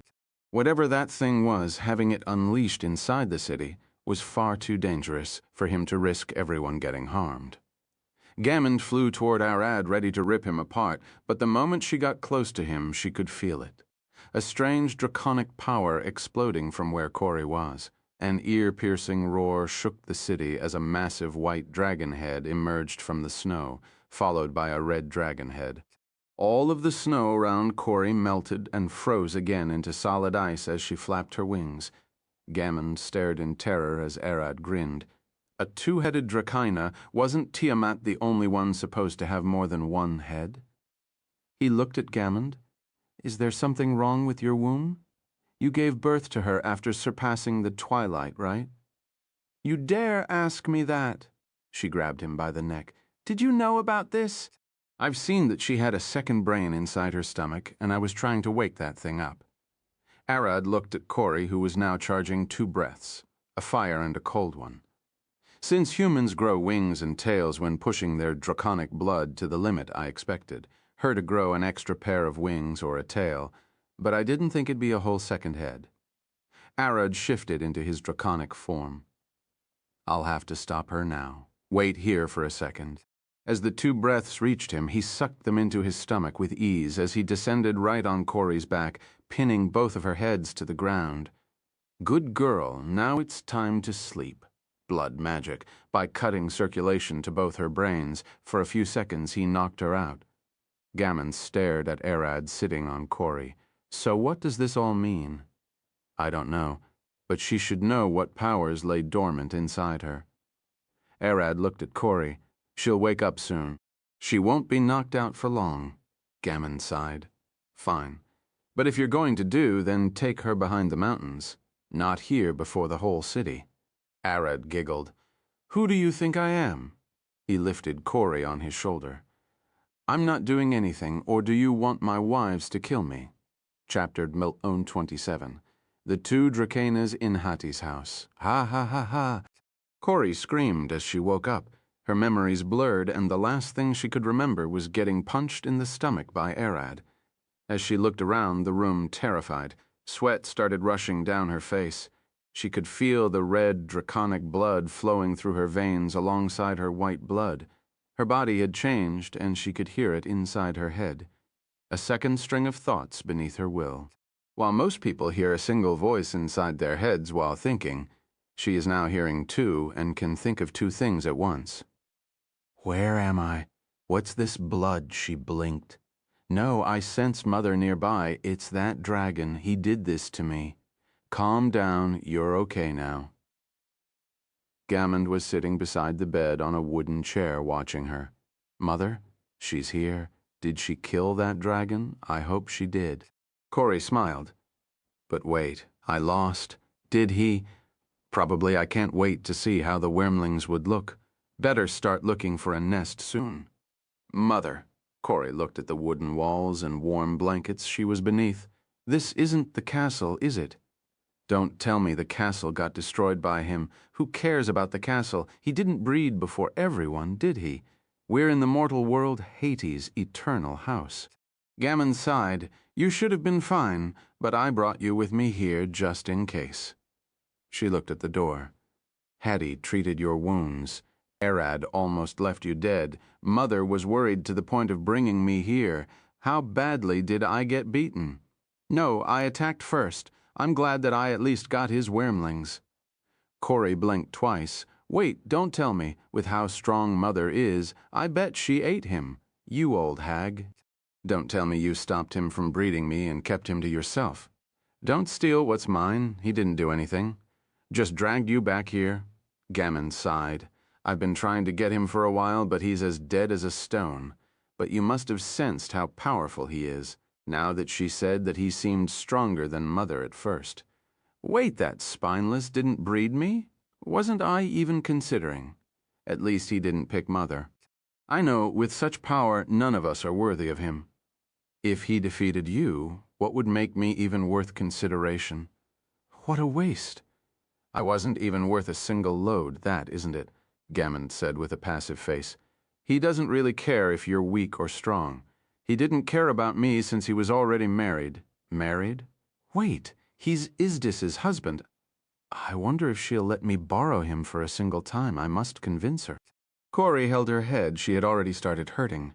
Her thoughts never seemed to stabilize, and her focus couldn't be directed at a single thing. Are you okay? Gammond looked at her with a worried face. Arad smacked her with a good punch to the face. I'm fine. What were you talking about? Corey looked at Gammond with a smile. He has 5 wives and won't get any other wife unless they agree. What's more is that I heard 4 of his wives are humanoids and nowhere as strong as he is. Gammond looked a bit worried. I can't understand what he really wants. Wait, he's a dragon, and I can understand his wives aren't his equals, but they should be at least close. He must prefer to look more than power like humans do. She instinctively looked down at herself. I'm not that bad. Probably my blue hair puts him off. I should ask a human first. They should know. Usually when a dragon marries weak humanoids, it's a sign of his weakness. I bet all dragons would laugh if they heard Arad had actually married them. They'll only laugh, but they'll cry when he comes. Yeah, ignorance is a blessing, but in their case, it's a curse. But you know, Arad isn't weak. He's a monster. I'm more certain of that since I came here. Gammond looked to the other bed in the room, and Corey looked with her. Arad is there. I might get a chance. Ah, fuck. That's a fucking demon lord? Corey froze in her place, her face paling as she saw Lunara asleep there. This magic? A demon lord? The demon queen of severing Lunara. From what Hattie told me, she came here to train Arad, but now she's seeking to make him her demon lord. Gammond looked down with a pale face. The demon lord Alaric tried to take this chance to kill her, so Arad killed him alongside the demon lord Solace and took over their lair. The fight didn't last more than an hour. Not even the demon lords. It has to be the purple skin. Wait, Isdis isn't purple? Is it the long hair? That must be it. Kleck. The door opened up, and Isdis walked in with a tray full of food and some potions. She did wake up. Corey, how do you feel? Isdis, she's here. Yes. Can I borrow your husband for a while? Corey gasped, shaking her head and smiling. Isdis, you're here? That line almost spilled out. I have to ask it sooner or later anyway. Of course. Arad is my husband, as you know. Isdis pulled the small table that was tucked in the corner of the room to Corey's bed and put the tray on it. You should eat a bit, even if it isn't much. Not much. But those potions would help restore a lot of my stamina. This is good and all, but I would have preferred something else to eat, you know. As Corey started to eat, Gammond asked, So, where did Arad go? That's right. Where is he? How can he leave me hanging like this? Well, Isdis scratched her cheek. Apparently he spent a long time training and now went to bring the other wives here. He probably missed them a lot, and they must be angry over Mother chasing him around. I know what he wants to. Corey coughed, almost choking on her food. Corey looked at her, to discuss the matter of Mother. Gammond looked at her. Actually, no, he just wanted to lay with his wives after so long. She then turned toward Isdis. So, what do you say? What? I was right, called it. Isdis thought about it for a few seconds. If it's Corey, then I won't mind. And if it was just you, then I probably wouldn't mind. I'm a princess, after all, and this wasn't that uncommon among the royal and high nobles. I know it, Isdis is on my side. I love you. Yeah, I won! She looked at them, but having both a mother and a daughter as wives would complicate the inheritance rules, so it's not something we see favorably. I'll say yes to only one of you, and if both want to join, then my voice goes for Corey Waite. Mother is stronger than me. Shouldn't she be the one? I beat. Yes, he's mine. He's mine and mine, Sarah, the novelfire.net. Corey shook her head to clear her head. Wait, she gasped. Who said I'm joining? Your mother did. Isdis pointed at Gammond. She did. Mommy, eh? Mom, what do you want to back off now? I can promise that you'll never find another dragon as strong as Arad unless you're far too lucky, but by that time I'm sure Arad would have become far stronger. I know that. He did beat you. I won't miss this chance. Gammon smiled. You can feel it, can't you? The red blood is flowing inside you. Arad is the one who felt and awakened it. Yeah, now that I'm thinking about it. Who are you? Yeah, who am I? Who cares? Let's get Arad first. Corey nodded to herself. Right, right. A dragon's pride is their mate. The stronger they are, the better. That means stronger genetics for the children, a safer early life, and enough prestige so the wormlings can cut a piece of the land to themselves. Since Gammond was Corey's mother, she was born with a lot of power and influence among dragonkind. None wanted to mess up with the daughter of such a terrifying Dracaena. Arad is still not that well known among dragons as he has just started rising to power, but if he can defeat Gammond, that means his status should be above her. Sooner or later, his name is going to get known and feared. Isdis stood. Well, you two think about it. Can we change your mind? Gammond stood to accept both. I know it, Mother still wants a piece of him. Can't blame her. He's too strong to pass on, especially since he's the first to beat her. I don't know. It's up to you two to find out if I can be convinced or not. Maybe the other wives can answer your question. Isdis walked out of the room and Gammond looked at Corey. Finish eating, we'll go out and check with another of his wives. Other wives? Yes, Arad has more than one, as expected of his power. At least I've got Isdis on my side. Now to get the rest as well. Ah, yes. Corey stood and swallowed all the food that Isdis brought her. Wait, why am I acting as if I said yes? Since he beat you, the decision isn't yours now. He did let you go untouched, but that doesn't mean it's right for you to back away now. You're the one who started a fight with him after all. Gammond glared at her. But Isbert said you should be allowed to choose, and someone even more important said so as well. But they insisted that it'll be better for you to go with Arad. I knew it, the Queen was on my side. Who would Mother listen to? I got it, she must be. That midget, the magic goddess, right? You tracked Arad to her land, right? Why did you become smart all of a sudden? Gammond looked at her with a worried face. You didn't hit your head, did you? Arad punished my brain hard enough that I'm thinking better now. Corey scratched her head, but it's annoying. The two stood and walked out of the recovery room and headed out. On their way, they saw Tina walking toward them with Lammy. For a moment, Corey almost hid behind her mother at the sight of a demon, but she quickly realized that Lammy was far too weak to threaten anyone who wasn't a weak human. She also noticed that Tina was weak, far weaker than most humans, but Arad's scent and magic were all over her body. Even if she was left alone in a monster den, none would dare approach her. Tina stopped before them and gently bowed. Lady Gammond, Lady Corey, I'm glad to see you two doing well.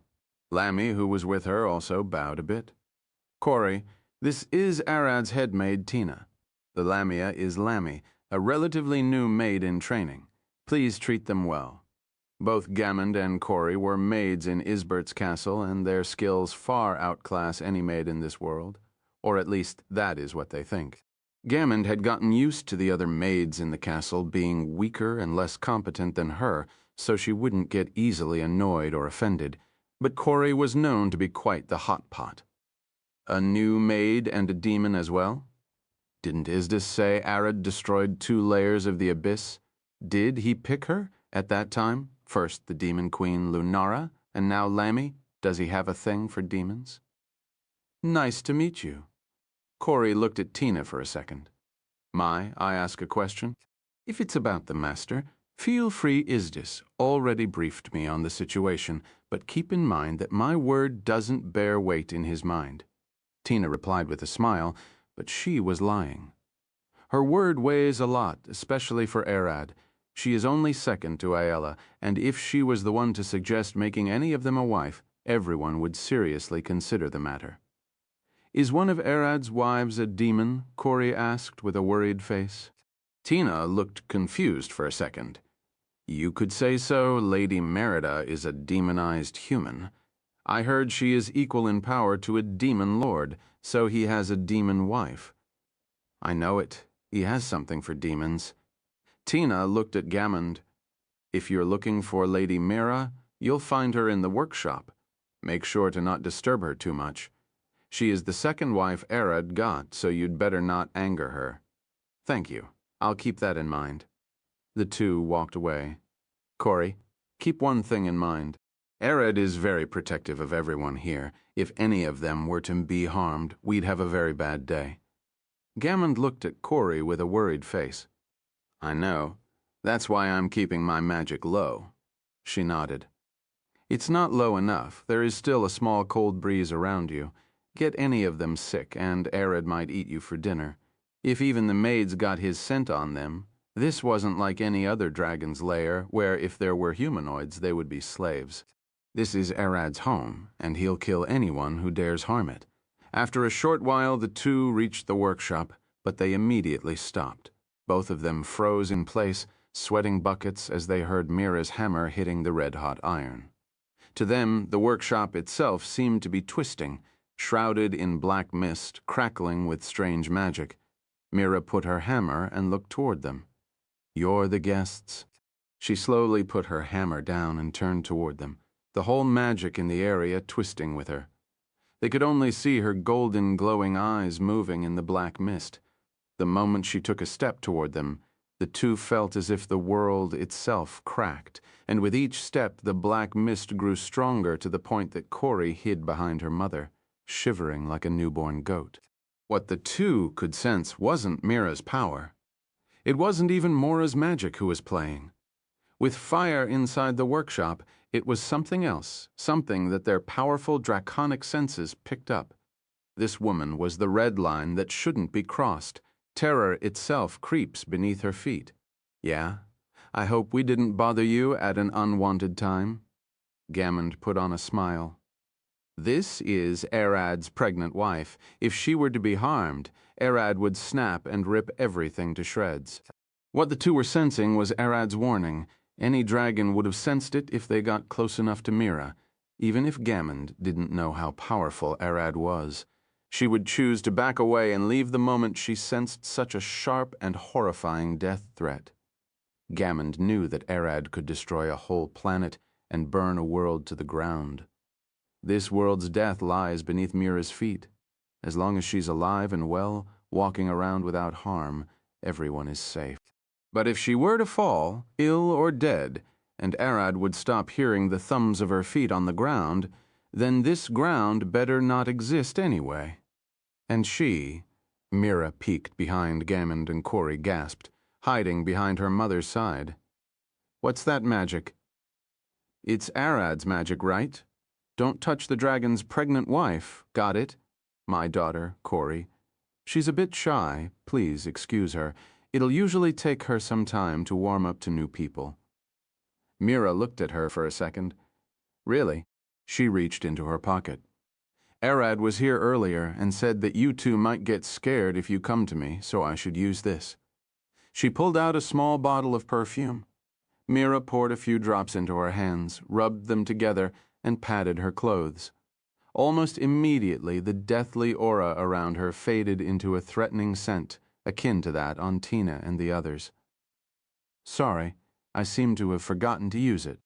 Mora, who was training Mira, had to leave with Hati for some work this morning, and that is why Arad left that scent on Mira before he went to train with Caden. Since he got sent to Yog's world, not that much time had passed. Now it's only 1 hour after that. Mora and Hati had returned, so Arad gave Mira the perfume to use, but she forgot.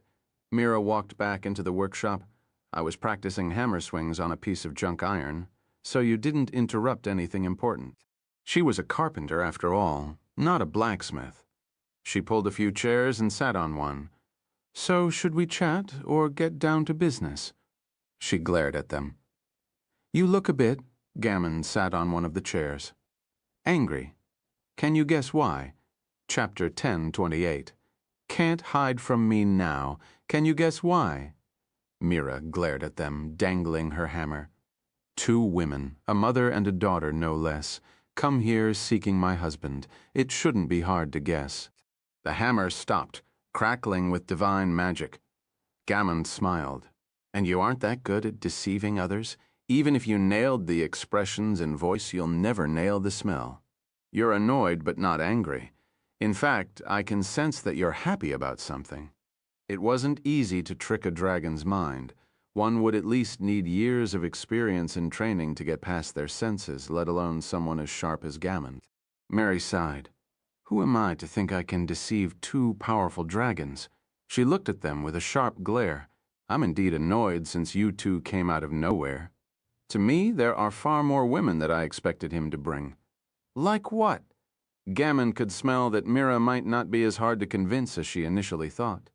But even so, another demigoddess like you, so you can tell by just looking at me? Seeing those 2 speak, Corey felt like a little kitten stuck between 2 tigers. Her mother's powerful aura and Mira's divine soul collide as if the 2 were about to start fighting. But only one thing was clear. Mira was nowhere near Gammon's level. In fact, she was barely stronger than an average human. What was scary about Mira was that Arad was her husband, and he was capable of more violence than anyone could ever imagine. Of course I can tell. You aren't even trying to hide it. But I'll let you know, what little divine magic you have isn't enough to intimidate me. Gammon put one leg on another and looked at Mira with a smile. Mira giggled. My husband is enough to intimidate you. That's why I want a piece of him. But I also don't intend to act outside my boundaries. You don't need intimidation to gain my respect, then let's cut straight to it. If you want me to accept you both, then I want your blood and scales. Mira glared at them, pointing toward a large blade that was on the table. You want to kill us, Corey cried, but Gammon smacked her on the head. Of course not. She quickly shifted her gaze to Mira. Is that all you want? I can't fight, so this is the only way I can be of use to Arad. If you aren't going to help him, then I don't want to see you anywhere near him. Mira stood and Gammon did so after her. We'll gladly help you as many times as you like, then we can start right away. You'll have to wait for the others to arrive anyway. Arad was on his way back to the university to pick up Aella and the others. As soon as he got in range, he shifted back into his humanoid form and teleported straight into the university's hallways. The moment he landed inside, he found Betty standing before him. I almost didn't recognize your magic. Betty had sensed a vast amount of magic suddenly appearing in the middle of the university and came to kill it. Luckily, she is so fast that she had enough time to recognize that it was just Arad. I've been training for a while now. I came to pick up Aella and the rest. I need them for a while. Arad replied as he sensed the whole university and detected where all of his wives were. At the same time, he detected something else. 2 draconic signals crept beneath the ground toward Zul's lair. Training? I doubt even you can grow this much in just a week. Betty looked at him with a smile. Who taught you? Myself. But it was Lilia who gave me time. Betty's expression quickly changed. Gave you time, did she? Looking at Betty's complex face, Arad could understand that she knew something that she didn't want to tell him. It didn't take him long to guess that he already knew that. I know she's Yog. She sent me to her world and I spent a whole year there. Betty blinked twice, she told you. Well, when I studied under her, she made it clear how important is that. I don't tell anyone about her. She turned around, flicking her fingers. Aella is on the south side of the forest practicing live archery with her class, and Merida is on the north side hunting monsters with her class as well. For Eris, you'll find her in the church. On the south side of the forest, Aella was hunting a monster deer under her teacher's guidance. Relax and don't pull the string. Keep your eyes on the target and focus. Wait for it to stop moving and fire, but keep in mind that you need to be sure that he'll stop long enough for the arrow to reach him, Maria said as she stood beside Aella, who was watching a fire deer from over 2 kilometers away. How am I supposed to know that? Aella could see the deer clearly thanks to her elvish eyes, but hitting him from this distance with the bow Maria gave her seemed impossible. Most bows have 60 to 150 pound draw weight. The one you're using is a special one with 400 pounds draw weight. It's lighter than your steel bow, so you should be able to fire it with ease but never stress your arm with aiming for a long time. Only pull the strong when you're about to fire. Ella had been watching that deer for over 3 hours now, making sure to study its movements and wait for the best opportunity to kill it. This process should be simple when dealing with an animal or a monster, but it's the same one snipers take when killing their target. Wait and watch, find an opportunity, and fire your shot. At that moment, Maria froze in place as she saw a massive shadow engulfing her. She could sense sharp magic boiling behind her back. For a moment, she almost turned with a powerful attack if her senses didn't realize it was Arad. Ayala immediately stopped aiming and looked back. Arad, it's been a while. I came to pick you up, but for now, focus on taking that deer down. I want to talk with your teacher privately for a moment. Arad smiled and grabbed Maria by her wrist. Got it. I'll finish this one quickly.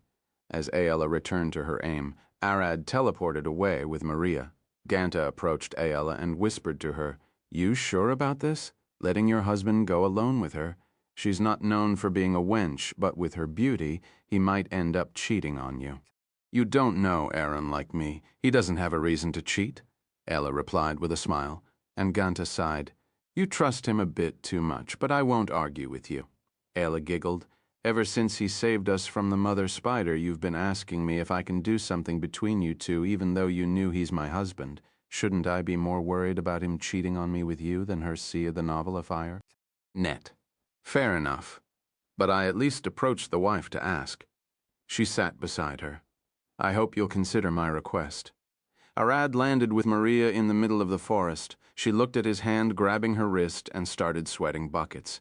She can't use any of her magic. He had put a powerful curse on her to prevent her from casting magic. So Arad looked at her. I want to know what a witch is doing around my wife. No, should I call you Sylvanie? Illusion magic isn't enough to get past my eyes now. What do you want? Maria mumbled. That's my question. I just realized you were first pretending to be that teacher Sylvanie, and after the Mother Spider incident, you came in as a new teacher. Don't think I missed figuring out that the Mother Spider is alive and sneaking around me as Anansi. Wait, Maria cried. We don't intend you or your wives any harm. Please reconsider. Anansi fell beside Maria, tied with ropes. I've already captured her. Now either tell me what you want, or I'll make sure both of you are really dead. When Arad returned to Hattie's house with his new and empowered magic, the first thing his senses picked up was an old enemy. The mother spider that bullied Aella in the underground dungeon. He was quite disappointed in himself to discover that she was disguised as Anansi right under his nose without him noticing, so he ordered Lucia to capture her immediately. That bitch Lucia? She's a vampire. Anansi growled. This monster had turned her. Arad shifted into his draconic form above them, glaring down at them with a body burning with magic. Undine and Salamander flew out of his body and started flying around the two women. Our lord found his meal. Shall we boil them? Undine said with a smile. Roasted is better. Smoked is even better. Salamander giggled, and the two women started shaking in terror. None of them could mistake the identity of such powerful spirits. It was clear from a glance that they were on the level of queens. I beg of you. We really didn't intend to harm anyone. We would have done so long ago if we're meaning harm. When Maria started begging, Arad sighed and shifted back into his humanoid form. Fine, but I'll make sure you won't even have the luxury of going to hell if you harmed any of my wives. He then released the two of them, but neither of them dared even run or move. Anansi, stay here and wait. I'll go with Maria to bring Aella. Arad teleported away with Maria, and Anansi remained alone, looking around her. I could run away now with my spider body. I should be able to cross the mountain range and hide in seconds. No, I'll wait for him. Running away would only get me killed. She sat mumbling. How did he change so much in a few hours? When Arad appeared again behind Allah, she had already taken the deer out. Ganta noticed that Maria was sweating buckets, had a bright red face, and was panting heavily. She immediately pulled Alla back. "Excuse us for a second." What? Alla growled at her. "Don't what me, just look at her. They did something. Aaron is too strong to show signs of exhaustion, but Teacher Maria isn't, I told you." Ganta tried to whisper as silently as she could, but even with that, it was clear that she wanted to scream. Ayla giggled. "Ah, please, you look like a barbarian with those massive horns on your head, yet you still act like a worried love fairy." Ayla patted Ganta's shoulder. "I can assure you he didn't cheat on me. I know him far too well." She looked at Arad. "He can hear us now as well." Ganta looked at Arad and he nodded. Her face immediately paled. "We're 10 meters away, still can hear us." Ayla approached him. "Don't mind Ganta's comments. What did you want? Let's go." Arad took Ayla back to where they left Anansi and explained everything to her. With Ayla confirming that Maria was nothing but a helping hand to her in the past weeks, Arad decided to give the two a chance. Anansi willingly walked back into Arad's stomach so he could take her back with him to the beast village where the other students were. He then returned Maria to the students. Ganta asked Ayla again if she was okay, and Ayla confirmed that she got more than an explanation from Arad, after which Arad flew with Ayla to find Merida as she seemed to be fighting a powerful monster. Chapter 1029. Lala's Advice. Merida jumped forward, swinging her sword with a large smile on her face. The iron-skinned giant before her wasn't that strong, but its skin was protected with iron scales and a large amount of mana, making it extremely hard to cut. Sparks flashed as she deflected his punches with her sword and tried to slash him in half, but her blade just deflected away. She was intentionally holding back a large amount of her demonic power to not spook the other students, fighting alongside her. If she didn't, this giant would have died with a single slash. Their teacher had already noticed that her moves were strange. Even with how powerful she was, her acting was awful. It only took him a single look to know she was holding back a lot, and that had made him quite disappointed. Ever since her husband had beaten him and the whole class, that old teacher knew that she must have trained under her husband. "In a real war, she would be my commander. How did it come that she is just a student here?" He had done some research and found out that she was the genius swordswoman nicknamed the Blade of Whitehold. At a young age, she had defeated countless swordmasters at the great tournament of the frozen city of Whitehold. His research also came up with some interesting information. The old General Geralt and his daughter Roberta were reported to have been spotted with her husband, which only aroused the teacher's suspicion. Her husband must have been trained by him or another great fighter that Geralt knows.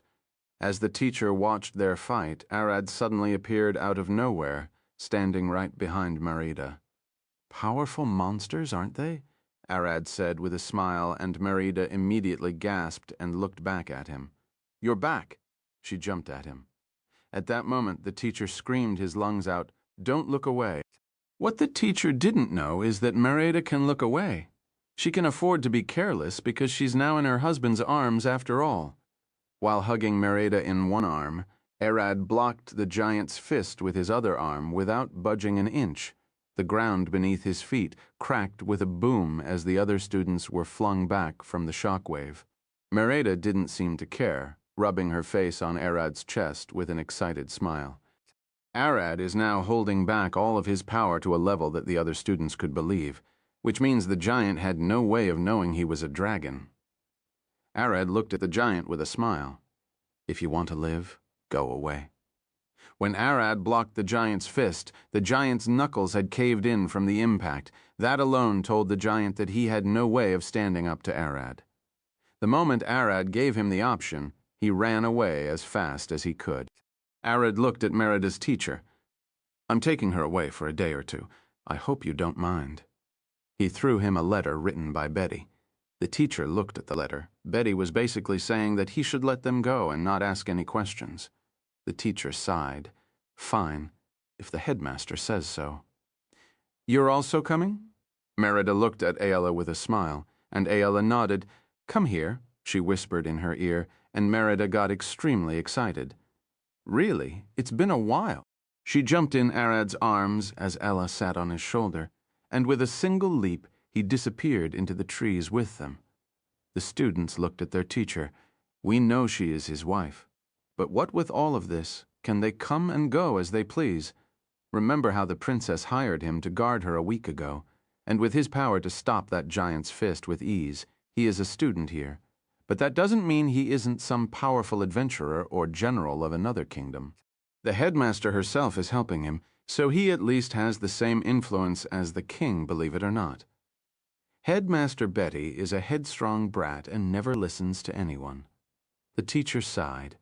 Not any random person could get favors like candy from Betty.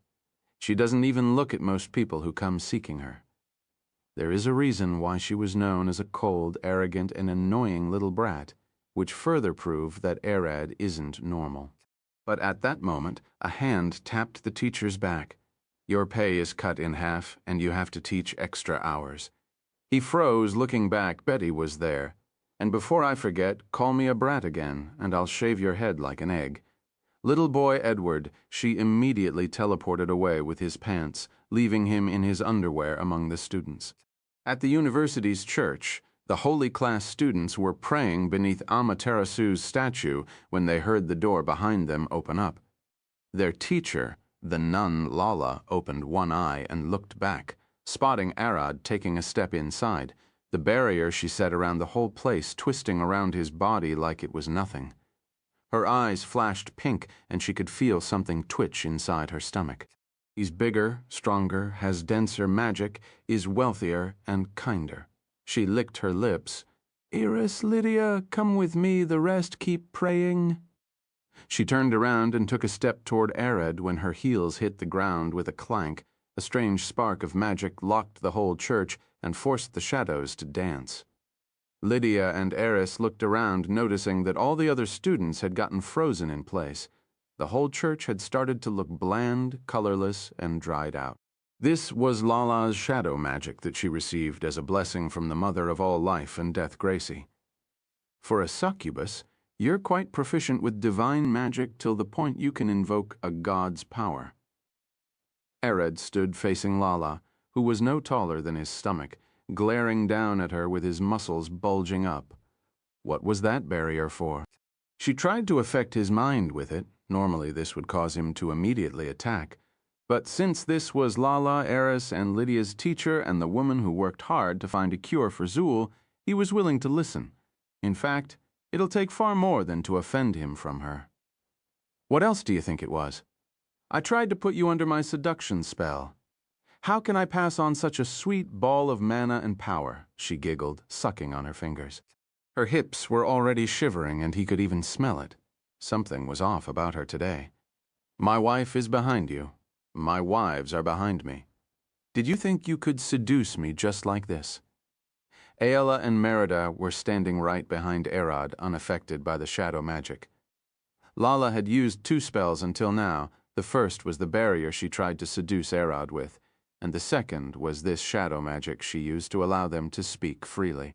When Lala noticed that Aella and Merida weren't affected by her shadow spell, she giggled. Now I want you even more to be able to protect them. Your magic won't have affected me. Even if he couldn't pull them out, I would have done it. Eris glared at her, and Lala looked at her with a smile. My lovely little girl, you're a demi-goddess. Divine magic like this shouldn't be able to harm you anyway. What about me? Lydia was already reaching for her sword. She trusts Lala as much as Arad does, but if she were to lift a finger of harm against them, Lydia wouldn't hesitate for a second to slash it. Woe be upon thee if Lydia pulls her sword on you. You're a problem with how much will you've got. I bet you would have freed yourself and blasted the place. Lala sighed and shook her head, as expected of a fanatic Amaterasu paladin. Everyone knew that Lydia would do it. Whether the enemy was a friend, a devil, or a god, she'd swing with zeal and divine arrogance. Arad looked at Lala.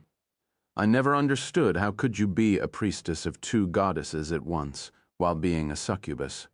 You might not know, but Amaterasu and Gracie are really, really close like those. She lifted 2 fingers together. If not for the sun, the shadows wouldn't have been born. If not for the sun, life wouldn't have ever started. And if life didn't start, death wouldn't have ever become a thing. Lala sat on one of the church's seats and put one leg on another. We succubus worship our great mother Gracie. She often sends us to serve and study beneath other gods. The same as me. I'm here serving as a priestess of Amaterasu. Harney succubus nuns aren't that uncommon. I bet one of every 100 nuns that you see is a succubus. I knew more vampire nuns than succubus nuns, or normal nuns for that matter, but I'll take your words for it. But that is not something that I wanted to know. Arad looked at Eris. I came to pick you up. It's been a while, so we'll talk on our way. Arad, Lala called him. I must warn you about something. She looked at him and he stopped. What is it? Something changed about your magic, right? Now you feel more like a superpower than just an absurdly powerful dragon. You'll start attracting both the good and bad kinds of people. It doesn't matter how much you try to hide your power. The strong always sense each other. She lifted her nun robe, showing them her dripping wet underwear. Since I smelled you, I can't calm down. My stomach is twitching, and my teeth are tingling. That seduction barrier, I unconsciously set it up to snare you. She covered herself. This is the natural hunger of succubus, but I've never seen such an irresistible meal before. She looked at the worried Eris. Don't worry, it's painful for me, but I won't lay my hands on my student's husband. Unless you want me to do it, of course. She looked at Arad with a smug grin. The point I'm making is, she cleared her throat. I should be careful of other people, especially those who feed on mana like succubus and fairies. Arad nodded. I see that most of your wives are here, and Lydia is here as well, so I might as well speak. She looked at Arad with a thirsty glare. I'll tell you a secret about dragons, and if one day you find it useful, you'll owe me a favor. Eris sighed. And I know what will you use that favor for, of course, to sleep with him. Lala shivered, but at least not now want to hear it. Arad looked at Eris and the rest, and they all nodded. Fine. You've got a deal. Dragons embodies the 7 sins. They are wrathful, prideful, greedy, lustful, gluttonous, lazy, and envious. A dragon drowns in rage when offended and will wipe whole cities in a fit of anger. The dragons think of themselves to be above all else, towering on their high peaks, looking down on other mortals and monsters alike. Seer, Tho, Obalfire. It. The dragons collect wealth and steal from others by the right of power, and no amount of wealth can satisfy their greed. The dragons seek multiple mates and drown themselves in slaves and sacrifices to satisfy their primordial desires. The dragons eat far more than they require, gorging themselves until they eliminate all life from their land. They sleep for years, decades, even centuries at a time, only waking up to feed and fulfill their desires for wealth and sex. There is nothing they hate more than another dragon getting ahead of them, surpassing them in either wealth or power, so they plot to destroy each other every waking moment of their lives. Do you know what makes you different from all other dragons? Those sins don't apply to you. You are a far more tamed and good-natured dragon than your kind, but that would also mean that the paragons of those sins are going to direct their gazes on you. She stood and approached him. With one finger, her nail touched his massive chest. Don't be naive and keep your trust in outsiders at a bare minimum. I don't want to see my student cry. Chapter 1030. Arid likes that. Arid flew with Aella, Merida, and Eris to the swamps where Zul's lair was. He landed right in the middle, looking around and sniffing the ground. Is there something here? Merida asked, with a worried face. Will this take too long? She knew why Arad was taking them with him, and she didn't want to delay a second. If anything dared get between her and her good time with Arad, she'll slice to pieces. Yes, 2 Drakinas are digging beneath the ground and heading straight toward Zul's lair. She is still asleep, and I doubt she'll wake up, Arad replied as he looked down. I bet they are here to kill her, take her hoard and lair. 2 Drakinas? Merida growled with demonic magic rushing up her body as her eyes burned green. Those 2 had just been added to the chopping list. Kill on sight, as she had no mercy for those fools getting between her and Arod. Won't they run away the moment they sense you? Aella looked around, but she couldn't sense the two Drakenaz's magic. Indeed they'll do, but now I'm suppressing my magic and erasing my smell with the void. I doubt they'll recognize me as a dragon. He lifted his head. They are too young to hold enough power to detect me, 2 adults, or mature adults at best. Teacher Lala said, "You should be careful." Arius looked at him with a worried face and quickly smiled. "No, it's probably just the strong ones that you should worry about. I could blast those 2 with a purple sun if you want." "You 2 are right." Arid agreed with Merida and Eris. "Let's show them what happens to those who tries to kill our friends and acquaintance right under our doors, far beneath the ground, buried beneath thousands of meters of dirt and stone. 2 Drakinas dug their way across the caverns. Their massive and sharp opal claws slashed through the stones like butter as their massive bodies slithered through the rubble like snakes. The 2 soon reached a massive open cave and crawled out of the walls, looking around and sniffing the air. "She is close. I can smell her," the older one said, giggling. "They've waited for decades, yet she never died. Now that a passive approach failed, they'll have to dirty their claws." "So this is that cripple's lair?" Buried herself alive out of shame. The younger one looked at the walls and the ground, even in her own lair. Zul's scent was scarce, as if she didn't walk out of her bed for years. "Indeed, I first thought we'd just let her die in peace. But that cockroach seems to have survived for 2 centuries like that." The older one growled. "We'll not wait any longer. We'll put her to rest ourselves and take this territory." "What about that, Shorty? Won't she come for us?" The younger one was especially afraid of Betty's reaction. Zul's territory included Betty's university, but Betty seemed to ignore her. The 2 Drakenas had heard countless stories about Betty the Flash, and knew that if Zul wasn't sick, Betty might have killed her decades ago. As long as we don't threaten her large study, she won't bother with us, and there are several kilometers of dirt and stone between us. Her speed won't help her get here any quicker. The old laughed. "Last I heard, her delicate hands aren't suited for digging the mud." The 2 walked deeper and deeper into Zul's lair. The traps were long forgotten and non-functional. Roaming monsters and dust had filled the hallways, and water had even flooded some sections of the cavern. Such a miserable state, you'll never believe that this is the lair of a Drakena, a disgrace to dragonkind. The younger one crushed a large lizard monster beneath her claw. "If those bugs are crawling around here, are you sure she isn't already dead?" "She is alive, but her aura is far too weak.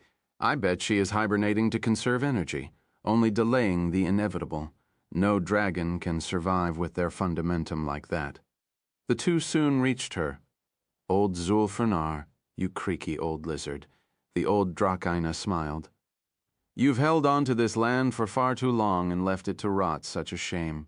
I thought you'd die sooner or later in a hunt or against another dragon, but it seems my claws are destined to take your life."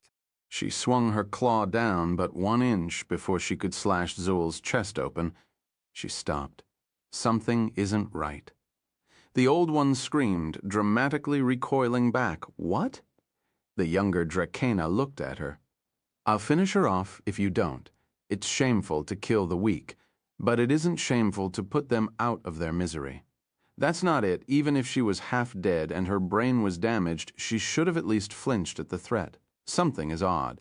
The old Drakina gasped, taking a few steps away from Zul. "Impossible. It can't be. Unconscionable." She glared at Zul. "This lizard, her body isn't afraid. She is at peace like a maiden between her man's arms, and I can smell it.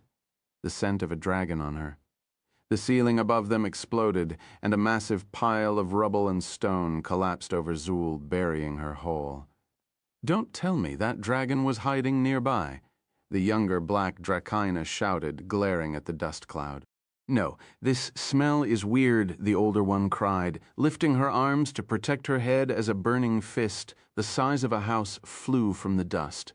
The punch pushed through the Drakina's guard and hit her straight in the face, exploding in a massive rose of fire and with enough force to send her flying back.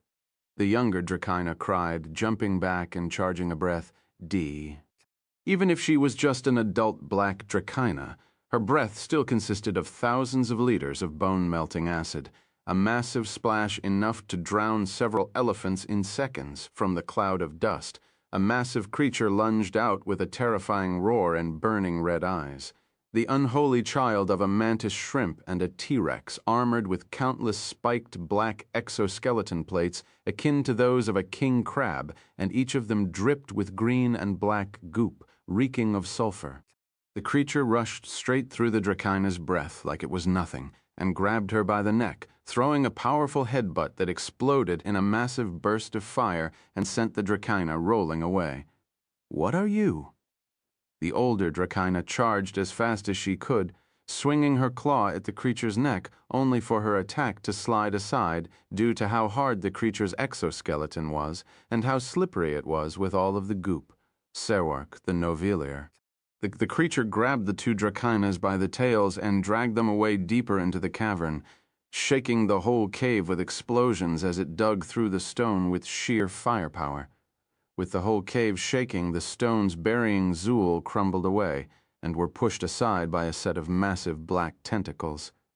Sitting on Zool's back was none other than Sina, brushing the dust off her hair as she looked in the direction the monster took the two Dracainas. "Kill them both. They'll come back later for her if we spare them. Dragons hold grudges for life, but they also hold favors for life." She had a large smile on her face, and her eyes slowly looked down at Zool. "Don't worry, it's not you who this favor is for." Arad was digging through the ground, rushing toward Zool's lair when he sensed two familiar magic signals deep under the ground, right inside Zool's lair.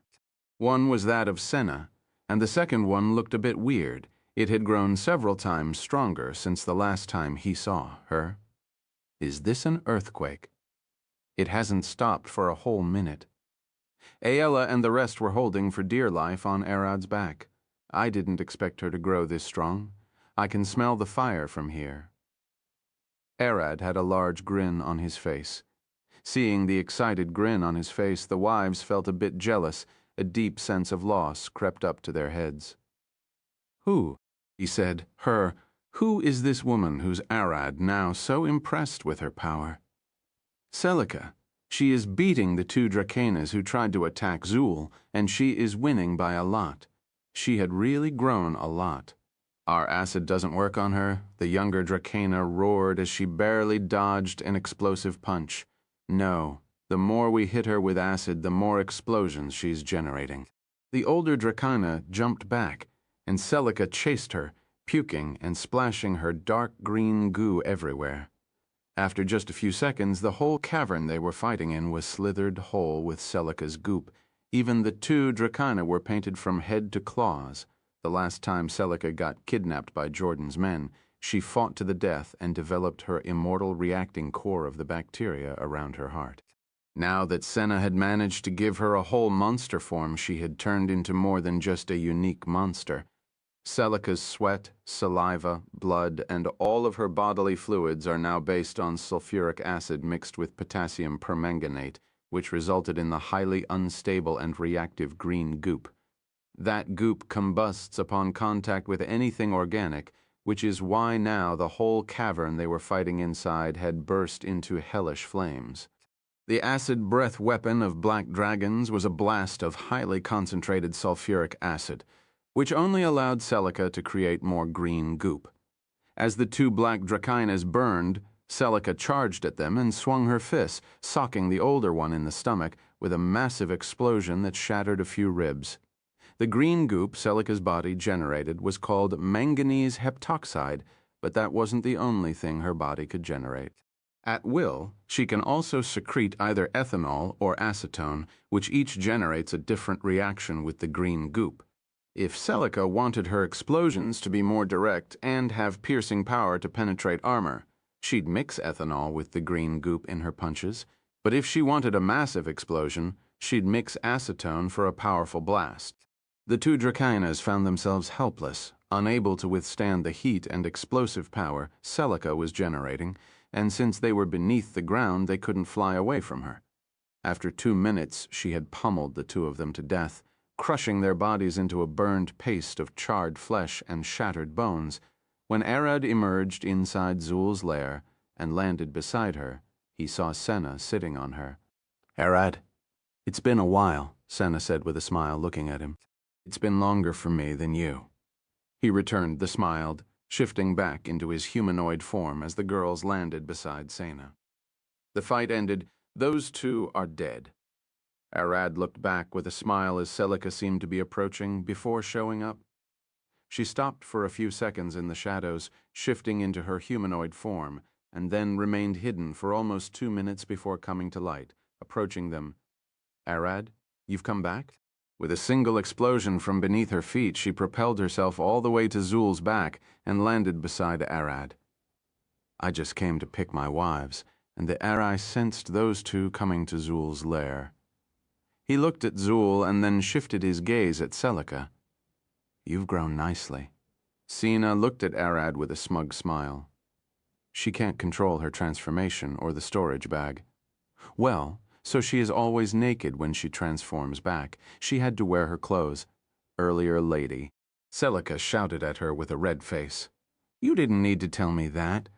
Arad sighed. He in fact could see Celica in the darkness, wearing her clothes. Sina looked at Arad with a smug smile. "If you came to take your wives, then why stop here? You know I'll protect Zul, or at least send Celica to do it for me. Did you miss me that much? No, I'll take Zul with me. I might be able to cure her now." Everyone stared at him. "Are you serious? How?" Arad suddenly shrunk to the side of a fly and landed on Senna's thigh, like this. "I can get even smaller and cut whatever is growing inside her. I know someone who should be able to keep her alive long enough for healing magic to fully heal her." "Is that so? Then I'll go with you. Celica is also coming, if you don't mind." Senna looked at Arad with a smile. "I mind her less than you now." Arad looked at Celica with a smug smile. Chapter 10-31. Nothing to fear. "Mind me less than my lady?"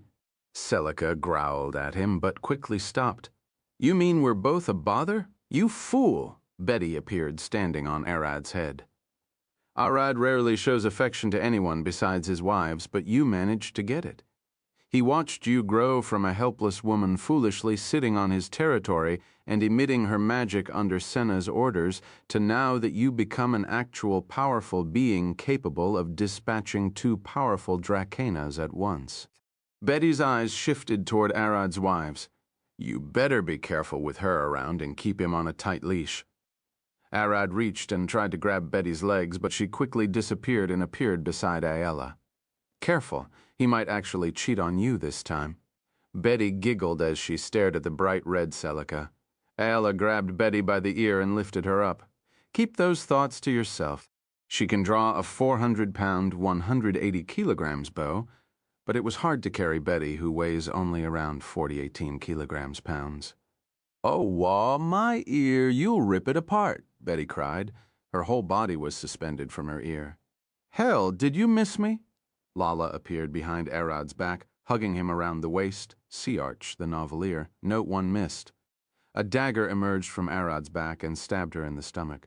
As Lala recoiled back, Zia walked out of Arad's back and pushed her away. "You rotten succubus nun." Lala looked at Zia with a grin as her wound quickly healed. Said the vampire nun, "Aren't you a bit too confident? You dared wrap your filthy arms around my dear god, sucking your blood won't be enough." Zia's eyes burned red as two batwings emerged from her back and her fangs extended down. Her eyes started bleeding as she glared at Lala, her body raging with enough blood magic to rival that of Vlad. Now that Arad had taken Akasha's power, even his vampire servants had grown far stronger than before. Lala giggled as her nun robe clung tightly to her skin. Two small wings emerged from her hips alongside a leathery black tail, and two black horns grew from her head. As she closed her eyes and opened them again, they looked like burning eclipses engulfed in golden light. "My two goddesses are fully supporting me. You better pray you're good at using your tongue and more things than spitting nonsense, blood-sucking fiend." Lala looked at Zia with an excited grin and licked her lips. It had been far too long since she had fought anything of worth. When she fought Vorvados's clone before she was forced to protect the university, so that wasn't even funny. You two stop it. Arad grabbed them by the shoulders. Seeing him glaring at them, the two stopped. As you order. Zia backed away. She stabbed me. What do you have to say? Lala looked at Arad with a smug face. How do you intend to compensate me? I would very much love to stab her back, or she can humbly apologize. I'm easier to please than you expect, Arad sighed. Are you really going to play this? You aren't fun at all. Lala approached Zia and bowed. Sorry for trying to control your precious god. It was my fault to provoke you. Zia also bowed back. I apologize as well. I acted rashly, even though I knew you couldn't control him. Just seeing you try made me act like that. Arad looked at Betty. You brought her with you? If you're going to heal Zool, then you need a powerful healer like her. I'm sure she'll be more help than not taking her with you. Betty stopped struggling and replied. Ayla looked at her for a moment. Weren't you in pain a second ago? She was still lifting her up in the air. I'm short and light. This isn't really hurting me at all. She disappeared from Ayla's hand and appeared standing on Arad's head again. I'll be going with you as well. It's been a while since I had any fun. Betty is a halfling. Her race was named after the elves for being half their height. The elves' average height is 82 meters or 6 feet, which means the halfling's average height was just 3 feet. Betty is extremely tall compared to her kind, being a whole half an inch above average. That is why she could easily stand on Arad's head. He was almost twice her height. Fine. Do whatever you like. He extended his hand forward, and gravity magic rushed out of his fingertips in a misty purple haze, engulfing everyone. Zool's body shrunk down to the size of a cat as everyone remained floating in the air thanks to Arad's magic. Such delicate control over size magic. Betty stared at Zool with a shocked face. Not just size magic. Look at this gravity magic. You've got better at it. Senna looked at him with a grin. Where did you learn this? Arad looked at Betty. She knows where I learned it. He flew with them outside, but right before he could get out of the ground, he felt a familiar aura waiting. He promptly stopped, seeing Abel standing there with Sarah behind him. Arad, you've returned? What are you doing here? Arad landed with everyone. I sensed two powers clashing beneath the ground, so I came to check on it with my sister. He looked at Sarah. One was a holy signal, so she insisted on coming with me. They sensed Lala and Zia when they were about to start fighting. I almost didn't recognize your magic teacher, Lala. Sarah was also one of her students, albeit one who usually skipped classes. Even today, she didn't attend as she had some business to take care of. We're going to heal someone, come with us. Lala called her, and Sarah looked at Abel. Brother, I'll be going with them if that's the case. I hope you can maintain everything on your own. I can hold it for a few weeks if you want, but don't expect me to sign any big deals. Those will be waiting for you. He then looked at Arad. I would usually ask you to take care of her, but feel free to make her suffer a bit. I'm going to drown in papers because of her. Brother, Sarah shouted at him, but Abel ignored her, flying away. If it's between you and him, then I won't interfere. Sina giggled. Now we even got a devil nun with us. I wonder what's next. She looked at Arad with a grin. Why are you looking at me? Arad sighed as he shifted into his draconic form. Get on my back. It'll be easier and more comfortable for you like this. Everyone took a seat on Arad's back as he held them tight with gravity magic and flew away. By the way, Senna looked at Arad, did you get bigger, your humanoid form, that is? I did. That was several days ago. Arad's humanoid had changed while he trained with Caden before he went to Yog's world. To him, that was over a year ago, but to them, it was just a day or two. But I have to say, it's really weird. She looked at him with a smug grin. Who taught you that size magic? Was it Zephyr? Is she already free? No, it was a fairy named Plum, a little nugget of chaos and plant magic. I've already been telling them stories. I'll start from the beginning. Arad was telling his wives about what he experienced in the other world, All of those adventures and hardships, that was a place that he would take his wives to if he could. Thinking of what happened there, Arad felt a bit sad. By now, almost 20 years should have passed in that world, and those 4 should have already forgotten about him by now. By the time he gets back to Hattie's house and heals Zool, they would have already died of old age. Learning time magic had quickly shot to the top of his priorities. Now, with his enchanted magic abilities, such a thing didn't look like a dream anymore. That's like her. Senna sighed. Time is cruel. Even as we fly now, countless lives are being lost to it. Millions of people crying, futures burned and hopes crushed. Whether it's for good or bad, it doesn't matter to those who died for. They would never see it anyway. She tapped Arad's back. Nothing is immortal. Nothing is absolute. Nothing perfect. Nothing is infinite. Nothing is worthy of the word omnipotent. She is omniscient and knows that all the world is worth is nothing. Senna patted Arad's back. Don't worry yourself with what is outside your power, for it's not your responsibility to carry it. In the outer world, Nayar sat on his fleshy throne, looking at an endless sea of grotesque abominations. It's almost time a human day is all that's left. He looked forward, and a clone of himself appeared. The gods shall be watching. Everything is going as I planned. The abominations giggled. We must kill him before he grows any stronger. But be careful, everyone should follow my orders. Take one step outside my plan, and you'll throw everything into chaos. He giggled. I love chaos, like all of you, but this isn't the time for it, my lord. One of them spoke. If he doesn't have the core, then we have nothing to fear. Why not charge him head on? You were born recently and speak like it. Nayar nodded. He indeed doesn't have the core. His mother does. She is keeping it safe for now. Then why not attack directly? His mother is indeed terrifyingly powerful, as is the Overgod and the other gods. But he is the one we should fear, the only one we fear. He looked at Arad's reflection in a massive pool of water. He is a bomb. We must treat it carefully and with the gentlest of touches. One wrong shake, and we'll die before we know it. We must drown him in depression, kill his will to live first. Nyar stood. We must bait him away and give his wives and friends a taste of our hospitality. As long as you follow my lead, you've got nothing to fear. Something warm started pouring on Nayar's head, dripping across his yellow hood and onto his chest and legs. It smelled weird. Nothing to fear?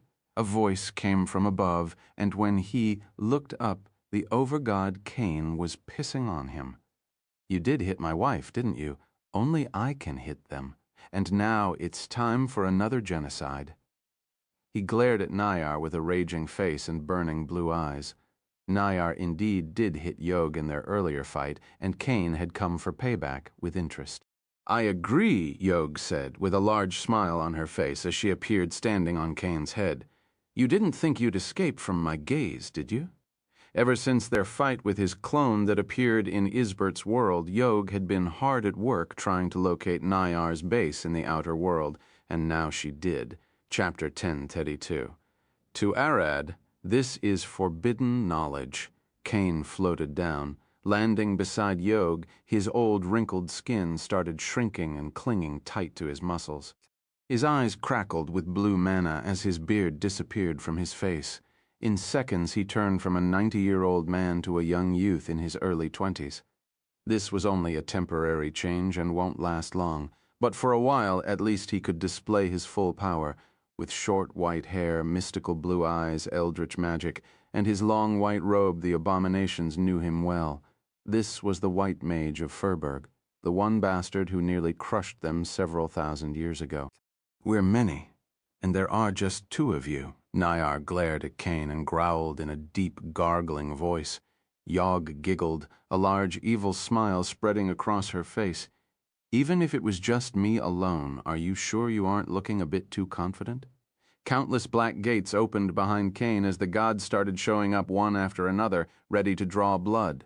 Yog had managed to locate Nayar's current location, and the gods won't miss the chance to damage him. Caden the Black Swordsman appeared beside Cain out of nowhere like a ghost and looked at Nyar with a confused face. "Did you piss on him?" "Why ask?" Cain replied with a grin. "Should have invited me." Caden looked a bit disappointed. Cain glared at the abominations, and they could only see his burning blue eyes. "Kill them all.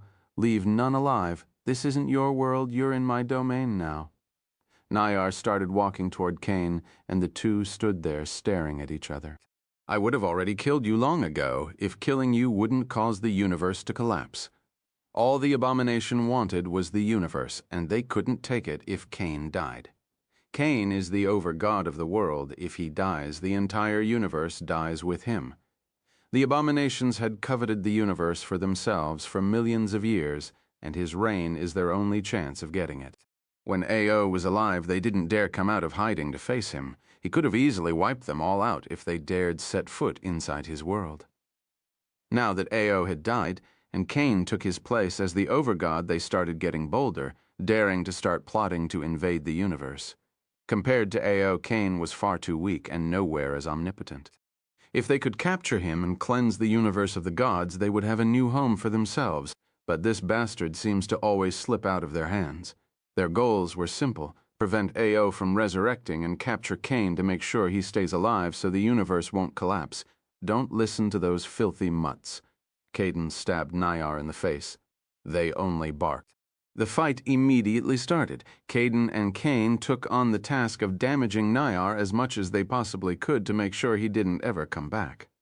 He was supposed to stay asleep for 100 years, but he had awakened just after a few weeks.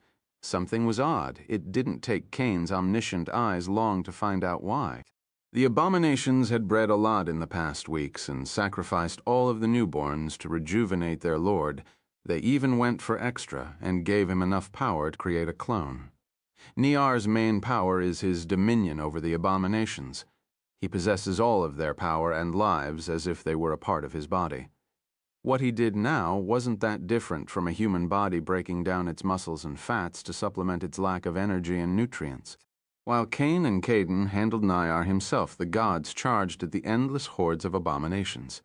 There were billions and billions of trillions of them here, and each of those abominations was of enough power to rival at least a low-ranked god. Nyar never allowed the weaklings of his kind to even see him or stand in his presence. "Since we're in the void," Amaterasu looked at the abomination from the empty void as she flew above them. She giggled, lifting one finger up. A massive sun that is almost 1/4 million kilometers wide appeared right above her finger, and the abomination beneath her started burning and melting. They were outside the universe now, so the gods didn't have to worry about collateral damage. The superpowers of the universe, like Amaterasu, were free to show why they were hailed as the strongest among the gods. She looked at the abomination burning with an ecstatic smile on her face. "This place is quite wide. One sun isn't enough to cook you all." She looked toward Cain, who was fighting Nyar.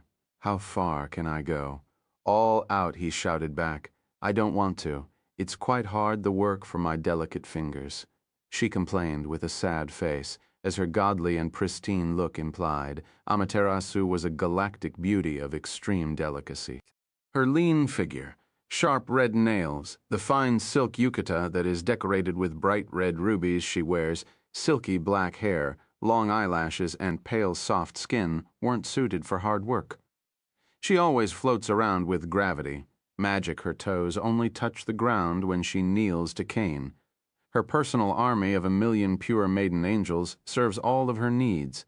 They bathe her, feed her, massage her, tend to her beauty, speak for her, help her change clothes, and praise each of her moves. If there is a single woman treated like a divine queen of the universe, it's Amaterasu. Amaterasu is the royal ruby of the gods, and her burning red eyes looked at Cain with a smug smile. "Cain, what would you compensate me with? Anything you want, and based on your efforts." Hearing his reply, she couldn't help but giggle, licking her red lip.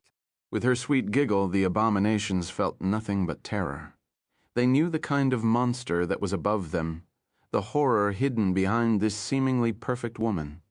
"This is one sun. How about 3? 100, no. I want him to suck my toes. Here are 1,000,000,000,000 suns." Her voice grew deeper at the last line, and she wasn't joking. Over 1,000,000,000,000 suns, every one bigger than the last, all appeared above her, covering a mind-boggling area of the open void. The universe has over 2 trillion galaxies, and each of those galaxies has anywhere from 400 billion to 1.5 trillion suns, each of those suns having its own planets' worlds. What Amaterasu had pulled today was nothing more than a drop of her whole power. 1,000,000,000,000 suns are less than 1/3 trillion of what she controls. Every mortal who dared claim godhood, every demigod and lesser god, were all asked if they could 1v1 the sun, and they cowered in fear. They couldn't even dare to look at one of Amaterasu's sons. How dare they claim to be in the same league as her? "Are we even needed here?" Mora said with a tired face, looking at Chad, who stood by his side. Of course, the abomination's greatest strength after their power is their unimaginable and endless numbers. If the universe is a marble, then the whole void is a massive ocean filled with those parasites. Chad clenched his fist. AO was a great whale carrying the universe in his stomach and swimming across the void, shielding us with his body. We're just slowing them down. Chad flew straight into the middle of the endless waves of abominations, ripping and tearing them apart with his bare hands, each punch blasting an area the size of multiple worlds. Mora sighed. "I'm out. I'll not be of help anyway. I've also got a talented student to teach." Mira had been learning blacksmithing quite fast, making him feel like a proud master. Even the smartest and most talented of dwarves failed to reach her learning speed. "We'll handle this." A massive 12-headed Dracaena crawled out of the black gates with her titanic body. "I am right. Don't worry about us." Another Dracaena identical to her appeared at her side. Tiamat. There were 2 of her, and they charged across the galactic battlefield, breathing chaos at the abominations. To think father-in-law was right. A blonde woman who sat on Tiamat's head giggled. Her twin beside her immediately replied, "He is always right." Those 2 were Asmodeus, the queens of hell, and daughters of Lucifer, the first angel who was now ripping the abominations with a massive swarm of angels. The 2 extended their hands forward, and countless hell gates spawned, spewing a sea of rampaging devils to slaughter any abomination in their way and offer their blood up to the queens. "Whoever kills more will get ranked up and receive a drop of our blood, so work hard," one of the 2 queens said with a large grin on her face, and the devils started fighting even harder. Yog was standing amidst the chaos, watching the battle rage with a large grin on her face. "What do you think?" she asked, the hand-sized steel robot flying beside her head. He was the god of machines, Deus Ex Machina, machine created by God since AO made him version 1000-11. 3, also called Millenniumus and the overlord of Mechanus, the world of machines. They are really a pain to my mech-anus. He extended his arm forward, blast them up. Countless space warships and robotic titans flew out of the black gates and started blowing everything to bits sear the Novelfire Nyot. "Your jokes are bad." Yog looked at him. "I'm a machine. I fail to understand the living mind." He looked at her. "What would you say?" "I would have just said, 'Fix those bugs.'" She giggled. "Yeah, they are an abnormality to our universe, like bugs with machine function." Yog and Millenniumus were old friends who united thanks to their comedic interest. But this is a bit sad, right? A tall woman with long black hair and burning green eyes approached. "Ah, Zaleria, what's up?" Yog looked at her. Zaleria was the daughter of Kasuth, the fire goddess and the one who taught Arad Ho-White Nova. "Mother is on the other side blasting everything, so I came to ask you. You've said that Arad finally reached a level where he can blast a whole planet, right?" Zaleria scratched her head. "We're here throwing suns and blasting several worlds' worth of abomination. For now, this is forbidden knowledge to him. Arad shouldn't know of the countless wars and deaths taking place here to protect and give him enough time to grow." Yog started floating. You go back into the universe and scout around Arad's world to see if any abominations slipped by us. Kill them all. Got it? Zalaria disappeared and flew away. Are you sure she alone is enough? Millenniumus looked at Yog. You're the brain behind all of this, so you better be sure. Don't worry, she isn't alone. Kali is supposed to train Arad tomorrow, and she's there with him. She is just as violent as Amaterasu. Whoever makes it past Zalaria is a poor little bug. She giggled. Back inside Hati's house, Kali was sitting on a small chair having her smooth pink hair brushed by her foster mother, Lily the Oni. Lily was a red-skinned, 10-foot-tall, muscular blood Oni who had been with her since she met Caden. You're going to fight him tomorrow like this?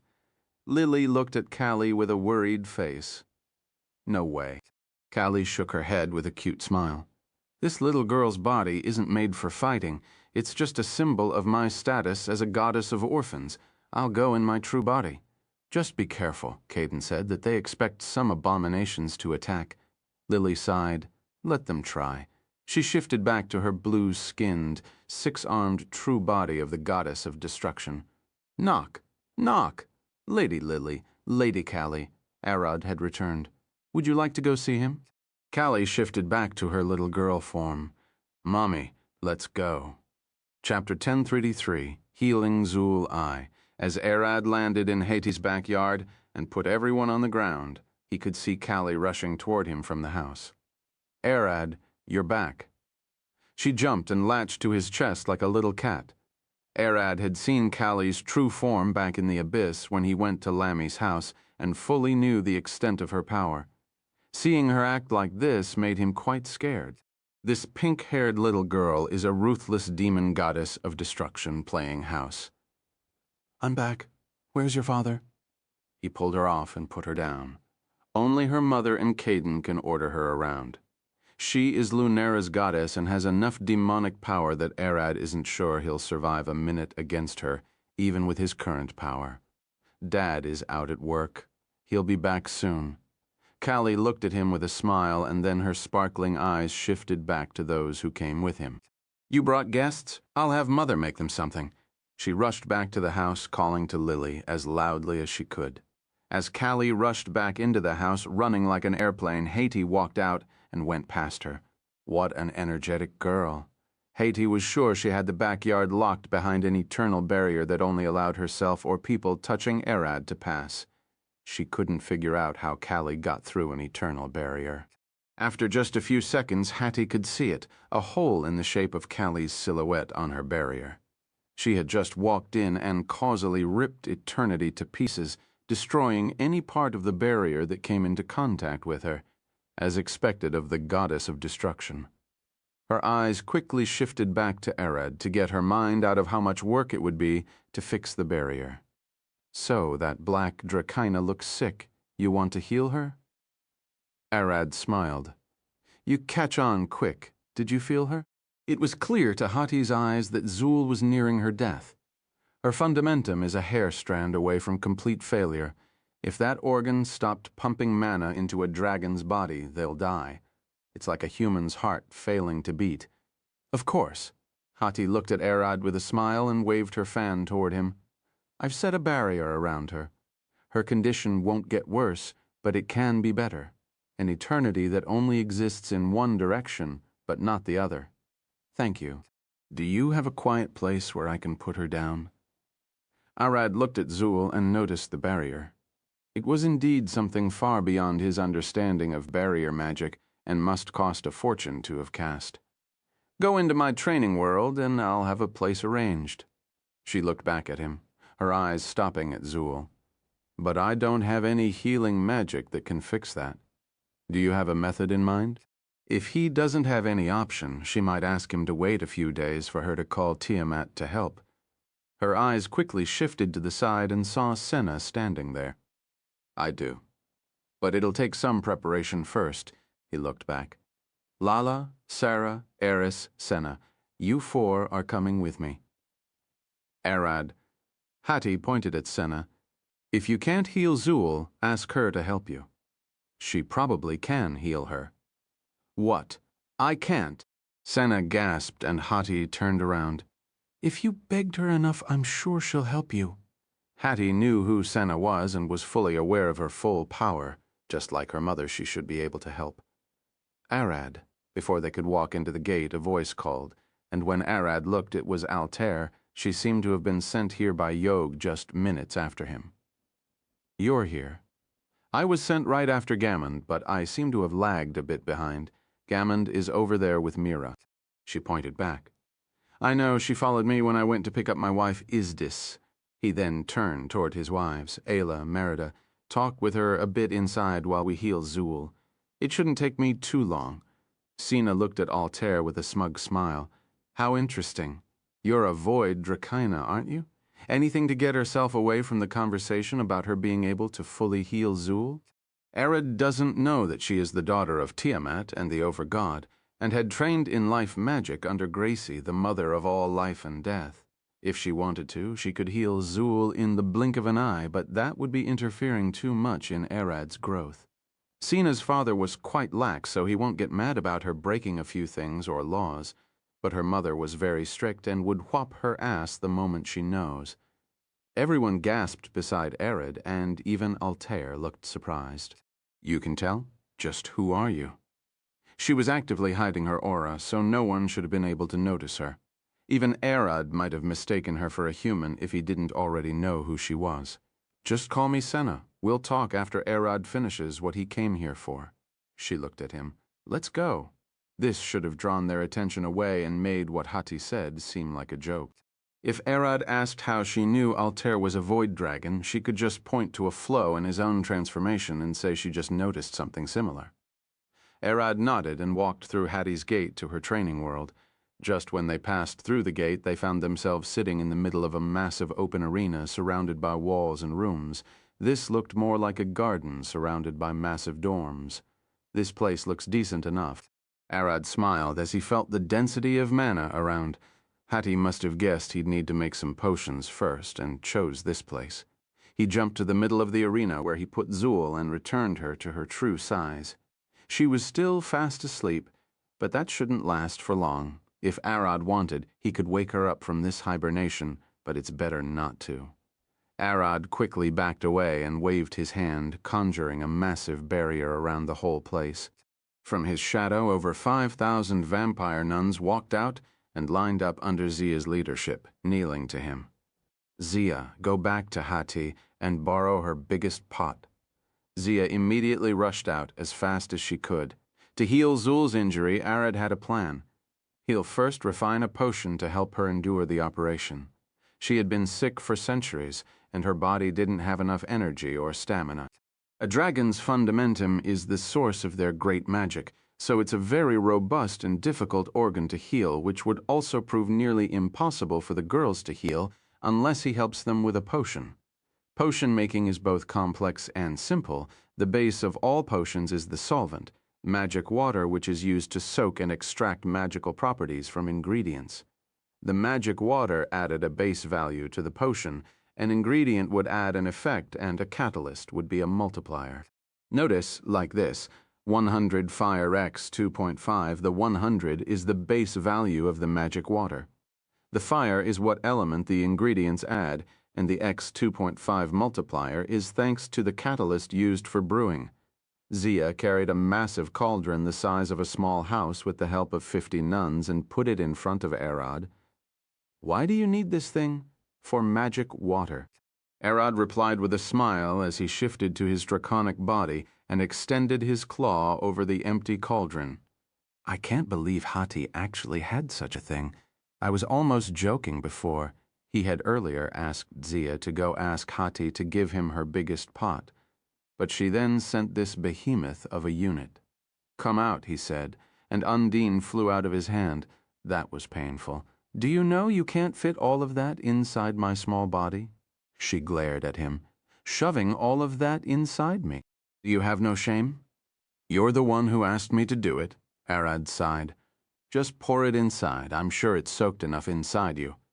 Undine threw her arms forward, and a powerful stream of pure divine water splashed out. This was just a small amount of the water Arad collected from the lake that was sealing Vorvados. He wanted to use it as the base of magic water, but Undine suggested putting the divine water inside her first so she could purify the water and condense it even further for him. Just as she said, the divine water seemed to have turned as clear as glass. You really purified it. This thing might be divine water, but it was still stored in a lake underground, touching stone and dirt. She flew toward the large cauldron and looked at it. I'll keep an eye on the water and leave the rest to you. Undine flew down just enough for her feet to sink into the water. She then shifted them into the water to link her spirit body with the entire water inside the cauldron. Got it? Arad then looked at the bottom of the cauldron. Salamander, your turn. Salamander flew from his hand and looked at the base of the cloud on. I need to heat it up, right? Slowly, don't let it boil. I'll just focus on gathering mana to infuse it and create divine magic. Search, the Novel F. Ire et water. Salamander started heating the divine water by sitting beneath it and letting her fire hair do the job, burning like a candle above her head. Arad expanded his wings and started using them to focus mana in and charge the water as the girls and nuns watched. Is he using spirit queens like cookware? Lala looked at Eris with a confused face. Don't look at me. I never saw them before. With his new proficiency with magic and the help of the spirit queens, it took Arad less than 5 minutes to fully charge the water and create over 10,000-liter, 2,641 gallons of divine magic water. Just like the Elvish base their measurement off their Yggdrasil maiden feet, being the maiden's feet length in such a gallon, is the maximum amount of water a Yggdrasil maiden can drink in one sitting without throwing up. When Arad finished creating the divine magic water, he quickly scooped a full bucket and started mixing it into a healing potion with several common herbs and his blood as a multiplier for the effect. Thanks to the quality of the divine magic water used and Arad's potent blood, the potion came out to be extremely powerful despite the simple herbs used. I'm going to start now. Undine, take this divine magic water and split it between Eris, Sarah, and Lala. They'll need to use it to recover. He looked at them. I know that healing a dragon is extremely hard and exhausting without you being dragons, but I hope you three can keep Zool under a steady stream of healing magic while I cut whatever is inside her, overworking me to the bone. Lala looked at him with a smile. I'll do my best, sweetheart. But I hope you can at least treat me to something nice later. Don't worry about me. I'm half dragon as well. Eris said with a large smile on her face, and a demi-goddess over that. I can keep her under healing magic on my own. I just checked, my lady. Asmodeus had linked me directly to Amaterasu. Everything now depends on my stamina alone. Sarah was a cleric of Asmodeus, but since Asmodeus herself is Amaterasu's archangel, getting power directly from Amaterasu is possible. It was just then that Arad noticed that those three essentially worship the same goddess Se. How powerful is Amaterasu? She seems to have a lot of followers. Her Holiness Amaterasu is one of the pillars of the gods, probably second only to the overgod in power, Sarah replied with a confused face. Even though she didn't understand the full scope of Amaterasu's power, she was well aware of her class among the divines. She is pretty powerful to have a lot of people worshipping her. Eris looked at Arad. But I'll one day get as strong as her. I have my own sons after all. Eris could conjure small purple suns with enough power, training, and time she might be able to conjure a full sun. You're a fool to think that. Lala looked at Eris and sighed. You can spend 1,000,000 years gathering power and you won't even reach the worth of one of her nails. If I was a mortal, yes. But I'm a demi-goddess now. With time, I'll get to her level.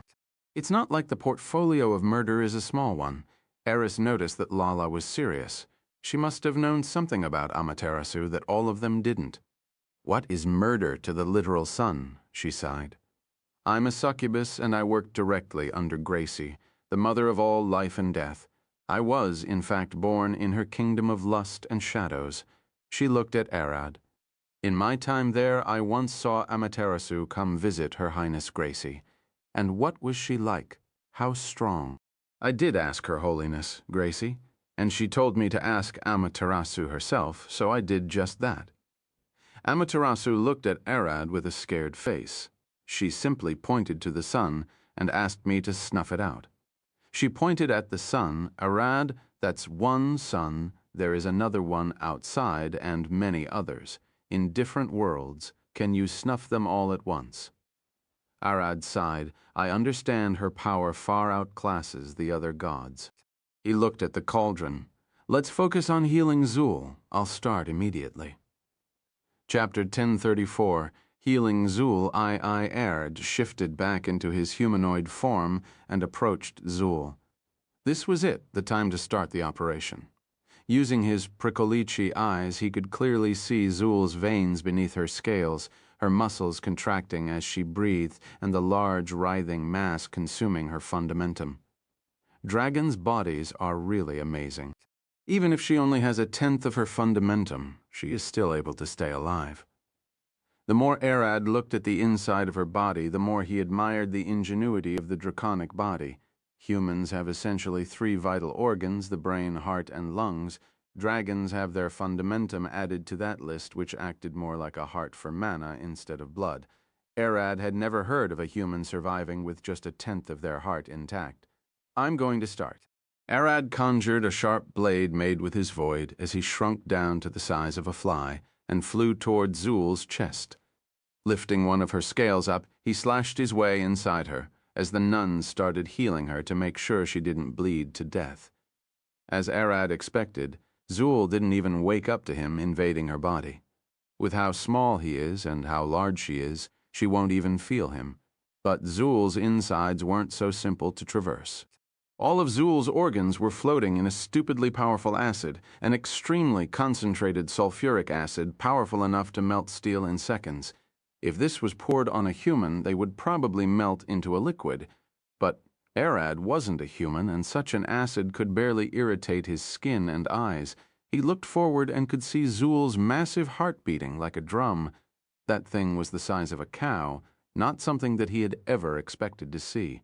Why did I expect a dragon's heart to be smaller? Arad swam through the acid and reached the upper part of the heart, stabbing the largest artery with his void sword. At this size, his sword could act as a needle, injecting the potion he made earlier directly into her bloodstream. Arad then swam behind the heart and found the fundamentum. As he expected, that organ looked weird. It was supposed to resemble a peach, but instead, this looked like a massive overgrown ulcer or fungus. Arad's Pricolici eyes could see a massive amount of blood, mana, and nutrients being delivered to it, but nothing coming out. So this is why she was getting weaker and weaker. This thing was eating up all of her energy and mana. A dragon's fundamentum is an organ that consumes a lot of energy, but only when the dragon is using it to refine mana for magic. It acts like a heart if you're resting. It's extremely efficient, but if you're running, it'll start beating rapidly and consuming a lot of energy. This was the reason why you could hear a rumbling akin to an engine revving up from a raging dragon's chest. Arad took a moment to look inside his own body and noticed that turning into a Pricolici didn't just give him an extra heart, but an extra fundamentum as well. Now this explains a lot. Now Arad was faced with 2 decisions he could make. He can chop Zul's whole fundamentum out, which would allow her to live, but she'll lose all of her magical powers, or he could chop only the affected part and save the 1/10 of her fundamentum that remained, but she'll only end up able to use 1/10 of her magic, and this strange disease might spread across her whole body through her bloodstream. My options are limited, but luckily I'm not a normal dragon. Arad smiled. Thanks to his different powers, he could give himself and Zul more options. After inspecting the overgrown part of her fundamentum, he concluded that it was in fact her fundamentum deforming on its own. This wasn't some disease that came from the outside or an infection, it was her own body malfunctioning. I can cut the bad part, and after she is healed, I'll turn her into a vampire, which should allow her to fully regenerate her fundamentum. No, what if it spread across her body? And since this deformed part is a part of her body, won't she regenerate it as well? Arad's hunch was right. Just like how his father Alcott had a great gut sense. His son seems to have inherited that. What plagues Zul's fundamentum is an overgrown tumor. This cancer was eating away at her fundamentum, but it was still her own cells. Vampiric regeneration would heal them just like normal cells. If Zul was to turn into a vampire, no matter how many times Arad would cut that tumor out, it would heal right back up. It was the same case if he gave her a werewolf's regeneration. What about turning her into a prickalichi? Won't she get a working second fundamentum? I can then just cut this one hole and find a way to make sure she doesn't regenerate it. Arad thought about it. But such a thing should be hard to achieve.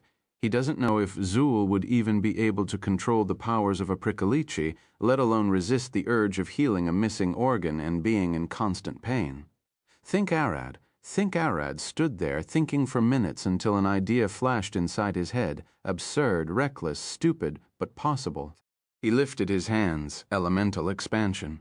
His void engulfed Zul's whole body, and the nuns outside gasped. For a moment they thought something went wrong, but quickly realized that their healing magic could still reach Zul. Arad must be trying to use his void for something. I got extremely bigger with size magic before, but I should be able to get even smaller with it. And the death curse, it only kills living beings. If I got small enough, I might be able to understand how it works and kill only the mutated part. Arad knows that he could just try using his void to erase the overgrown part, but since it's a part of Zul's body, configuring the void for it is extremely hard. Arad started shrinking and shrinking until he became no bigger than a speck of dust. His powerful eyes could see something, the inner construction of flesh. Not enough. I need to get smaller, even smaller. This had put a huge load on Arad's body, but it wasn't something he couldn't endure for a few hours. After shrinking to the size of a cell, Arad looked for the border separating the mutated cells and the healthy ones. It was there that he started using his death curse radiation to kill the mutated cells without cutting them open so nothing would spill out. After killing the cells, he would suck them into his stomach and go on like that for a few minutes. O, vel, b, jane, a.c. Suddenly, something grabbed him from the back. When Arad turned, he saw a massive white blob akin to a slime extending hundreds of tentacles to catch him. He immediately cut the tentacle that grabbed him and flew away and looked around. He was surrounded. Millions of them had come to get rid of him. White blood cells were the first to arrive at the scene to clean this parasite. Since when do monsters live inside dragons' bodies? Arad looked at the white blood cells with a smile. But I guess you think I'm some kind of invader. Don't worry. I'm here to help. Are you willing to talk this over? After a moment of silence, all of the white blood cells charged at him. Arad started running away. This is bad. Those things protect her body so I can't harm them. I don't even know how fast they breed. Arad didn't know what white blood cells were, where they come from, nor how fast would their numbers recover if he killed them. He can't risk killing them, or Zul might be left defenseless for weeks, months, years, maybe even for the rest of her life. Seer, the noble Firenjot, after running from them for a while, he finally noticed something. Those things, they were blood. They looked a bit weird, but blood nonetheless. Arad stopped and looked at them. They stopped with a single glare from him. I can control them with vampire powers the same way I can control blood. He approached one of them and patted it. Good, I'm happy to see you so eager to protect Zul, but look there. Those are weird. The white blood cells looked at the cancer cells, and then back at Arad, at the cancer cells, and once more at him. They looked confused for a second, and then one of them turned toward the veins, spitting a strange substance out. Who did you call? Arad asked, and the white blood cell looked confident. A moment later, an even bigger white cell appeared. This was a killer T-cell. The white blood cells looked at it with admiration and fear, like soldiers standing in front of their mean general. The killer T-cell approached Arad, looked at him for a second, and tried to swallow him. He immediately smacked it down and took control with his vampire blood magic. The killer T-cell looked both confused, afraid, and embarrassed to be humiliated like this in front of all the wild blood cells. Forget about me. I'm here to help. Go check those. He pointed at the mutated cells, scared. The killer T-cell had to obey. She slowly crawled toward the mutated cells to check them, but she knew there was no problem with them. If those mutated cells were a problem, she would have been notified long ago. Look how many of them are there. Surely there was nothing wrong with them. She was about to back away when she noticed that Arad was right behind her. Check the inside, or I'll shove my fist inside you. Under the threat of being killed, the poor killer T-cell pushed her tentacles inside the mutated cell after a moment of silence. Oh, my go 00000000000 Dylan, that rid...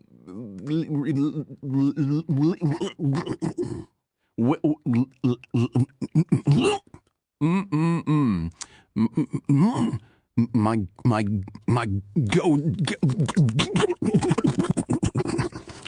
wow.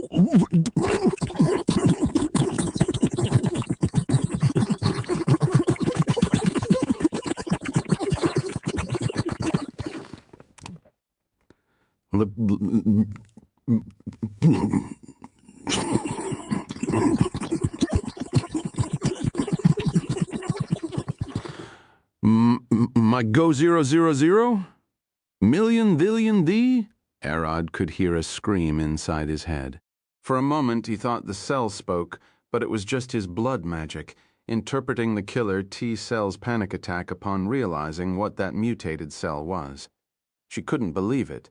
They were all cells working together to protect their world and maintain it. She had even protected this very part of the fundamentum from invaders several times.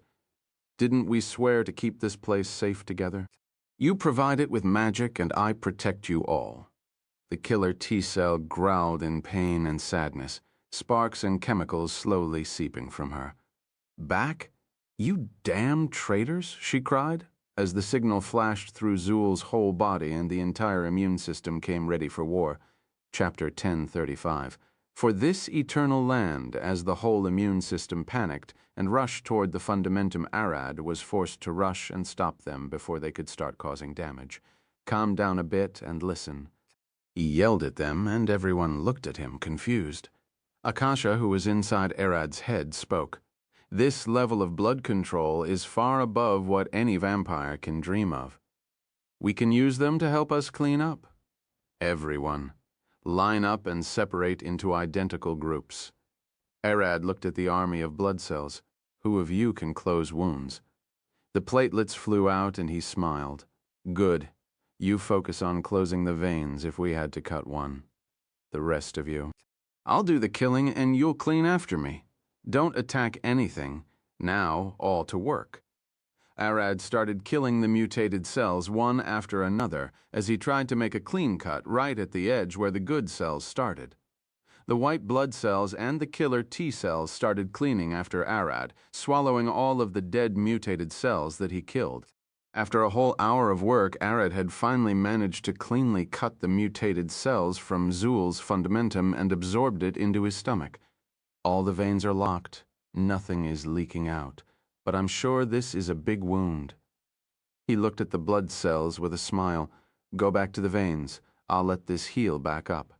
Arad flew a bit away as the blood all rushed back to the veins. He then allowed the healing magic to seep through his expansion and touch the fundamentum. Now to see if healing magic is useful here. He was afraid that healing magic would just regenerate the mutated cells, but he immediately was relieved to discover that it wasn't the case. Healing magic regenerated the fundamentum into a healthy state. He then quickly shrunk back and flew into the veins where he called the killer T-cells again. They quickly responded, and he had a simple order for them. For the next week or two, keep up the watch at all times. Make sure to check every part of the body for any mutated cells that might have escaped. Kill them all. Don't let anything get past you ever again. He looked at them. This body is called Zul. She is your homeland. You were born and raised here. This is the place where you've grown and lived all of your lives. If she falls, you fall too. So for your lives to remain undisturbed, we'll give up our cores to safeguard her. They all shouted back. For your future, for the next generation's future, give up your cores for Zul. Arad shouted at them, and all of the killer T-cells scattered all over the body to track and find any mutated cell or disease. Arad directly teleported out of Zul's body and went back to his normal size, looking at the nuns with a smile. It's done. She should be fine when she wakes up from that day onward. Zul never got sick or poisoned. When she fought vampires who attempted to control her blood, those vampires were hit with a painful backlash akin to what they get when attempting to control multiple people at once. Arad's Prickalichi blood control had left its mark on Zul's blood, giving it a faint hint of sentience. Let's head back. Arad shrunk Zul back to the size of a cat and walked with her through Hattie's portal back to Hattie's house. The moment he got out, Hattie was there waiting for him. Arad, let the girls take care of her. I've got a quick errand for you. She looked at him with a smile. One of her daughters accompanied the girls as Hattie took Arad to speak with him at the corner of the backyard. Eris looked at Hattie's daughter. What does she want from Arad? She called him away so you and the other wives could have a peaceful discussion about Gaimond and her daughter. Mira and Isdis were already talking with the others. The daughter replied, Merlin seems to not mind unless they come after her. Yeah, I already expected such a thing, Eris sighed. But that woman looked a bit serious. She could smell it. Hattie had something big for Arad to take care of. You've just met Mother, yet you're able to read her face. You're good. The daughter looked at her with a smile.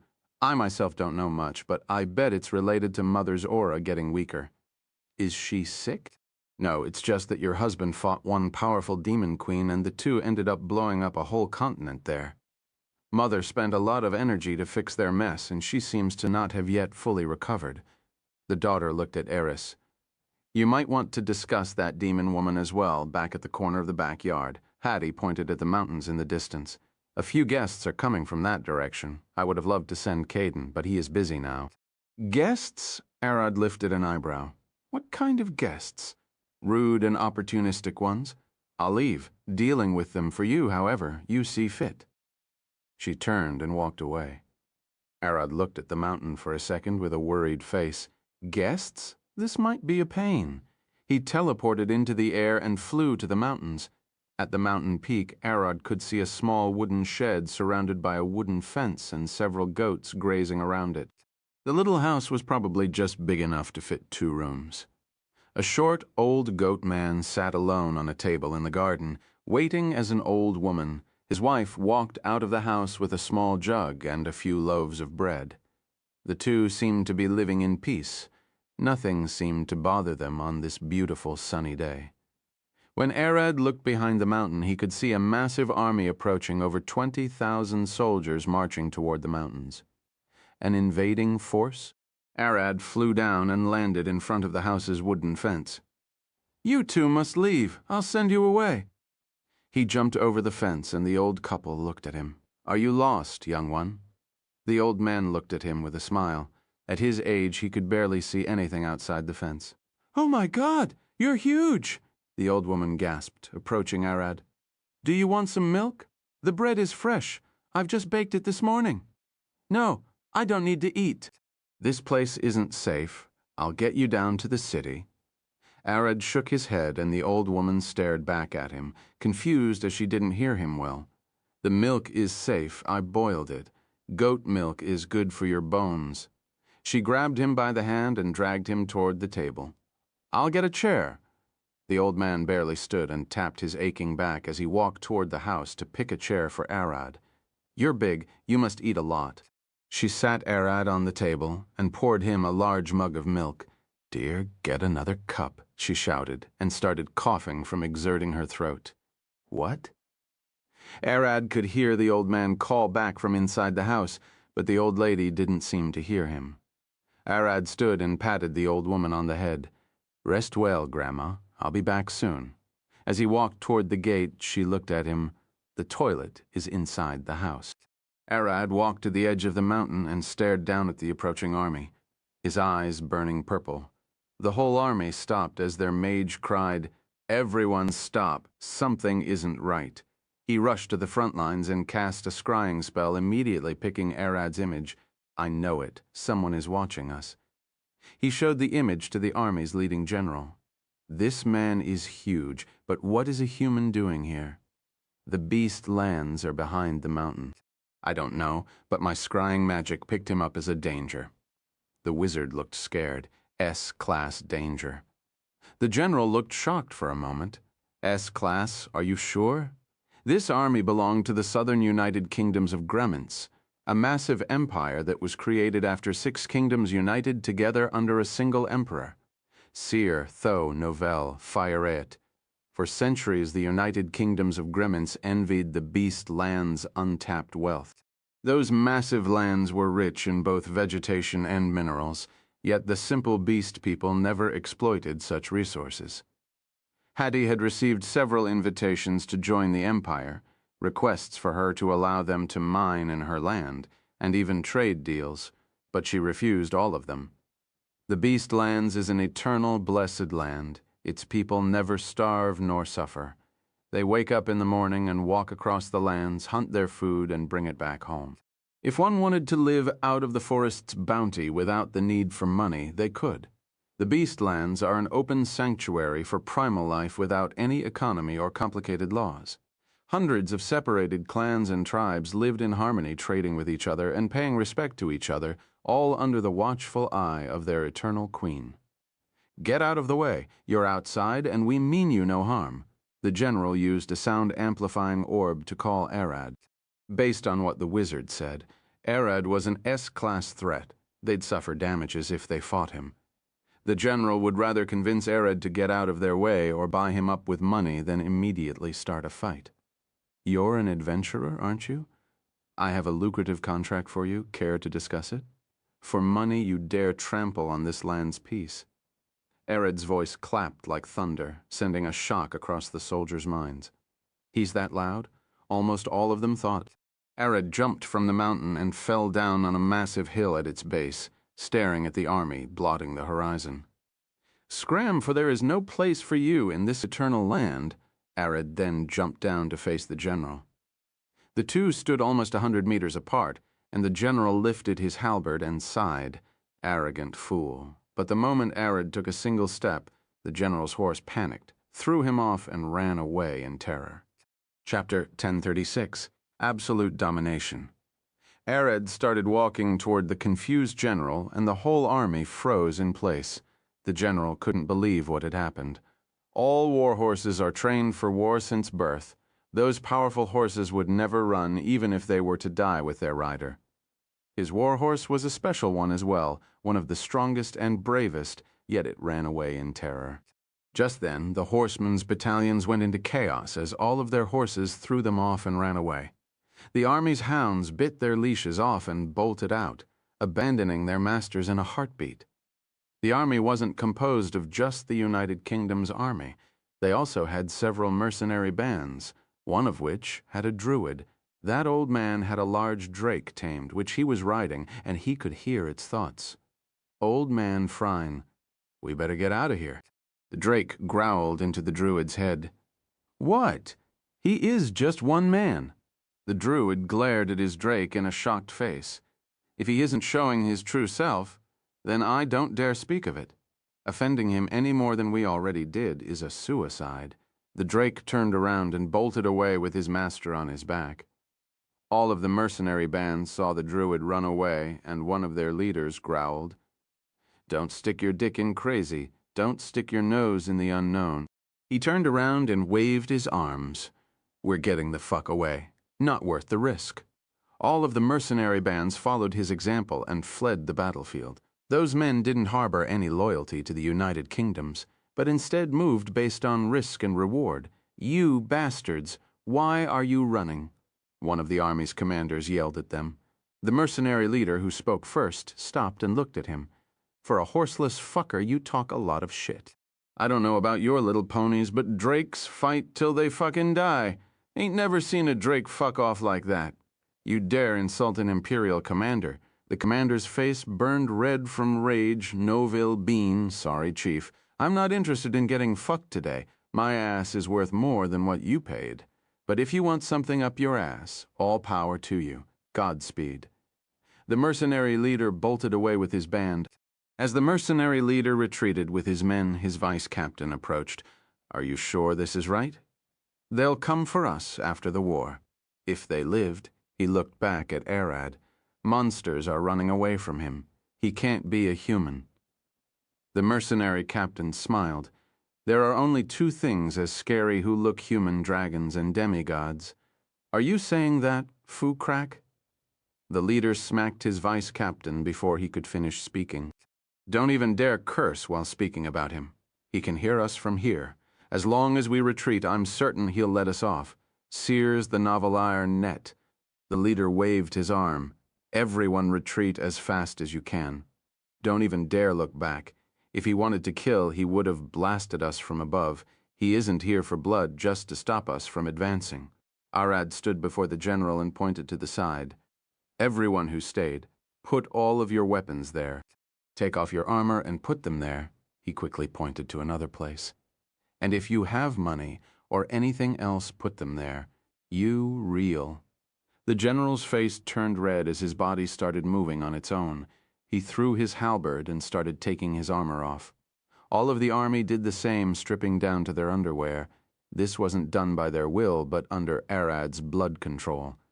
The mercenary leader looked and laughed. He's really about to fuck them. "Might have been us if we didn't get away." Everyone agreed with him, and probably would never disagree with him ever again. His rash decision today had saved their hide. As he collected all of their belonging, Arad lifted them all up with his gravity magic into the sky. "Don't worry, none of you will die." Arad quickly flew to the mercenary bands and landed in front of them. When they saw him, they immediately pulled their weapons, and their leader growled, "Guess want us too. I've got work for you all. This is the payment." Arad dropped all the money he collected from the army alongside their jewelry and anything of value besides the weapons and armor. The leader sheathed his weapon. "I'm listening, but dare I ask, who are we dealing with?" Arad was paying them a lot, so he probably won't get offended with a simple question. A dragon that happened to be lacking in arms. Arad looked at them with a smile, and the leader nodded. "Speak up. That's probably 10 times what they paid us. I might even be willing to march and attack the United Kingdoms for that sum of gold. Take the money, go to the city of Alina in Rurus's kingdom, and enter the domain of Baron Arad Orion. Your job is to arm and protect the castle there." Arad threw the leader one of his scales. "Show this to the border patrol and whoever dare stop you, and tell them that Arad Orion sent you." "Getting paid this much to sit and guard a castle?" The leader giggled. "Booze included?" "No. Shame. But I ain't gonna say no to settling down, but Rurus is a bit far away. God knows how long to reach this Alina city or whatever it was called." The leader waved his hands. "Give us a month, 2 at most, and we'll be there. Rurus isn't that fat of a kingdom. It'll take you about a month, but seeing how large your group is, 2 months is probably right." Arad smiled. "See you there." Arad flew away with the soldier and left the mercenary bands to move on their own. After the last fight with Vlad, Rurus's kingdom had suffered a lot of casualties to its army, and the literal only reason why no one tried invading them is that no one knows where the monster that killed Vlad resides. The army won't recuperate in a year. Humans just aren't born that fast. Baltos wanted to hire a mercenary to bolster the ranks, but with how much money he lost, it was nearly impossible. That is why Arad took this chance to size a few men. Around 5,000 capable hands were sent to his domain. Arad took the United Kingdom soldiers back to their capital. The men standing watch at the towers could see them coming from the horizon. A massive black swarm akin to a flock of birds, but those were their soldiers, carried with Arad's gravity magic. The capital's archmage activated the 9th-tier barrier protecting the capital and enclosed it. But it only took Arad a single punch to shatter it. The archmage immediately gave up upon witnessing that. The barrier was supposed to be able to endure the raging assault of 2 adult dragons for a week. Arad cleared his throat as he looked at the capital's castle. He could see the terrified king staring at him from the royal balcony. "Ahim, today is your lucky day. The army you've sent to invade the Beast Lands happened to face me instead. All of your beloved soldiers are alive and well, not a single scratch." He waved his hand and slowly lowered all of the soldiers into the capital's streets. As you might have noticed, I'll be keeping the weapons, armor, and their belonging instead of asking for ransom. But this isn't why I came here for. Arad lifted his hand, and his gravity magic uprooted all of the capital's walls and lifted them into the sky. This is a warning if you dared attack the Beastland, Rurus's kingdom, the Elvish or the Dark Elf Kingdom. I'll be taking your castle for a swim in the sea. Arad looked at them with a smile. It's a bit far away, but I'll manage. He threw the city walls into the mountains and left, leaving them baffled and terrified. Arad returned to the old couple atop the mountain just an hour after he left. He was lucky that United Kingdoms were the Beastland's neighbors.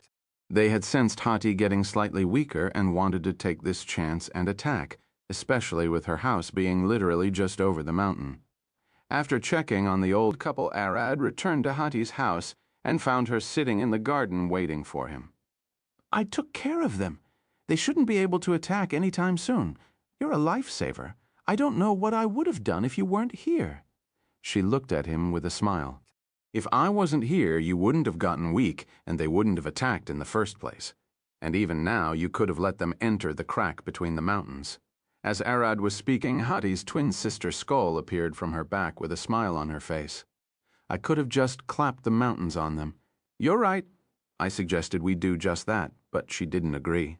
Old Harry and his wife live on that mountain with their goats, Hati replied as she looked at the house. One of her daughters was approaching with a large mug of goat milk. Where would I get my milk then? You don't have to worry now. Arad looked at Hati's daughter. Did you see my wives? How did the discussion go? It went well.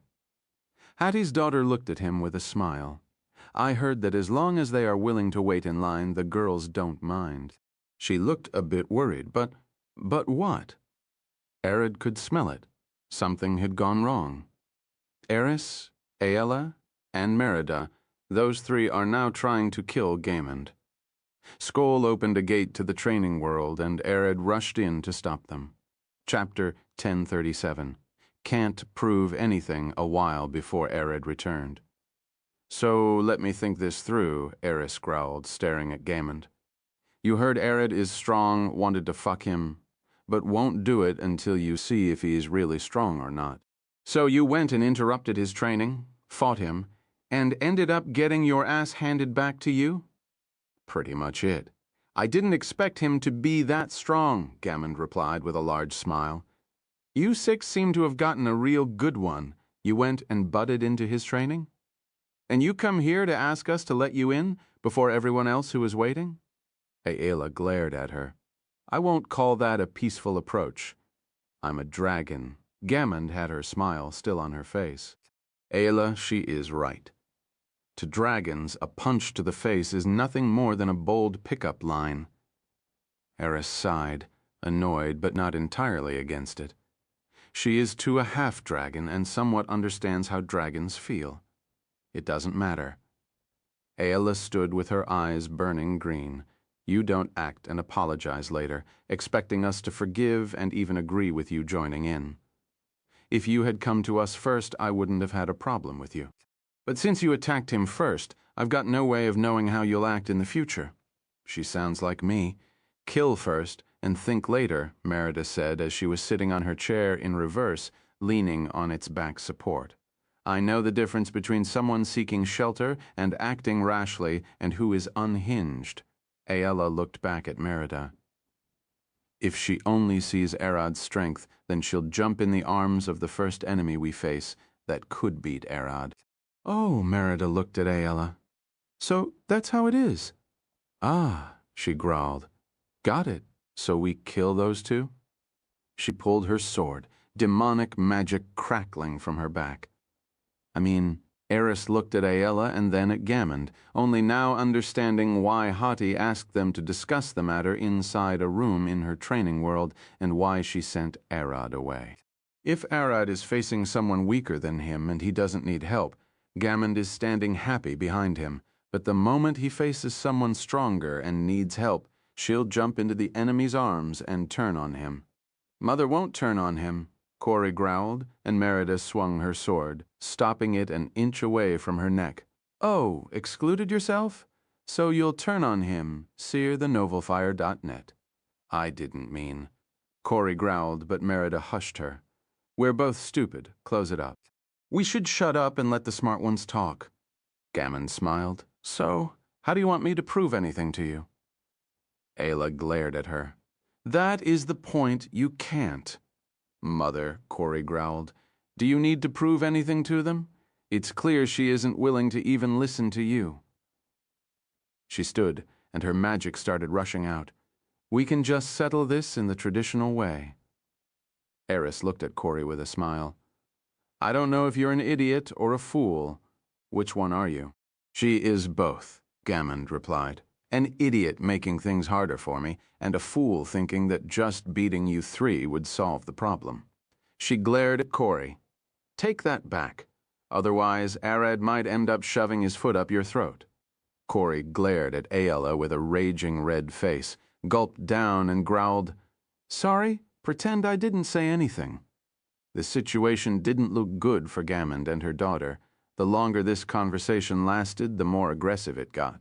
Ayla seems to be refusing to listen to her, just like how Corey stated, but that is why Corey didn't understand a thing about what they were talking about. Even with how angry Ayla is now, she still doesn't reject them. For this conversation so far, Gammond had understood the standing of those 3 women. Ayla seems to hold the most power among the wives, and all of them seem to listen to her. The fact she is worried about Gammond potentially betraying Arad is proof that the other wives are right to put their trust in her. Eris, on the other hand, seemed to be here to assist Ayla. For some reason, Gammond got the feeling that Eris already made up her mind about an answer, but would change her mind in a heartbeat to follow Ayla's words. Merida, on the other hand, didn't seem to care if Gammond and her daughter joined as long as her time with Arad wasn't reduced. In fact, she seemed to not want to participate in the conversation at all. Gammond could smell it. Merida couldn't wait to join Arad in bed, and that is all she's thinking about now. "You said I can't prove anything to you, but I might be too." Gammond looked at her with a smile. "Go on, I'm listening. If you have a way to prove to me that you won't just betray Arad, then show me." Ayla was certain that Gammond had no way to prove it, for that was simply impossible. All she could hope for was either to give her insurance or abandon something great to show her sincerity, both of which wouldn't be enough. "How about this?" Gammond looked at Ayla. "I'll kiss your feet, suck your toes, both me and Corey would do it to all 3 of you until you accept us. And if you accept us, feel free to enslave us for as long as you need to feel comfortable that we won't betray Arad." "Mother," Corey yelled at her, and Gammond gave her a sharp glare. "A dragon's pride and freedom are worth more than their lives, and I'm giving you both." Gammond looked at Ayla with a smile. "What do you say? We'll do anything you want. Just say the word." Ayla stared at her for a few seconds. Gammond actually gave up both. She probably knew one wouldn't be enough, but she seems to have miscalculated something. Both her pride and freedom prove nothing. "A dragon's pride is worth just as much as they want it, and there is no telling what you'll do when not enslaved, and most importantly, Arad won't want you to be a slave." Ella sighed. "Think of something else." "You bitch," Corey yelled at her. "Mother lowers her head to you, and you dare spit on her face like this." She immediately swung her fist at Ayla. Crack! Merida caught Corey's fist. "Calm a bit, brat." She flipped her to the ground and stomped her in the guts. Eris glared at Gammond. "You won't say anything?" "You're like her mother's. If you want to educate her a bit, then I won't mind. I'm even grateful." Gammond looked at Merida with a smile. If Gammond is to marry Arad, then that means the other wives would be Corey's stepmothers. If any of them thought that Corey acted out of line and wanted to give her a bit of painful education, Gammond didn't intend to get in their way. Merida immediately kicked Corey away and sat down. "Don't count yourself as one of us so quickly." At that moment, a hottie's gate opened beside them, and Merlin walked in with a worried face. "I've got some bad news." She looked at them. "And you are?" Gammond smiled at her. "If there is any trouble, then I'll help solve it." From Merlin's face, she could deduce that a powerful foe had appeared, perfect for her to prove herself. Merlin looked at her. Merlin, Alina's archmage. I guess you're Gammond. In a day or two, I'll be Arad's 7th wife. Then I'll have to ask for your permission as well. Gammond knew that there was another woman called Merlin, but when she looked for her earlier, she was told that she was studying magic, so she didn't disturb her. Merlin looked at the other wives. What do you three say? Did you decide? I don't care if she stays or not, Merida sighed. Let Ayla decide. Eris didn't seem to mind Gammond joining in, but she still wanted to leave the decision to Ayla. Ayla sighed. Fine, she stays, but I'll kick her out the moment I feel any sign of betrayal. Gammond smiled. Those were good news. What about you? She turned toward Merlin. Your voice is the last. It doesn't matter. Merlin looked a bit sad. I did want you to help me with magic, but it's a shame you won't stay here for long. What are you talking about? Gammond started to get worried. A powerful dragon came looking for you. He's almost twice as powerful as Arad, and Hati is barely able to stop him from breaking into here.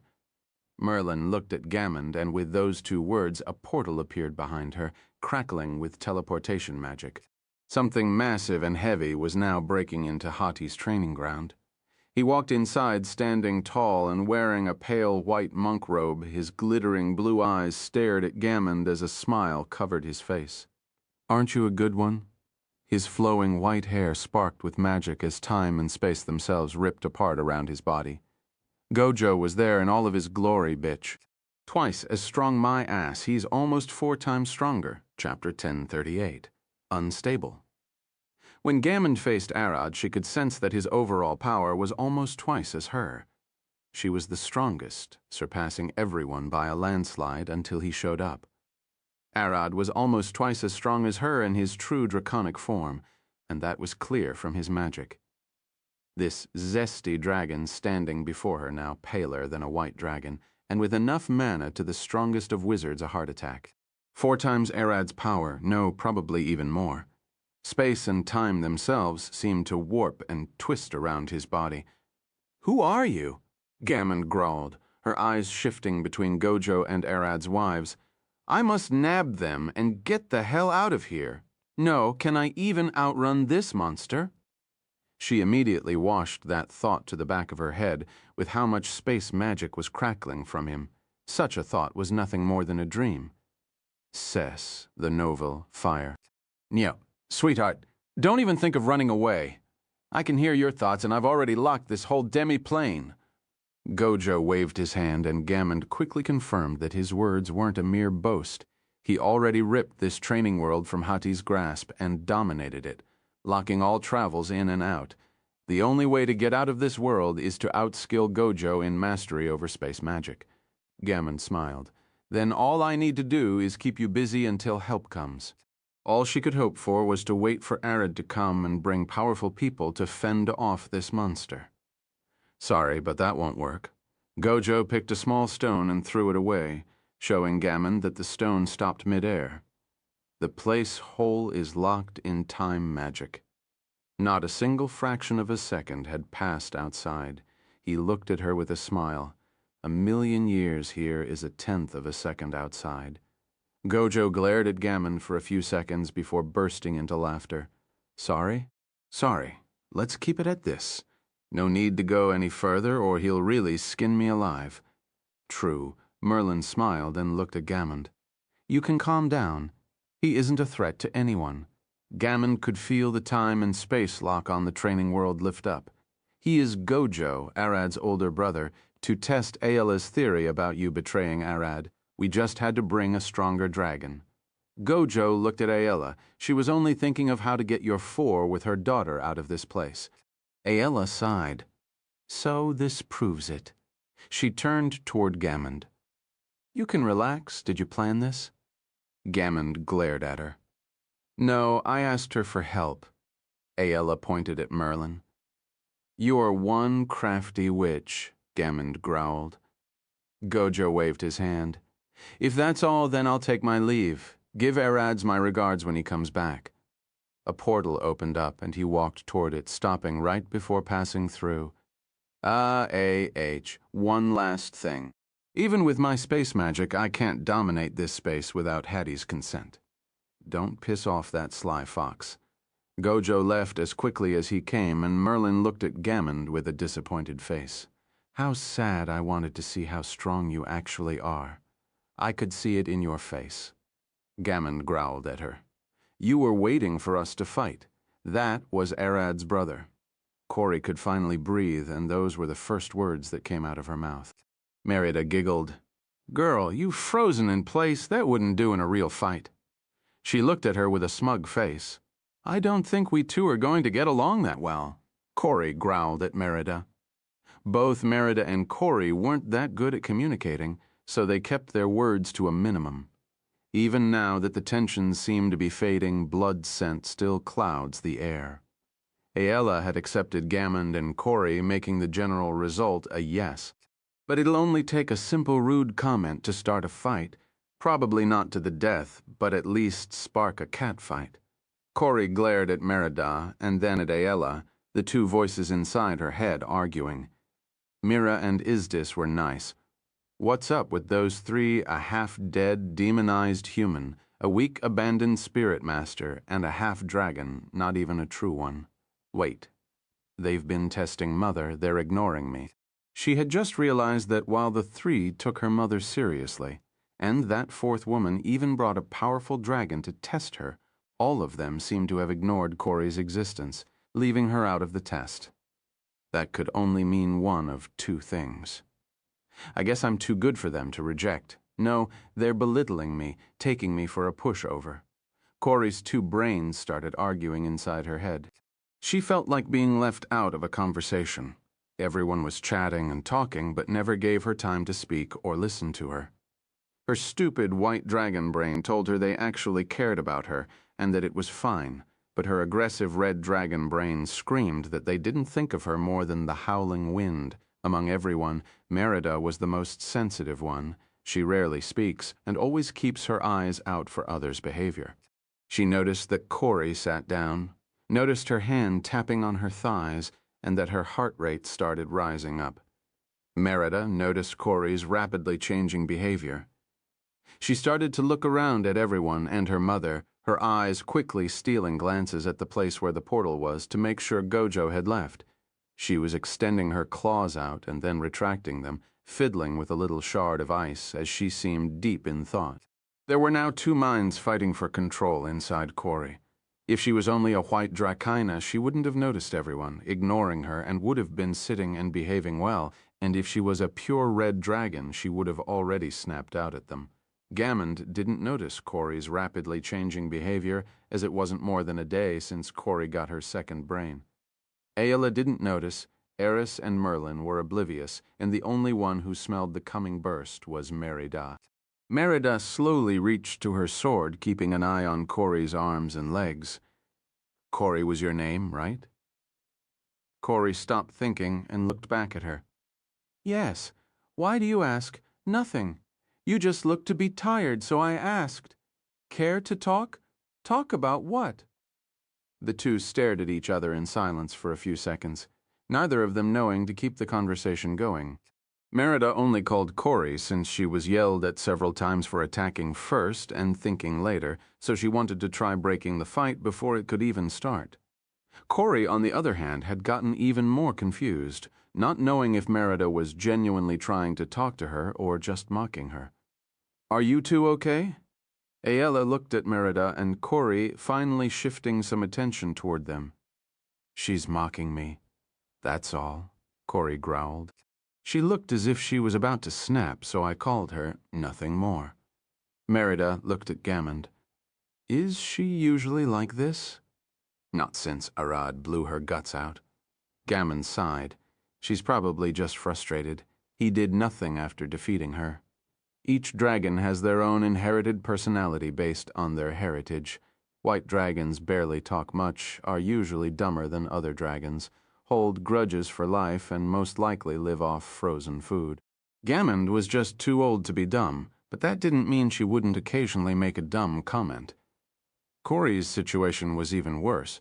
On top of her white dragon blood, she also has red dragon blood, Red dragons are known for being aggressive, with a temper with deep greed and high pride.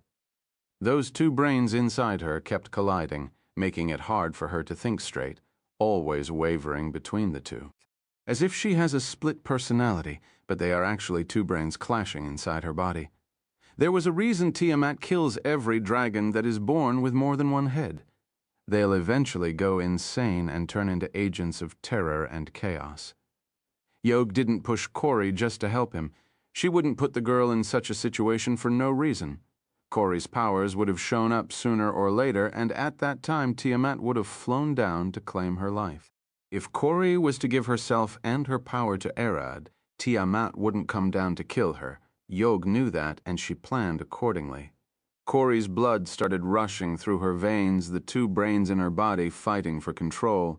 She lost focus and returned to her true dragon form, towering over everyone, a two-headed dragon of extreme power and magic. Corey, get back to your human form? What are you doing? Gammon shouted at her, but Corey wasn't listening. With her two brains clashing inside her, she had now regressed into a wild monster, the same rampaging dragon Arad faced. So you really were looking for a fight? Merida picked up her sword and was ready to fight. Aella and everyone naturally stood behind her. None of them knew about Corey's situation, and Isdis wasn't here to explain. Stop. None of you would touch her, Gammond growled at them. I'll stop her myself. Chapter 1039, Prideful Son Corey, stood still for a few seconds, staring mindlessly into the horizon. Her magic spiked up as the two draconic bloods started mixing. Two blood, two brains, but a single soul. Corey's existence had started fighting for unison, wavering between madness and sanity. The two heads slowly started merging into one as her scales shifted color, taking on a light shade of pink cosmos. Gammond could feel and see the magic crackling around Corey's body. It was familiar, yet strange, a more innate primal form of temperature magic. The air around Corey started rapidly heating and cooling down, shattering the ground itself in the process. She's unable to control her magic. Keep away from her. Gammond yelled as she shifted into her draconic form, grabbing Corey with her jaw like a cat and flying away with her. Unlike the last time, Corey wasn't going on a rampage. She instead didn't move an inch, sitting still while her magic rampaged, due to the two brains fighting for dominance over the body.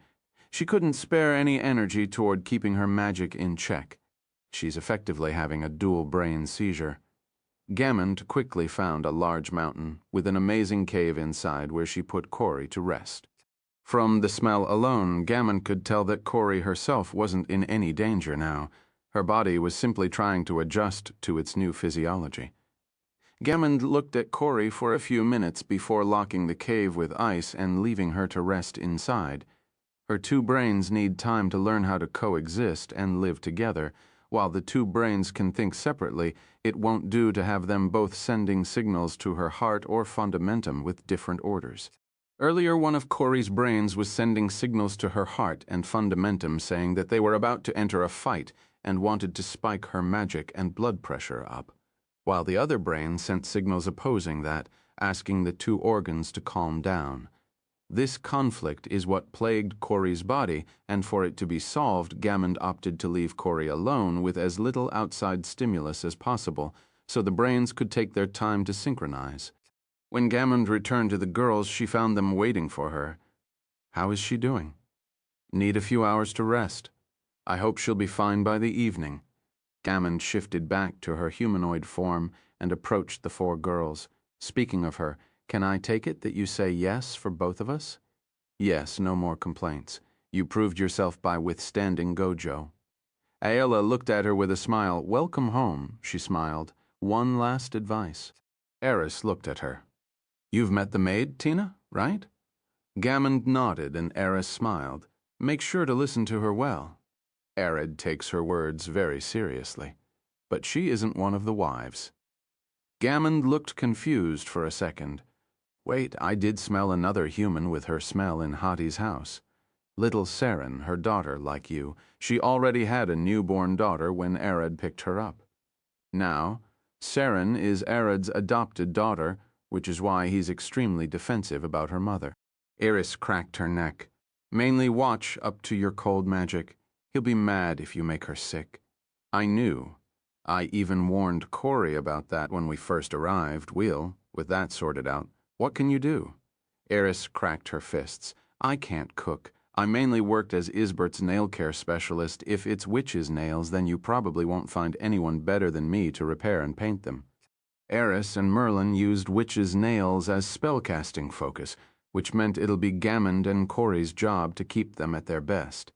How about fighting? You're strong, I can tell that, but just how much? Ayla pulled her bow. Mind if we tested it out, so we can know what to expect in a real fight? It might sound strange, but we regularly fight powerful monsters and enemies. Yeah, Merida sighed. Last time we even clashed with a demigod. She looked at her sword. It was as sharp as ever, faintly ringing as it sliced through the air. So you want to fight? Even if the three of you work together, you won't be able to defeat me. It's not even a question. Gammond didn't expect Arad's wives to act as Dracaenas did. Usually, when a dragon gets multiple Dracaenas or the reverse, they fight amongst each other to decide their ranking in the lair. Arad's wives wanted to fight not to decide their ranking, but to better understand how each other fight and what they could and couldn't do so. When a real deadly battle occurs, they'll know who can fight who and under what conditions. Can't beat you? Who decided that? Eris lifted her hand, conjuring a 1-foot-wide purple sun. The sheer heat emerging from it started melting the ground all the way to 100 meters around her. Merlin teleported away, as she still had to prepare for her fight with Arad, but the other girls remained to fight Gammond. Each of them knew that they didn't have a single shred of hope to defeat her in a head-on brawl, so they wouldn't dare hold back and go for the kill. That's toasty, Gammond said with a large smile on her face, standing in her place unbothered with Eris's deadly heat. But this tiny light of yours can't even scratch me. Kneel to the sun, Eris said with a passive face, and Gammond suddenly felt an ungodly force pulling her toward the purple sun. Gravity magic? And a powerful one at that. Suns aren't just balls of molten plasma, they also possess a natural gravitational force that far outclasses anything created by magic.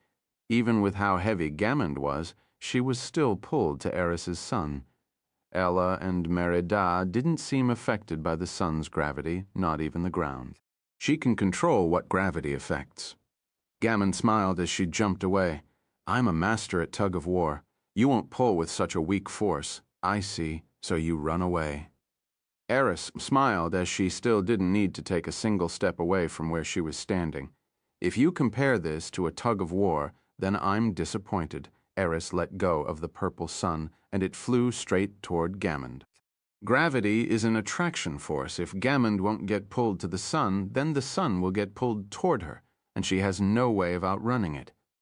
In the blink of an eye, the sun hit Gammond and exploded into a massive purple blast of plasma, dropping her to the ground. Sir, the novelfiro.net. The moment Gammond landed, she burst laughing. A nice trick, but I've already told you, you can't even scratch my scales with such a sun.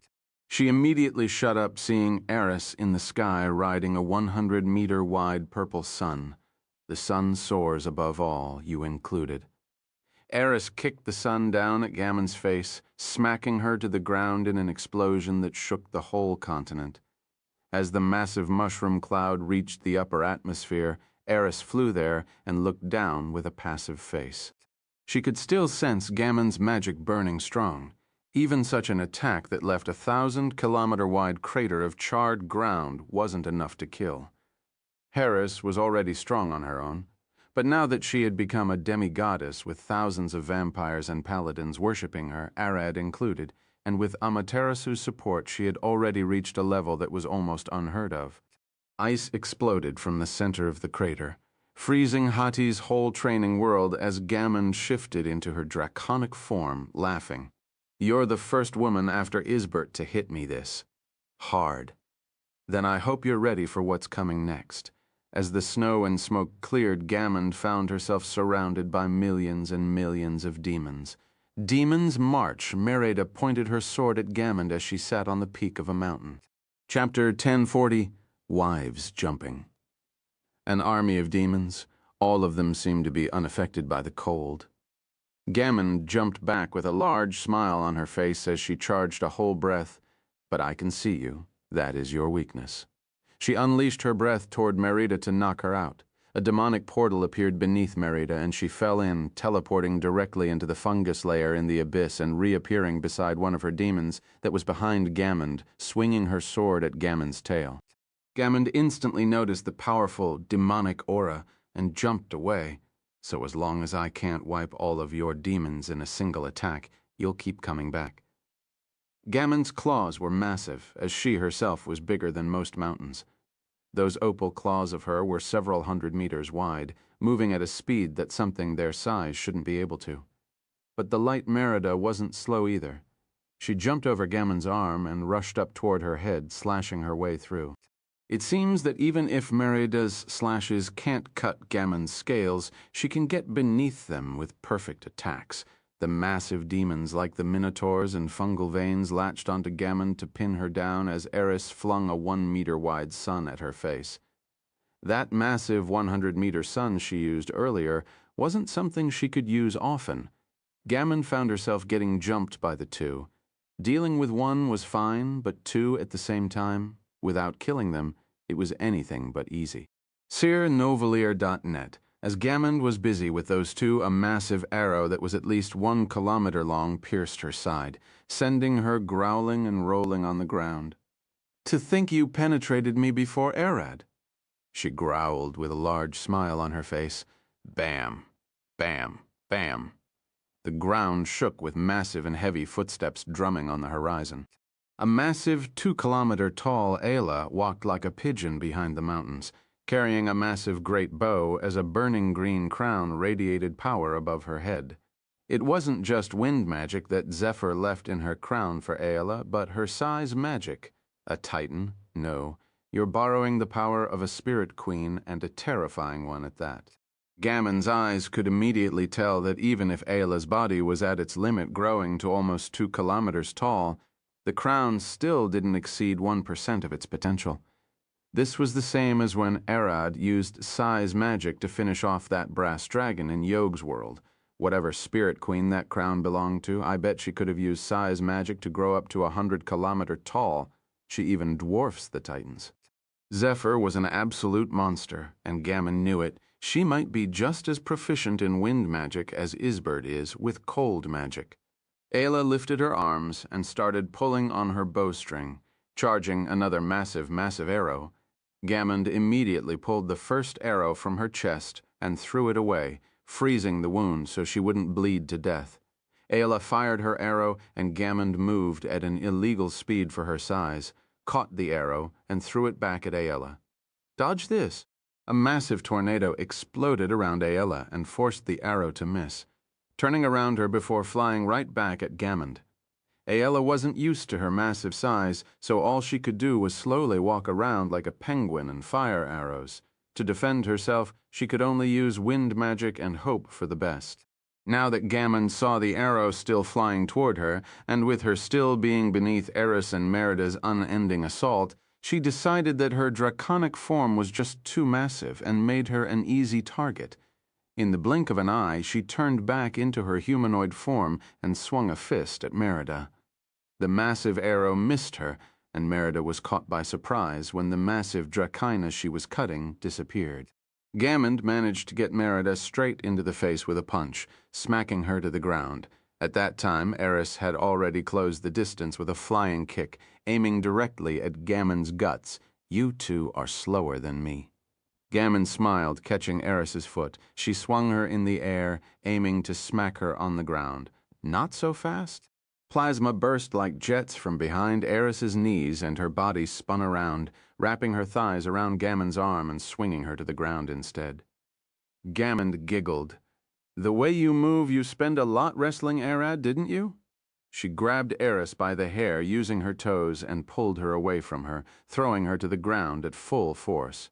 At that moment, Merida was about to stand up. "You stay down." Gamond lifted her foot and smacked it down on Merida's face. She doesn't want both her and Eris to gang up on her. That would be bad, even for her splash. Gamond blinked twice as she noticed the blood splashing from her foot. Merida had bitten her toes off. No, she had bitten her whole foot off all the way to the ankles. It was disturbing, seeing Merida's maw open like that of a snake, with the fungus fully supporting her body. Merida's joints almost had no purpose besides allowing her to move like a human. She could dislocate all of her joints and move freely, including the ability to open cracks and open her jaw enough to fit a human's head inside. Merida had, funnily enough, discovered this ability of hers long ago when she was thinking of a way to fit Arod's entire meat stick in her mouth. Merida's arm swung backward, and her sword almost slashed the rest of Gammon's leg off. Gammon jumped away. "You look human, but sure aren't one." Her foot instantly regenerated. Iris had already recovered, and she grabbed Gammon by the hair, swinging a fist at her face. Gammon had short blue hair, so she was forced to stay within arm's reach of Eris. "I got 2 hands that can move, but you've only got 1. She was ready to block Eris's fist with one hand and crush her guts with the other, only to feel Merida grabbing her by the hair as well. From the left and right, both Eris and Merida grabbed Gammon by the hair and started swinging at her.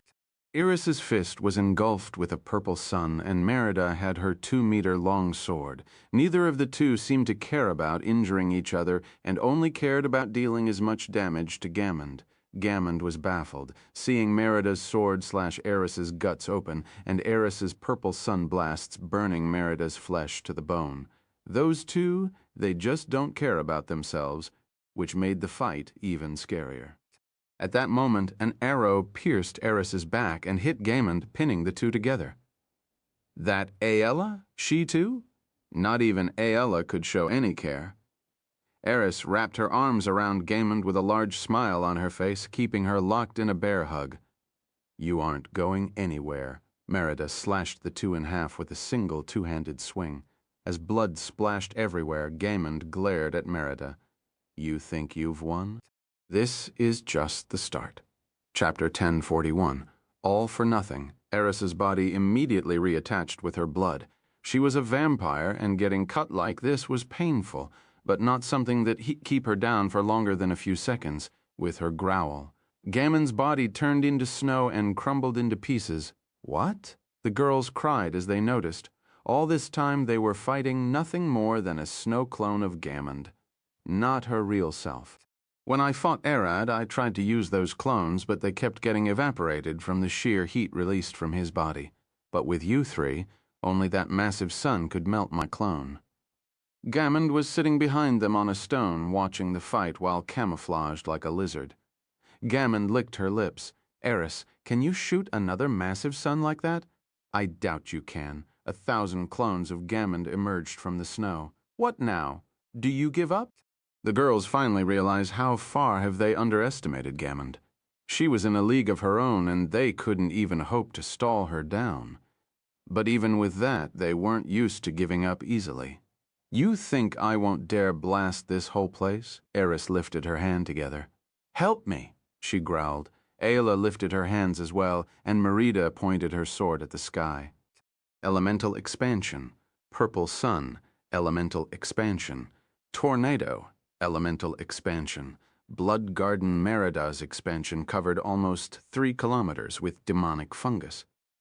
Eris's sun appeared in the middle of the sky, and Aella's tornado spun and fueled the fire, conjuring a massive burning tornado of demonic plasma that engulfed the whole area.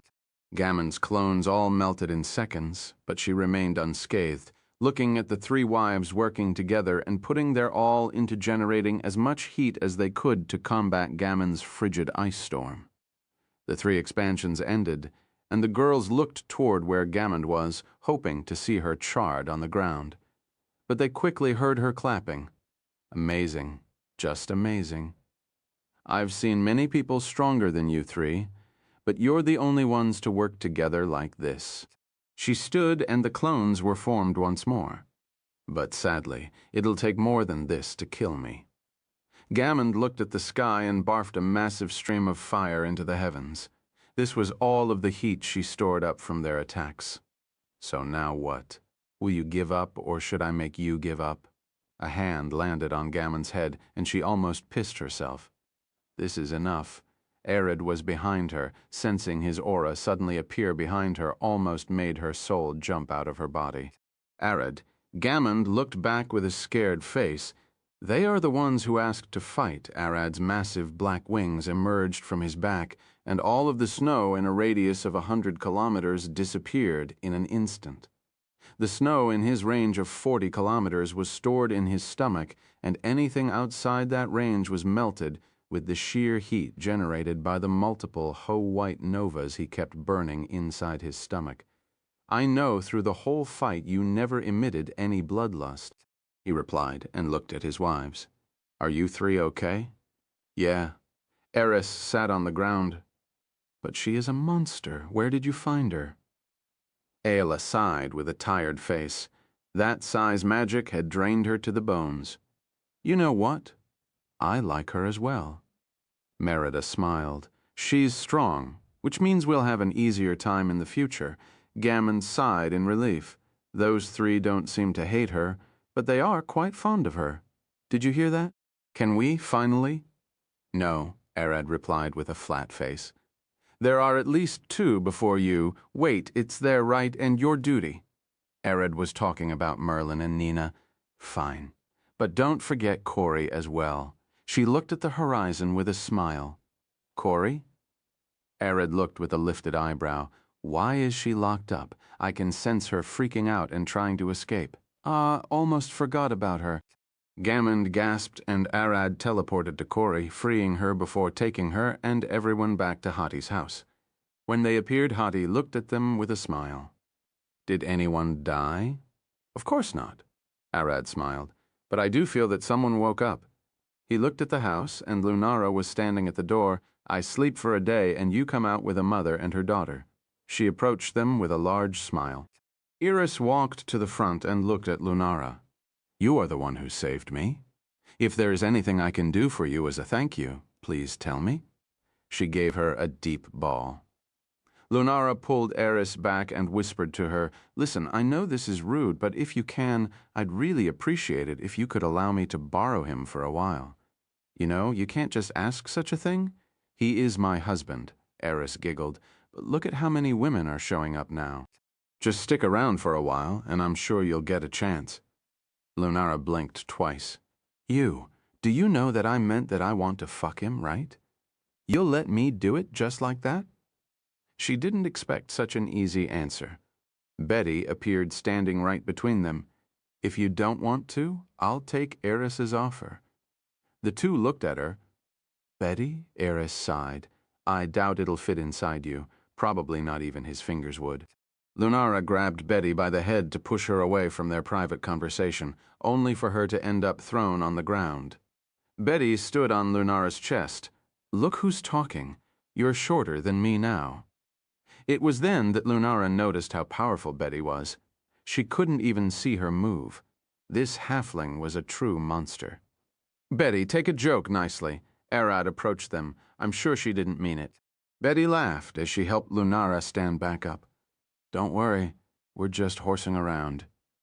She approached him and pinched her nose. You're fine, but they stink like wet cats. Were they fighting in a dumpster? She looked at the girls behind Arad. How about a long bath? Hati smiled in the back. I've already got the bath ready. Arad, take them there. She finished her tea and stood. I'll be going to do some work. Arad stretched his arms. He indeed needed a long, relaxing bath. He wasn't physically tired, but his mind indeed needed to relax a bit. Arad headed with everyone to the bath and quickly realized the big, glaring problem. It wasn't just his wives joining in. Gammond, Corey, Betty, Tina, Lammy, Astrid, Frida, Senna, Celica, Lala, Sarah, Lunara, Merlin, Altair, and even Callie in her true form were already waiting in line. The moment he walked into the changing room, Akasha, Zia, Undine, and Salamander all jumped out of his body and started stripping as well. Even Doma used Virgo and Gemini to get a body and get into the bath with them. Sir, the novel, ire.net. Outside, one of Hati's daughters approached the student camp and headed to the tent where Lucia was teaching Matilla and Selina about some chemicals. You three good Anansi is here as well. You one of Hati's daughters? Lucia approached her. Did you need anything? Not me. Mother sent me. The daughter looked at them. Arad is taking a bath with his wives and several others. She asked me to invite you four to join as well. Selina lifted an eyebrow. You want us to join a married man with his wives in a bath? Did she finally go senile? I don't know what Mother is thinking, but she made it clear that I should at least inform you, for I'll. Matilda looked at her with a red face. She had seen Arad outrun their goddess Maharaja. If nothing else, she wanted to see him naked at least once. Join as well. Me too. Anansi was shaking, but for another reason than Matilda. She didn't know if it was really Hati asking for this, or if Arad was just calling her in so she didn't want to refuse. Will, if you two are going, then might I go as well, to make sure nothing bad happens? Lucia stood and puffed her chest. In reality, she just wanted to see Arad naked. Teacher, you'll get kicked out of the university. He is your student. Selina growled at her. Hati's daughter looked at her. About that Betty is there as well. Chapter 1042. Locked in the bath, I, the chairman. Selina couldn't be more disappointed, but she couldn't lie to herself. She also was interested in seeing how that muscle monster Arad looked. What is she doing there? I don't know. But if you want to join the bath, you must hurry. She turned around. Please follow me. She took them back to Hati's home, where they found the house being strangely silent. The sound of Mira's hammering steel in the workshop had long since stopped, and not a single cry of pain could be heard from Merlin's room. Hati's daughter was right. Everyone must be holed up inside Hati's massive bath, Sir Tho Novel, Furiate, Lucia gulped down. She was a vampire, and Arad was the one who turned her. She had felt a painful rush of power surge across her body this morning, and she was certain it was because he had gotten several times stronger. For some reason, she couldn't shake the thought that the reason they were called to join his bath was because of that. You four finally came? Hati approached them. Please take her into the bath with you as well. She pointed back at a woman who looked in her late 20s with short black hair and glowing honey-colored eyes. Who is she? Matilda asked, and Hati smiled. One of Arad's friends call her Zul. Hati indeed had an ulterior reason for packing Arad and everyone else inside the bath. The war outside the world was getting a bit unstable, and some abomination had indeed slipped out into the world. With all of the strongest gods fighting at the front lines, none of them was left to stand guard and protect Arad and those close to him. For that reason, Hati packed him and everyone else inside her bath and asked Kali to stay in her true form just in case. One of Hati's secrets was her bath. Not many people knew that it wasn't a part of her house, but a room from the legendary infinite maze of the Over-God. She had taken one of the maze's rooms and attacked it to her house with a gate and turned it into a bath. Once Arad and the girls are inside, she'll lock it, effectively cutting them from the outside world. Inside the bath, Arad sighed. Why is everyone here? For a moment, he wished this would be a simple bath with just him and his wives where he could have some special time with them. Now he has to worry about every other woman around him. Why do you look worried? Betty shouted as she sat naked on Arad's shoulder. Are you getting shy? Allah, Arad waved hand, and Allah snatched Betty from his shoulder. Stop acting like this. But before Allah could finish her sentence, Betty was already standing between Arad's legs. She can't get me here. Only for Merida to kick her back. What a strange place. Lala looked around. Unlike everyone else, she wasn't fooled. She could sense that her link with Amaterasu and Gracie had been severed. Something big must be going outside. She licked her lips. But I won't mind being locked up here with you. If you want my wives to kick you, just say it. Arad walked to the shower room. Come on, no need to play hard to get. She waved her hand at him. But seriously, care if we talked privately for a bit? Privately? Lunara looked at Eris. Did you hear what that succubus said? Fine? Arad pointed to the sauna. We'll talk there. Eris, Lunara cried. Go stop him. He feels for her charm. Strangely enough, everyone seemed to be fine with the two of them going alone there. The only one who asked to join was Senna. Are you all sure of this? Cori looked at her mother. You won't stop those two? She looked at Arad's wives. Arad has the power to smack that succubus away, Gammond replied with a nonchalant face, getting into the shower. If Eris and Sarah trust her, we don't mind it at all. She must have a reason. Aella added as she looked at Cori, calm down. Everyone here won't dare land a hand on Arad. Inside the sauna, Arad, Lala, and Senna sat there looking at each other. I'll start from the end. We're severed from the outside world. Lala looked at Arad with a serious face. Hattie must be up to something, and I'm worried it's nothing good. I, too, noticed it. The moment we all walked inside, she locked up here. We can't even get out. Arad seemed worried about it as well. He had never seen such magic before. Even Vorvados's space magic can't get him out of here. That's why I came here with you two. Senna looked at Arad. I can't tell you why, but Hattie has her reason. If Senna told Arad that Hattie is protecting him and everyone else from the abominations, he would want to get out and fight those abominations. But he shouldn't do that. The outside world would get burned to ash with Arad and everyone here in one place. The gods can copy their life signal and broadcast it in another location, setting a trap for the abominations. Sina was certain that Arad's mother was there waiting for them. Arad looked at Sina for a moment and she giggled. Do you like my chest? She squeezed her breasts. Fine, I'll trust you for now. He scratched his head, and no, I don't like them if they don't have milk. A large grin crossed Sina's face as milk poured out of her nipple. Bet? She could modify her body at will, so such a thing wasn't hard to do. Arad ignored her and walked out of the sauna. How cold, Senna looked a bit sad, only for Lala to growl. Princess, what the hell are you doing? Do you want Gracie to skin me alive? Senna looked at her. Sit, Lala immediately sat on the ground with a scared face as Senna looked at her with an evil smile. For a servant, you too seem quite lax around Arad. Forget stepmother skinning you. I'll do it. Myself. Your Highness, mercy, please. Lala was shaking, but Senna burst laughing. Come on, did I scare you? She helped her stand up.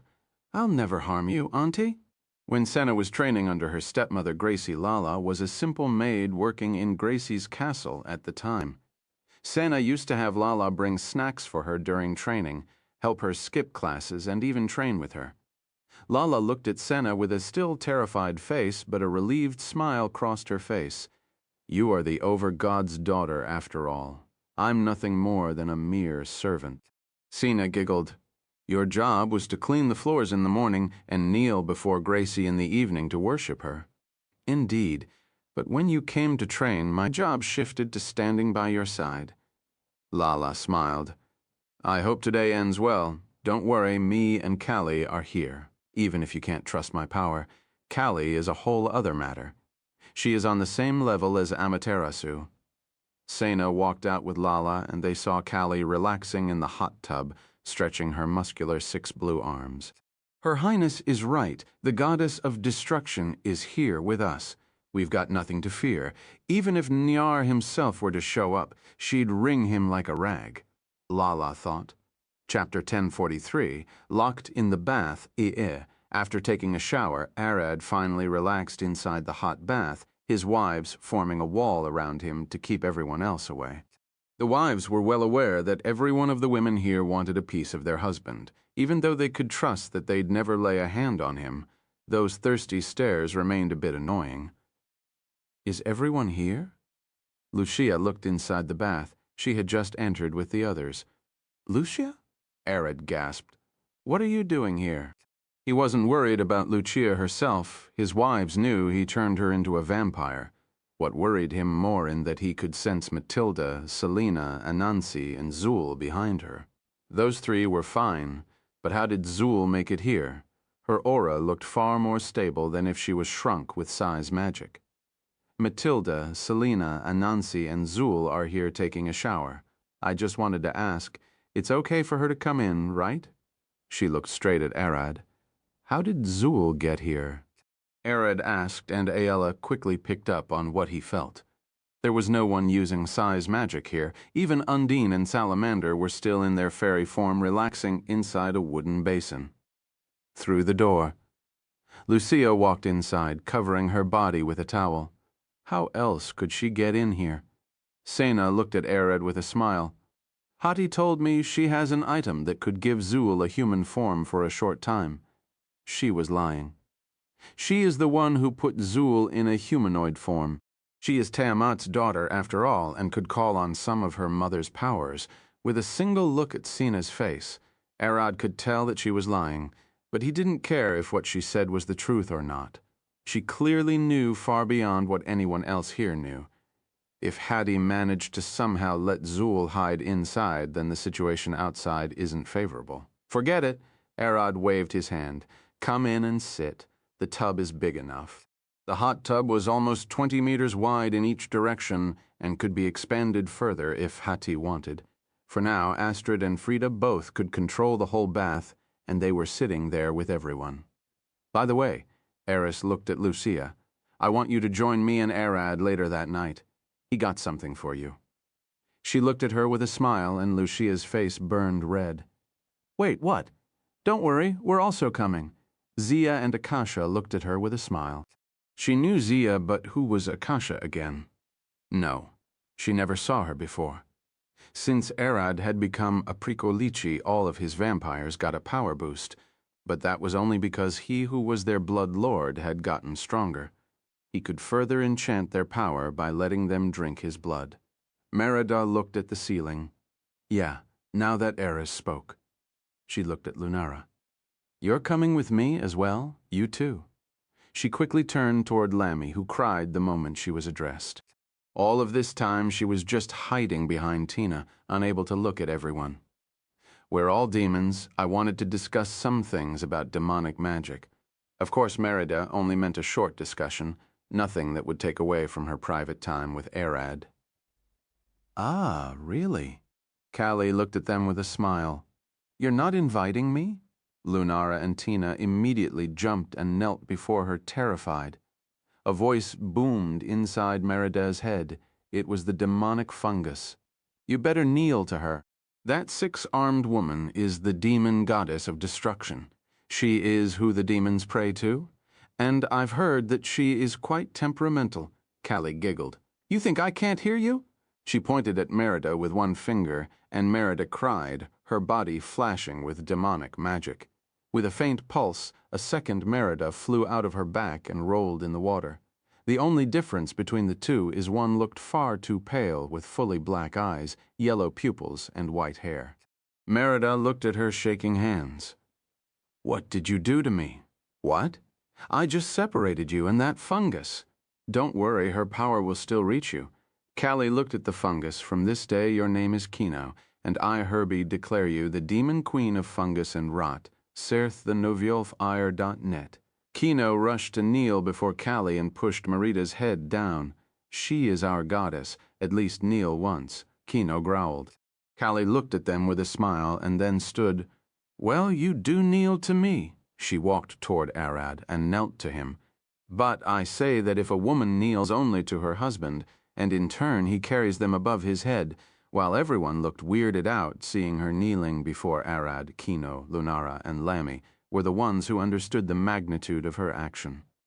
If the demon goddess is kneeling to Arad, then all demons must prostrate themselves to him.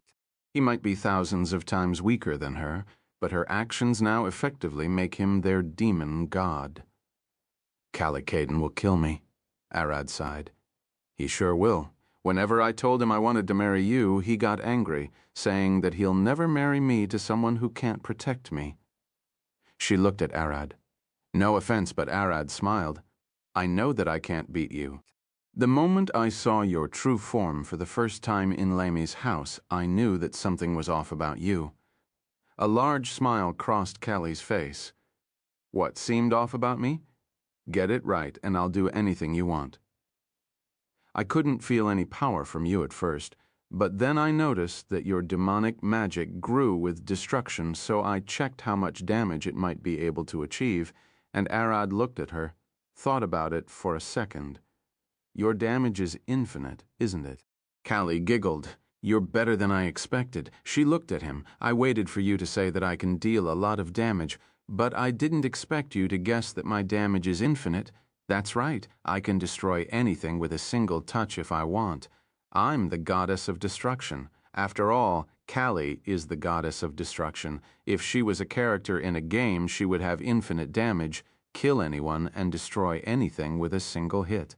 She is the descendant of one of the primordial gods who were created by Ao to support the world's principles. Asura, the destroyer. The only way to survive in a fight against her is to never get hit and never touch her. With a single touch, she could turn whole worlds into dust and erase gods from existence, shattering their souls into 1,000 pieces.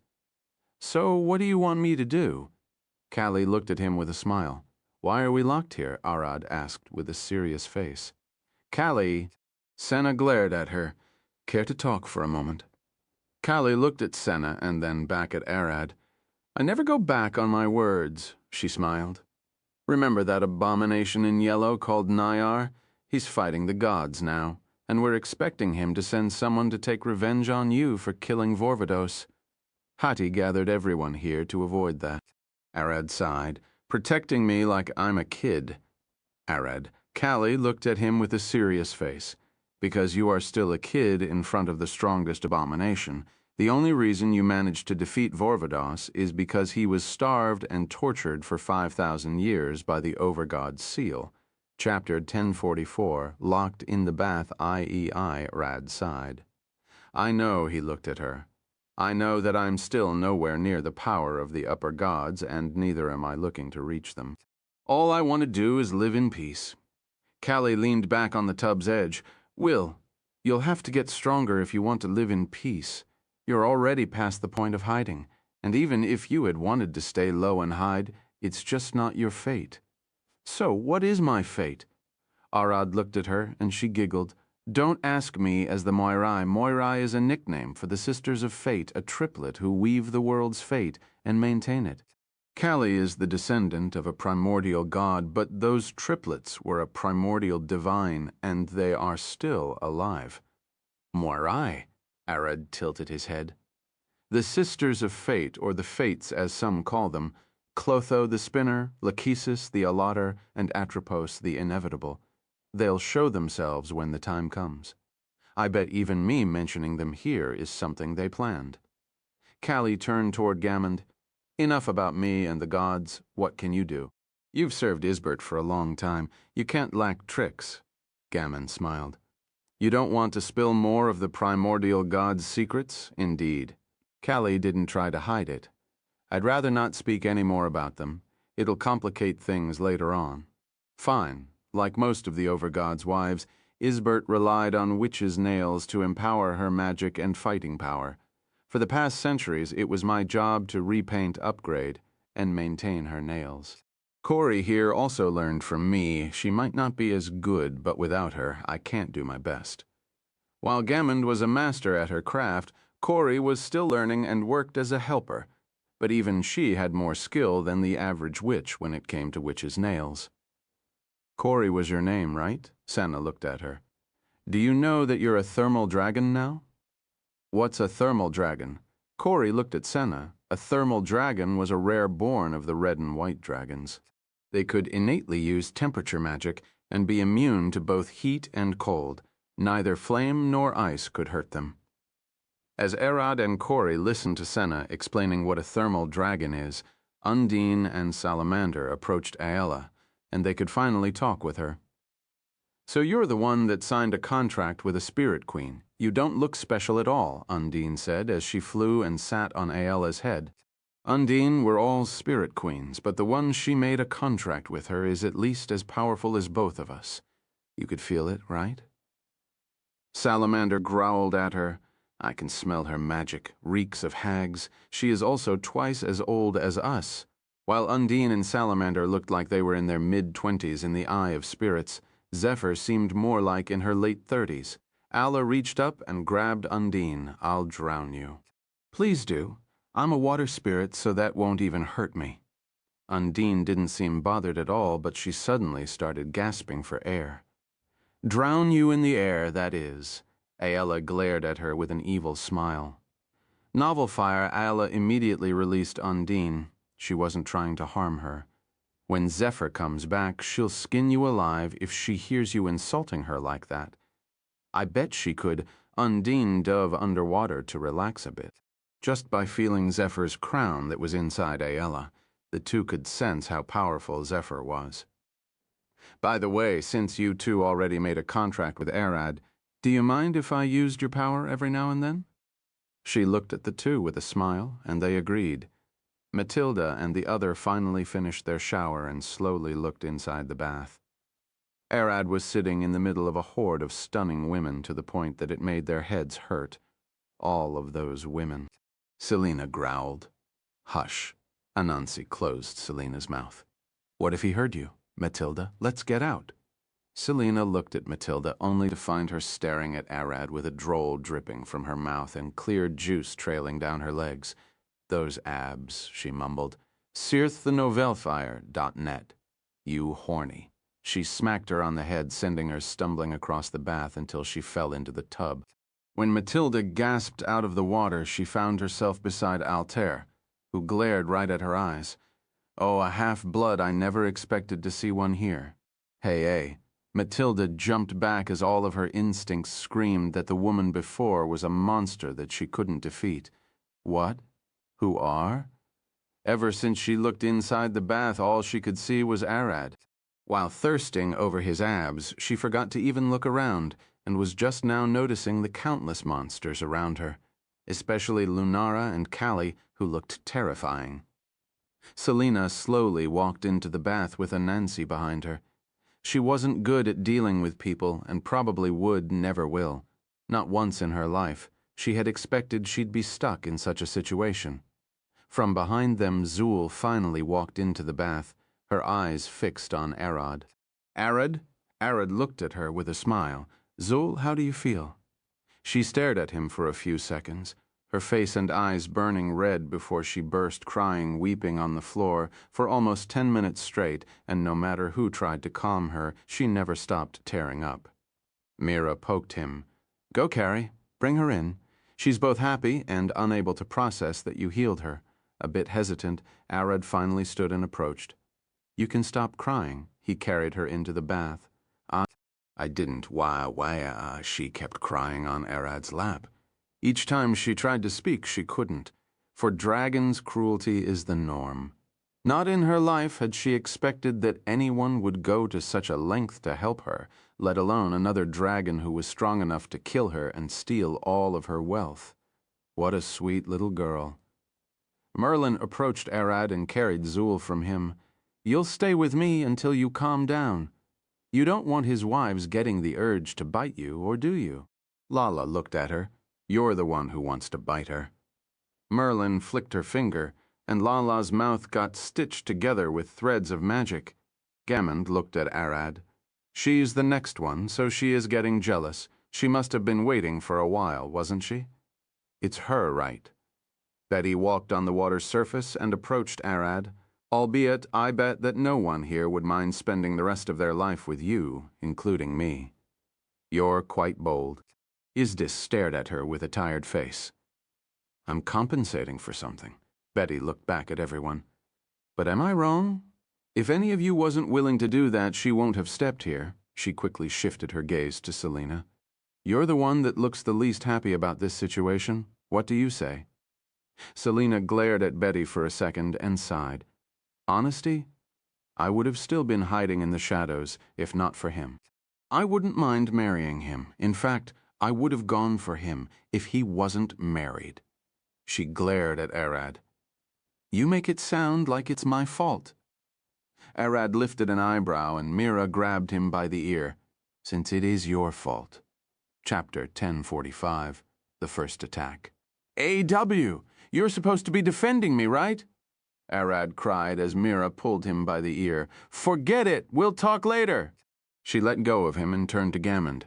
I've tried to work with the scale you gave me earlier, but I ended up damaging it. It won't create a perfect weapon, but I'll still make sure it'll turn into a brilliant sword. If you want a new one, just say so. I've already got too many. With a single weave of her finger on her arm, she plucked another scale. As the scale returned to its true size, it was almost 1.5 meters, 5 feet in diameter, and almost 10 centimeters thick, 4 inches. This was the reason Gammond only gave her one scale. They are just too big to use more than one at a time. Sorry, I heated it up a bit too much and ended up cracking it. Mira giggled as Arad grabbed the scale and stored it in his stomach. If scales is what you want, I can give you some. I'm trying to make you a weapon, so it might not be right. She looked between him and Matilda. She couldn't tell them he was a dragon, could she? I shaved a lot of her scales when we fought. Arad pulled 10 scales stacked on each other. I've got hundreds of them, hers as well. He pointed at Corey. You kept that? Gammond glared at him with a weird and disappointed face. Imagine a woman getting into an argument with a guy they fought a bit, but no one was hurt. Then later she find him holding on to her hair. Of course, it might not be of use to me, but not for them. Such rare scales shouldn't be wasted. Given the right craftsman, they can turn into deadly weapons and armor that'll save lives. He stored the scales once more. Arad himself was a powerful dragon, but his wives weren't anywhere near his power. Making a set of armor for Isdis with Gammond's scales, maybe a sword would massively spike her power to a whole other level. Always thinking about your wives first? I guess that's why they stick around you, even with this.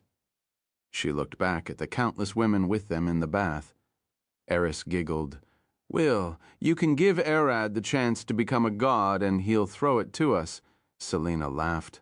I'm sure you jest. I've never seen someone reject godhood. People die to get it. Arad, no offense, but I find it hard to believe you wouldn't give anything for power, looking at how strong you are. Arad might not take offense. Eris swam toward Selena and grabbed her in a chokehold. But I do, she giggled, and Selena tried to get away, jolting Eris with weak magic to get her away. What Selena didn't know was that Arad already rejected godhood. When he got Jordan's greedy portfolio, he instead gave it to Mira. Matilda had seen Arad facing their goddess Maharaja, which how skillful he was, and the fact she didn't kill him. Matilda was sure that Maharaja must have tried to recruit him to her divine hunt. Him being here meant he must have refused that offer. Matilda was of course wrong. Such a thing never happened. But those were the legends told around Maharaja. If you're a really powerful hunter, the queen of the hunt would come and offer you a chance to join her divine tribe that hunts in the heavens. Unlike Selena, who didn't believe Eris's claim about Arad, Matilda completely believed it. By the way, Merlin flew toward Arad and sat at the water's edge by his side, leaning her legs down into his lap. Your magic had changed a lot? It feels sharper, denser, and faster? Are you trying to make sure I never win? Not really. I don't decide what my training is. Arad shook his head. It just happened on its own. Doma flew and sat beside her. Are you afraid now? Don't worry. It won't matter if you win or lose. All that matters is that you prove that you're skilled enough to control the magic. All Arad needed of her was to control the magic while he dived to free Zephyr. But to be honest, just feeling your magic now, I'm sure you can keep the magic standing. Neither I nor Zephyr would end up dead. Arad looked at her with a smile. You trying to free that spirit queen, right? Undine flew toward Arad. Where is she sealed? Can I see her? Arad pulled the cube that Zephyr was sealed in, and Altair gasped in the back. It's like mine. She pulled another cube, but I got out of it easily. We can. No one else could. Arad replied as he handed the cube to Undine to check it. Something is off. I can smell her magic from here. It's faint, but she's still keeping an eye on the outside world through something. It was then that Undine figured it out. This magic filling the air, was it hers? Arad nodded. Indeed, the air we breathe is her magic. Undine flew to Aella. Drink me. She turned into a floating ball of water. Aella hesitated for a second, and only when Arad nodded to her, she drank Undine. Undine checked Aella's body from the inside and quickly came out with a conclusion. Yes, Zephyr is keeping an eye on you. She looked at Aella. If you were to die, she'd probably rip the cube and the world apart. I've never felt a spirit with as much raw power as her.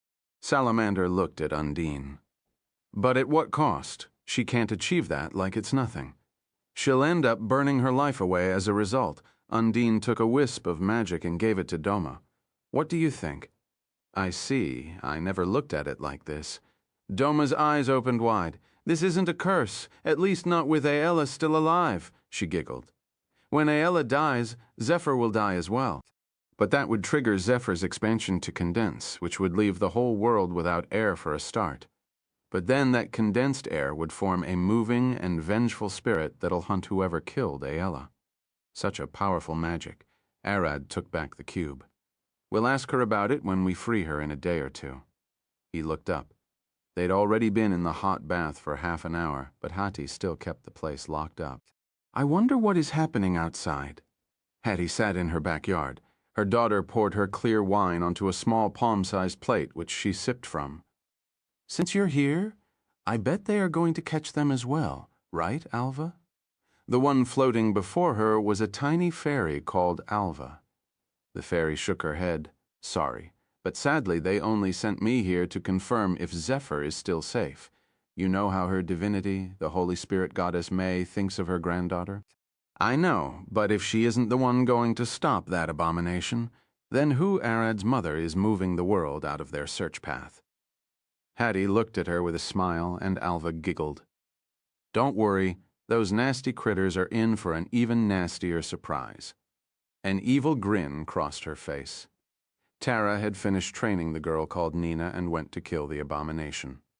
Back in Alina, Nina was left bloodied in front of Arad's house where Sebas had to call healers to patch her up. The woman she was training with had suddenly disappeared without a warning. On the other side of the world, in the middle of the now-dead desert where Arad had once gone into hiding, a large, green, orc-like humanoid that was over 5 meters tall appeared out of nowhere. I made it in, but where is he? He looked around. He could sense Arad's magic around. He was here not long ago, but he wasn't now. See, Tho'oval fire. Did he leave just before I arrived? He tried to sense the magic around him and immediately froze in place. Shit? She is here? He turned around and saw this muscular, tanned woman standing alone in the snow, glaring at him with 2 golden, wide-open eyes. The tanned skin, the countless golden jewelry on her body, the one-piece beige tunic she wears, the strange cultic black tattoos covering her whole body, and especially that animalistic dead stare in her eyes. He started slowly backing away while keeping his eyes on her. He, an abomination who could probably beat 2 of Gammond at once, was now waving his arms, screaming, and trying to look bigger than he was, acting like a human that came face to face with a wild animal. At that moment, he felt a shift of space. They got me. I should have jumped away. He and Tara were already teleported into a dead world where they could fight without killing anyone.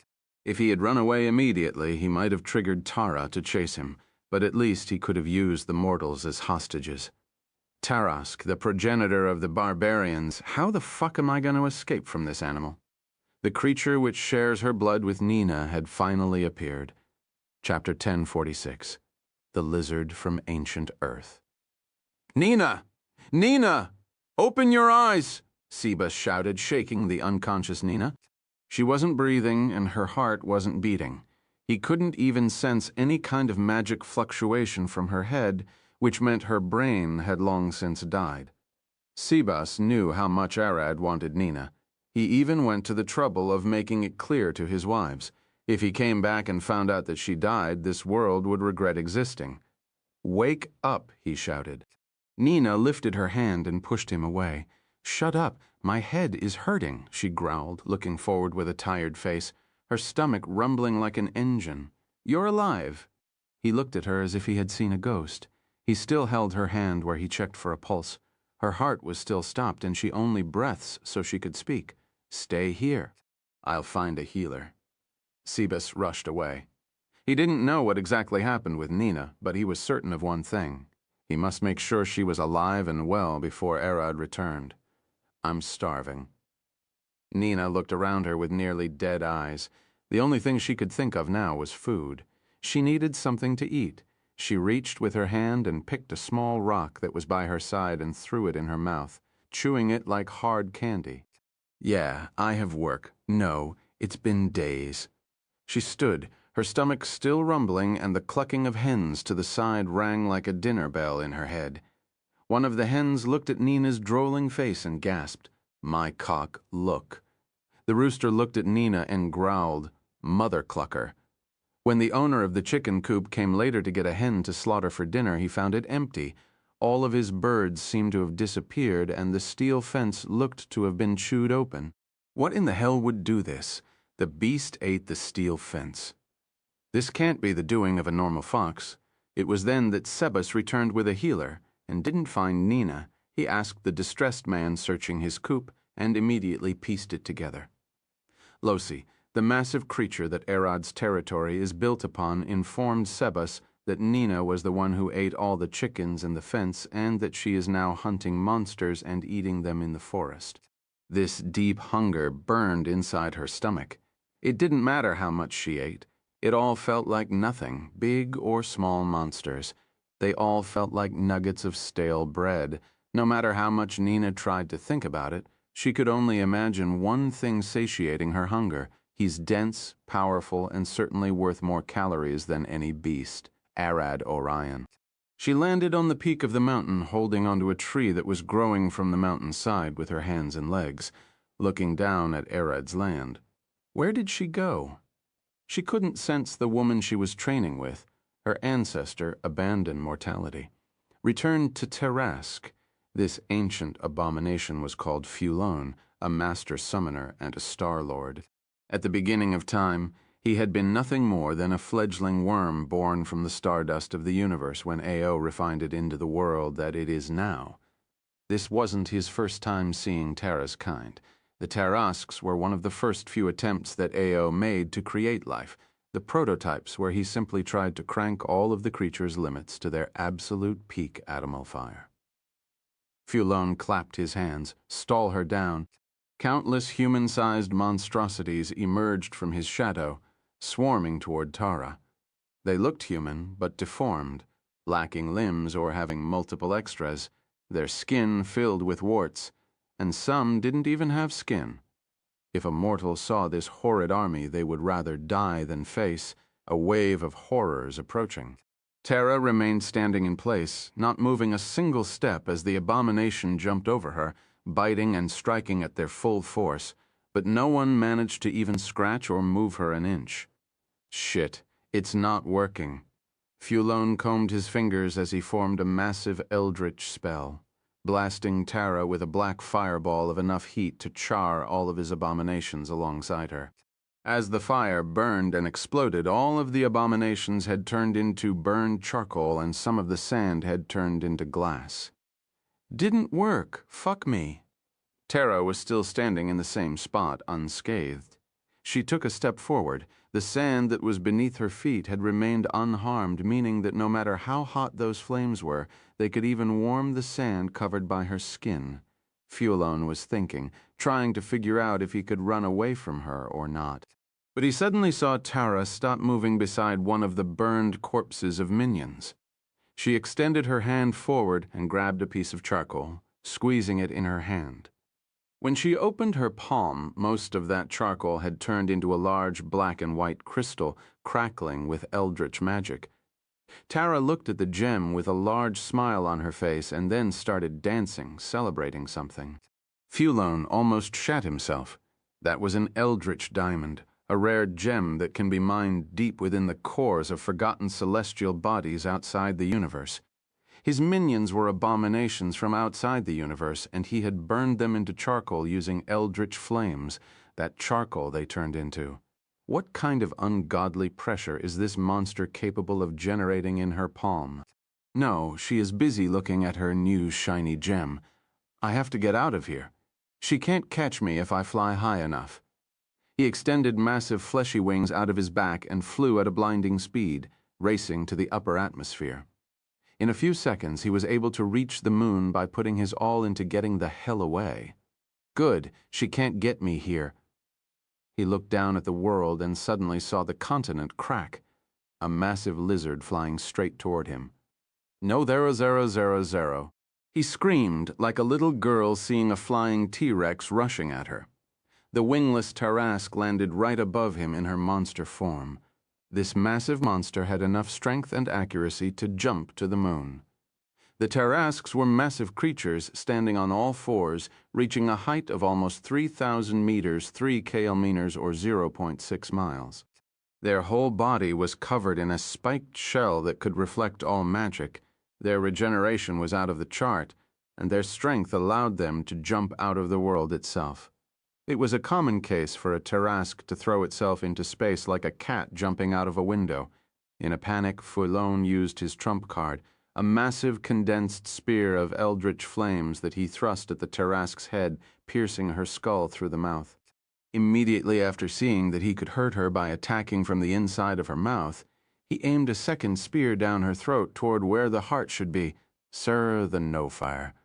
Et strangely. She didn't seem to bother dodging or even reacting. She stood there, motionless, without a single worry in the world. She had a stomach, but no intestines, as her stomach alone would perfectly digest anything she ate. She wasn't designed to multiply, so she had no womb. She has kidneys, but they dump everything into her stomach to be recycled into energy so she doesn't need to pee. She had blood, but no heart. Her veins were strong enough to push blood through her whole body on their own. She had lungs but could breathe directly through her skin, and if she needed, her body can still generate energy without oxygen. It'll just be a bit more inefficient. She could see across dimensions, survive extreme temperatures, and even fully regenerate from as much as a single drop of blood. The Tarrasque's most infamous trait is their immunity to death. They literally don't exist on death's list. The world was lucky that Ao managed to balance them in the end to create the dragons. Yes, the Tarrasques were the prototypes for dragons that failed. The main reason for the Tarrasque's disappearance was their ungodly consumption of energy and never-ending hunger. No matter how much they ate, they couldn't fuel their bodies to survive for long. Eventually, they couldn't maintain their bodies any longer, and they started ceasing to be alive without being dead, souls stuck into flesh cages, unable to die yet forever, tortured by an insatiable hunger. Soon, Ao took pity on them and reclaimed their souls, erasing their existence from history and putting an end to that failed experiment. But not all the Tarrasques perished. One of them managed to survive. Tarrasque number 000000000,000 Mahond, the first that Ao ever created, the most broken of them all. She was their eldest, their smartest, their most wise and shrewd intellectual. She had discovered the miracle act of sleeping, hibernating for centuries to save energy. She was and is still an unkillable testament to Ao's power and magnificent handiwork, the peak of life.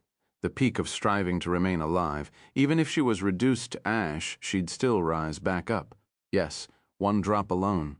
That blood would conjure a bit of powerful acid which would digest anything that is around the blood drop and use that food to create more blood and grow. In less than a minute, she would turn from a blood drop into a fetus and into a fully grown Tarrasque. This monster's living blood was what is now coursing through Nina's veins, and it's getting accustomed to her. With each passing day, she gets closer to her ancestor, Fuloni cried, as he saw the Tarasuke moving fine like nothing happened. She didn't even have a brain. The collective nerves all around her body worked as a brain. Chapter 1047. A follow-up attack. Fulon growled, flying back to the world. How did she get to the moon? Did she jump? How the hell could a massive thing, he looked back, and saw the Tarrasque falling after him like a burning meteor. When Fulon landed, the Tarrasque fell right on his head, shattering him alongside the entire continent. Not many abominations could survive a direct hit from a 3 kilometers wide meteor. Fulon was one of the strongest in his class, and managed to survive by putting all of his power into barriers. He has one last strand of hope. When the Tarask hit the ground, her body evaporated, exploding from all of the kinetic energy and turning into heat. Fulon knew that the Tarask wouldn't perish, so his best bet now was to regenerate faster and get the hell out of here. But the moment he started healing, he noticed the massive shadow towering over his poor soul. The Tarask had already fully regenerated before the blast could even finish exploding. Damn it, I'll take my revenge. All of the abominations are shards of Nayar's power. Once they die, they return to him the same way human souls return to heaven. He will then reincarnate them later when he gets enough energy to do so. The Tarask ate Fulon whole with a single chomp, and he was no more. The Tarask had a second terrifying power that no one knew about besides the Overgod, a special property of her perfect stomach. Once she eats someone or something, she can fully digest them, turn every bit of their existence into energy, and erase them out of the world. Throughout history, the Tarask came out multiple times, and each time she caused chaos, leveling kingdoms, and killing thousands and millions of people to the world. She was an uncontrollable evil monster that could bring the end of the world. Cursed and hated by all mortals because no one could remember the villains she came out to kill. She had erased them all of history, so the ignorant mortal only remembers her rampaging across the world. Standing alone in the fire, Tara sat down, looking at the chaos she caused, remembering how she left Nina. She started lamenting her endless life, but with each thought, her flesh roared back, seeking life. Cursed by the whole world, if I die, no one would care. I'm lonely. No one knows there's no trace of my life. But I must carry on. My life can't be worse. All of this pain, constant starvation, my flesh holds to hope one day we shall be full. I was born from the void, not given hope, a maddening thirst. All I see is endless food. As long as my blood still flows, there is still hope. Just a bit more food is all I need to quell this hunger. That's killing me.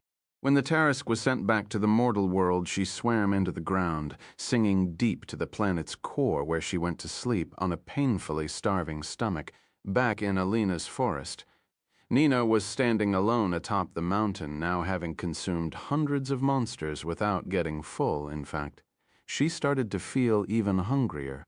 She looked at her shaking hands and clenched her fists. I must move. She couldn't think of a solution, so her best choice was to get back to work and try to forget the hunger. She jumped from the mountain, landing casually as if she hadn't just dropped from thousands of meters onto solid ground. Making her back to the guild in the city, she calmly picked up her papers and went back to her post. The other receptionist realized she was in a bad mood, but none dared ask her. A thin man landed in the city plaza. He wore a single black shirt and short, bloodied pants. His fingers were as long as blades, and instead of eyes, he had two mouths on his face and a single massive eyeball for a mouth. Lord Nayar said to look for the Tarask and capture her off. Now we're fighting the gods, so why send me here now? All the abominations had already forgotten who Fulon was. Even Nayar had forgotten him. But Nayar wasn't a fool. He had a total count of his energy that was always monitored, and once it changed permanently, he could figure that the Tarask had fought one of his kind. Nayar didn't know what trick the Tarask was using to erase his kind, but at least he knew she must be exhausted after the fight. If she was sent by the Overgood, that meant she at least had to face a powerful abomination. This was the best time to try to capture her, and thus he took the chance, sending one of his strongest generals to find her. When the general searched for the Tarask, he instead ended up finding Nina because Tara had gone into hiding inside the planet's core. Seer? The noble Firaniot. Don't you look like trouble? A deep voice came from behind the abomination general. He looked back slowly and saw this massive, almost 7-foot-tall muscular man with a thin beard, black hair, a tight shirt, and a sword on his waist, looking at him with a smile as he posed outside a tavern, his mustaches still dripping with beer. Petty mortal. The abomination lifted his finger. His nail expanded into a large ball of flesh and was fired at a blinding speed toward Alcott's face. Clang. With a single upward swing, Alcott deflected the flesh ball. The ground beneath his feet cracked from the impact, and his sword smoked red. But surprisingly, his stance remained solid. The abomination looked at him with a surprised face. "You deflected that?" All the people around ran away in fear. They all knew who Alcott was, and if he was getting in a fight, his opponent probably wasn't someone they should stand near. Alcott shook his face, looking at his sword. "Oh, nice. I was about to level up, and you look like just enough X-crack." Alcott disappeared from the abomination's vision. He had jumped forward and closed the distance in the blink of an eye, swinging a lightning-fast slash toward the creature's exposed neck. "He's fast." The abomination dodged Alcott's swing and tried to fire another flesh bullet at him, but it ended up getting deflected with ease. With the same motion after deflecting the bullet, Alcott turned his sword, going with a stab at the abomination's one eye. "No, he isn't just fast. He saw my attack once, and now he's finding multiple ways to deflect it." The abomination lowered his head and caught Alcott's stab inside one of his mouths. The other mouth spoke. "Foolish mortal, do you know what you're facing?" He clenched his teeth and shattered Alcott's sword to pieces. Action surge, adrenaline rush. Alcott's fist kissed the abomination's face, shoving the blade's hilt into this brain. Another fist hit the abomination in the chest, another in the guts, another on the shoulder, 5 on the face, another 6 in the chest, and a kick to the nuts that sent him flying into the air. What the fuck happened? He couldn't even grasp what happened, only feel the pain across his whole body and see Alcott floating above him, swinging another punch that sent him flying back to the ground, this time landing outside the city. The abomination gasped, puking blood with shaking limbs. The fuck? Alcott was walking toward him, cracking his bloodied knuckles. "This is the first time my knuckles hurt hitting something." The abomination lifted his arms, charging several flesh bullets only for Alcott to punch him several times, sending him flying to the forest. He just lost his weapon. Why does he seem stronger? He couldn't understand. He had never faced nor heard of such a man before. Don't get full of yourself, pitiful human. The abomination shouted at the top of his lungs as he grew bigger and his body filled with spikes and chains. His main power was that of seals, the reason why he was sent to capture the Tarrasque. Pitiful human. Oh, by any chance, are you here to kill humans, eradicate them possibly? Alcott looked at him with a smile, and the abomination growled, "I'll massacre all of your kind to the very last one." He cursed, his one eye almost popping out of rage. "Good. Do you know who stands up for humans?" A golden sword fell from the sky and landed in front of Alcott. The moment the abomination saw the sword, he knew he fucked up. He should have never mentioned killing all humans. He triggered that man's power. Alcott picked up the sword. "I was once a hero with a mission to save humanity from the dragon's conflict. But now that a new enemy showed up, it seems even we retried old guys can't rest. You're a hero of Chad. I better be paid for overtime as I've got a wife to pamper. She doesn't like me spending that much time fooling outside the house." Alcott jumped at the abomination, swinging the sword with a thunderclap of divine magic. Chapter-1048. Mom, back at home. He isn't even a paladin yet. His attacks rip my flesh to shreds. How could it be? Is this the power of the holy blades granted to heroes?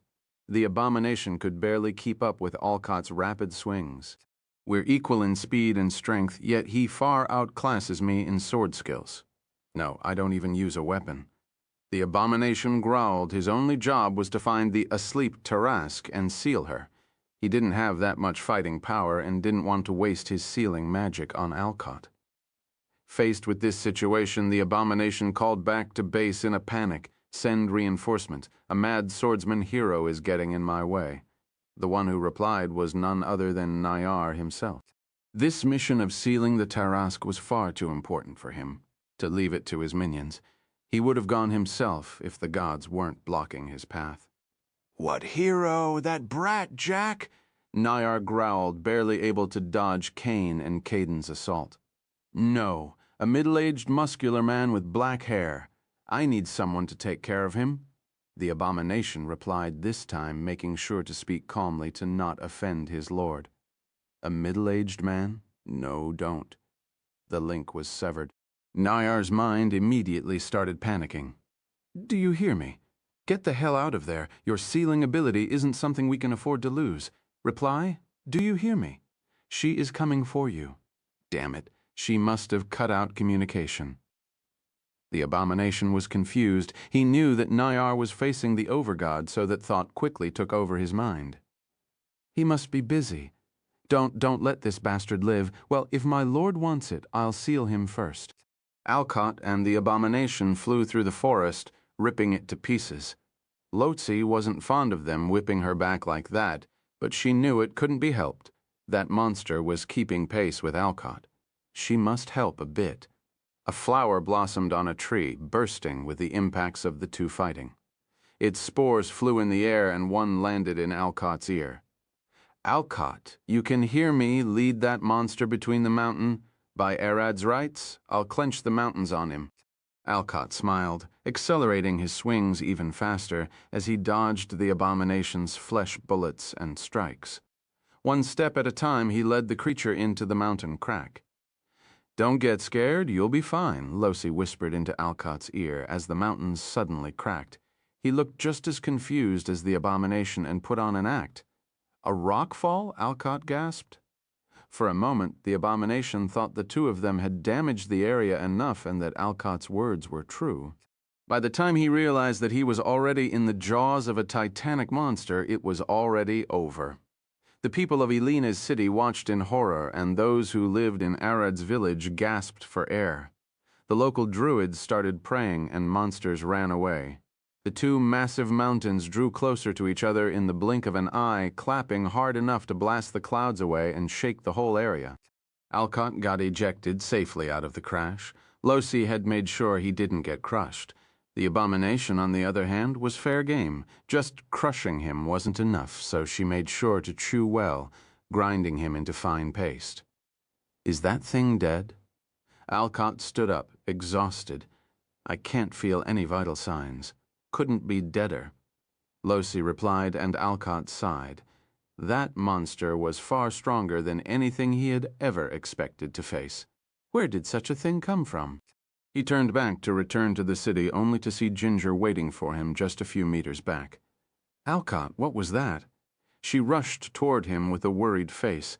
I don't know, but he wasn't up to anything good, so I killed him. Losi did it. He sheathed his new holy sword as the two of them walked back toward the city. Right behind them, the abomination slowly approached, fully undetectable. I've sealed my presence. Let's see if you can react to this.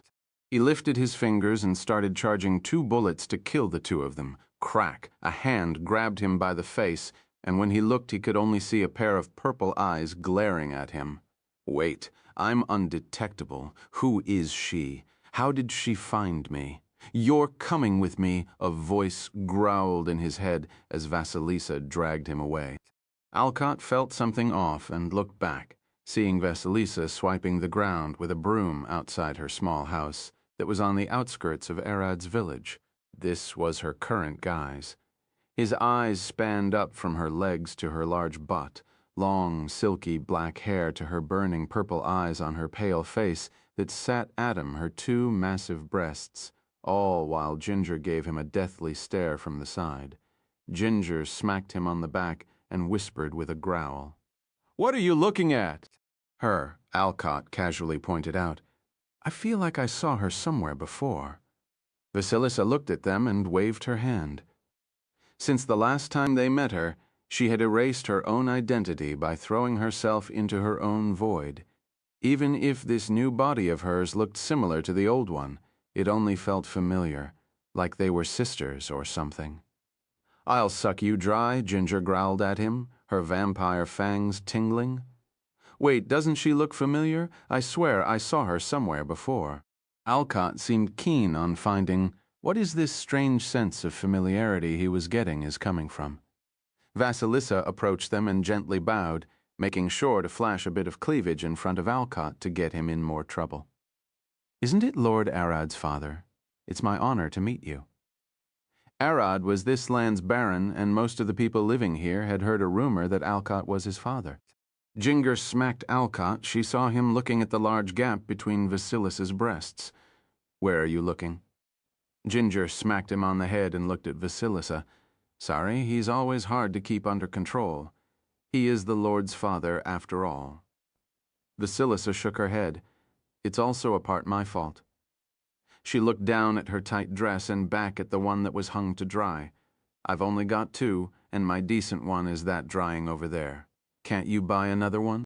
Alcott said, and Ginger immediately smacked him again, with just one look at Vasilisa's simple house. The fact she can almost see nothing inside from the window, and that she didn't look exactly clean, meant that she was far too poor to afford clothes. Even the clothes she got seemed to have been worn for at least a decade. Vasilisa can't be that old, so she must have bought them second-hand or from the rag sellers. Beggars can't be choosers, which explained why she had a dress with such a large cleavage gap. "Don't mind him," he speaks before thinking. The ox-head Ginger approached Vasilisa. "Sorry for disturbing you." "No, not at all. It's a blessing to have the chance to see the Lord's Father." She looked back at that small house of hers. "I'd like to offer you a drink. Probably got nothing to offer." No, nothing that she thought would please the Father of the Lord. Ginger scratched her head. "I've been busy studying magic in the last few days, and his mother is too old to take care of the house and bath. Are you up for some work?"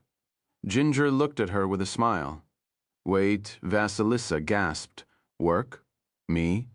Simple cleaning and cooking. I'll look for 2 people to man the bath, so you'll only need to get their report in the evening and give it to his mother to register in the ledger." "Weren't you worried about her?"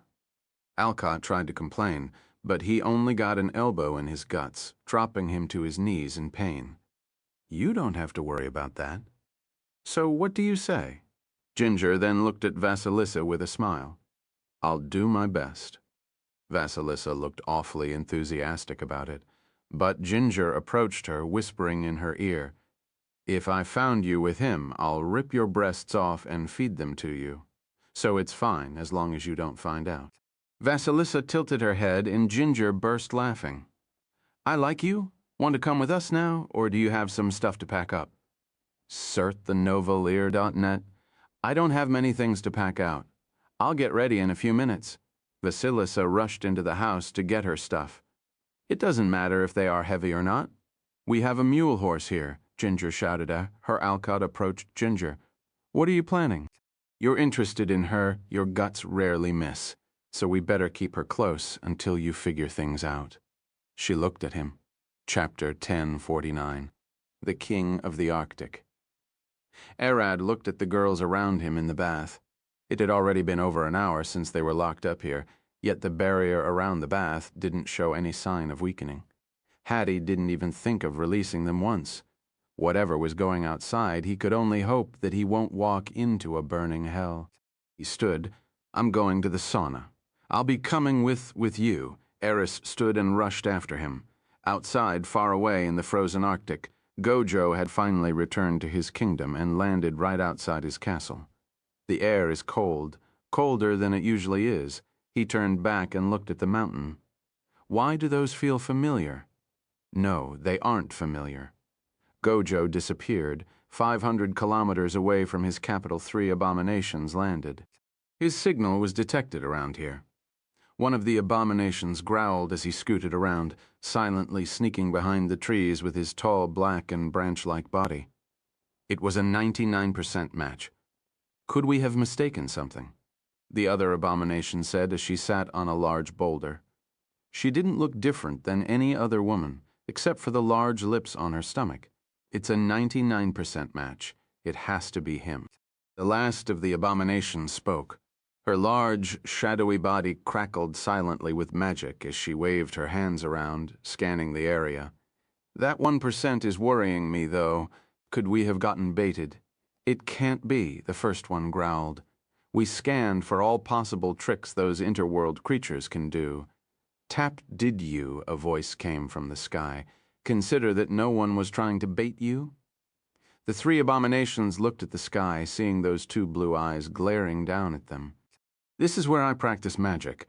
If you got a 99% match, then you three were either looking for my brother, mother, or father, Zon. He teleported to the ground, landing before them.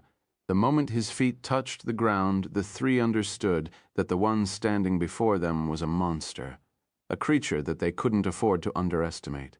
They could see it, the burning magic flaring behind his back like an endless storm of chaos. Aren't you a beautiful one? The one with a mouth in her stomach spoke. Her only goal was to stall for time so they could figure out a plan to fight him. Can we sit and have a chat? You know we aren't here with any ill intent. We would have caused trouble otherwise, right?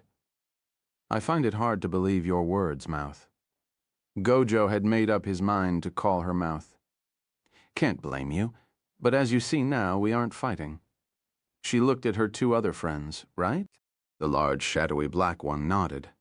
Yeah, we've just noticed the strange magic here and found that it resembles a powerful signal we got before, so we wanted to confirm what it was. Lady Fart. Gojo glared at her with a large smile across his face. You've got 5 seconds to explain what you're really doing. 5. The area of around 300 kilometers around them got locked with a massive spatial barrier that prevents anything from getting out or in as long as Gojo is alive inside. Even the abomination teleportation magic failed to escape his domain over this space, simply because this was his kingdom, and he had spent a lot of power to set up barriers and spell arrays everywhere. It was then that the abominations knew they messed up. This signal they found was indeed his. Hold on, we can. For Gojo's body burst with magic that burned as a massive pillar of black and blue fire. The sheer pressure rushing out of his was enough to start pushing the abominations backward. 3. From the pillar of magic, Gojo's massive black wings flapped, covering the whole area as he emerged in his full draconic form, a black diamond dragon of glittering gems and roaring blue blots of lighting arcing between his eyes and claws. I told you it was a mistake. We were just two. Gojo wasn't listening to them. He lifted his right claw above them and glared down. He still didn't hear any decent reason to let them live. For all he knew, those three bastards were kins with the ones who tormented his brother. He still remembers the Dreamwalkers. One, Gojo swung his claw down at them and Stickman conjured a massive sword of black wood to block the attack. The moment Gojo's claw landed on them, the abomination gasped, feeling his spine almost snapping from the weight of the attack. Attack! Stickman shouted at the top of his lungs, and the other two flew to Gojo's head. I guess negotiation broke down. The two were about to attack, but Gojo's blue eyes gazed at them. Who allowed you to fly? The two abominations were immediately pulled to the ground, smacking on it like paralyzed birds. What's going on? Fart growled, unable to fly, even though she had been flying her whole life. He's dominating this space. We have to play with his rules, Mouth growled. We'll have to fight him on the ground. Bullshit. Stickman conjured massive wings of wood. If he could dominate this space and set unbreakable rules, he would have used those to kill us long ago. We'll kill him and then go kill that Arad Orion. Crack. Stickman's wings shattered. Kill yourself. Gojo glared at him, and Stickman stabbed himself in the chest with his hand, ripping his own heart out. Now, before you fully perish, give me your head so I can check your memories. Hearing Gojo's words, Stickman severed his head and held it forward with his hands. Even though he couldn't believe what he was doing, his body couldn't disobey Gojo's orders. Gojo took Stickman's head and ate it. I see the war outside the world, and you're looking for my brother? Do you two have anything to say? Mouth and Fart could reply, but none of them wanted to speak. They just shook their heads. I see. I'll keep you alive as long as you're as obedient as my arms. He shifted back to his humanoid form and approached them, his eyes landing on Mouth. You'll do. Call you master. Nyar was still fighting Kane and Caden when he got a strange call. It seemed to be one of his lower-rank minions who managed to sneak into the world. Good. Did you find Arad Orion, you fucking cunt? He could hear Mouth nearly crying. You'll never be our lord again, since you're a coward bitch that sends us maggots to do his work. Now she was actually crying. Hold up. What's going on there? I can sense that something is behind you. Nair couldn't believe how many things went wrong that day.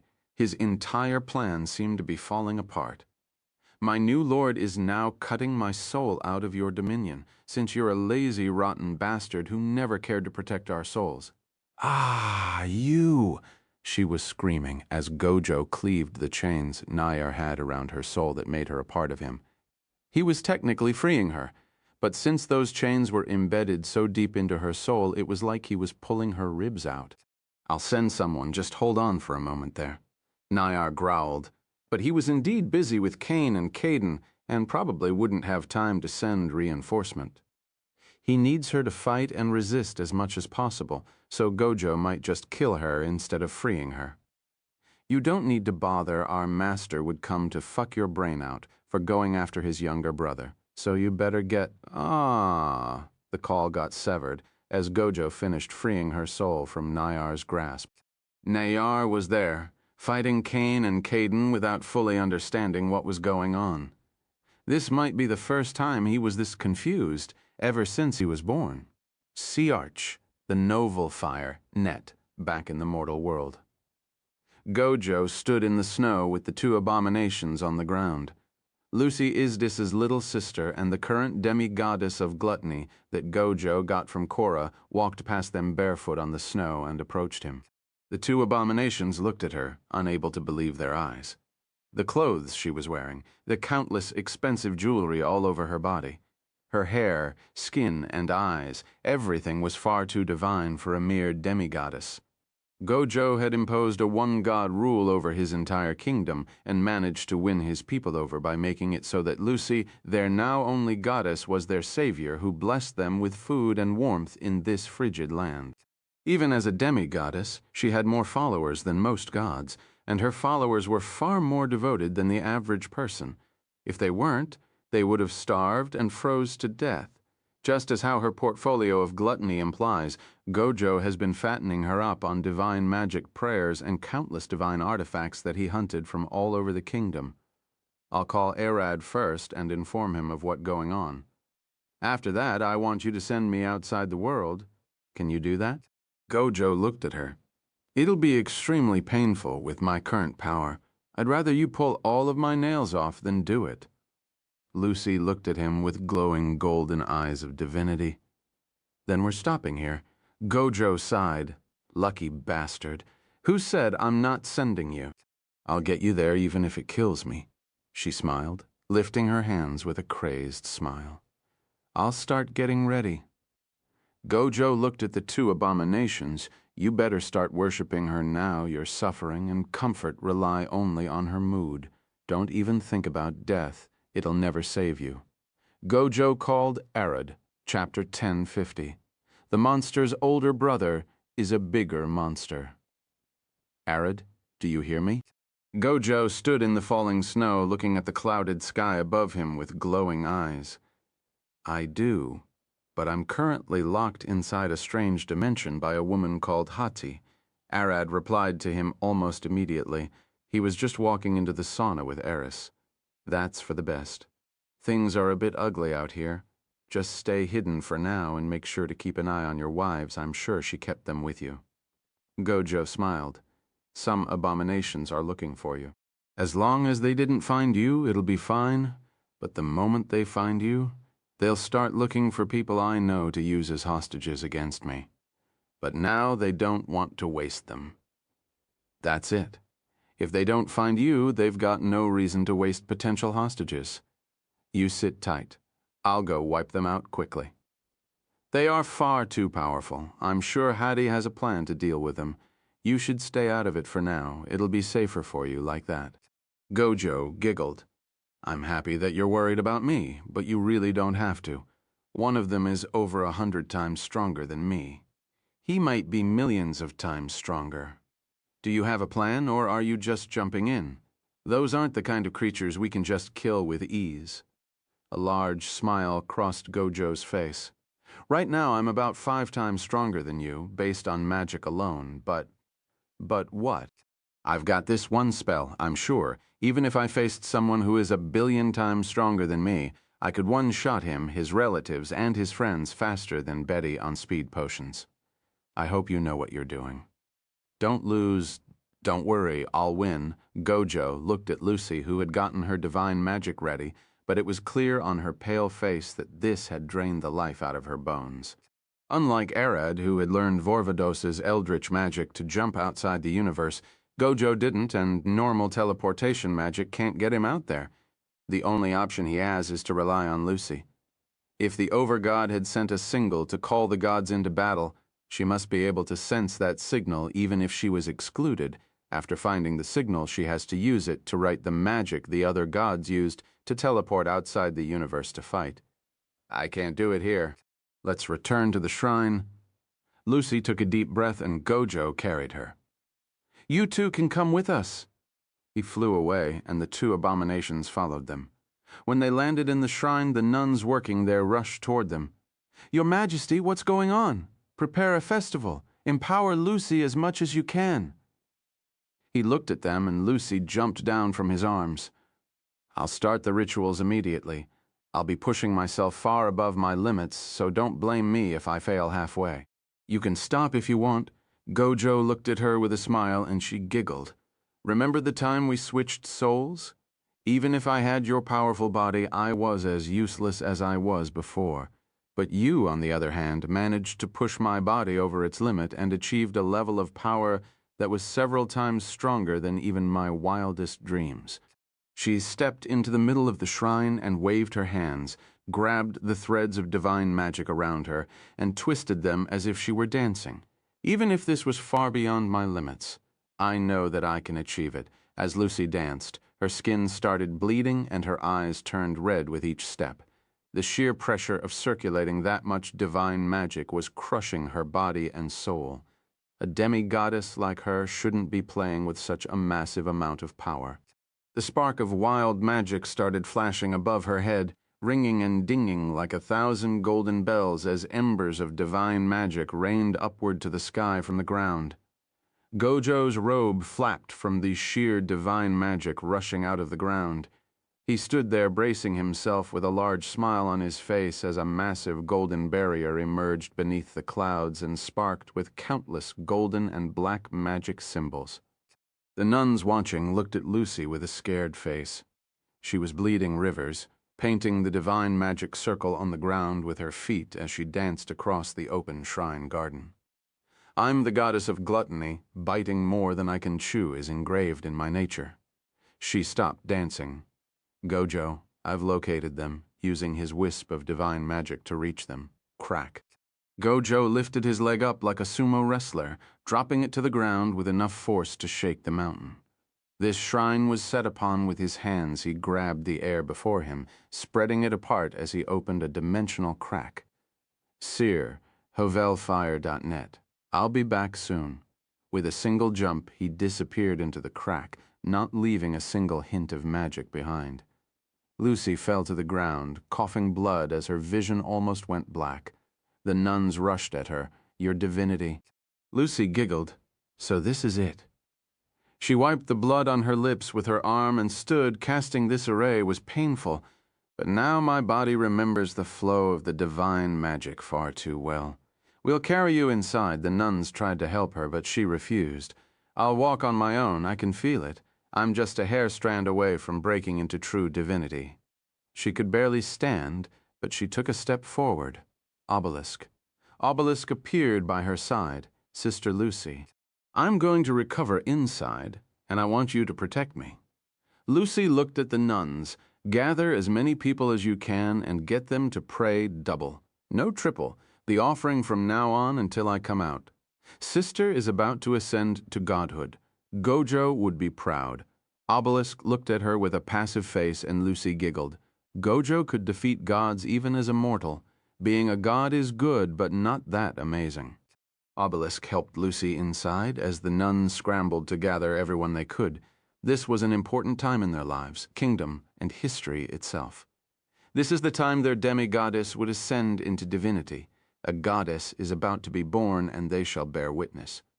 Outside the world, the war was going according to Cain's plan.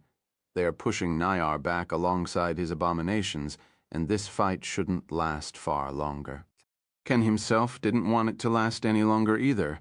The more time they wasted, the higher the chance an abomination would find Arad and ruin everything. The moment an abomination finds Arad Nayar would swap places with them, and it'll be the end. Kane has no way of preventing that besides hiding Arad, but with Arad's personality, he might be trying to break out now. As far as he knew, there weren't that many ways to convince Arad to stay still, which was the only annoying thing about him. Nyar flew back and waved his hand. How about this? He snatched a few tens of Amaterasu's flying suns and flung them toward Kane. Do you think this can harm me? Kane conjured a massive crystal barrier to block the sun, but he immediately realized the large smile on Nayar's face. Nyar redirected the suns toward a portal. Let's see if the mortal world can survive being hit by them. He planned to force Arad out now by destroying the whole mortal world he was in. The universe had many worlds inside it, so destroying one won't leave any less space for his abominations to concur. I can't erase them. Amaterasu shouted Nayar had done something to those suns and got them out of her control. I'll stop them. Kane was about to fly and block them, but Caden caught him. Don't expose your back. Do you want him to have the whole universe? Caden was right. Nayar's goal is to kill Arad and capture Kane alive so he can keep the universe. Trying to stop those suns would only give Nayar what he wants. You want to kill my humans, Chad? Kane's father rushed after the suns. In your dreams, monster. But at that moment, all of the suns disappeared, leaving everyone baffled. Where did they go? Nayar gasped. He looked at Amaterasu, but she too looked confused. They just disappeared into the void. So you're the one behind this mess? A voice came from above, and when they all looked, those two blue eyes were glaring straight at Nayar with infinite rage boiling in them. Who are Nayar screamed, and Gojo immediately pointed a finger at him. Yarn Ball, a 1,000-kilometer-wide black hole, flew from Gojo's finger and almost instantly reached Nayar.